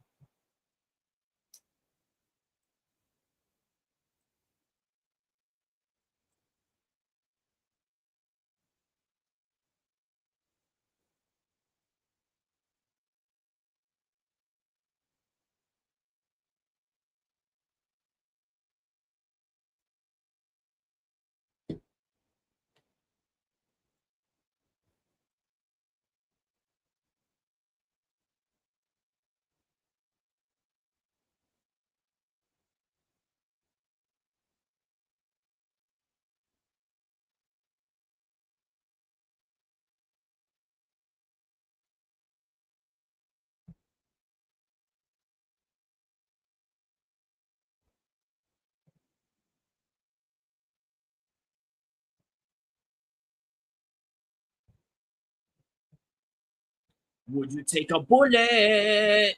Would you bite the gun?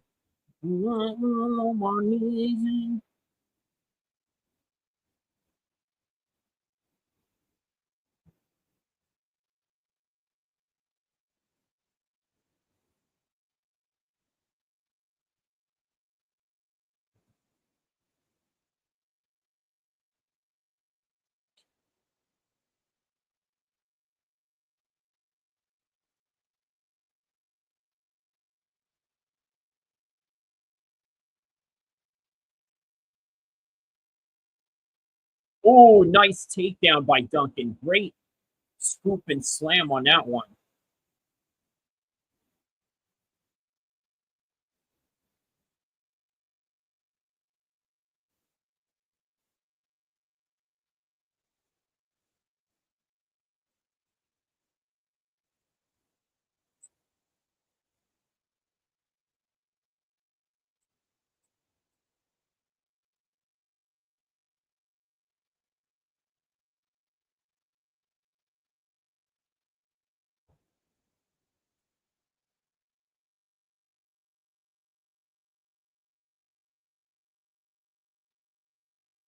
Or the corner of Vishenix urging him to get something going here.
Round two.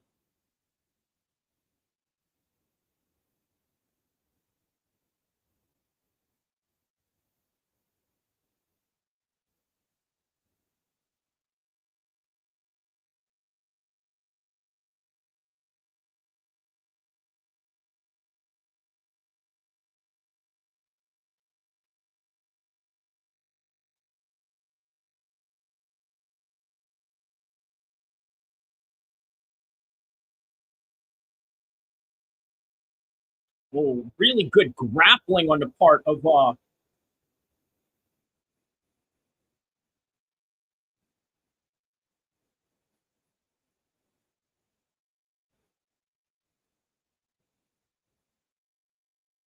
yeah, real good scrambles here.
Oh.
Ooh. Oh, man. Oh, guillotine attempt by Chris Duncan.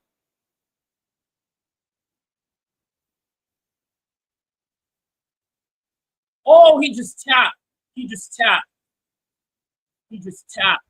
Duncan just, oh, wow. Oh, wow. Wow.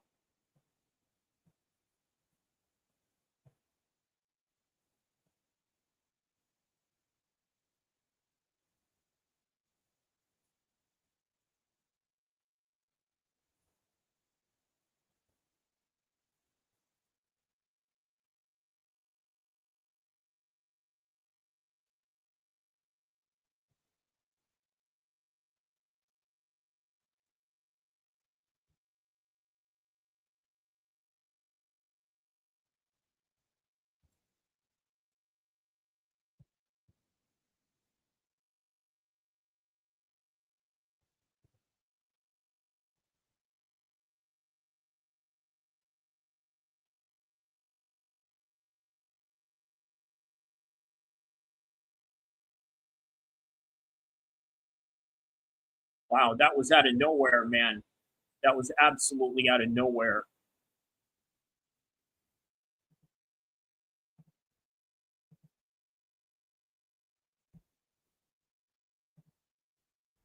All right, so in 30 seconds, we're going to do a breakdown on that one.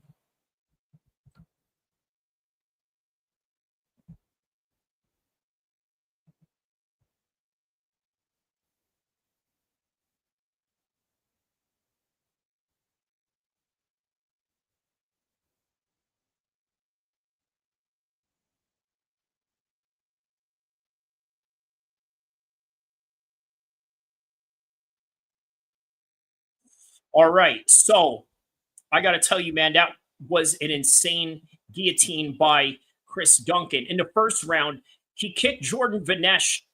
I'm sorry, forgive me if I said his last name wrong.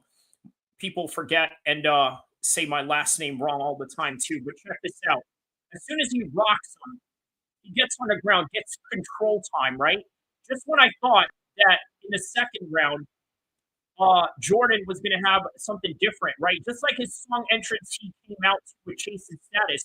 When it all goes wrong, when it all goes wrong, and everything absolutely went wrong. As soon as he took him down or tried to take him down, right there, he grabbed onto the guillotine, and that was all she wrote right there. So, congrats to Chris Duncan. That was an amazing fight. Jordan did his best. Hey, you know what? He had a great entrance song for that fight, but entrance songs that win fights. So shout out to Chris Duncan for that win. And that is all she wrote right there.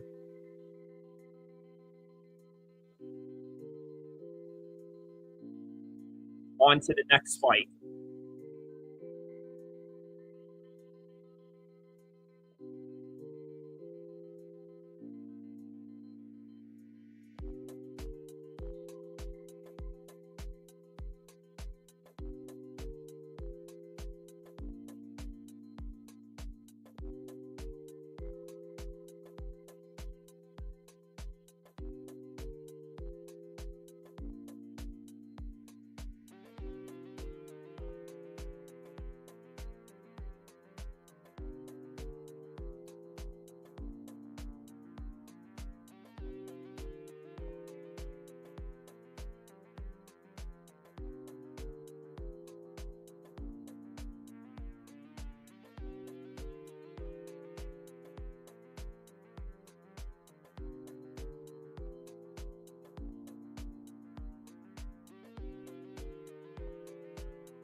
Wow.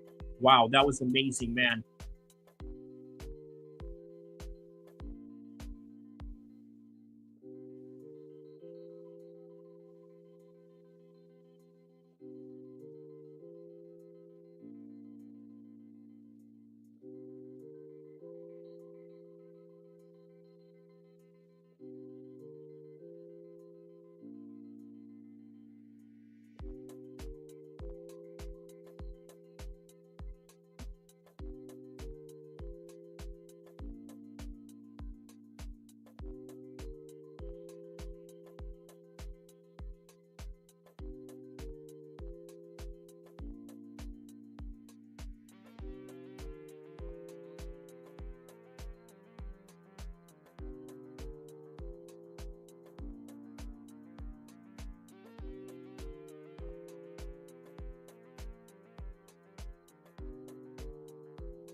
All right, well, now on to the next fight with Molly McCann and Alexia right here. So I don't know how to pronounce her last name, so I'm just going to say it with a T, right? Alexia T. I think that's the best way if you can't pronounce people's names or last names. Just say it, just say the first letter of their last name. I think that's the best way to do it rather than like trying to bastardize your name in a very disrespectful way. So either way, yeah, the card is moving on right here. We got Molly McCann. Next, we got Gunnar Nelson. You know, so he just got like 4 fights left. And then, yeah, they were doing a little Sweet Caroline bid earlier. So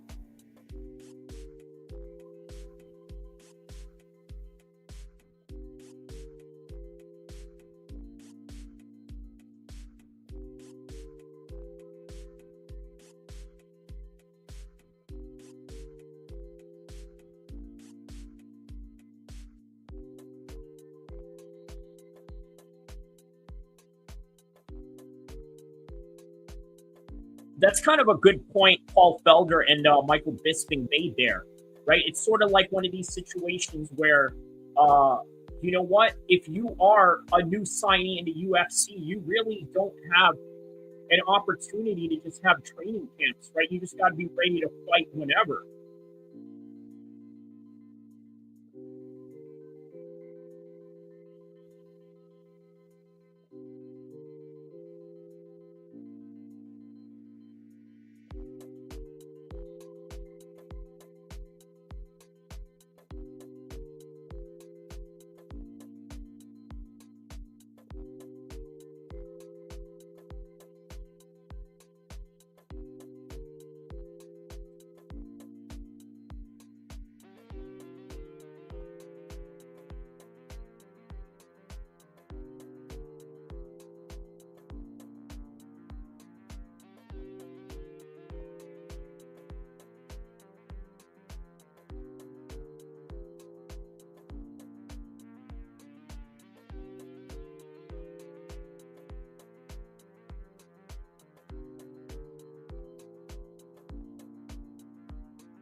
Oh, wow. She opened up her own shop in Liverpool. All right.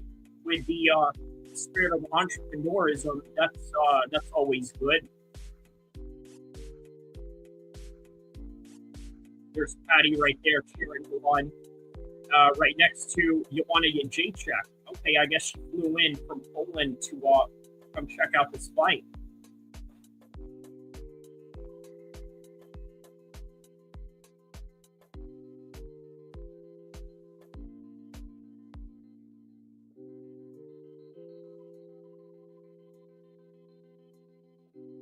All right, 11-1 versus 14-7. Yeah, I think Molly is going to get slapped in this fight. Watch. I think we're in for a rude awakening for Molly here.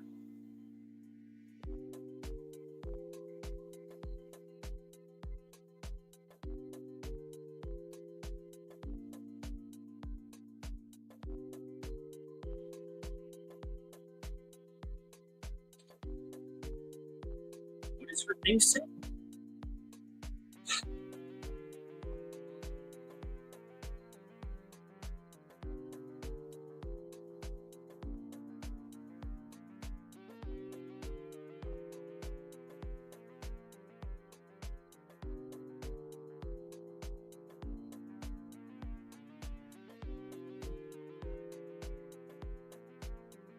Molly McCann.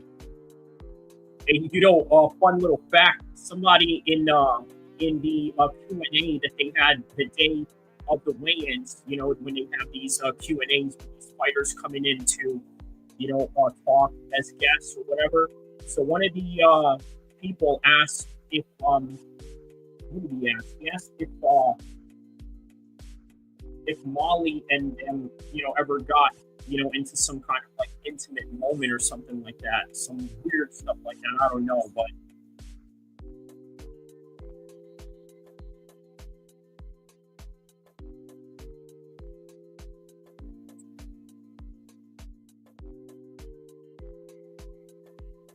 All right, here we go. Round one.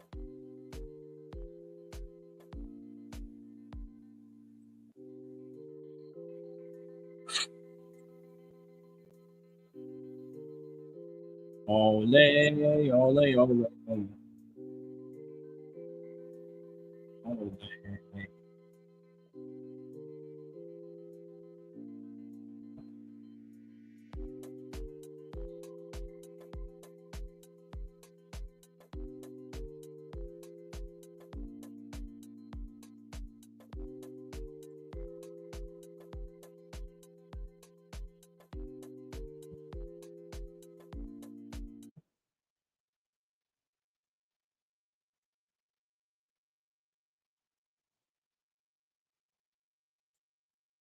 Okay, really fast pace so far between these gals.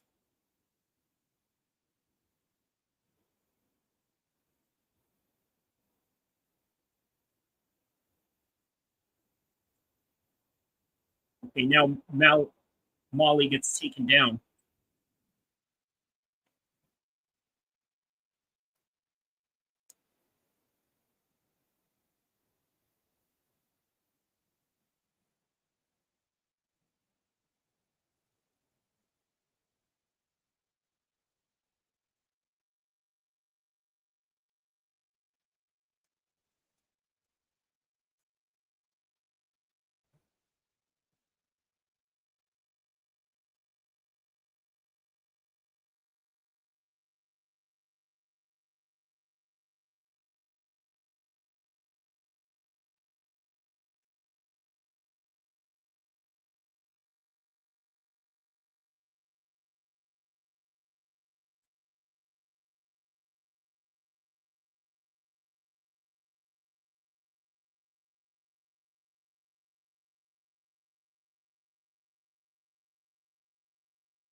All right, so the corner of Alexia giving her some instructions right there.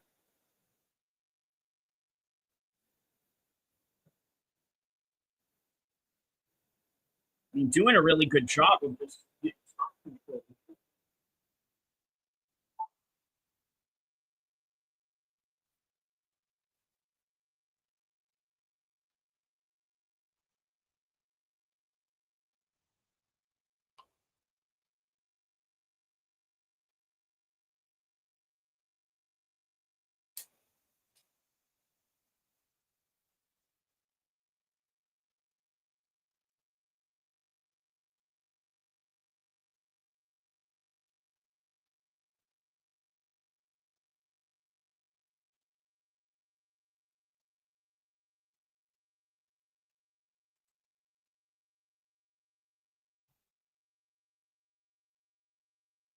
They're really strong. She is, man.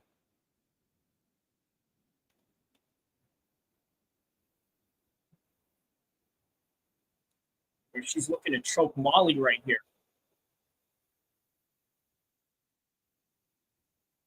Oh, man, she just let go. Oh, okay, good job, man. She really muscled her way in that position.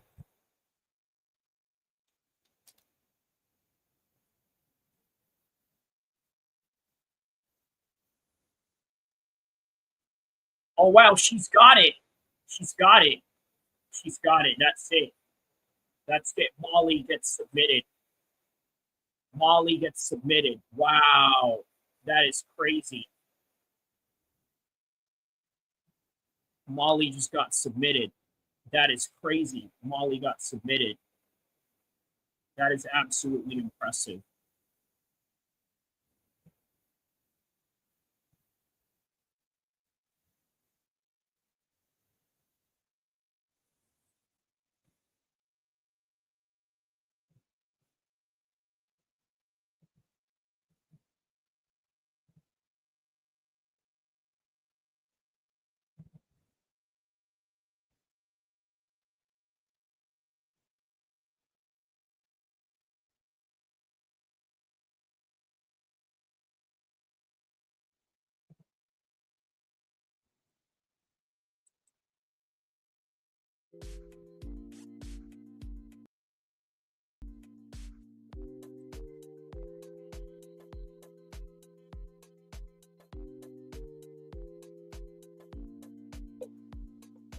All right, so just like that, Molly McCann gets submitted, okay, by Alexia T.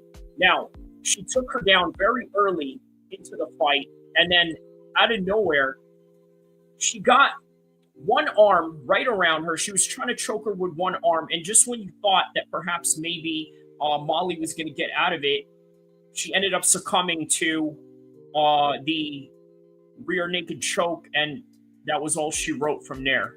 That was all she wrote from there. Where does Molly go from here? We don't know.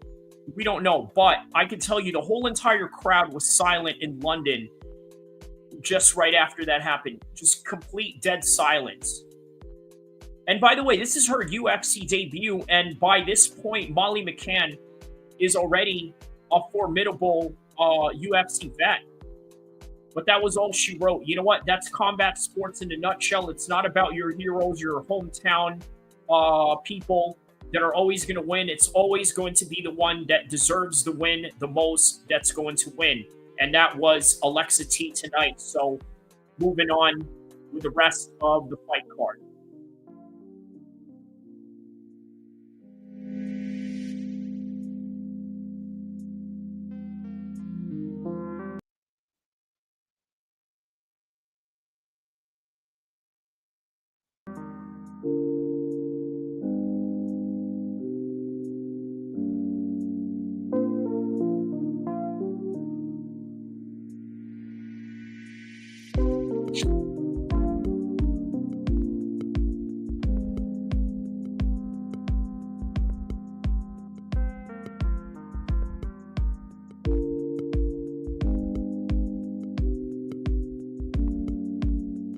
A week ago, she didn't have a fight book.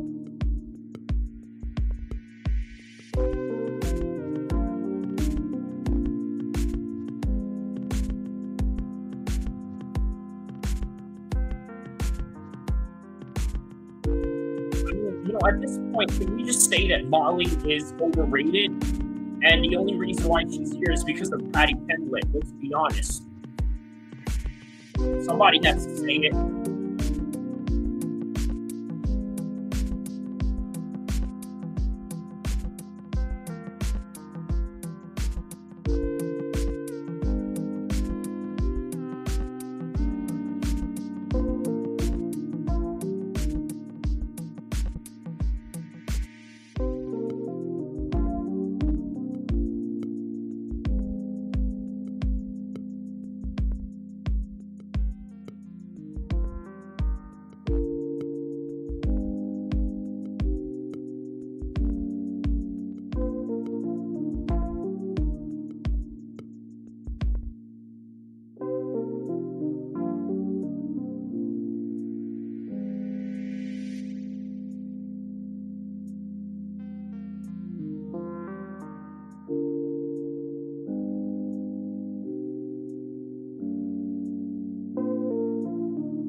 I think she's going to retire right here. Let's see what happens.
Yeah, that's a farewell to her right there. That's the end of it.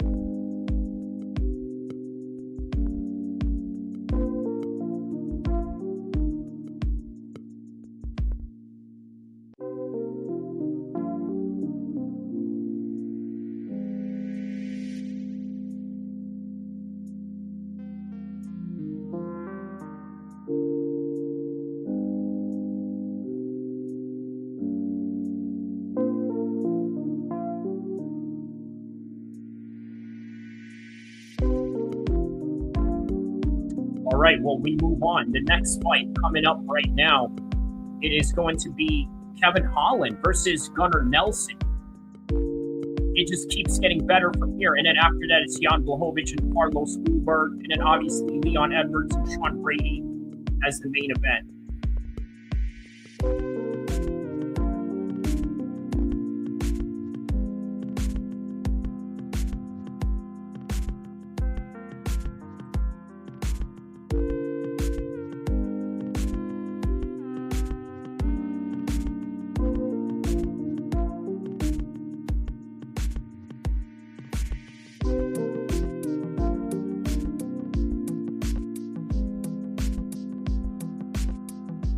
All right, well, yeah, I'm pretty stoked for this one, right? I've always been stoked for any Gunnar Nelson fight. I'm always stoked for any Holland fight, and here we are. Here we are. This is a great fight right here. Look, this is a great card, and this is only for real hardcores if you really want to be honest about it.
Yeah, really excited for this fight right here. And this fight specifically, I'm very excited for.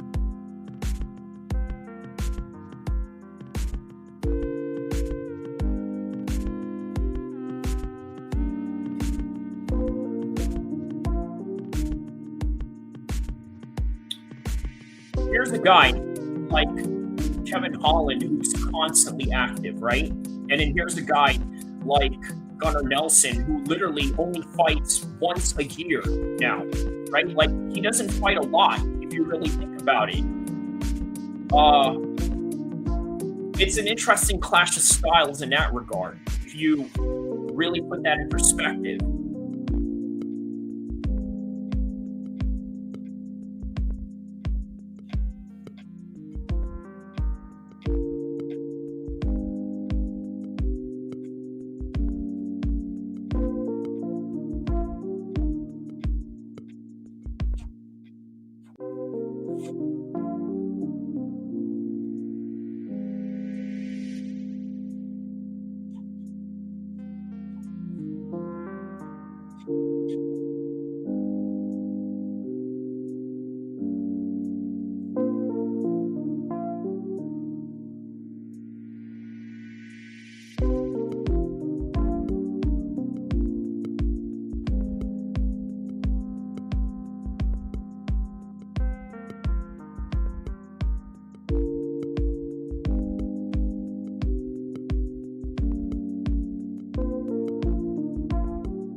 All right, man. Really excited for this next one.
He said he likes it. He talks in there.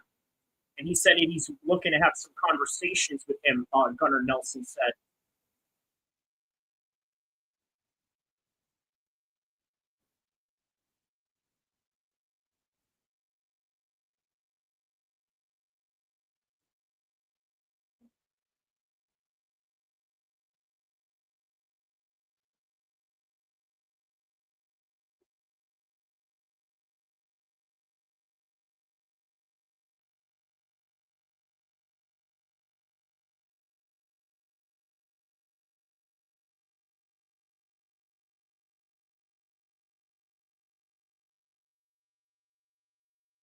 All right. So Kevin Holland coming out right now.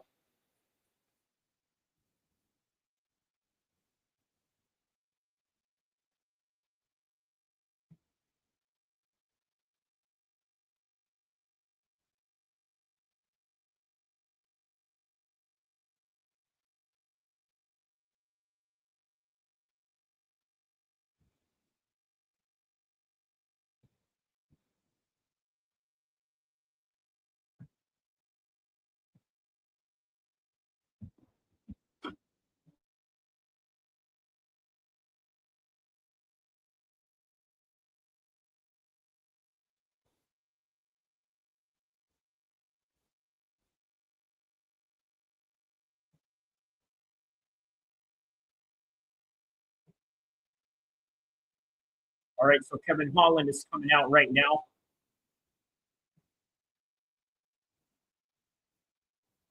I wonder, why is he coming out first? Is it because Gunnar Nelson is ranked higher? Maybe that's what it is.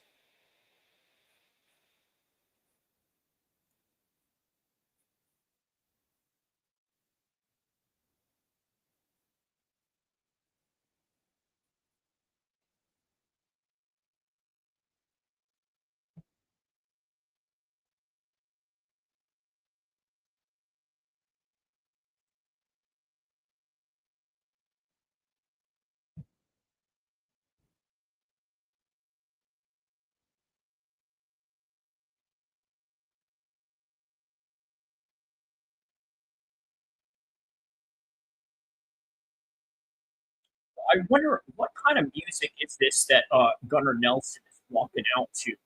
Is this some sort of like Icelandic folk music of some sort? Like it's, I don't know, it just sounds interesting. So very different for sure.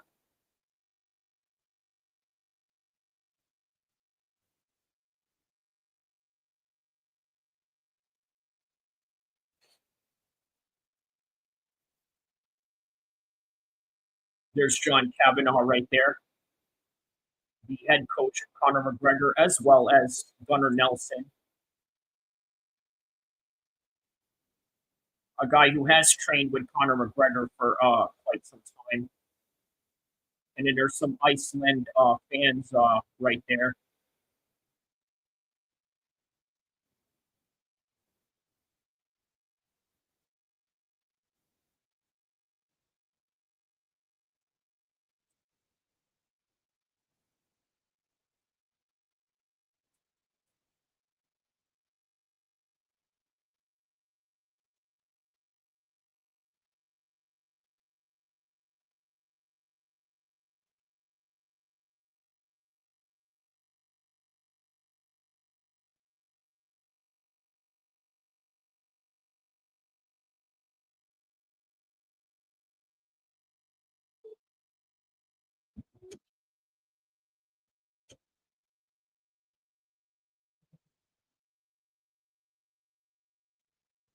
Right here's Kevin Holland being introduced right now.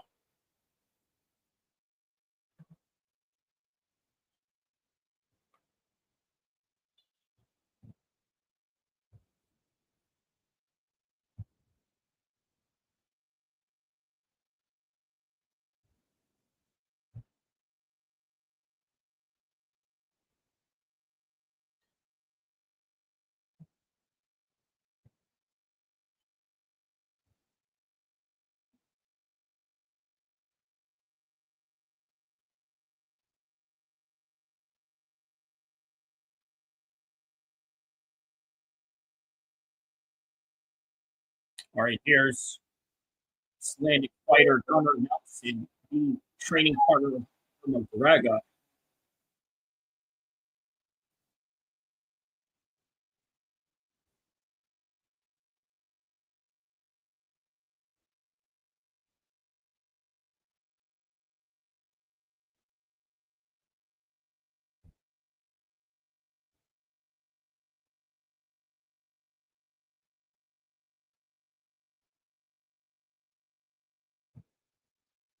All right, here we go. Round one. As it starts.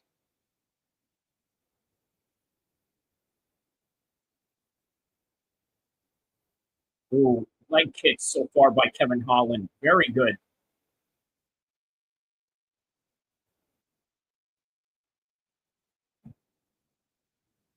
Utilizing those length really well against Gunnar Nelson. Let's see if Gunnar Nelson implements a style where he darts in and out in a very karate fighting stance that, well, Conor McGregor is used to fighting, the way that he used to fight at least, and fighting style that Gunnar Nelson is still maintaining in his arsenal. And there is these charges in right there that I was singing with the darting motion that he does.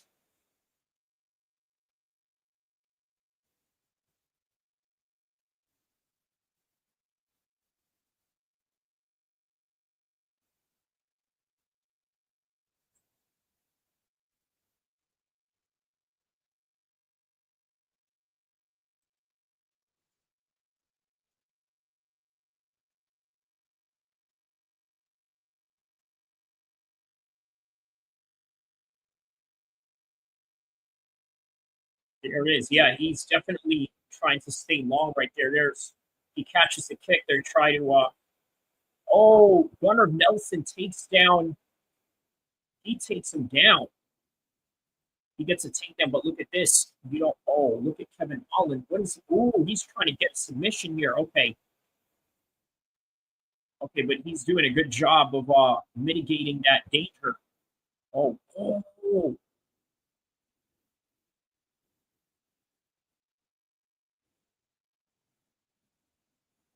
Oh, wow, look at this.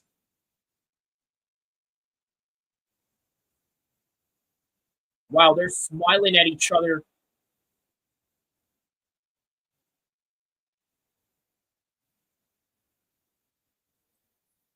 Okay, there you go. Interesting exchange right there. You know, he's trying to trap him in that triangle choke.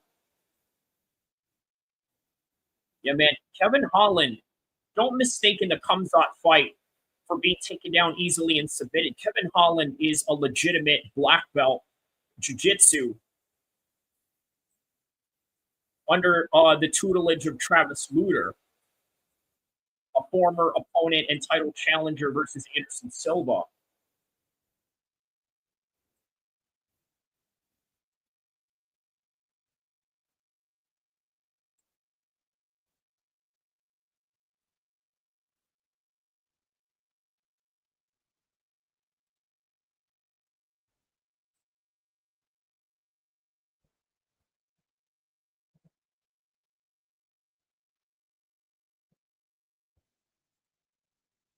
Yeah, really good survival mode on the part of Kevin Holland here.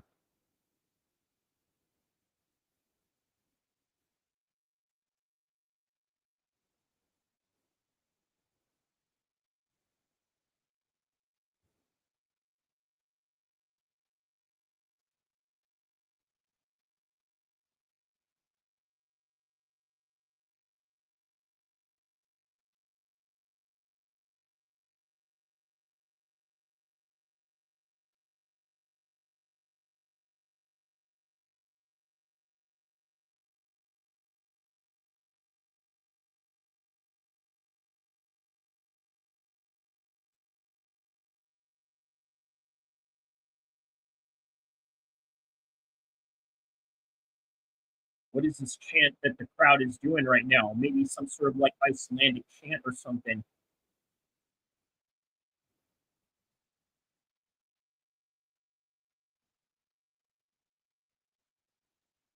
Ooh, good one.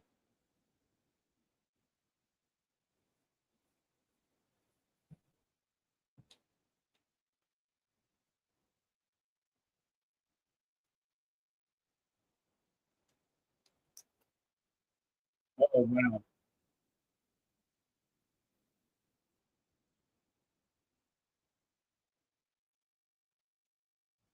Oh, he just rocked Nelson right now. He's looking to finish Nelson at the end of this round right now. He's looking to finish him. He survives. Wow, he survived it.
All right, so now round two.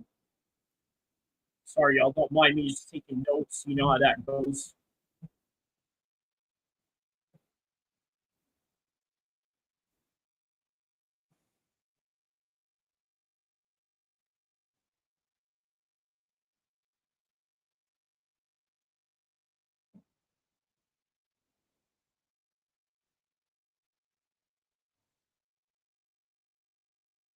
A good leg kick right there by Kevin Holland. Really utilizing. Oh, see, he's looking for that straight hand that he got him with earlier.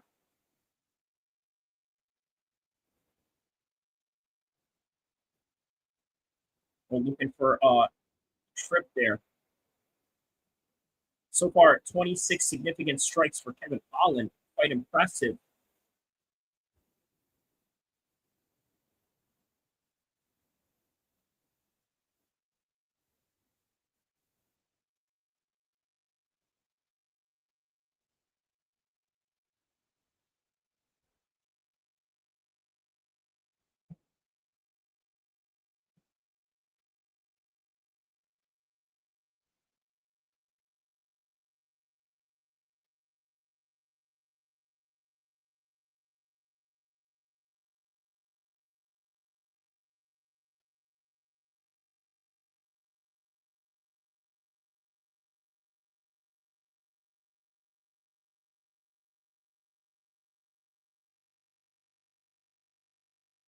Yeah, he's continuing to maintain those elbows right there as Nelson is trying to get that single leg.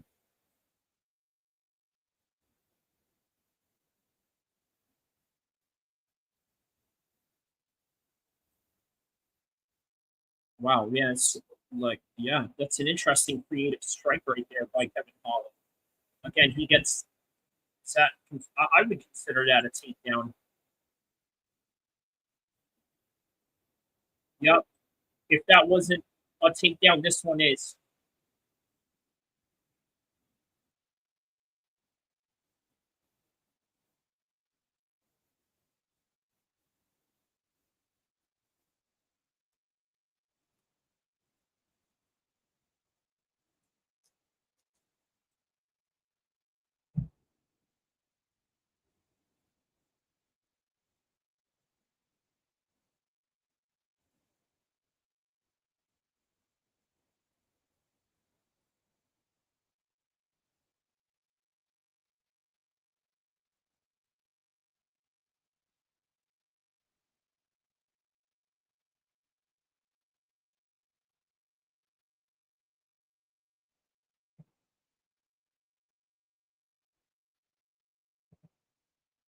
Yeah, this round would probably be scored for Gunnar Nelson at this point.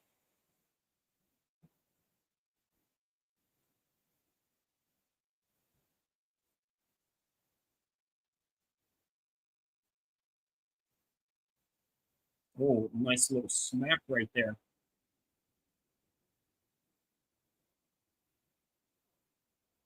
Yeah, the sluggishness of Gunnar Nelson is showing, especially getting rocked like that late earlier on.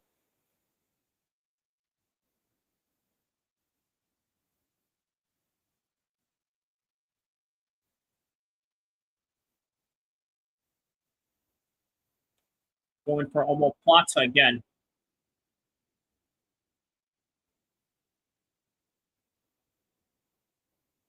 Yeah, really labored in the way that he's oh, watch the back of the head.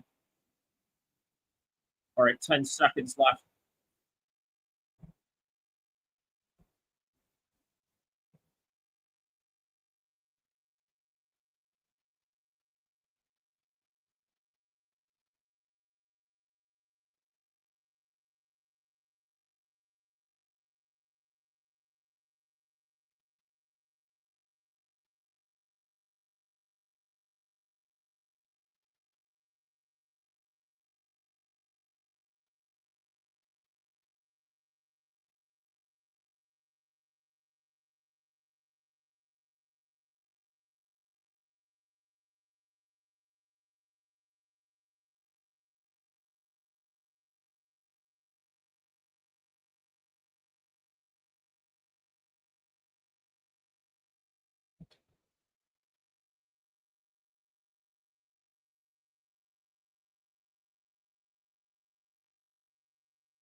All right, round 3. Here we go.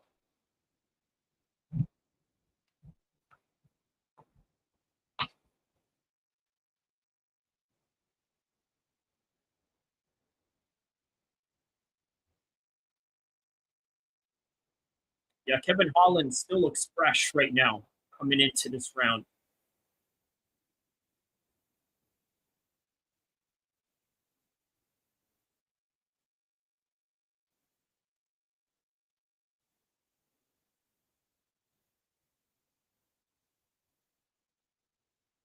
Oh.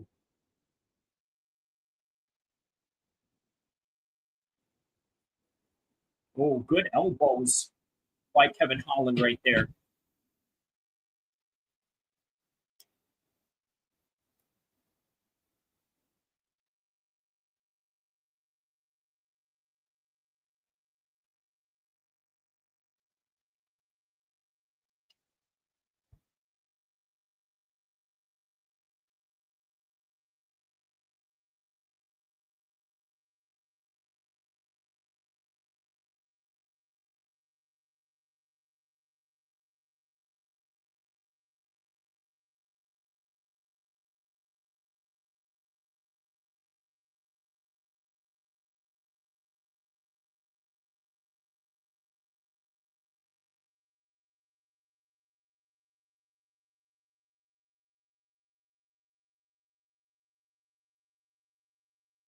Wow, really good scrambling exchanges between these two right now.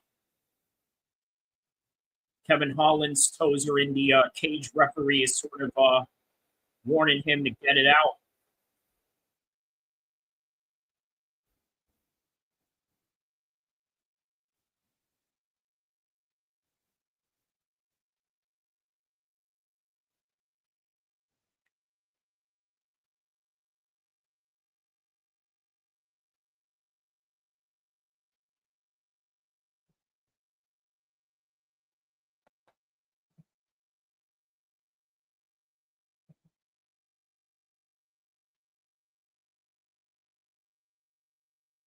Oh, man, those are some hard ground and pound shots.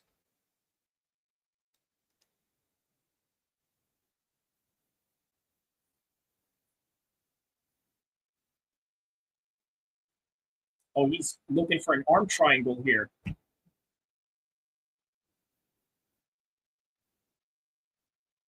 Wow. Yeah, this is going to be bad news for Kevin Holland if he doesn't get out.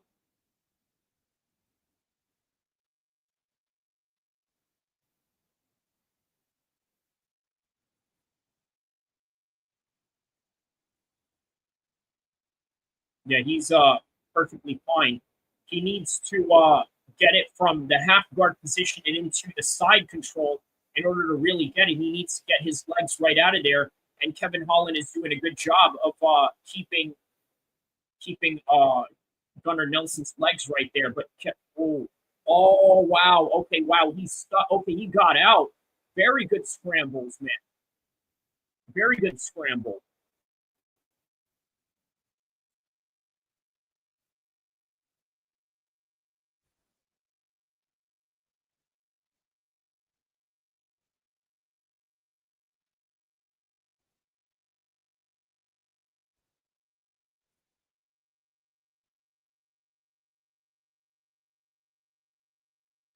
Oh, good flying knee right there at the end.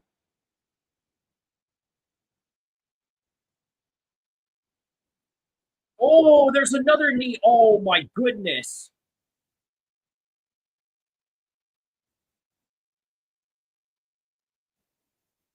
Stuff in the takedown right here.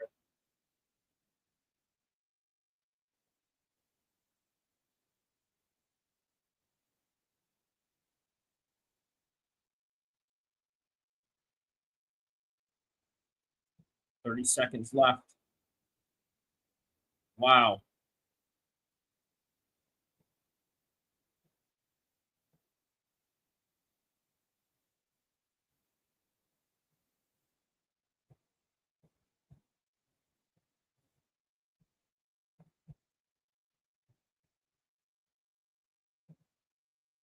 Oh. It's a little up kick right there. 1 second left. All right. And that right there is the end of the fight. Okay. That is the end of the fight right there. We're about to go into the scorecards in momentarily from now. So I'm going to do a post-fight breakdown in exactly 30 seconds from now while we figure out who wins in the scorecards right here.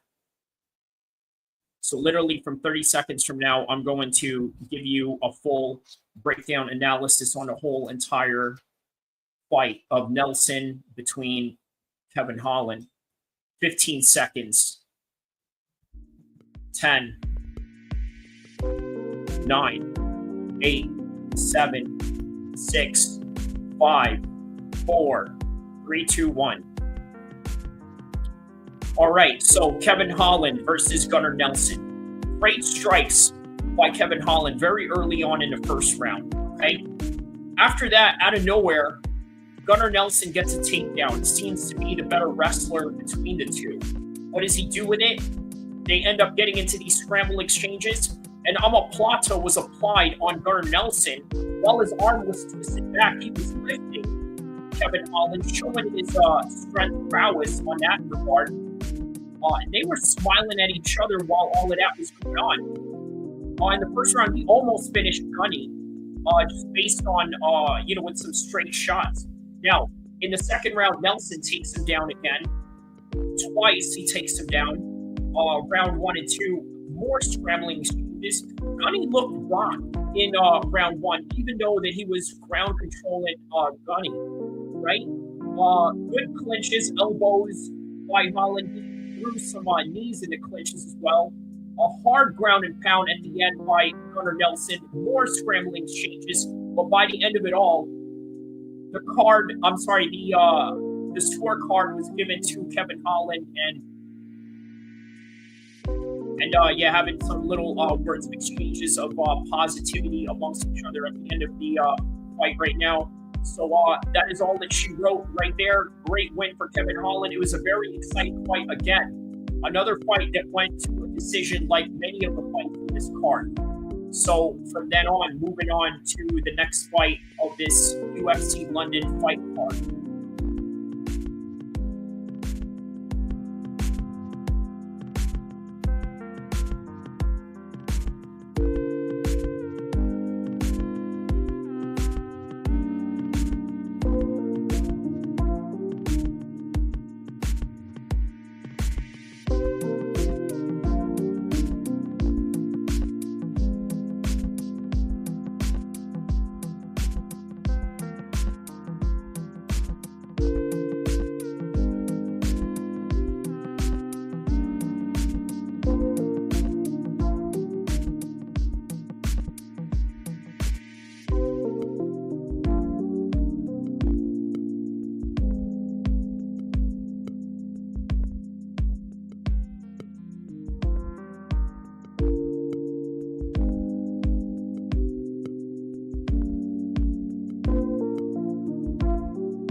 All right, guys, I will be right back for the next fight. Stay tuned, okay?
Allahu Akbar, Ashhadu an la ilaha illallah, Muhammad Rasulullah, Hayya Falah, Hayya Salah, Hayya Kama, Qad Qada Salah, Qad Qada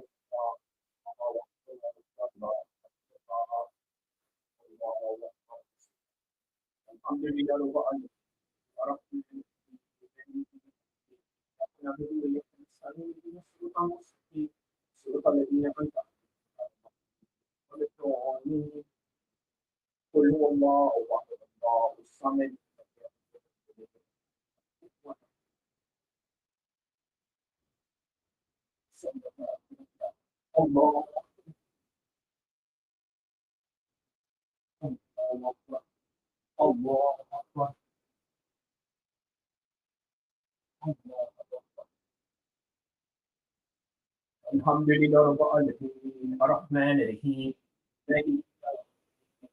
وإياك نستعين صراط المستقيم صراط الذين أنعمت عليهم غير المغضوب عليهم ولا الضالين قل هو الله أحد الله الصمد لم يلد ولم يكن له كفوا أحد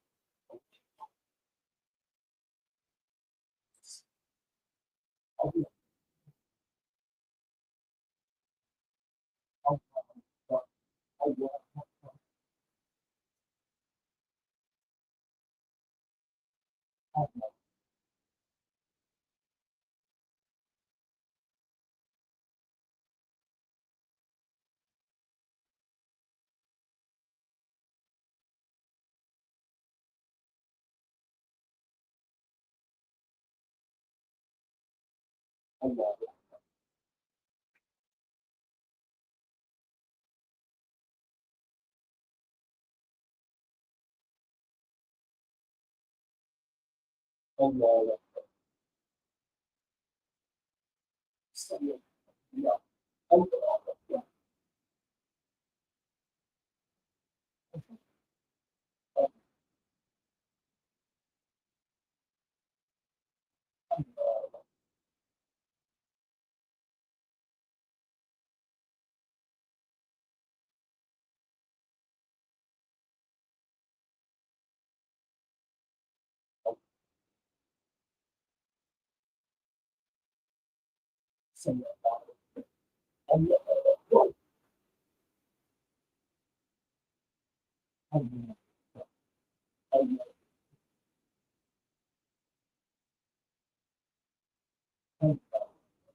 All right, guys, had to get a little prayer going here. So, all right, here we go. On to the next one.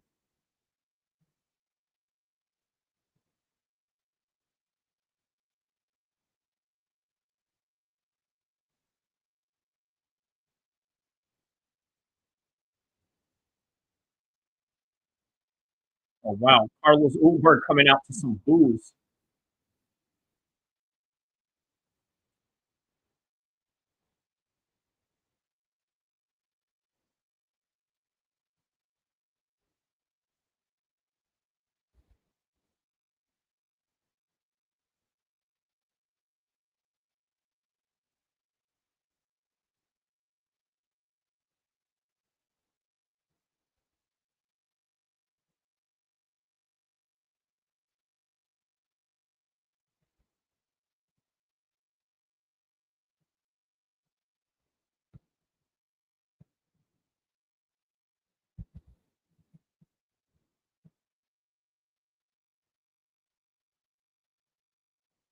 Yeah, so this is a big step up for Ulberg taking on a former champion. Now, by the way, what's up with him coming out to some booze earlier, right?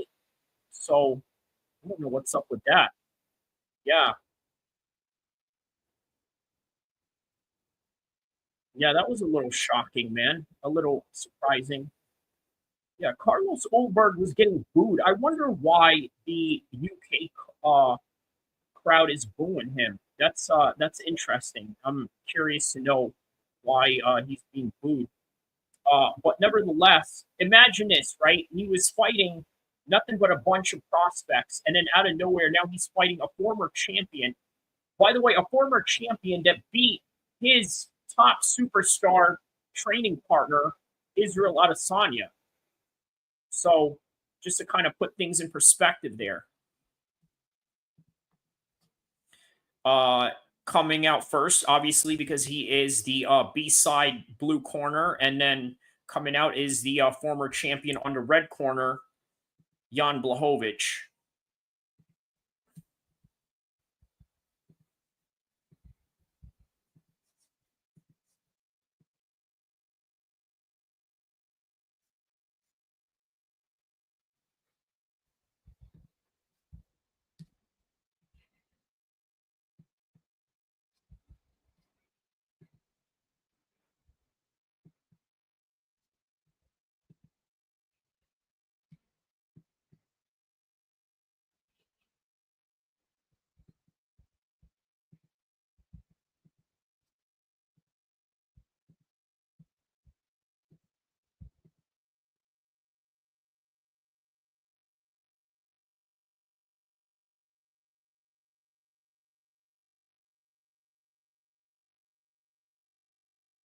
All right, so here's Jan right now coming out.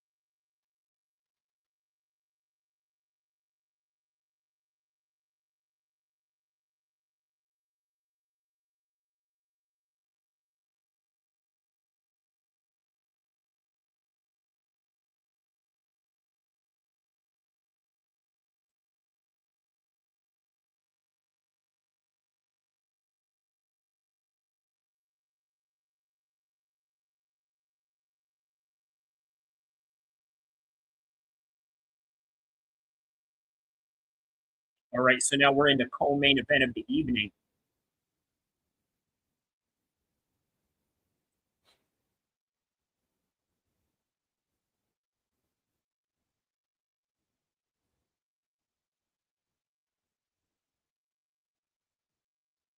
Yeah, definitely the speed is going to be on the side of Carlos Ulberg.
All right, Jan Blachowicz has now been introduced.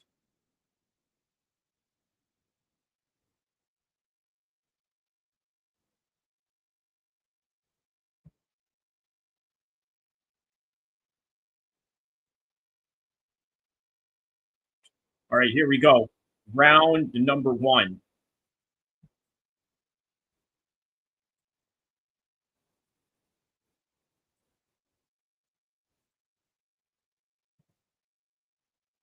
All right, here we go. They touch him up first round. Leg kick so far by Carlos Ulberg.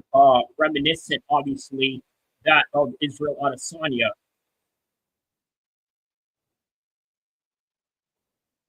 Nice bouncing around by Carlos Ulberg right now.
Yeah, it's crazy how fast of a track Carlos Ulberg has gone just out of nowhere, right? You know, now he's already up in here.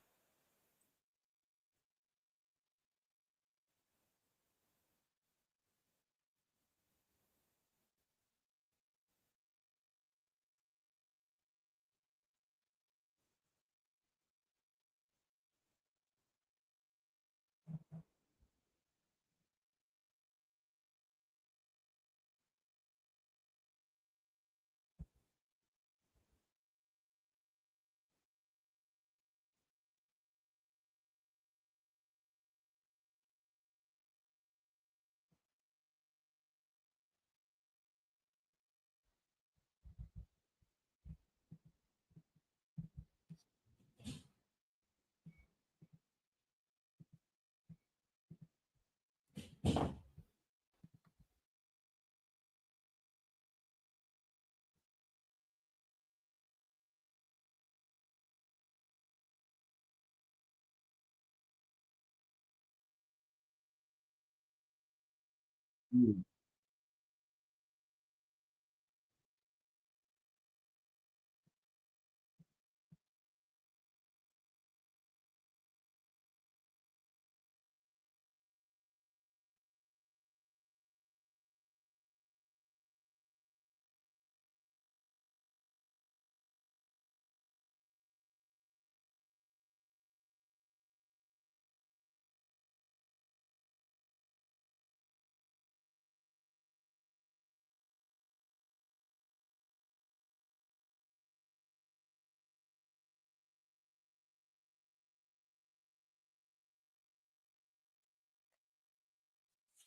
nice leg kick right there by Jan.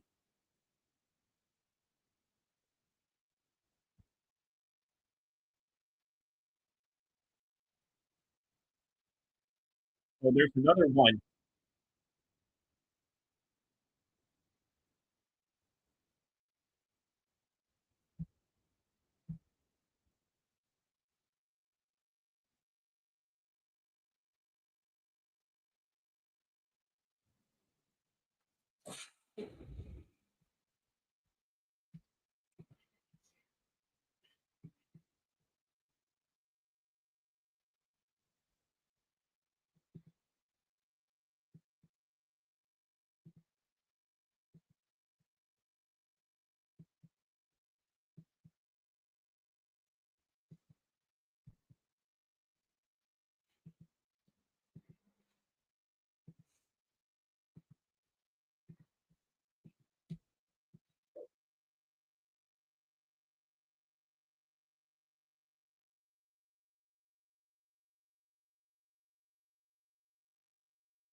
All right, round two coming up.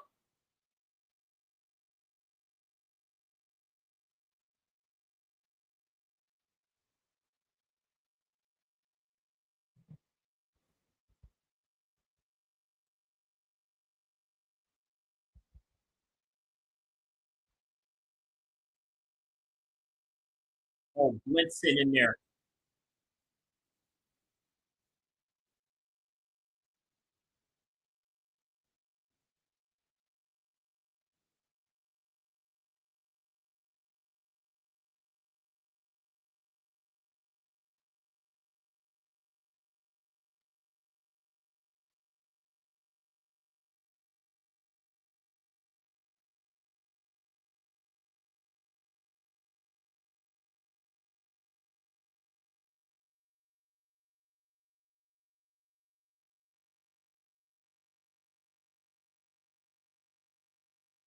Yeah, I'm surprised it's Jan Blachowicz that's initiating a lot of these leg kicks.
Ooh, Carlos Ulberg gets blocked right there.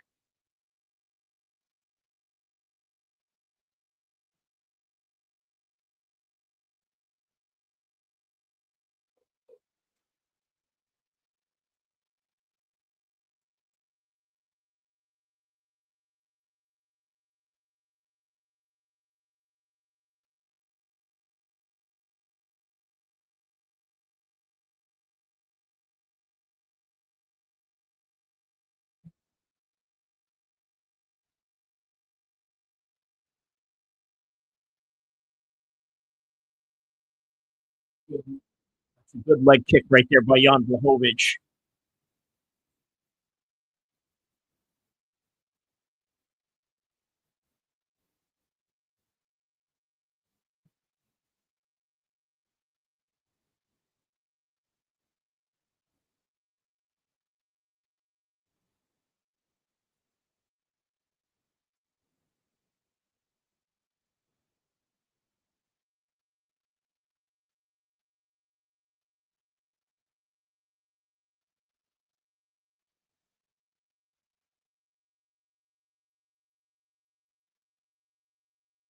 That's a nice kick right there by Carlos Ulberg.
I mean, the volume of Jan in this fight is really what's the difference here. And it just seems like anything that he throws seems to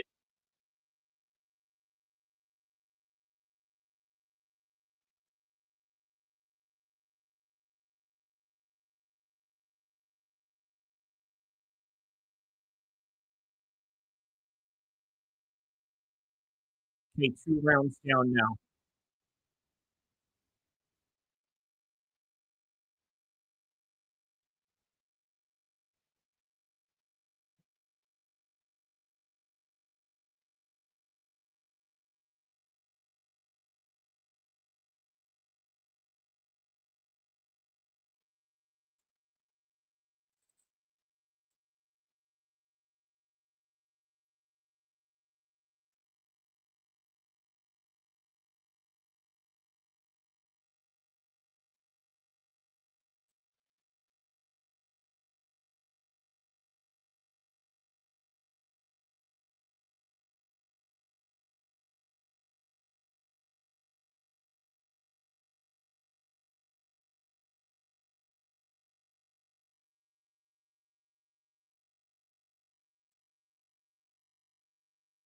Very even rounds. It could go either way.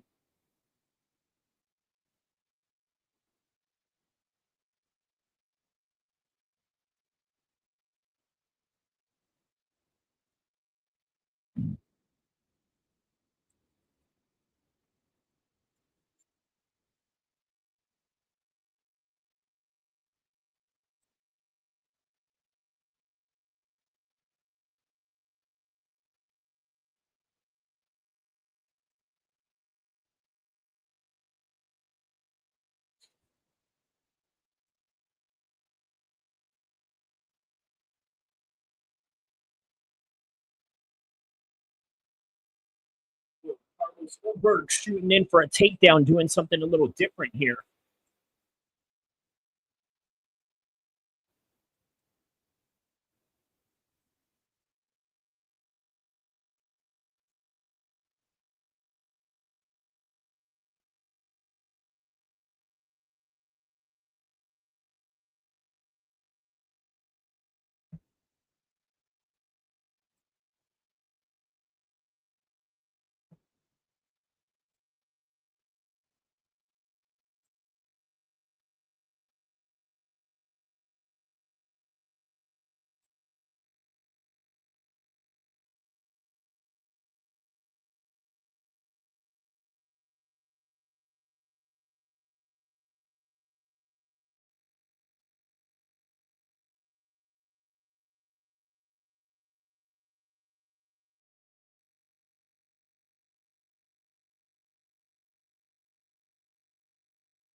Yeah, very tricky fight, man. This is going to be a hard fight for them to score for sure.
Oh,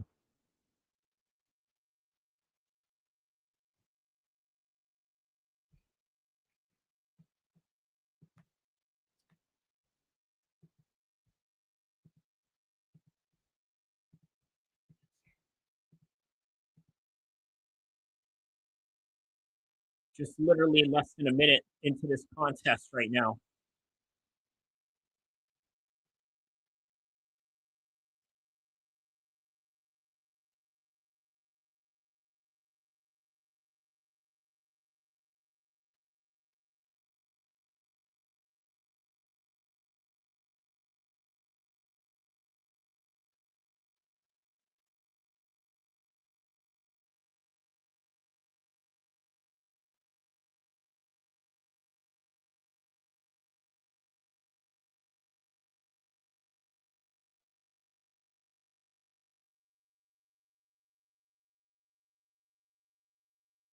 Whoa, wow.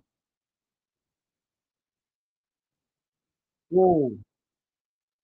All right. So that right there was a very, very tricky fight to score. Okay. Very, very tricky fight. In 20 seconds, I'm going to give you a breakdown of that whole entire fight.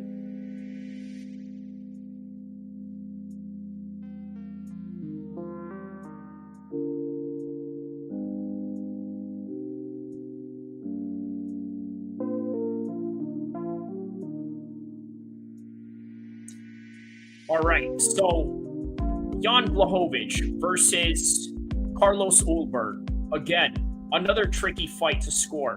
And again, just like most of the fights in this card, it went to a decision.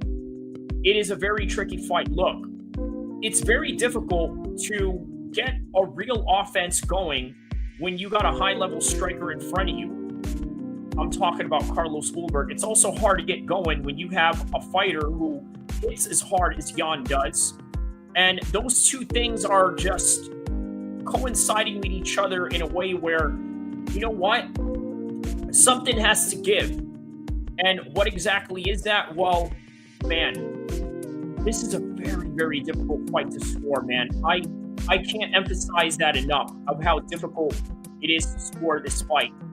What I will say is that Jan is the one who's got a busted eye.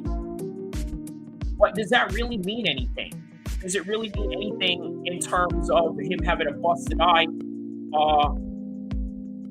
The strikes seem even, but all three judges had it one way. And it was only one way in a unanimous decision, and it went to Carlos Ulberg, which is shocking.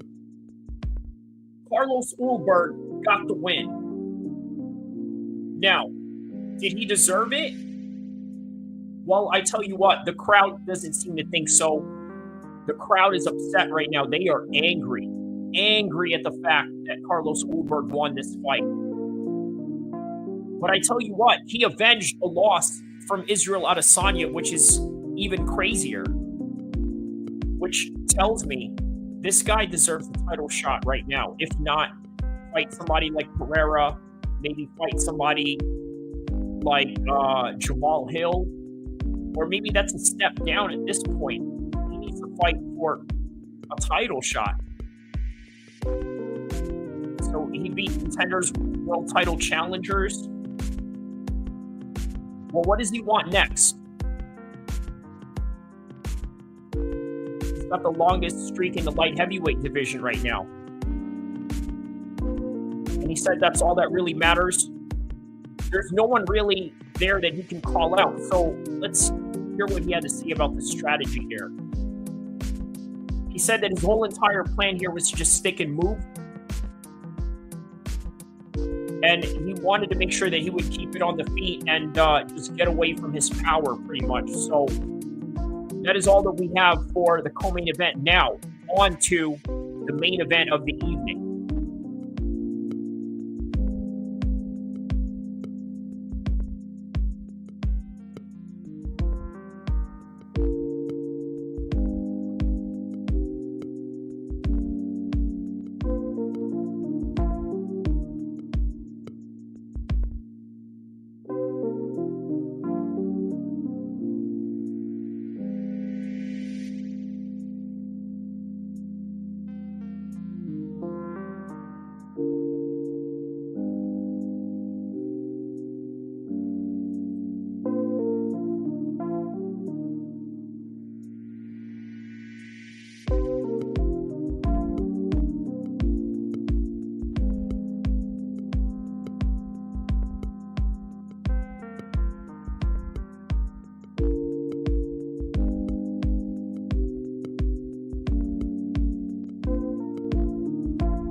All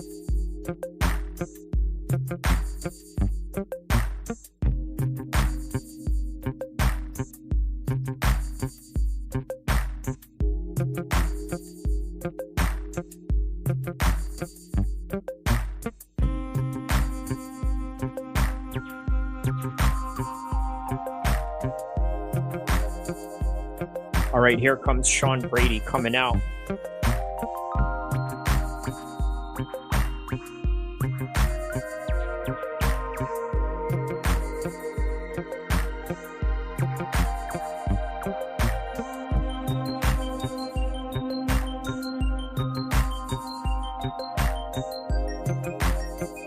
All right, here we are. Sean Brady coming out.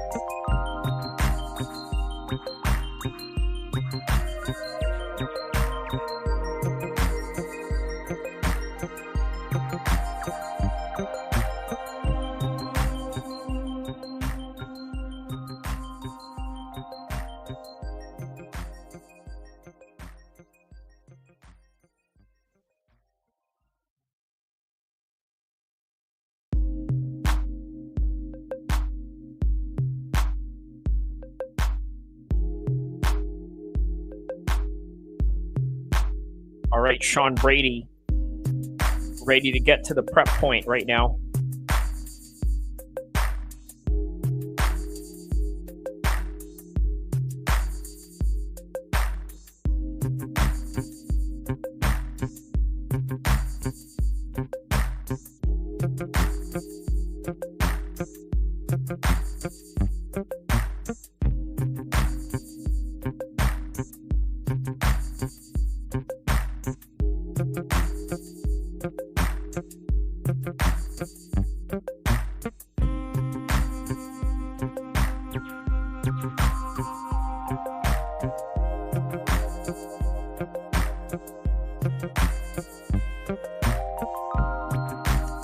All right, well, welcome to the main event of the evening.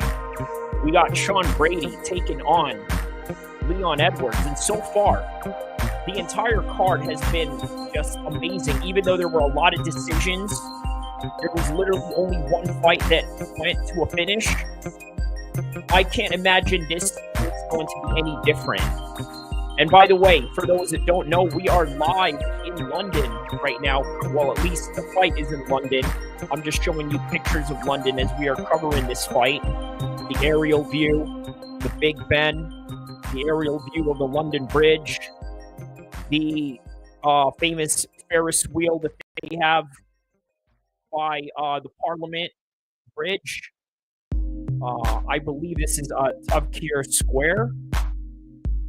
And check out my full card predictions on this fight. Let me know if I had came through and had the right predictions. If not, so far, I mean, a lot of them were wrong. But hey, MMA is like that. Very unpredictable. And of course, we are live right now for Edwards versus Brady as we are witnessing Leon Edwards walking out right now. Great night of fights so far from top to bottom. And how about the co-main event? That shocked me more than anything. Kevin Holland, that didn't really surprise me. Molly McCann and Nunes, that didn't surprise me. Well, it wasn't Nunes, actually. Somebody else had came in here and thought it was Alexia T. And then the Vision Duncan fight, that was good. That was a good fight. Here's Leon Edwards walking out right now. Wood versus Charriere was a good fight as well. Herbert versus Padilla was a good fight. Tybura and Parkin. Now that's another shocker right there, where I thought Tybura was going to lose this one. I thought he was just over the hill. But it just shows Mick Parkin has a lot to learn, right? So that's really just what it comes down to.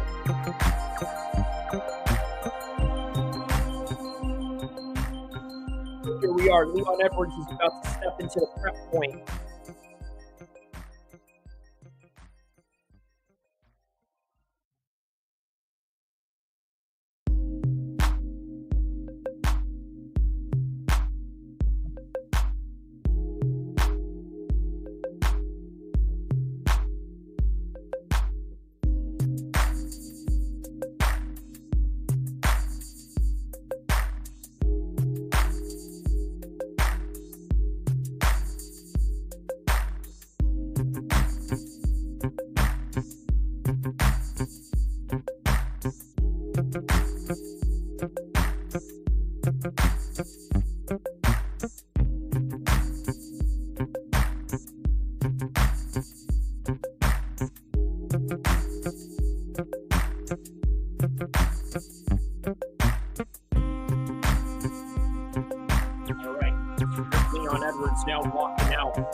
All right.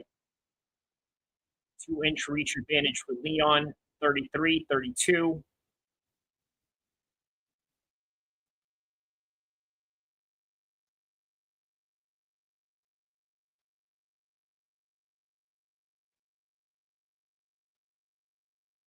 Sanctioned by the English MMA Association.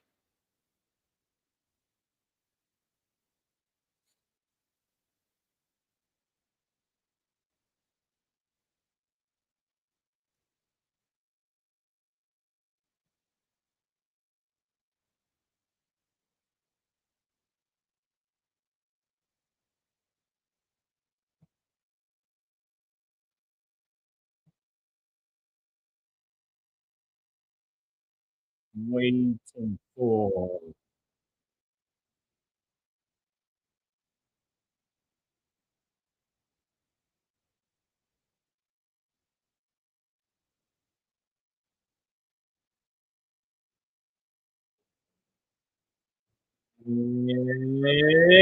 it's time.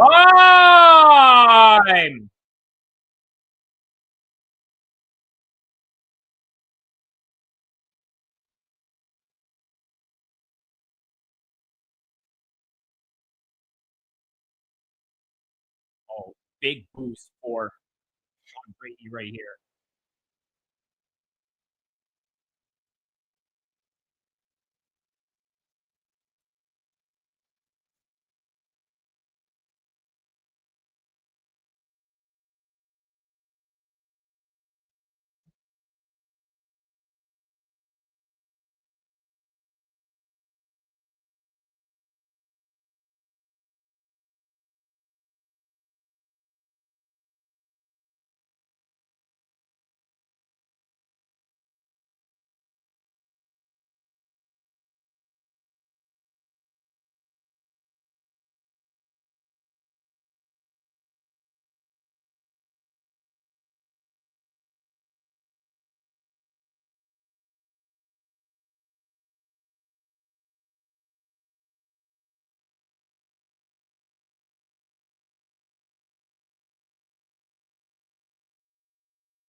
All right, so Leon Rocky Edwards has now been announced.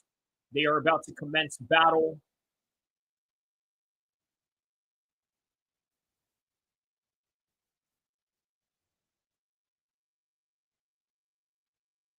All right, there's no touch of gloves here.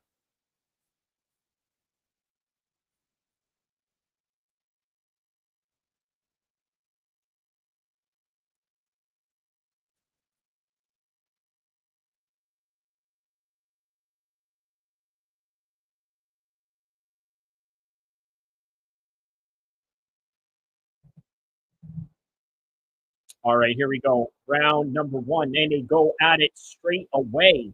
Guns blazing. They go in there, guns blazing straight away.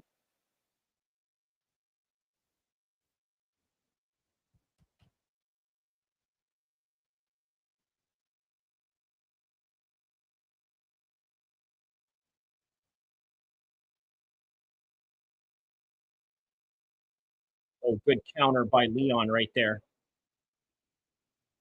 Leon is backing up as Sean Brady is moving forward towards him.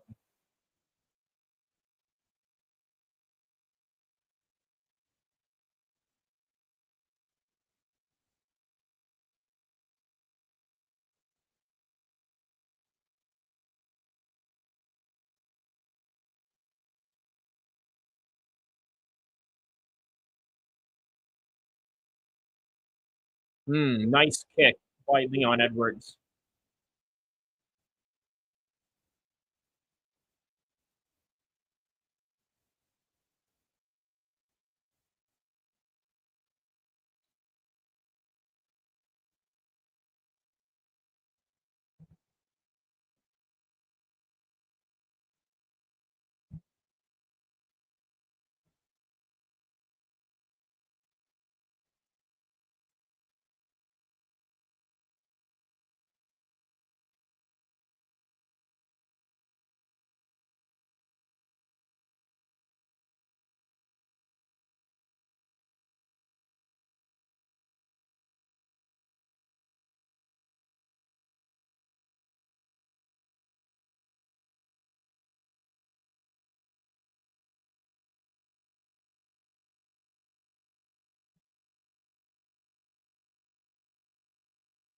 Oh, snap. There's Zayn.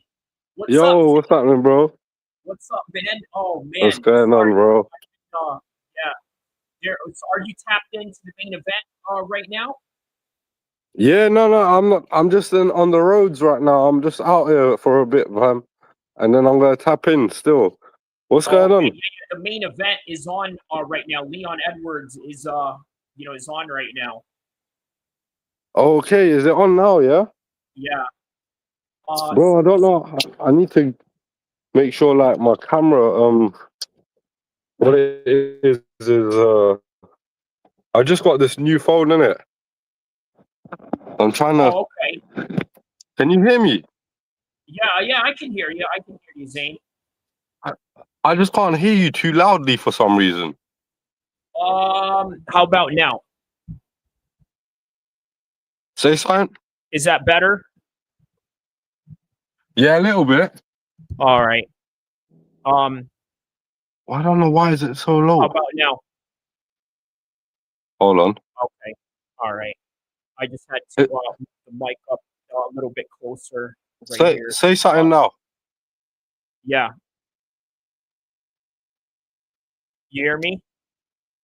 Yeah, I can hear you, but it's just not too loud. Yeah, I don't know, man. Must be the audio. This is a really good phone as well. It's a S25, Samsung S25, but don't know, bro. Maybe something to do with my settings. Yeah, but what's happening in there with the UFC, bro? So Leon Edwards fighting tonight, isn't it? Going on tonight, so I'm just breaking this down and kind of putting some timestamps. I put timestamps on my thing now, so I can go back to all the stuff that I reviewed, and this way, when I do a post-fight show, I could just like literally record it. Okay. You know what I mean? Like instead of like doing it on the spot, I just record it so it's like fresh out of everything that I just saw. You know what I mean? Yeah. So I just easily record it that way. And then and then I had a few reactions that I did today. Obviously there was this big news that went on in LA where Big U, Rolling 60's Crip leader, got indicted by the FBI and got raided. So I did, a reaction to that. I'm probably going to cut that up into a clip and, put it on a video as well. So yeah, right now, Leon Edwards is fighting Sean Brady. He got taken down. So far, very good, striking on the battle, striking matchup on the battle side of that. Leon Edwards got taken down. It's now the end of the first round. We're now going into the second round. So right. Is it on? So for those of you that are just tapped in, I'm gonna break down the entire card's results right now while we're in between bro. rounds. I can hear you. So the first fight of the night was GURAM. I can hear you perfectly now. You can hear me perfectly now? Okay. So GURAM loses perfect, bro. FERNANDES. We thought that perhaps GURAM was going to win this because he's partners with Ilya Tybura and Kamzat. Next fight, Loughran versus Fletcher. Loughran wins by decision. Wrestling wins fights. That won the fight. O'Bannon versus Tomar. O'Bannon wins by submission. Just right after she gets head kicked, Tomar follows her to the ground only to get an armbar. England's own Christian Leroy Duncan wins by a decision. Myson Tybura upsets Parkin, which is the heavyweight. Oh, how about this? Okay, let's get back to the fight right now. Straight away in the second round, Sean Brady goes in and tries to take down Leon Edwards. This is literally what I had predicted the fight was going to be. I know that Leon Edwards has serious problems with his wrestling, and if you have the right opponent in front of Sean Brady, he's going to out-wrestle them. Now, obviously, Sean Brady fought Belal Muhammad. Belal Muhammad beat him with strikes. And the reason for that was because their wrestling canceled each other out, so they had to box each other. But with anybody else, Sean Brady is going to out-wrestle you, and right now he's out-wrestling Leon Edwards and could potentially upset the the London crowd that is expecting Leon Edwards to win here. Molly McCann earlier, speaking of local British fighters, she lost to a Brazilian fighter with a week's notice coming in. She was supposed to fight this girl named Nunez. They bring in another Brazilian girl. She gets submitted, choked out, and retires on the spot right there. And everybody gave her an applause because of that. Crazy, so Nick Parkin, the British heavyweight, also training partner and sparring partner of Tom Aspinall, lost to Myson Tybura. Kavanaugh wins by decision over Dos Santos. Herbert versus Padilla. Chris Padilla from California wins a split decision over the British fighter Herbert. So it wasn't a very good night for the British fighters unless they were fighting other British or Scottish fighters in the card, realistically. A lot of them lost today, yeah. Ulberg just beat Jan Blachowicz by a decision in the co-main event. Okay. And right now, Leon Edwards is stuck in a body lock position where is he losing the fight? Brady, what's that? How are you scoring the fight so far? Because I'm not indoors. Is he losing the fight? Far, I would probably give the first round maybe to Leon, or it's debatable. But right now, round 2, I'm giving it to Brady because he's got the body lock around him, figure fouring his stomach right now, and now he's looking to get a rear naked choke on Leon Edwards. And I wouldn't be surprised if Brady wins, you know. What was that? I wouldn't be surprised if Brady wins, you know. Yeah, he's on the trajectory of winning right now. You know what? My official prediction for my prediction video on this was that I had Brady winning by a decision, and I said that if there was anybody that was going to get a finish, it was going to be Leon Edwards by knockout. But if that's not happening, then Sean Brady is going to grind him all the way to the scorecard. So man, it's crazy that this is going on in your hometown right now. This is in London as well, yeah. Crazy, bro. Drive to the O2 Arena, bro. Wow, that is just local, man. Wow, I didn't know it was there. Yeah, it's in the O2 Arena. Maybe you could do like what do you call it? An on-site coverage. I would have loved to have been there, man. But is it hard to get parking? Huh? No. Is it hard to get parking in the O2 Arena right now? The thing with me is, my car's like one of them cars where I can park anywhere and I don't have to pay for fines. But that's between me and you, man. Don't say anything. Gotcha. Okay. Gotcha. Yeah. So I can park anywhere. And even if I get a fine, it doesn't come to me. You get what I'm saying? It comes to someone else. Got it. Yeah, I don't want to expose myself, but it's not about parking. It's just I didn't know it was in London. You know, I'm not like I'm a big UFC fan, but not like as much as boxing. So I sometimes tend to forget like these events are taking place in London. You know. Yeah, well, I tell you what, Leon Edwards right now wishes this is not taking place in London. He is getting beat up right now on the ground. Crazy, and pound. Bro. I mean, look, this is literally what Kamaru Usman did to him in their first fight when they were fighting as prospects. And this is what Usman did to him before Leon got to knock out Usman. All right. Because I knew this was going to happen, bro. Crazy. Wrestler in front of Leon Edwards. This is what is going to happen to him. Obviously, as a London guy, I want Leon to win, but I don't think he's gonna win for some reason as well, bro. Yeah. Just have that he's feeling, a Birmingham guy, if that makes you feel any better. It's a little bit further out from London, but still. He's a bloody Brummie. Brummie, yeah. They have the funny accents as well. Man, that's why no American fans can understand him. Like, what? What did he say? You know what I mean? Like, well, don't get it twisted though. Birmingham's a ghetto as well, man. They've got their sort of ghetto side, for real. Probably even, at least on the knife crime side of things. Yeah, man. Trust me, bro. Even on the gun side of things too. Gun side, I'm telling you, the gun side, bro. They got straps down there for days. You get me? Mad things, man. But yeah, bro, like madness, bro. Like Brady, I think is gonna win this as well. Yeah. I agree with your prediction. How's it going?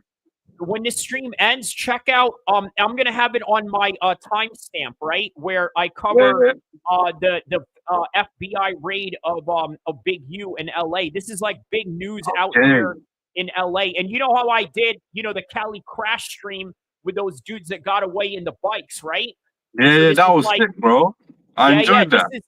This is like that portion of the stream. I have it all on timestamp in this stream. If you and everybody else that's listening, don't worry, I'll share it as well, bro. For sure, man. You know me, I'm always supporting your thing, bro. Oh, for sure, man. Because this is where the streets meet combat sports in this channel, or as they say in England, the roads, bruv. The roads, and there bro. it is. Now he's shooting in third round. Now he's shooting in on Leon. This time Leon stuffs the takedowns. So now they're in a clinch position right now, with 4:23 left in the third round. And Sean Brady is looking really strong right now. He's looking like Khabib on Leon Edwards right now. That's bad, So what is it? The second round done now? What was that? Second round done now. Yeah, it's on the third round right now. 1 minute into the third round right now. So I'm scoring it right now. 359, 357. Oh, wow. Now he's got a north-south choke. Okay, now he's back into the half guard position, remaining top control position over Leon. But you know what? Don't get it twisted. Leon is the type of guy that you can out-wrestle him. Yeah, he'll just come back, innit? 5 rounds, and then he comes and kicks you in your head. Very similar to Carl Froch in boxing, where he knocks you on the 12th round after, after you're beating his ass. But right now, he's the one getting his ass beat. So now Sean Brady is in full mount position right on top of Leon Edwards. And Leon Edwards almost has no answer to this. Now, oh, wow. Yeah, Leon Edwards is really trying to get up right now.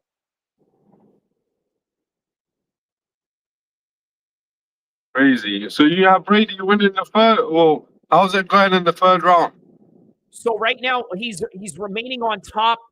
Leon looks very discouraged, and I knew that when Sean Brady fought Belal Muhammad, I knew that Belal Muhammad's toughest fights were already behind him. Okay.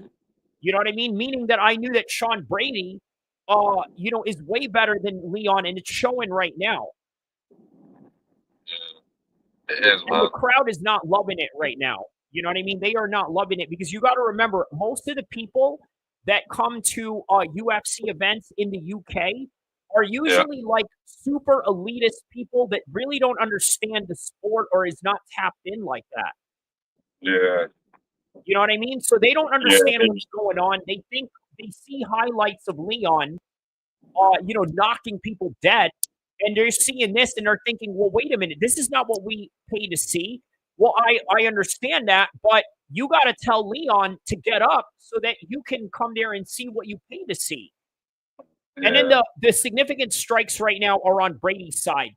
First round, 23, 38, and 24. In the second round, Leon Edwards had no strikes on Brady whatsoever. He had 0 strikes landed in the second round. Leon had 0 strikes because he took him down, and Leon never got up from that. So I think he's lacking in certain departments, isn't it, Leon? What's that?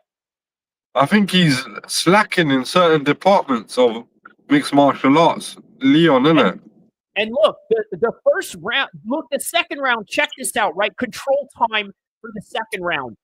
4 minutes and 57 seconds. That's the entire round. So 3 minutes, they were standing up only for 3 minutes, and Sean Brady held them down that entire time.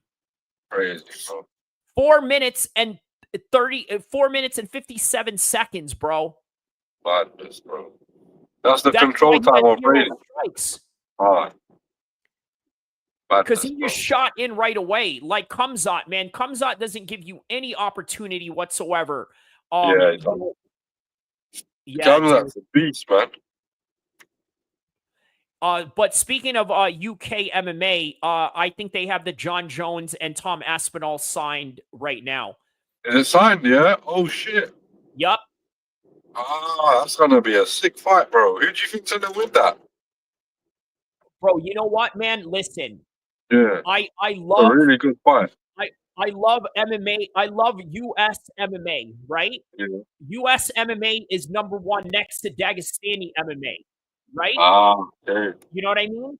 But Yeah. man, I'm telling you, Tom Aspinall is a different animal. Oh yeah. Yeah, he is the supreme pride of the UK, bro. I'm telling you, like bro, I think, John Jones. I hear a lot about John Jones though. yeah, bro, he's the Mayweather of MMA. Yeah, that's what I'm saying. So what? Don't you think he's gonna win? I don't know, man. I don't know. What's your You know what? prediction? This fight could end up a draw. Yeah, it's one of them ones. It's so competitive, isn't it? Yeah. And Man, Tom never bro. really went to a scorecard. He's never been to 5 rounds, which, Yeah, he's by the always way, getting should be very stoppages, isn't it? concerning. Like, look at Yeah. Deontay Wilder, Yeah. right? You know, like he's knocking people dead first round. You know, this is Tom Aspinall in MMA. Yeah. That's mad. So now what's going to happen when you go in there with a guy who's used to going all 5 rounds, who's been Yeah, in many championship fights?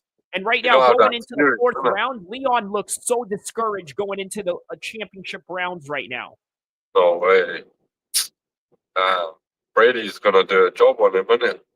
Looks like that so far, isn't it? Yeah. Damn. See, you predicted it right, bro. That's what I'm saying. You know your stuff, bro. Hey, but you know what? The rest of the card, though, man, you know, was horrendous. You know, to be honest, the picks that I had, and I think with everybody, All because right, bro. you know what, all the It experts, happens, bro. huh? It happens, you know. It happens Yeah, sometimes. yeah. You can't get them all right, you know. It's combat Well, with sports. Anything Brady can happen. and Leon, I think that is the most prominent. Yeah, there it is. He took him down again. Who, Leon, man, Brady? Leon has no Oh, defense to this. Bloody hell. Now he's on top of him again in the half guard position, and Sean Brady is working to try to get the full mount position again. But you know, Leon still has good ground defense. You know, and here's the thing, right? You can prevent a lot of things on the ground, but still, they're still scoring points on you by getting all this control time. Yeah. You know, so That's even mad. though he's preventing him from getting submissions, even though he's preventing Sean Brady from pounding on him from the top, Yeah. still, it's ground control time that the judges are looking at. And now look at this. Leon, out of desperation, he's pulling on the shorts of Sean Brady. Sean Brady's looking to get a mount choke right now. A mount guillotine choke. He tapped! He tapped! He tapped! Oh, shit. He tapped! He made Leon Oh, Edwards no. tap! Leon Edwards tap! Leon Edwards tap! Leon Edwards tap! I can't believe it! Leon Edwards tap! No way. Leon Edwards tapped in the 4th round. Oh my God. He's never been tapped, innit? He's never been submitted before. Crazy, bro. Man. No, No way. Just tapped out, bro. Yeah. Fuck's sake. He's never been submitted before, hasn't he? Bro, the O2 Arena right now is quiet. Yeah, bro. There must be, bro. That's a big shock, bro. Fucking hell. He submitted him. Damn. Leon, man. I don't know what happened, bro. Fuck's sake. His man was supposed to be representing for us, bro. I know, man. And you know what, bro? Even though Sean Brady got beat up by Bilal, he did better than Bilal against Leon. Now, granted, Bilal was fighting at 5 a.m. in the morning. Yeah, no, facts. You know what I mean? So, yeah, I can't believe we submitted him. Big ups to Philadelphia MMA because Philadelphia this year won the Super Bowl, and Sean Brady got a big win. And you know what? And his daughter was born just recently on the day of the Super Bowl. So as a Philadelphia guy, this is a big deal for him. His team won the Super Bowl. His daughter was born on the same day that his team won the Super Bowl. And and he just got a win over a former champion in Leon Edwards in his home country. So he deserves a lot of credit, bro. Fucking hell. Yeah. Is he the first one to submit him? But you know what I didn't predict? I didn't think Sean Brady was going to submit him like that. I may have hinted it, but I didn't believe it. You know what I mean? Like, I said something to the effect where it's possible he could probably submit him, but if there's anybody that's going to get a finish, it's going to be Leon. But for sure, whoever's going to win, it's going to be Brady on the scorecards. Nah, but at least he knew Brady would win this fight, A lot of people would probably pick Leon to win, Yeah, man. Yeah, bro. Would you say this was an upset? This is in terms of odds. Not for me, it's not an upset. But for everyone else, in terms of odds, was he a favorite? What's that? Leon must have been a favorite, innit? Yeah, bro. A lot of people picked Leon. Man. MMA Guru picked Leon, but I mean, he's a London guy. You know what I mean? He's a UK guy. guy. Yeah, buy it, innit? You know what I mean? And he's Tom Aspinall's homie now. Hey, speaking of MMA Guru, did you know John Jones blocked him? MMA Guru. Yeah, I heard. He made a video about insinuating that John Jones was gay. So he's like, I'm not having that. So, yeah, man. Now Tom Aspinall is talking about bringing MMA Guru to his corner. No way. Really? To kind of like, be a psychological thorn in John Jones's side. So imagine he's fighting Tom Aspinall, and then he sees that, ginger, bearded, freak right across the cage as he's fighting Tom Aspinall. I mean, it's like it's a complete mental, it's a complete mental anguish for John Jones, I would assume. But this is the post-fight portion of the stream. Everybody, all those that enjoyed UFC London Fight Night, like and subscribe. I will see you guys in the next one, inshallah. For the chat and everyone that's live right now, stay. Let me just put out the outro on this one real quick. No worries, bro.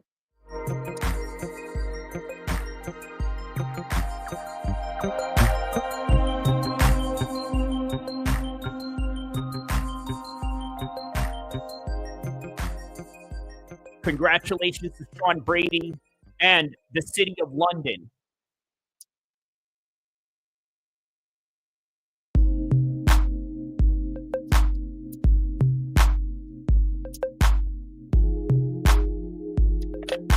And of course, don't forget next week, Moreno versus Urseg coming up. After that, it's our very own Sacramento's own Josh Emmett taking on Manchester's own Loughran Murphy.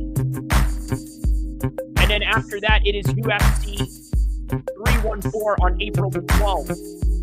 And then a week after that, 2 weeks after that, it's Khalil Roundtree taking on Hill. Good times ahead. Awesome fight card. There were a lot of decisions in this card. There were a lot of upsets against many British fighters. But the biggest upset of all was against Leon Edwards. And the biggest win of all was with Sean Brady. And we also found out that Tom Aspinall and John Jones are signed officially, but not really out there in the media yet. So all of that remains to be seen. So everybody that enjoyed this card, once again, don't forget to like and subscribe. I will see you in the next one, inshallah.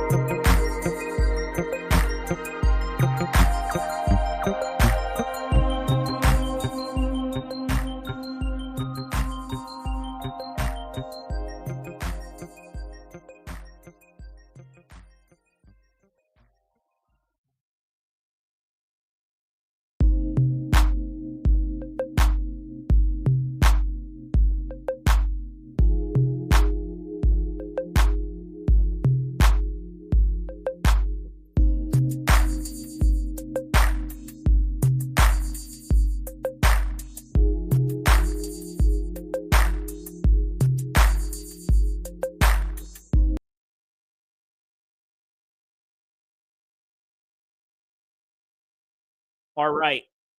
And we are back.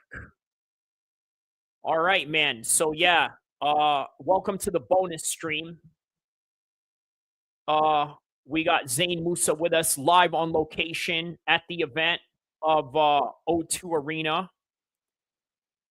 Wow. Wow, man. Shocking. But you know what?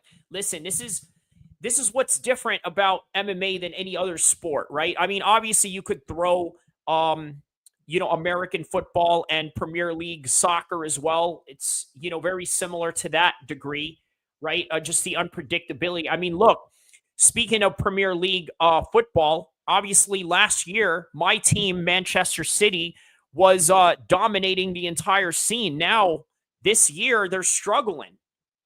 So that's kind of the nature of the game, right? Philadelphia Eagles were the Super Bowl champions this year. But it's not guaranteed every year because it's highly competitive and the tides constantly turn. And that's just literally what we experienced tonight. So I think we're going to see a lot more of that in boxing as well, especially because you got Dana White now going into TKO. I wanted to talk to you about that, by the way, since you're a big boxing guy. And Dana White has announced in the media fight week for UFC London this week. He was in London, talking about it. He's saying that once he leaves London tonight and flies back to Las Vegas, he's working on TKO boxing in the remainder of the springtime, and then he's going to try to get a fight in the summer, coincide it with UFC International Fight Week. What do you think about all this? Dana White building his own league by the help of Turkey El-Sheikh. Yeah, bro. To be honest, it's crazy because I never thought that this would happen, and now it's happening. It's like I can't believe it is happening, because it's like a UFC and boxing collaboration thing, And I think a lot more interest will be taken in both sports as well. It's good for both sports in a way, you get me? Oh, yeah. But at the same time, you see with what Turkey has done, he's making the best fight the best. And you can only appreciate that, to be honest. Like, a lot of boxers are getting exposed, though, but it's only for the benefit of the sport, you get me? Because then we really get to find out who's actually really the best boxer in their weight division. Do you get me? And I like the fact that there's one belt as well. I respect it, You got to respect the fact that there's one belt and not like 4 belts for 4 paper champions. You get me? That one belt is for the best boxer in that division. So I can only commend Turkey El-Sheikh for it because as a boxing fan, we want to see the best fights, innit? And likewise with UFC, bro. We're going to get the best fights with Turkey involved. You know what Dana White also said during media week this week, right? When he was talking to Adam Cattrall, was that he said that now he can foresee boxers who are, let's say, considered journeyman fighters, i.e. Derek Chisora, right, make championship money. I look at it like, you know what, Derek Chisora was already doing that, but I think we're going to see more Derek Chisora and Jorge Masvidal and Nate Diaz types in boxing. Because if you had a record, an MMA record, that's similar to a boxing record like that of Nate Diaz, I mean, you would be a journeyman boxer. Yeah, facts, bro. But You know what I what? You know, all because of Turkey Al-Sheikh, he's giving people opportunities, man. Right. You know what I mean? And he's changing people's lives, and you can only respect that, innit? You get what I'm saying? Oh yeah, big time, man. What did you think about the collaboration with Dana White and Turkey Al-Sheikh, you know? Well, I like to okay, see so a them. couple of pros and cons about this, right? Yeah. The pros of this are always going to be for the fans, because obviously we're going to get all the fights that we want, and as content creators, we're going to get a lot of views covering these fights, so that's great for us. And one example of that is my biggest stream. One of the biggest streams that I've done on live was the Bivol versus Arthur Beterbiev fight, the first one. That was my first ever 10,000K streams that I ever. That was a sick fight, though. That was a sick card as well. So that's the trickle down effect that we get. So as fans, content creators,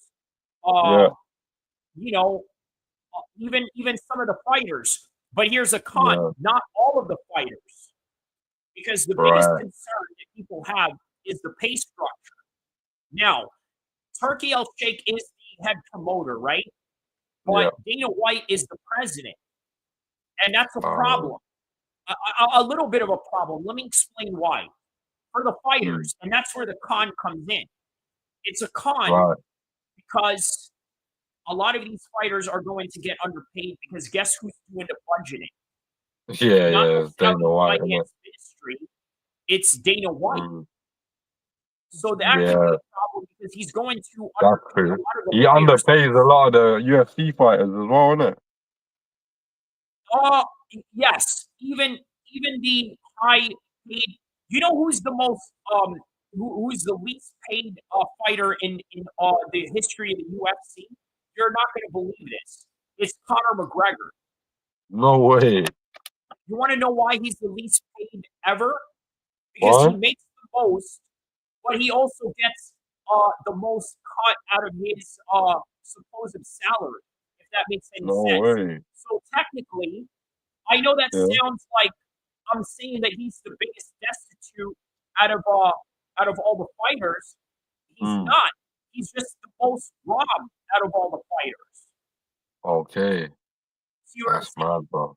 So in other words, when he fought Mayweather, minimum he was supposed to get at least 150 million. He got 70. He got 70, maybe even less, maybe like 30 million. Was that because of Dana White? Oh yeah, because they allow him to box. They're like, well, all right, we're gonna let you box because it's good for our bottom dollar, but we're gonna take this much. And even Mayweather has mentioned it. That's a lot of money, bro. Yeah, Paulie Malignaggi has definitely mentioned it. You'll hear him say it over and over again with his New York Italian accent. Well, yeah, this guy, he's the biggest, fighter ever. Yeah, I like that accent, man. Yes, Kyrie. You got that to a T there, bro. Fucking hell. I grew up with those people, bro. I know I'm a West Coast dude, but I grew up in the East Coast. So it sounds very similar, you know that. Yeah, that's crazy. You know what I mean? And I grew up with a lot of Italians in in the East Coast. So there's a lot of them, I isn't understand your lingo. Yeah, that's mad. Hey, I can't wait until, like you said, they are gonna get underpaid, innit? The fighters, innit? But not the big names, though. Yeah, not the big names.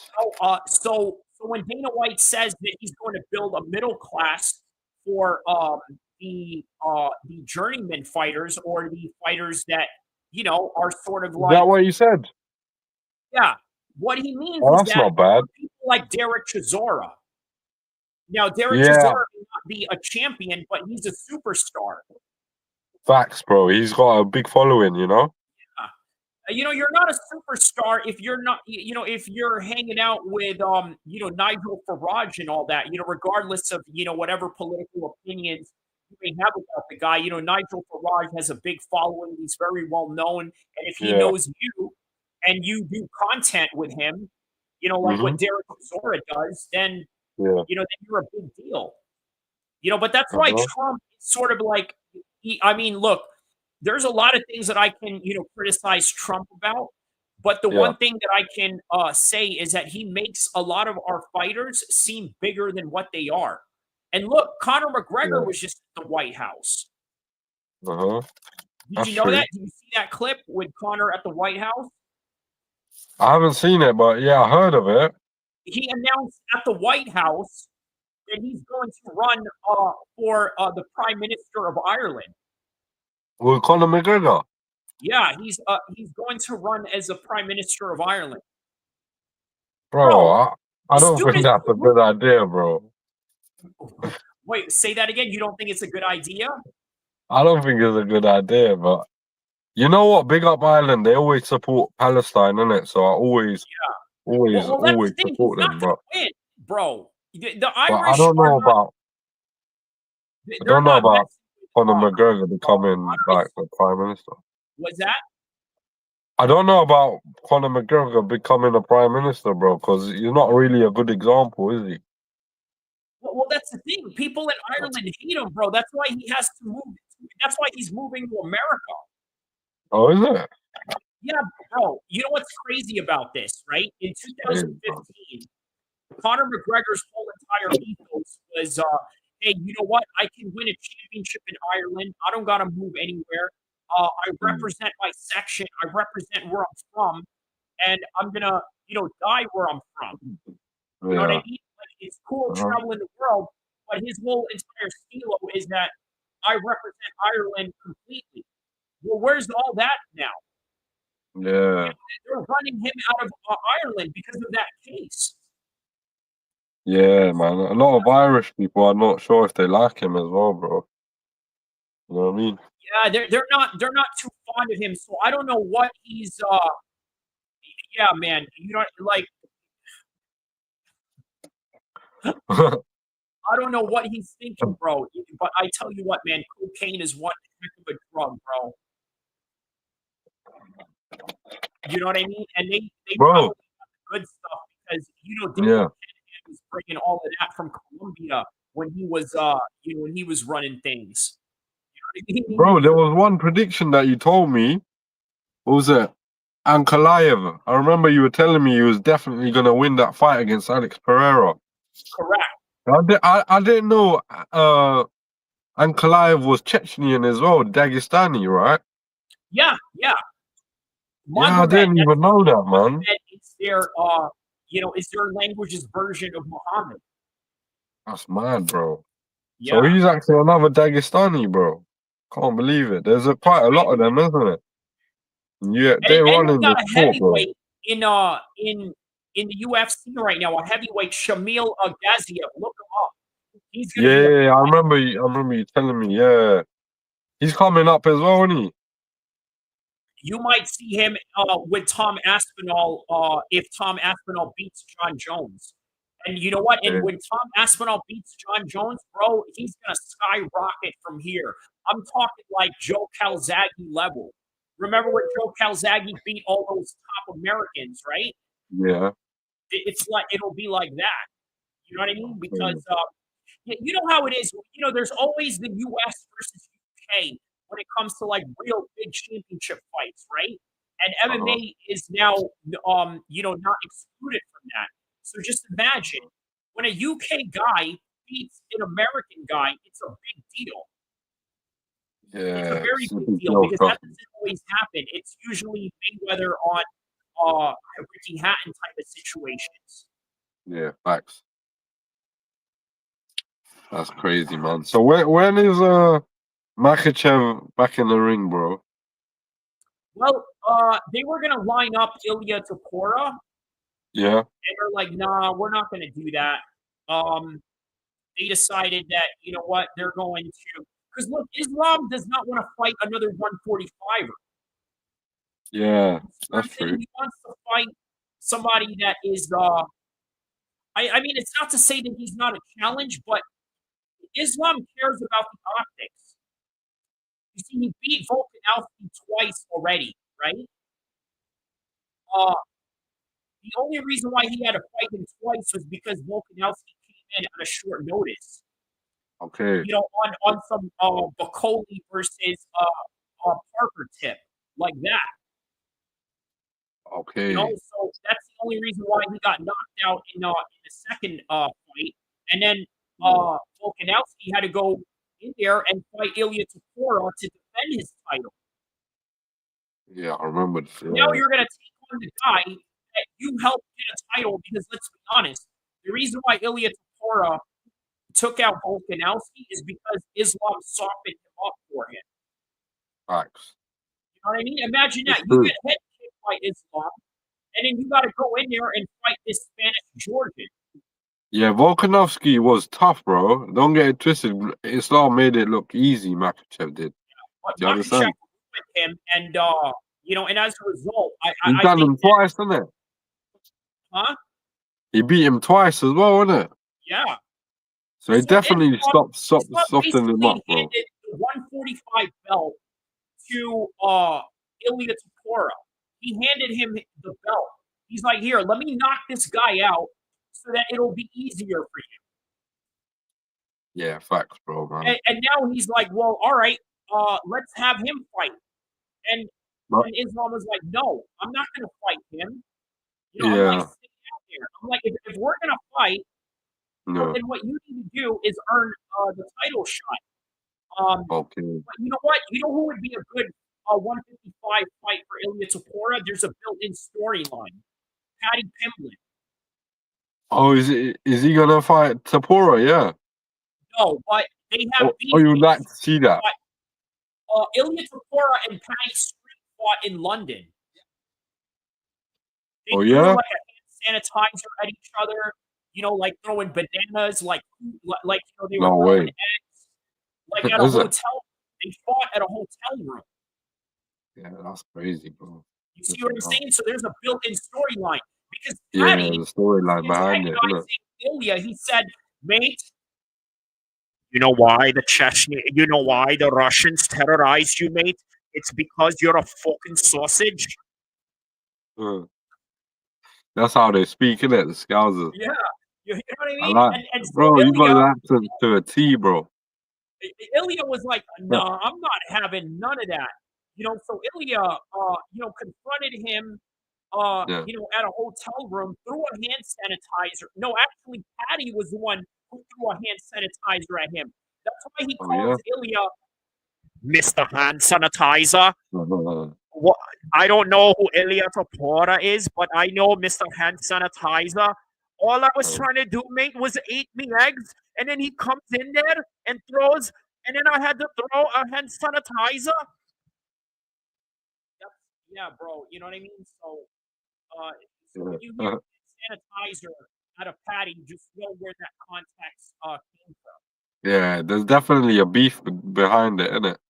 It'll sell as well, isn't it? And you know what? They were doing that before they were really famous.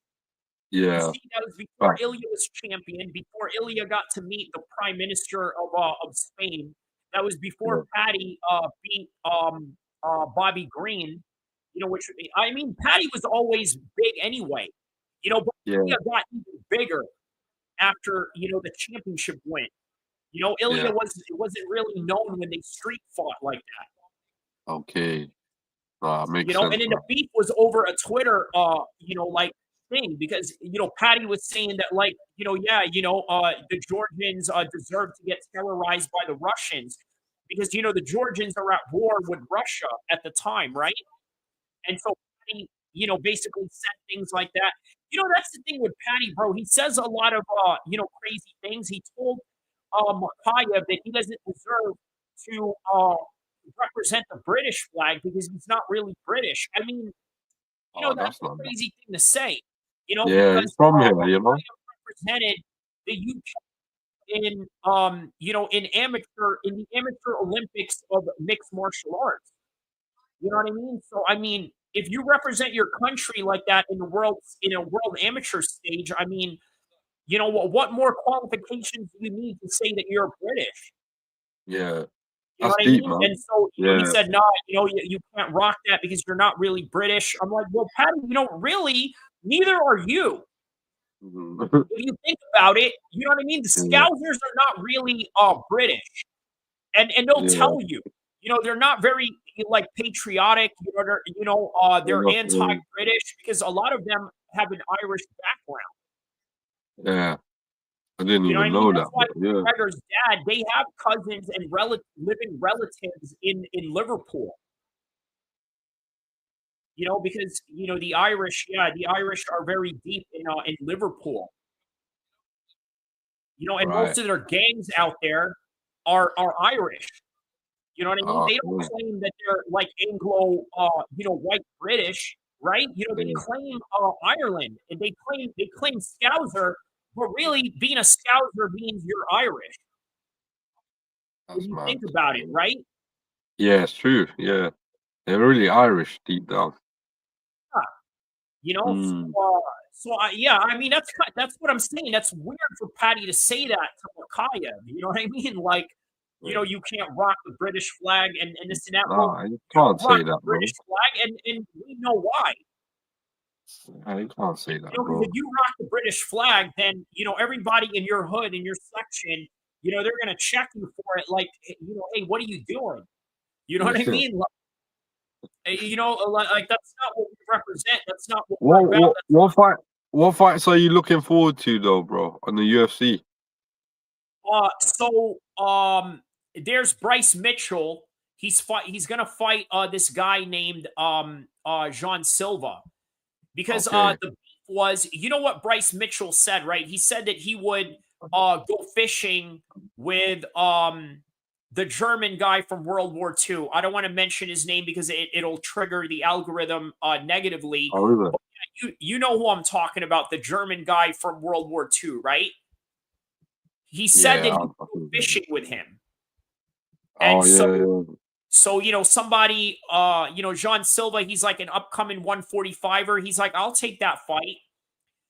In the UFC, the UFC is not the Premier League. It's not, it's not the NBA. They let guys say what they want to say.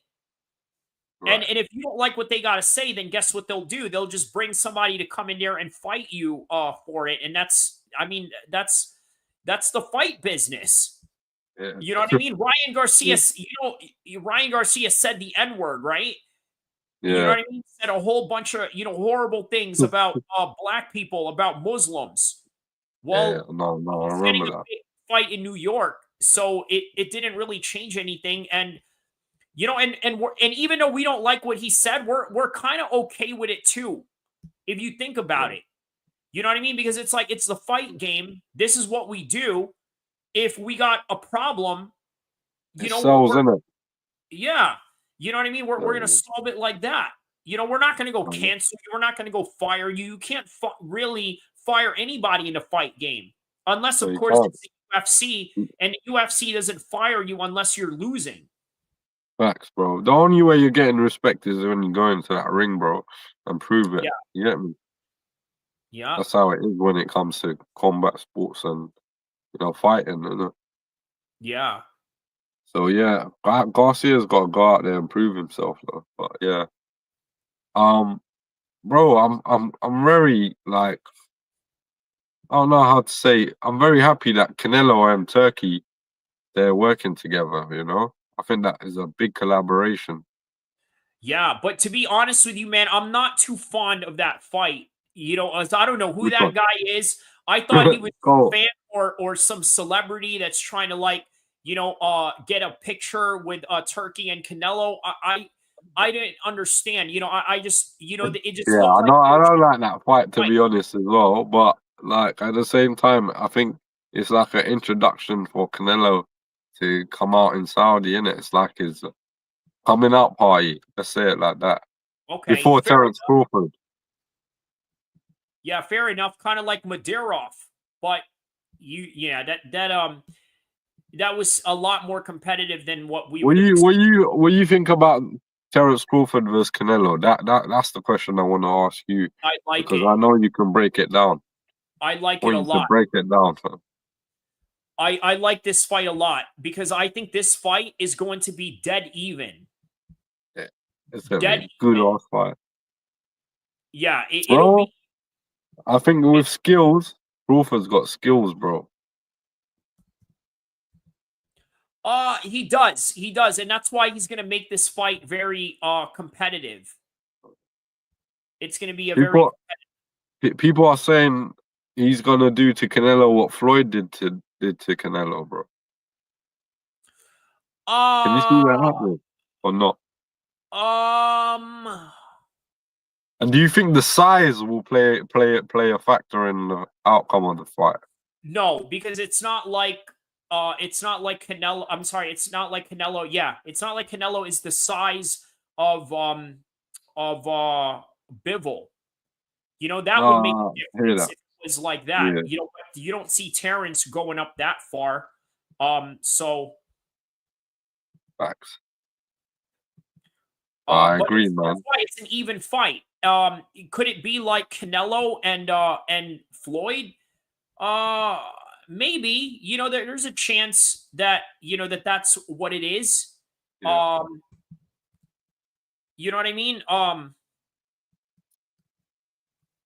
Ultimately, who do you think's gonna win that fight, though? You can't be biased here. I'm being neutral as well, but I don't know, bro. Yeah, you know what? If I had to be asked, I'll go with Terrence. Is it?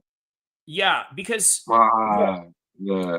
Who is slowing down the most between the two? Bro, definitely. Canelo has slowed down, innit? I will say that, but he's still good, though. Don't get it twisted. He's not washed up. You understand? He has slowed down, though.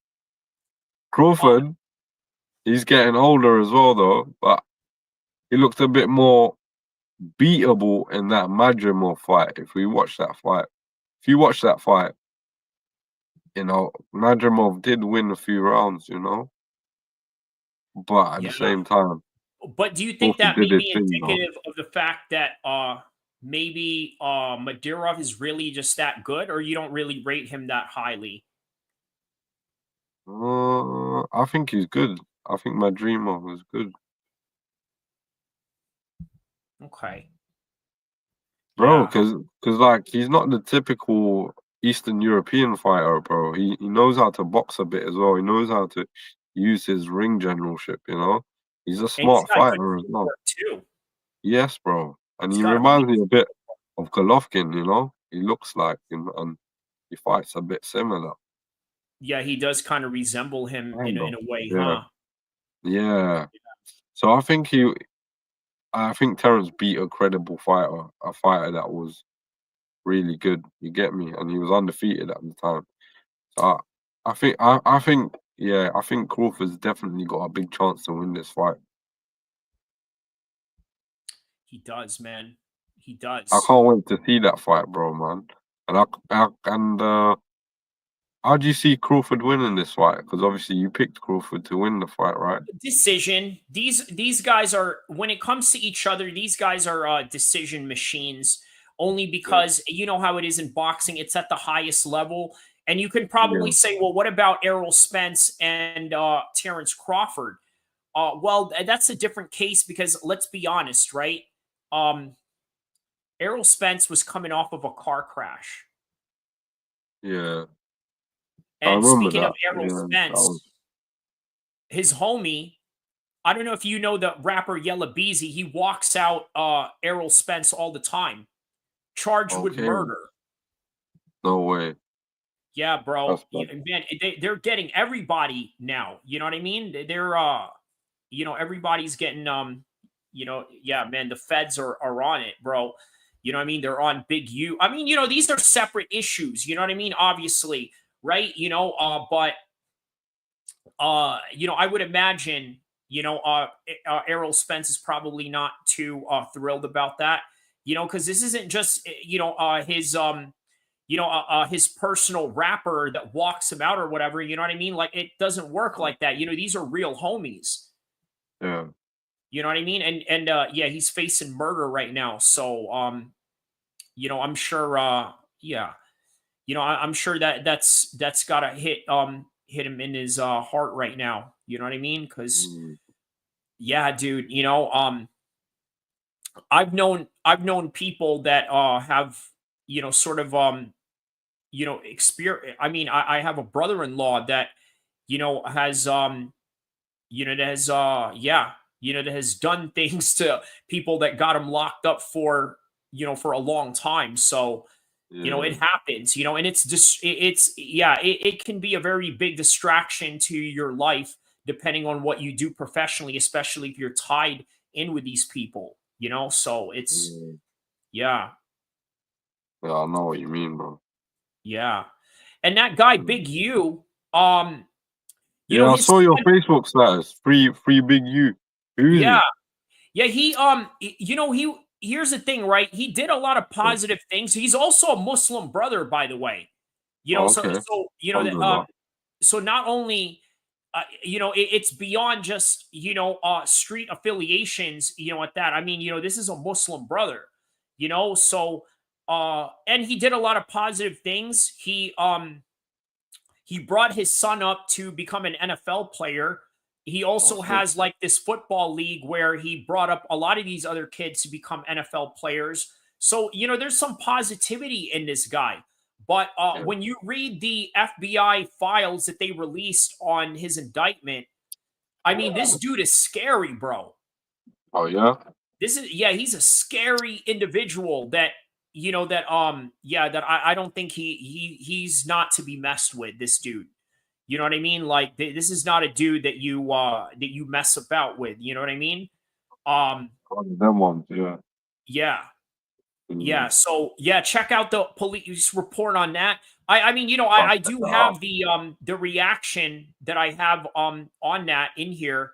I believe it is going to be where is it on my timestamp? It is on the for those that are going to check this out later. Big U. Okay, 2 hours and 30-minute point of this live stream. So it'll be on the timestamp for those that want to check it out. 2:30. Just remember 2:30. 2:30, yeah. Yeah. 2:30. That yeah. And there's a reason why I put it on 2:30 because he represents the Rolling 60s Crip, right? So 30 times 2 is what? 60. So that's why I put it on that that timeline specifically. You know, so when you hear, you know, Brick Baby from No Jumper, right? He also got indicted as a part of that. You know, the guy from No Jumper, you know, the guy that with the dreads that's with Adam 22. Yeah. He was part of that. You know, that's why you always hear him say on 6-0, cuz on 6-0. You know, that's him representing his gang, you know, the Rolling 60s Crip. So, you know, so when you hear 6-0, that's who Big U is the leader of. And then another thing about Big U, they said that the Debo character is based on him in real life. Oh, wait. Yeah. So I'm like, so who's Ice Cube supposed to be? Nipsey Hussle? Because remember, this guy also managed Nipsey Hussle when he was alive. That's all done. Yeah. But I do see a lot of Irish and British fighters walk out to Nipsey Hussle's music, though, a lot. You know what I mean? Yeah, so they that rate him. We definitely rate him down there.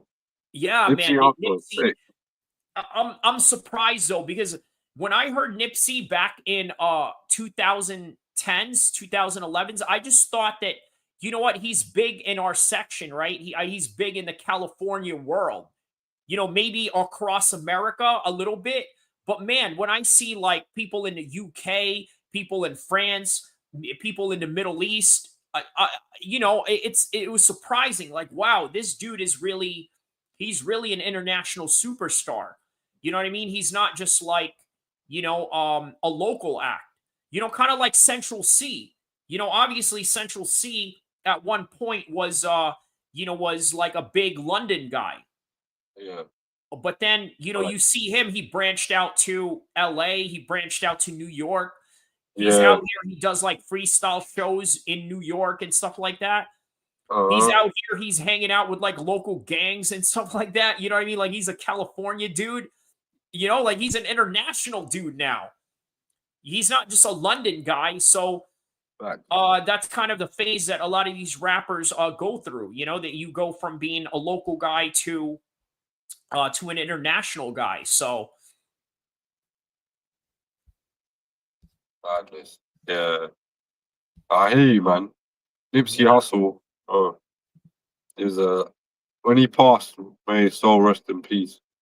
I think it kind of hit home. You get me? And you know what? They also are accusing Big U of being a part of that. No way. What about his murder? Like you know, like he set him up or whatever. But I don't know if that's the case because the guy that killed Nipsey beat up. So it's like a Tupac thing, right? You know, when you know, Tupac beat up Orlando Anderson, and then you know they rolled up at him, you know, in traffic. It's standard. You know what I mean? Like you know, you beat somebody up, they come and you know, and strap up on you. It's, you know what I mean? There's no conspiracy in that. You know, people like to like say, oh, well, Suge Knight got, you know, Tupac killed. Well, why would he want to do that? You know what I mean? That's like Turkey El-Sheikh trying to get you know, Canelo lined up. Why would he want to do that? Yeah. You know what I mean? When he can do stuff with him. So, you know, it's like that, you know? Yeah. But I don't know. I doubt that story though. I don't think Big U would have done anything to Nip. You know, he loved that dude. That dude was his money. Yeah. You know what I mean? And in fact, that's the reason why he got indicted in the first place, because he got indicted allegedly, by the way, for you know, charity embezzlement. No way. You know what I mean? So it's like if so why would he kill Nipsey? You know what I mean? Yeah. If Nipsey was going to prevent him from having to embezzle charities, you know, Nipsey would have, you know, breaded him out. I don't get it. Yeah, I know what you mean. Yeah. But yeah, man. Yeah, Nipsey is very, very known in the UK, bro. Yeah, so I've heard, man. So I've heard. You know, all the UK fights that I see, I'm like, what? Is he walking out to Nipsey? You know, I watched a few boxing matches that took place in the UK with a few homies one time, and I'm like, yo, the dude's walking out to Nipsey, cuz they walking out to Nipsey. I was like, what? I was like, yeah, man. I was like, Nipsey's you know, he's a big deal everywhere. You know what I mean? Everybody feels him everywhere. You know, and then even some of the UK dudes that are on my Facebook and all that, you know, when I see their story and they share stuff, you know, they play Nipsey music in the background. I was like, oh, wow, they really are tapped into cuz, you know? Yeah, bro. But yeah, man. Who do you think's gonna fight in Saudi next, like a big main event? I think Carlos Adames and Hamza are going to have their own card. That's what I think. Yeah, I hope that happens, but I'm hearing Hamza Shiraz moved up in weight, man. Oh, he did? So what is that now? 168? Yeah, man. And there's I don't know, talks of him having a Canelo fight in the future. At 168, huh? Okay, that makes sense.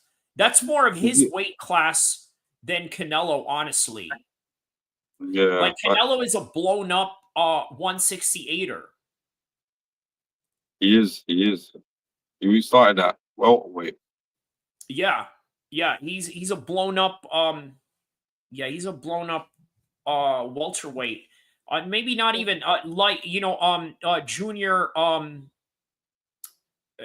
middleweight. Yeah, he's a blown up junior middleweight. Yeah. But you know your opinion. I think Canelo wins, you know. 4 points. Against Hamza? Oh, against Crawford. Against Crawford? Yeah. I can see that. I can absolutely see that, man. I think it'll be competitive though. I can see that. Yeah. And I won't say. Oh, I'm not saying I'm too confident as well, but I think there's weight classes for a reason, and I think Canelo's just at that. Been at that weight class, and it's like his natural.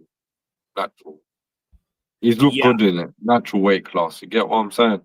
Obviously, Crawford's moving up, and we've never seen him really fight at that weight. Sometimes maybe it could affect his performance. You know, you lose something when you go up in weight.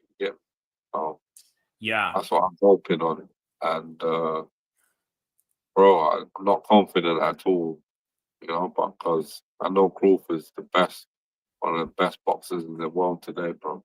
Like he can switch it, he can do it. He's very smart. He's very crafty in there, you know. Yeah, man. It's gonna be a good fight, man. I can't wait. So I wanted to give you a heads up, right? This clip that we did right here, I'm going to release this whole 40 or however long we're going to stay on with this. I'm going to release it tomorrow, Sunday. Tonight I'm going to release the post fight that I did for this fight, and then tomorrow I'm going to release this on a premiere. So be sure to let everybody know, because premiere, you're going to have it's going to premiere, and it's going to be running for like 40 minutes to an hour. So within that 40 minutes to an hour, while it's running on premiere, it'll get us some good decent views. So just be sure to let people know about it. So that, bro. I will do. I will do. I'll share it. I got you, bro. Always share your. So I guess we can do another 20 minutes on to this. Yeah, and let's go for it, bro. What's that? Yeah, why not, bro? Yeah, perfect, bro. But what was I gonna say, bro? It's gonna be a good ass fight, man. Canelo versus Crawford. Bro, the thing is, yeah, I tell you what, yeah, bro. You see Crawford, yeah, he is so well respected in the boxing world. And like, a lot of boxing fans don't give Canelo any credit, innit? There's a lot of boxing fans that think Canelo's shit, yeah. Let's put it this way. Why is that? Yeah, bro, because they think he cherry picks, yeah? Like he picks his opponents and shit. And he only picks styles that. Does it though? Bro, every boxer does it, but Canelo has fought the most dangerous opponents. Like, if you see his resume, go through how many world champions he's faced compared to someone like, I don't know, right now in this day and age. Bro, he's up there. Like, no one has fought any of these champions. No one's got the experience of what Canelo has. You get me? But and he did it without Turki Al-Sheikh's incentive, because obviously he was doing that before Turki came into the game. Exactly, fam. That's the thing, bro. Like, people don't understand that. But had Turki come in the game early enough when Canelo was ruling the sport, when he was just dominating, like it was really unbeatable at one stage, like he went up throughout the years. Bro, if Turki was involved then you would have seen how good Canelo was really. But we're not going to see that because he's gone past that stage in his career. Do you understand? Yeah. That's the sad thing about it. But yeah, people don't give Canelo credit. But if he beats Crawford, that narrative will change completely, bro. Do you understand? No one's going to say nothing because Crawford is going up in weight, but still he is well respected as one of the best boxers in the world today, bro. Pound for pound, skill-wise, what he did to Errol Spence Jr. was just mad. I know Errol Spence Jr. had that car crash, but bro, right.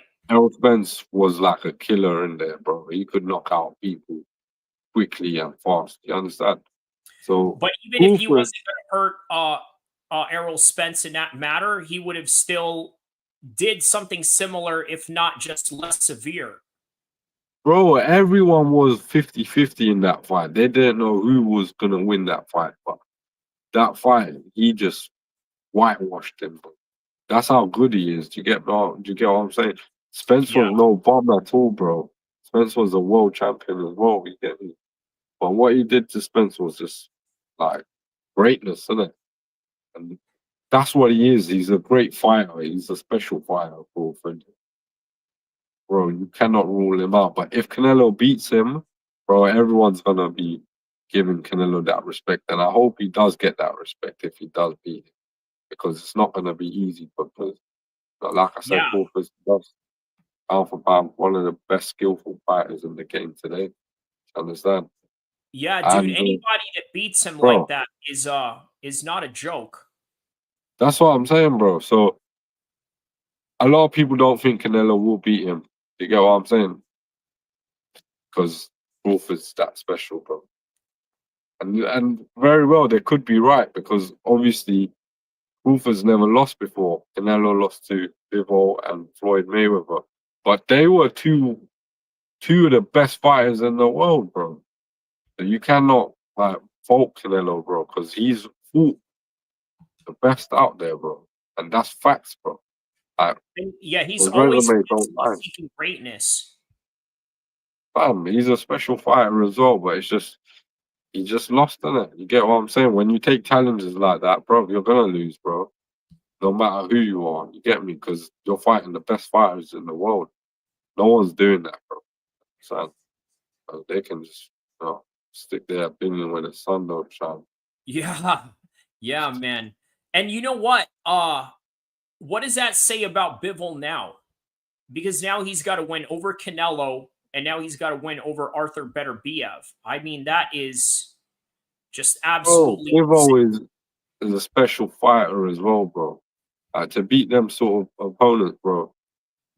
The way he did it as well, like, just greatness, isn't it? Like, the way he's moving in the ring, it's like he's Bruce Lee, bro. Where he's moving in and out, like, bro, and just catching you with quick combinations, bro. Moving out of the way straight away, bro. Bro, that's a special fighter. Bivol, bro, you gotta give him his credit. And he beat like Gilberto Ramirez, Zurdo Ramirez, rate him very highly in Mexico, bro. But he just fucking boxed his way around him, bro. Like, it's so intelligent. So you gotta give Bivol credit, man. You get what I'm saying? Even though he lost as well, do you know what I mean? Against Beterbiev in the first fight. Bro, he's a good fighter, bro. Like, to beat Canelo and, Arthur Beterbiev is no joke, bro. So you gotta give him credit as well, bro. Madness, bro. Can you see my screen that I have up right now by any chance? Yeah, I can see it, bro. Okay, so you see, shout outs to Boxing Scene. Whenever I look for upcoming. It's tonight as well, isn't it? We should cover this as well. We could cover this event. It's on tonight, bro. So oh man, I probably this is probably not gonna catch the space in my live because I've been live for 10. I may have to do like a separate live stream on this. You can do that if you're down, bro. Don't mind. Do that. Maybe. Maybe I'll maybe we can pop. Yeah, in. maybe as well. It's just the timing, isn't it? Yeah.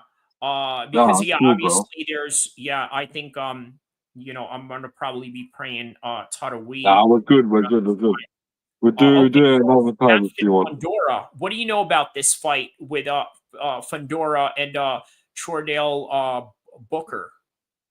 Chordale Booker, like, bro, it can even go two ways, isn't it? I think it can go like like the Dames and Shiraz fight. You can go like that, Okay. But at the same time, I think Fundora is like a very dominant fighter, bro. If Chordale Booker can't get into the inside, I think Fundora. What he done to Tim Tszyu? Did you watch the Tim Tszyu fight? Yeah. Fundora will box his way to a decision, a possible late stoppage, bro. And he's very tall for a junior middleweight. like just Yeah, it's like very gigantic. good job, bro. It's just huge, bro. Bro, he's got such a long reach. Like, it's like dousing, you know, in street Yeah, fight. when he stretches out his Yeah, arms, bro. you. It's gonna be a good fight, though. I'm gonna watch it. I'm gonna try and stay awake as well. And then 'Cause, here's like some with other all the names. fasting and that during Ramadan, you know, you gotta you focus on your prayers and stuff, you know. Yeah. But yeah, man, I do have my habits, but it is what it is, bro, man. Trying to stop them, you know. Malik Montgomery versus Jeremy Hill, Junior Union versus Abel Mina. Okay, so this is all tonight. But next week, let's focus on the upcoming ones, because these ones Yeah. might not be relevant by the time we like release this tomorrow. But this one right here, Pat Brown versus Frederico Javier Gardone, Mikael Mayer versus Sandy Ryan. Now, Oh, that's good. why does that name? Was that somebody you interviewed before? Or no, that's a different female fighter. I suppose. No. I've done I've covered some of the fights, the predictions. Oh, okay. Okay. That's what I Sandy saw. Ryan. Okay. Yeah. No, she's a UK fighter. That's why I get behind her as well, because they're a decent fighter, bro. But she lost the last fight against Mayer, though. It was close, though. That's why they're having a rematch. But I believe she can win that fight, but she's just got to be on it, innit? That's what I can do. It's a close fight, though. It's not a whitewash by any means by Michaela Mayer. Okay. I mean, I would say she's the favorite, innit? Yeah. But she won the first one. And then there's William Zepeda taking on Tevin Farmer. Okay, that's a name that I know right there, Tevin Farmer for sure. William Zepeda as well. I'm familiar with that name. Angel Ayala taking on Yabuki, and that's in Japan next week. Okay. And then Luis Alberto Lopez, Eduardo Montoya, Constantine Urso versus Etienne James, Melvin Jerusalem versus Shigoka, Daniel Blenda dos Santos, Shakin Peters, and Lemadio versus Jackson. And then here's a name that's very well known, taking place in Manchester, Joe Joyce versus Philip Herkovich. April 5th. This is a good old fight, bro. So that one is a What week. do you think about Conor Ben versus Chris Eubank Jr., bro? Oh, we'll get to that. So okay, this is Richard Torres, Guido, Gabriel, Tim Zhu versus Joey Spencer, April 5th. Okay, yeah, we'll get to that. Jaron Ennis. Okay, so Jaron Ennis is back on April 12th. That's in Atlantic City. Jordan White, Mateus Romero, the 19th, Dalton Smith, and okay, Michael Hunter. Okay, I'm familiar with that. Oh, and that's taking place in Long Beach. How about this? Sergey Kovalev back in action. Oh, wait. April 19th. And on 420 Reefer Day, Ben Whitaker taking on Liam Cameron. I'm assuming this is a rematch. Yes, a rematch, bro. From that controversy that they had going on. Yeah, that was funny when they flipped over in the ring. You see that? Mm-hmm. That was funny, bro. Now, a lot of people were saying that Ben Whitaker got fraud checked in that one. Do you agree with that? Yeah, bro, I don't know, bro. It looked like he was trying to find a way out. You get me? Because he kind of knew, like, you know what? Maybe it's not a good idea. You know what I mean? He knew. He just knew, like, I don't know, something wasn't going right that night, bro. He just knew it, bro. Yeah. And, like, he didn't want to get knocked out. That's what I think. But I don't know. Maybe he's gonna come back because he is talented. That's what one thing I would say. talent-wise, he's more talented than Liam Cameron. But Cameron just had that, you know, that desire to go and get him, you know, that to take that opportunity by his hand. And that's what the opportunity was, because at the stage before the fight, no one was even given any chance to Liam Cameron. And for him to come and do that, it's obviously shocked everyone. And the way it ended, like, there must be a rematch because Ben Whittaker was losing that fight potentially. You get what I'm saying? Until what happened. You know, so it looked like the pressure was getting to Whittaker, which is something we've never seen before. So in the rematch, it will kind of tell us more about whether it was a fluke or it was just one of those things. It was Ben Whittaker having an off night. But if Liam Cameron goes in there and beats him again, then we just know, innit, that Ben Whittaker is the biggest fraud in boxing. Yeah, man. Because you know what, man, I rated him so much just because of the, you know, swagger and skill and, you know, insane entertainment value that he brought. But, man, you know, sometimes, you know, boxing doesn't always work out like that. Well, after that fight, 6 days later, the highly anticipated Chris Eubank versus Conor Benn. And then they got Liam Smith, Aaron McKenna in the card. Anthony Yard taking on Lyndon Arthur. Didn't they fight before? Wow. Yeah. They fought before, right? Yeah. Twice. So the trilogy. Okay, okay. I believe it. That's really sick. Chris Billum Smith taking on Brandon Glanton. And then how about this? This is KSI's trainer, Vidal Riley, taking on Siobhan Clark. Ooh, that is good. That is a good fight. That is a good fight, man. I don't rate him though. Who? Siobhan Clark, bro, man. I think for name value and also just, you know, the fact that they're, you know, two upcoming prospects in a way. Yeah, no, I hear that. It's a good fight still. Vidal Riley's a decent boxer. The box. Yeah. And then who else here? Obviously, Conor Benn and Chris Eubank. You know, I'm starting to feel like this fight is more of a hype than it is a competitive one. Because even though it's compelling that Chris Eubank egged him and this and that, now the fight is even bigger. And then they did the Pierce Morgan bid. They, you know, it just seems like that's really all it is.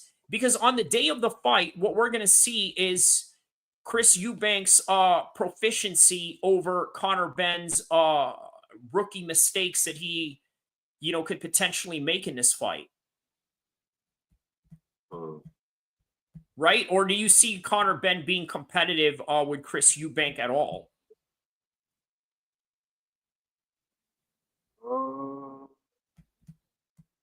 Bro, I don't know, bro. I just got a feeling Conor might bang him, you know? You know what? Maybe that is That'll true. be funny if that happens, though. Because I can picture it happening in my head, bro. Because the amount of animosity after he got egged. Remember he got egged, fam? Bro, he got embarrassed, bro. Yeah, he was not feeling that whatsoever.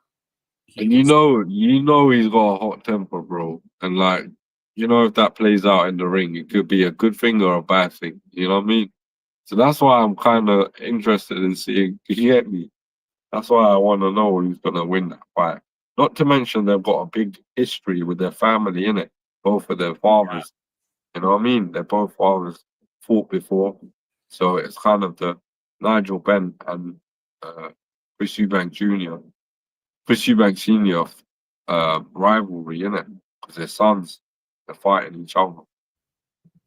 But I don't know. Who do you think's going to win that fight? Probably Chris Eubank by points. Can I see Conor Benn knocking him out? That's not far-fetched considering what we saw out of the Liam Smith fight, right? Yeah. You know, so it is possible. Like, what if this becomes another Liam Smith scenario? And then, you know, I rate Conor Benn a lot higher than Liam Smith. So that is a possibility. But I feel like the animosity is what is going to bring an A game out of Chris Eubank.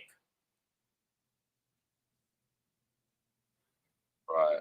Like I think the same mistakes that he made with Liam, he's not going to make with Conor because there's just a lot on the line. Whereas he just looked at Liam as, you know, just another fight.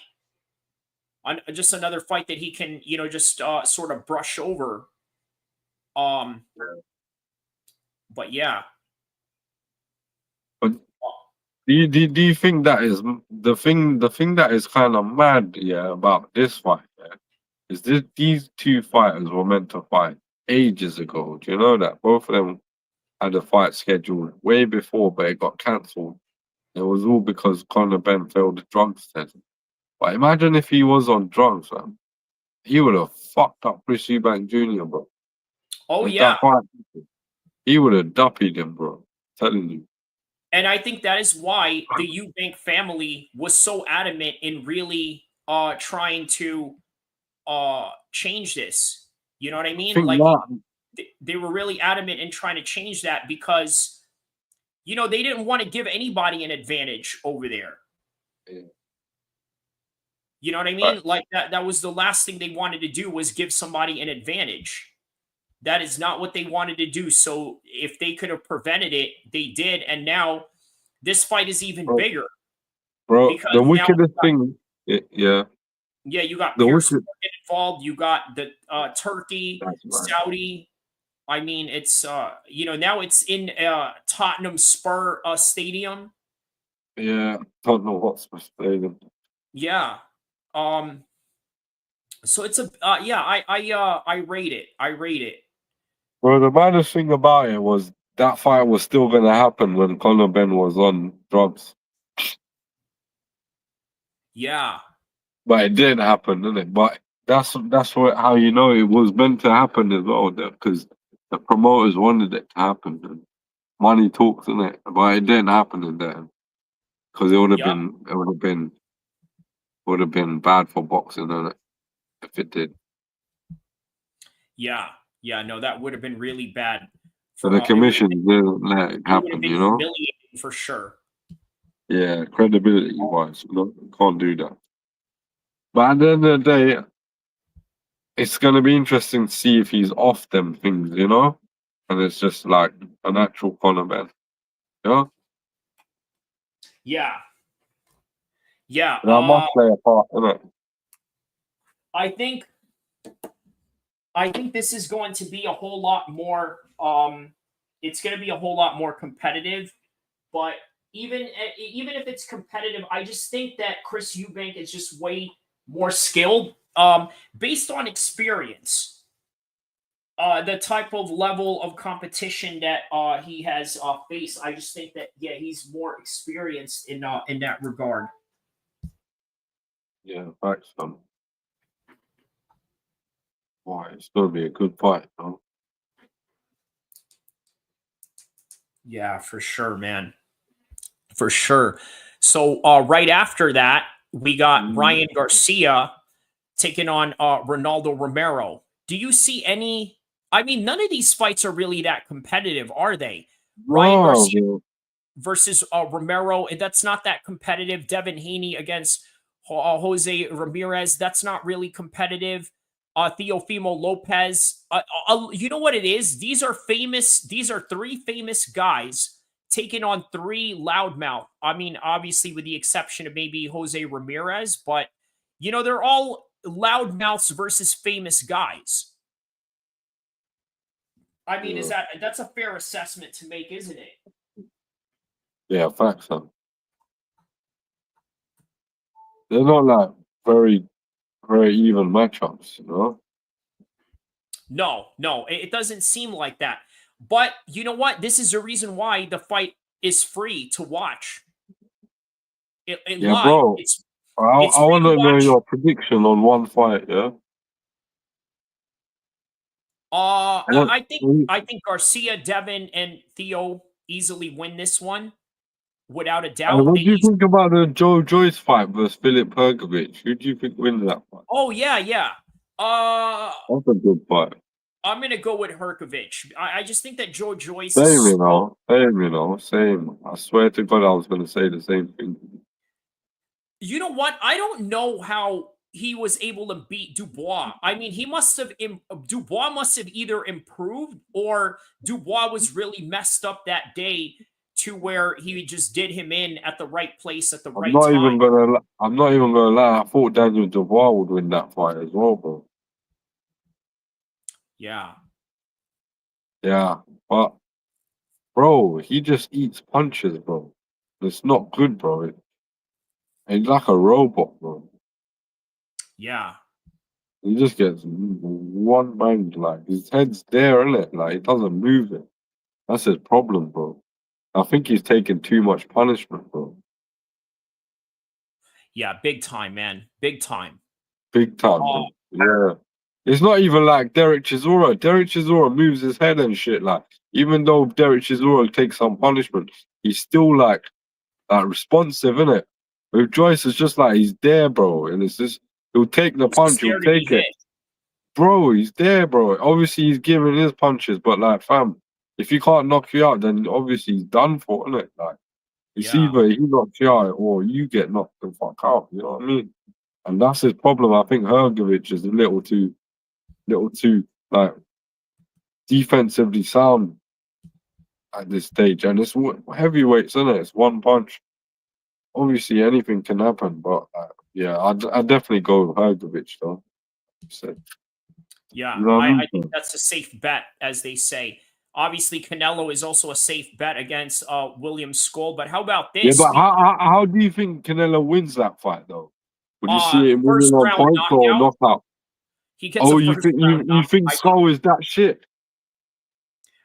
Well, you know what? To be fair, I don't know enough about the guy to really. It's a first round knockout, bro. Yeah. Canelo ain't had a first round knockout in ages, though. But you know what? That's me talking out of the fact that I don't know who William Skull is. I mean, you know, but have you ever seen him fight though? He's undefeated, apparently. I'm going to now. I'm definitely going to research and see We've what got this to research is all about. Because obviously, you can't underestimate your opponent. He's undefeated as well, but you never know, innit? It's always the ones you overlook and you know can pull it out the bag. You never know. But well, how about this? How about this? Martin Bacoli, coming back to fight F.A. Ajagba. I think Ajagba wins. You know, I really think Ajagba beats him. You know. Yeah, I think so too, man. That fight may have damaged him. Yeah, bro. Of course, bro. Bacoli, I didn't see it. I'm not even gonna lie. I didn't see that fight. You know that. Because like, I was so fixated on watching the Hamza Shiraz versus Dahmer's. Hey, I just switched off after that. So you know how we were talking about TKO coming into boxing, right? With Dana White. Yeah. This right here, you're going to see a lot of this because boxers don't just go and take short notice fights like this, and certainly don't take fights back to back after getting knocked out, like Volkanovski, like Michael Bisping. You know the way Michael Bisping ended his career in MMA? So he had a big fight, big championship fight. He was the champion. George St. Pierre comes back to win his second world title in a different weight class, right? GSP chokes him out in New York. And then 1 week later, Michael Bisping flies to China to fill in a card because Anderson Silva fell out against Kelvin Gastelum. And then Kelvin Gastelum knocked him out in the first round. And yeah, it was all bad, bro. It was all bad. That's how Michael Bisping ended his career. You'll never see that in boxing. But now when you got TKO and you got these events where they're highly in demand every time, you're going to have fighters go and fight more often. Yeah, it's true. You know what I mean? And that puts a lot of fighters in very dangerous situations. Oh, yeah, that's fun. You know what I mean? That's a very dangerous situation, man. You know, so yeah, when you're saying that Ajagba is going to do this guy in, I think the job I is don't good, bro. disagree with I you. kind of, huh? Yeah, it's hard for me to disagree with you on that. Bro, that knockout, I don't know. I haven't even seen the fight yet, but I heard Joseph Parker fucked him up, innit? Yeah, he did. And it's because You he see came it? in at a short notice. Yeah, did you see the fight yet? Mm-hmm. Oh, yeah. Bro, I saw the whole entire card. Yeah. yeah, I think your job was good, you know. I think it's decent. Yeah, man. I think it's good fun. So let's see. Moving down. Yeah. Jaime Munguia. Well, give me a minute, yeah? I'm gonna just go take a piss and I'll be back, yeah? Okay, for sure. I'll just go through these cards real quick, and then we'll wrap it up when you come back. Okay. All right. So what we got right here, Jamie Munguia coming back to fight Bruno Soares. Badou Jack coming back to fight Ryan Rozeski. How about this? Inoue taking on Ramon Cardenas. Andres Katorkis taking on Roberto Cruz in May 9th. Lee Wood coming back to fight in Nottingham against Anthony Case. Raymond Marotula taking on Zaur Abdullayev in San Diego. Okay. Soliman Shishisko. A lot of these names I don't know, to be quite honest with you. You'd have to be a real hardcore fan. Jai Apataya, yeah, I definitely know who that is. Yeah, that's definitely a well-known name right there that we know. How about this? David Fisher versus Johnny Fisher versus David Allen. Yes, bro. So you're back in time because this is the fight that I really wanted to talk to you about right here was Johnny Fisher versus David Allen. What do you think of this fight? That's a good ass fight, isn't it? Yeah. You know what? Do you think Bro. David Allen has a chance? Yes, bro, of course he does. You see the first fight, bro. Allen won that fight, in my opinion, bro. Okay, yeah. You know, but do you I think think that his boxing Johnny ability, Fisher, but Johnny Fisher's good as well. yeah, do you think that he'll adjust from the first fight? He can do, yeah, facts. Because like we saw him start off well in that fight. It just his stamina and conditioning let him down, like towards the middle part and the end of the fight. I think Dave Allen took over in that sort of part. But obviously him being the prospect coming up sort of thing, they favoured him to win. Yeah. But that warranted a rematch though. So, I think Allen can do it again, I think we might see a repeat. Like a lot of times in rematches, the same thing usually happens. You get what I mean? Because they can't adjust, but that's more time it happens, I'm not saying Johnny Fisher can't win because he can. He's got that capability to do so, and it just matters about how much experience Johnny Fisher got from that fight. You get what I'm saying? It's whether he can pull it out the bag on the night. You get what I mean? And make the adjustments that need to be made. Otherwise, Allen's just going to do what he did in the first fight and just, do a bit more of it. If anything, it'll be more decisive. So that's how I see it playing out. It's very intriguing. 50-50 in my opinion. To go either way. If Allen doesn't take this camp seriously or he's overlooking Johnny Fisher, then he's in for a rude awakening as well. You understand? So I think both men know what they're up against. So it's going to be an interesting one. But I think ultimately, if I had to pick, my heart saying Johnny Fisher, but my head saying Allen. It's a good fight. Okay. That's fair. Yeah. But That's I think pretty Allen's fair. going to pull it out of the bag, you know that. I just think he's the more, I don't know, I wouldn't say, I just think he's the more like hungrier fighter that if he beats Johnny Fisher, his career can change, innit? Whereas Johnny Fisher's like, he's meant to win. You get what I'm saying? That's what people think. So it still will be a big upset because people are thinking Johnny Fisher's a younger, fresher guy. He's going to make the adjustments. But same time, you never know when Dave Allen could just do it, you know, because he did it in the first fight. Most people thought he won. Yeah. Okay. So Good fight. let's see. So the last fight, the last major fight that that they've made as far as into July is Katie Taylor against Amanda Serrano. Now we've seen that fight. We back and forth. They both have one piece with each other, I believe. Right? I think Is so, it a yeah. trilogy, this one, or? No, I think it's 2-0 Katie Taylor, you know, actually. Okay, okay. Wow. But they were very, very close fights, bro. And people were saying that Serrano won one of the two, you get me? But it was robbery. But that's what they're saying, huh? Man, this is becoming like a new version of Manny Pacquiao and Manuel Marquez, bro. Yeah. Right? Bro. Like it's becoming like that, you know? Yeah. It is. It's very competitive as well. The women's division, there is some exciting fights, bro.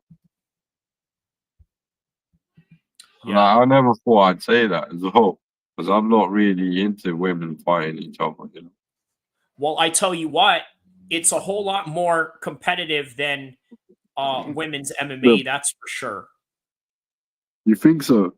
Yeah. Right now, the women's division right now is not as competitive as it once was when Ronda Rousey started getting knocked off. You know, then after that, it was the former opponent of Ronda Rousey. By the way, someone that I've trained with in Team Alpha Male, Miesha Tate, who won the title after she lost it, but she beat the woman that Ronda Rousey had got knocked out by. And Ronda Rousey already beat Miesha Tate like twice already. So it just seemed like that division wasn't that competitive. And then after that, it was Amanda Nunes who knocked out Miesha Tate. And then after that, Amanda Nunes went on a run until it was Juliana Pena. But now it's just, I don't know, it's not as competitive anymore. So, yeah, so that's sort of the, unfortunate reality of women's MMA, but women's boxing, at least within the side of Serrano and Katie Taylor, yeah, it's But today there was a big upset, you know. I predicted like Sky Nicholson would be what's her name? That Tiara Brown. And Tiara Brown won. Yeah, in Australia. Cambosis was fighting today. No? Oh, that's right. Yes. That's right. Yeah, He was. on. Okay. All right. Yeah, so I was watching that fight early. It was early in the morning, bro. Very early. It was like 8 a.m. in the morning for me because the time zones, isn't it? In Australia, it's mad from the UK.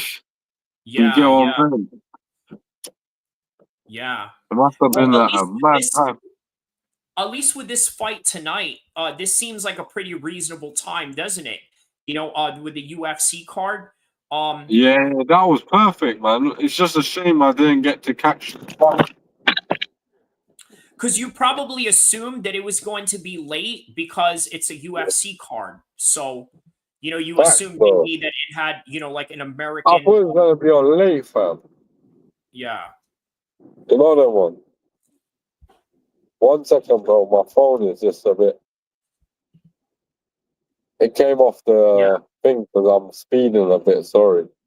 Yeah, no, it's all good. Hey, 5 minutes. 5 minutes. We'll call it quits on this one. We're gonna leave it off with this. So we've talked about all the boxing fights. We've talked about all the boxing fights that have already been made. The boxing We can fights that carry on, bro. For 1 second, bro. yeah. Yeah. And I got a question for you, boxing related, that we'll end with. Yeah. Yeah.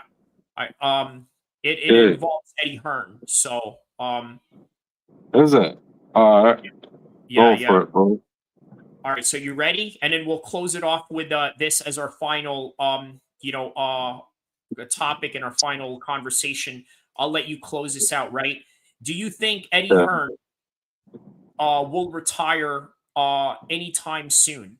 And if so, at what capacity and in what time frame? No, I don't think he's gonna retire soon.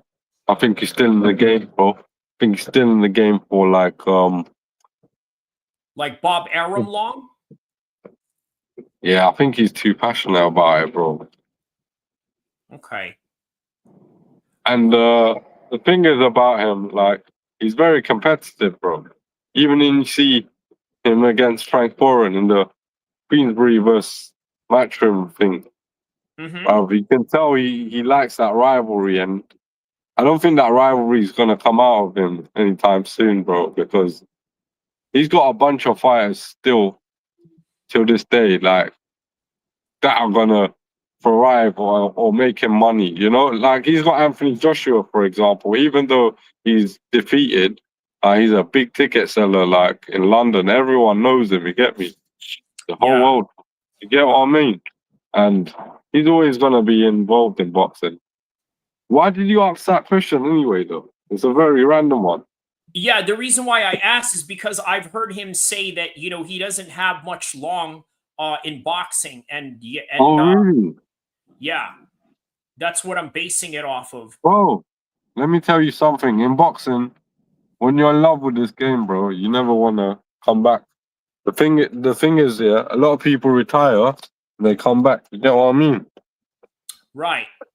They can't. The love for the sport is always going to be there. So it's going to be very hard for him to walk away because, bro, like, the only thing he does is do boxing all the time. You get what I mean? Yeah, that's his life, man. That's like his, bro.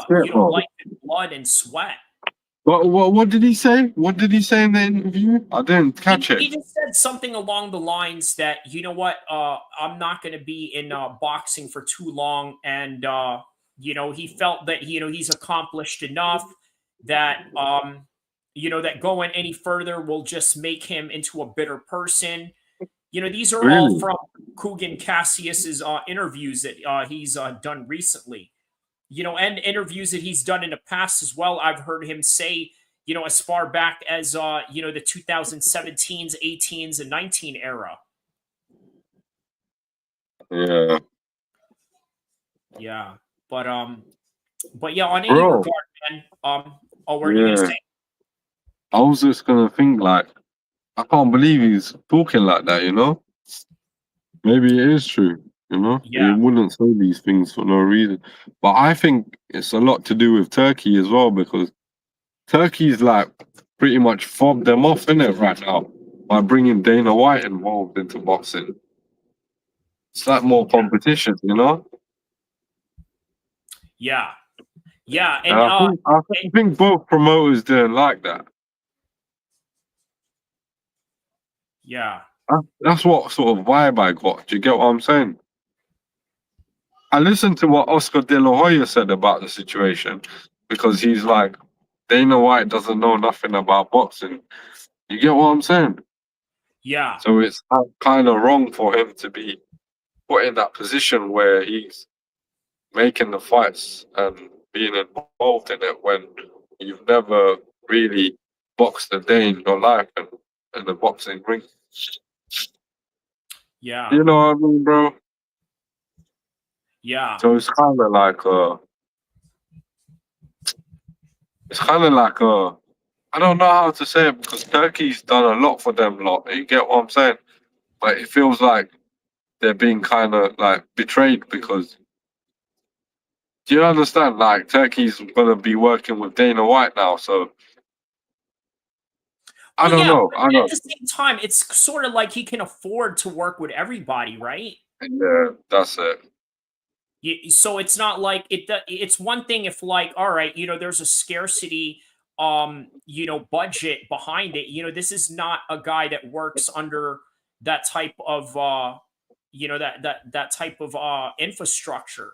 I mean, he's got unlimited funds. He has intentions of paying everybody, and it's an intention where it's to make everybody happy for their own personal interest, not to like skate anyone out. Whereas with Bob Arum, this guy, let me tell you how this, how he got into boxing, right? Bob Arum, he was a prosecutor who prosecuted the Italian mob that was running boxing. He ran them out of boxing, only for him to make a career change and go into boxing to replace the people that he put in jail. Bob Arum. Oh yeah, man. Oh yeah.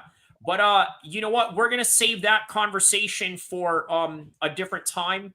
But for now, it was great, covering the UFC with you. It was great doing this bonus content with you. Likewise, it's always a pleasure, bro. You understand? As always, man. Yeah, so man. for everybody that is tapping in right now, in the future, don't forget to like and subscribe. We will see you guys in the next content, inshallah. And also, don't forget to subscribe to Zayn Musa Boxing Dosage on YouTube for all your predictions and boxing news and upcoming fights. Check out his channel and also this channel as well. Like and subscribe. I will see you guys in the next one, inshallah. Wa alaikum salam rahmatullah and Ramadan Kareem, brother.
Needs if you want to find predictions, news, and everything that deals with MMA. Shout outs to Kyrie, El-Kheer MMA, Sacramento, California represent. That's right, Kyrie. I appreciate you, my nigga. You came in here, you was talking that shit. That's right, bro. Much love, Flo. I appreciate you for always stepping in, bro. Be safe out there. Man, my nigga Kyrie, my man Kyrie came through. He started talking that shit. Hey, here's the thing. Here's the thing. That nigga will whoop your fucking ass. You will think that nigga's all squared up and all that type of shit. Nigga come through and beat your fucking ass. Like, man, fuck you up. You will never see it coming. So for those of y'all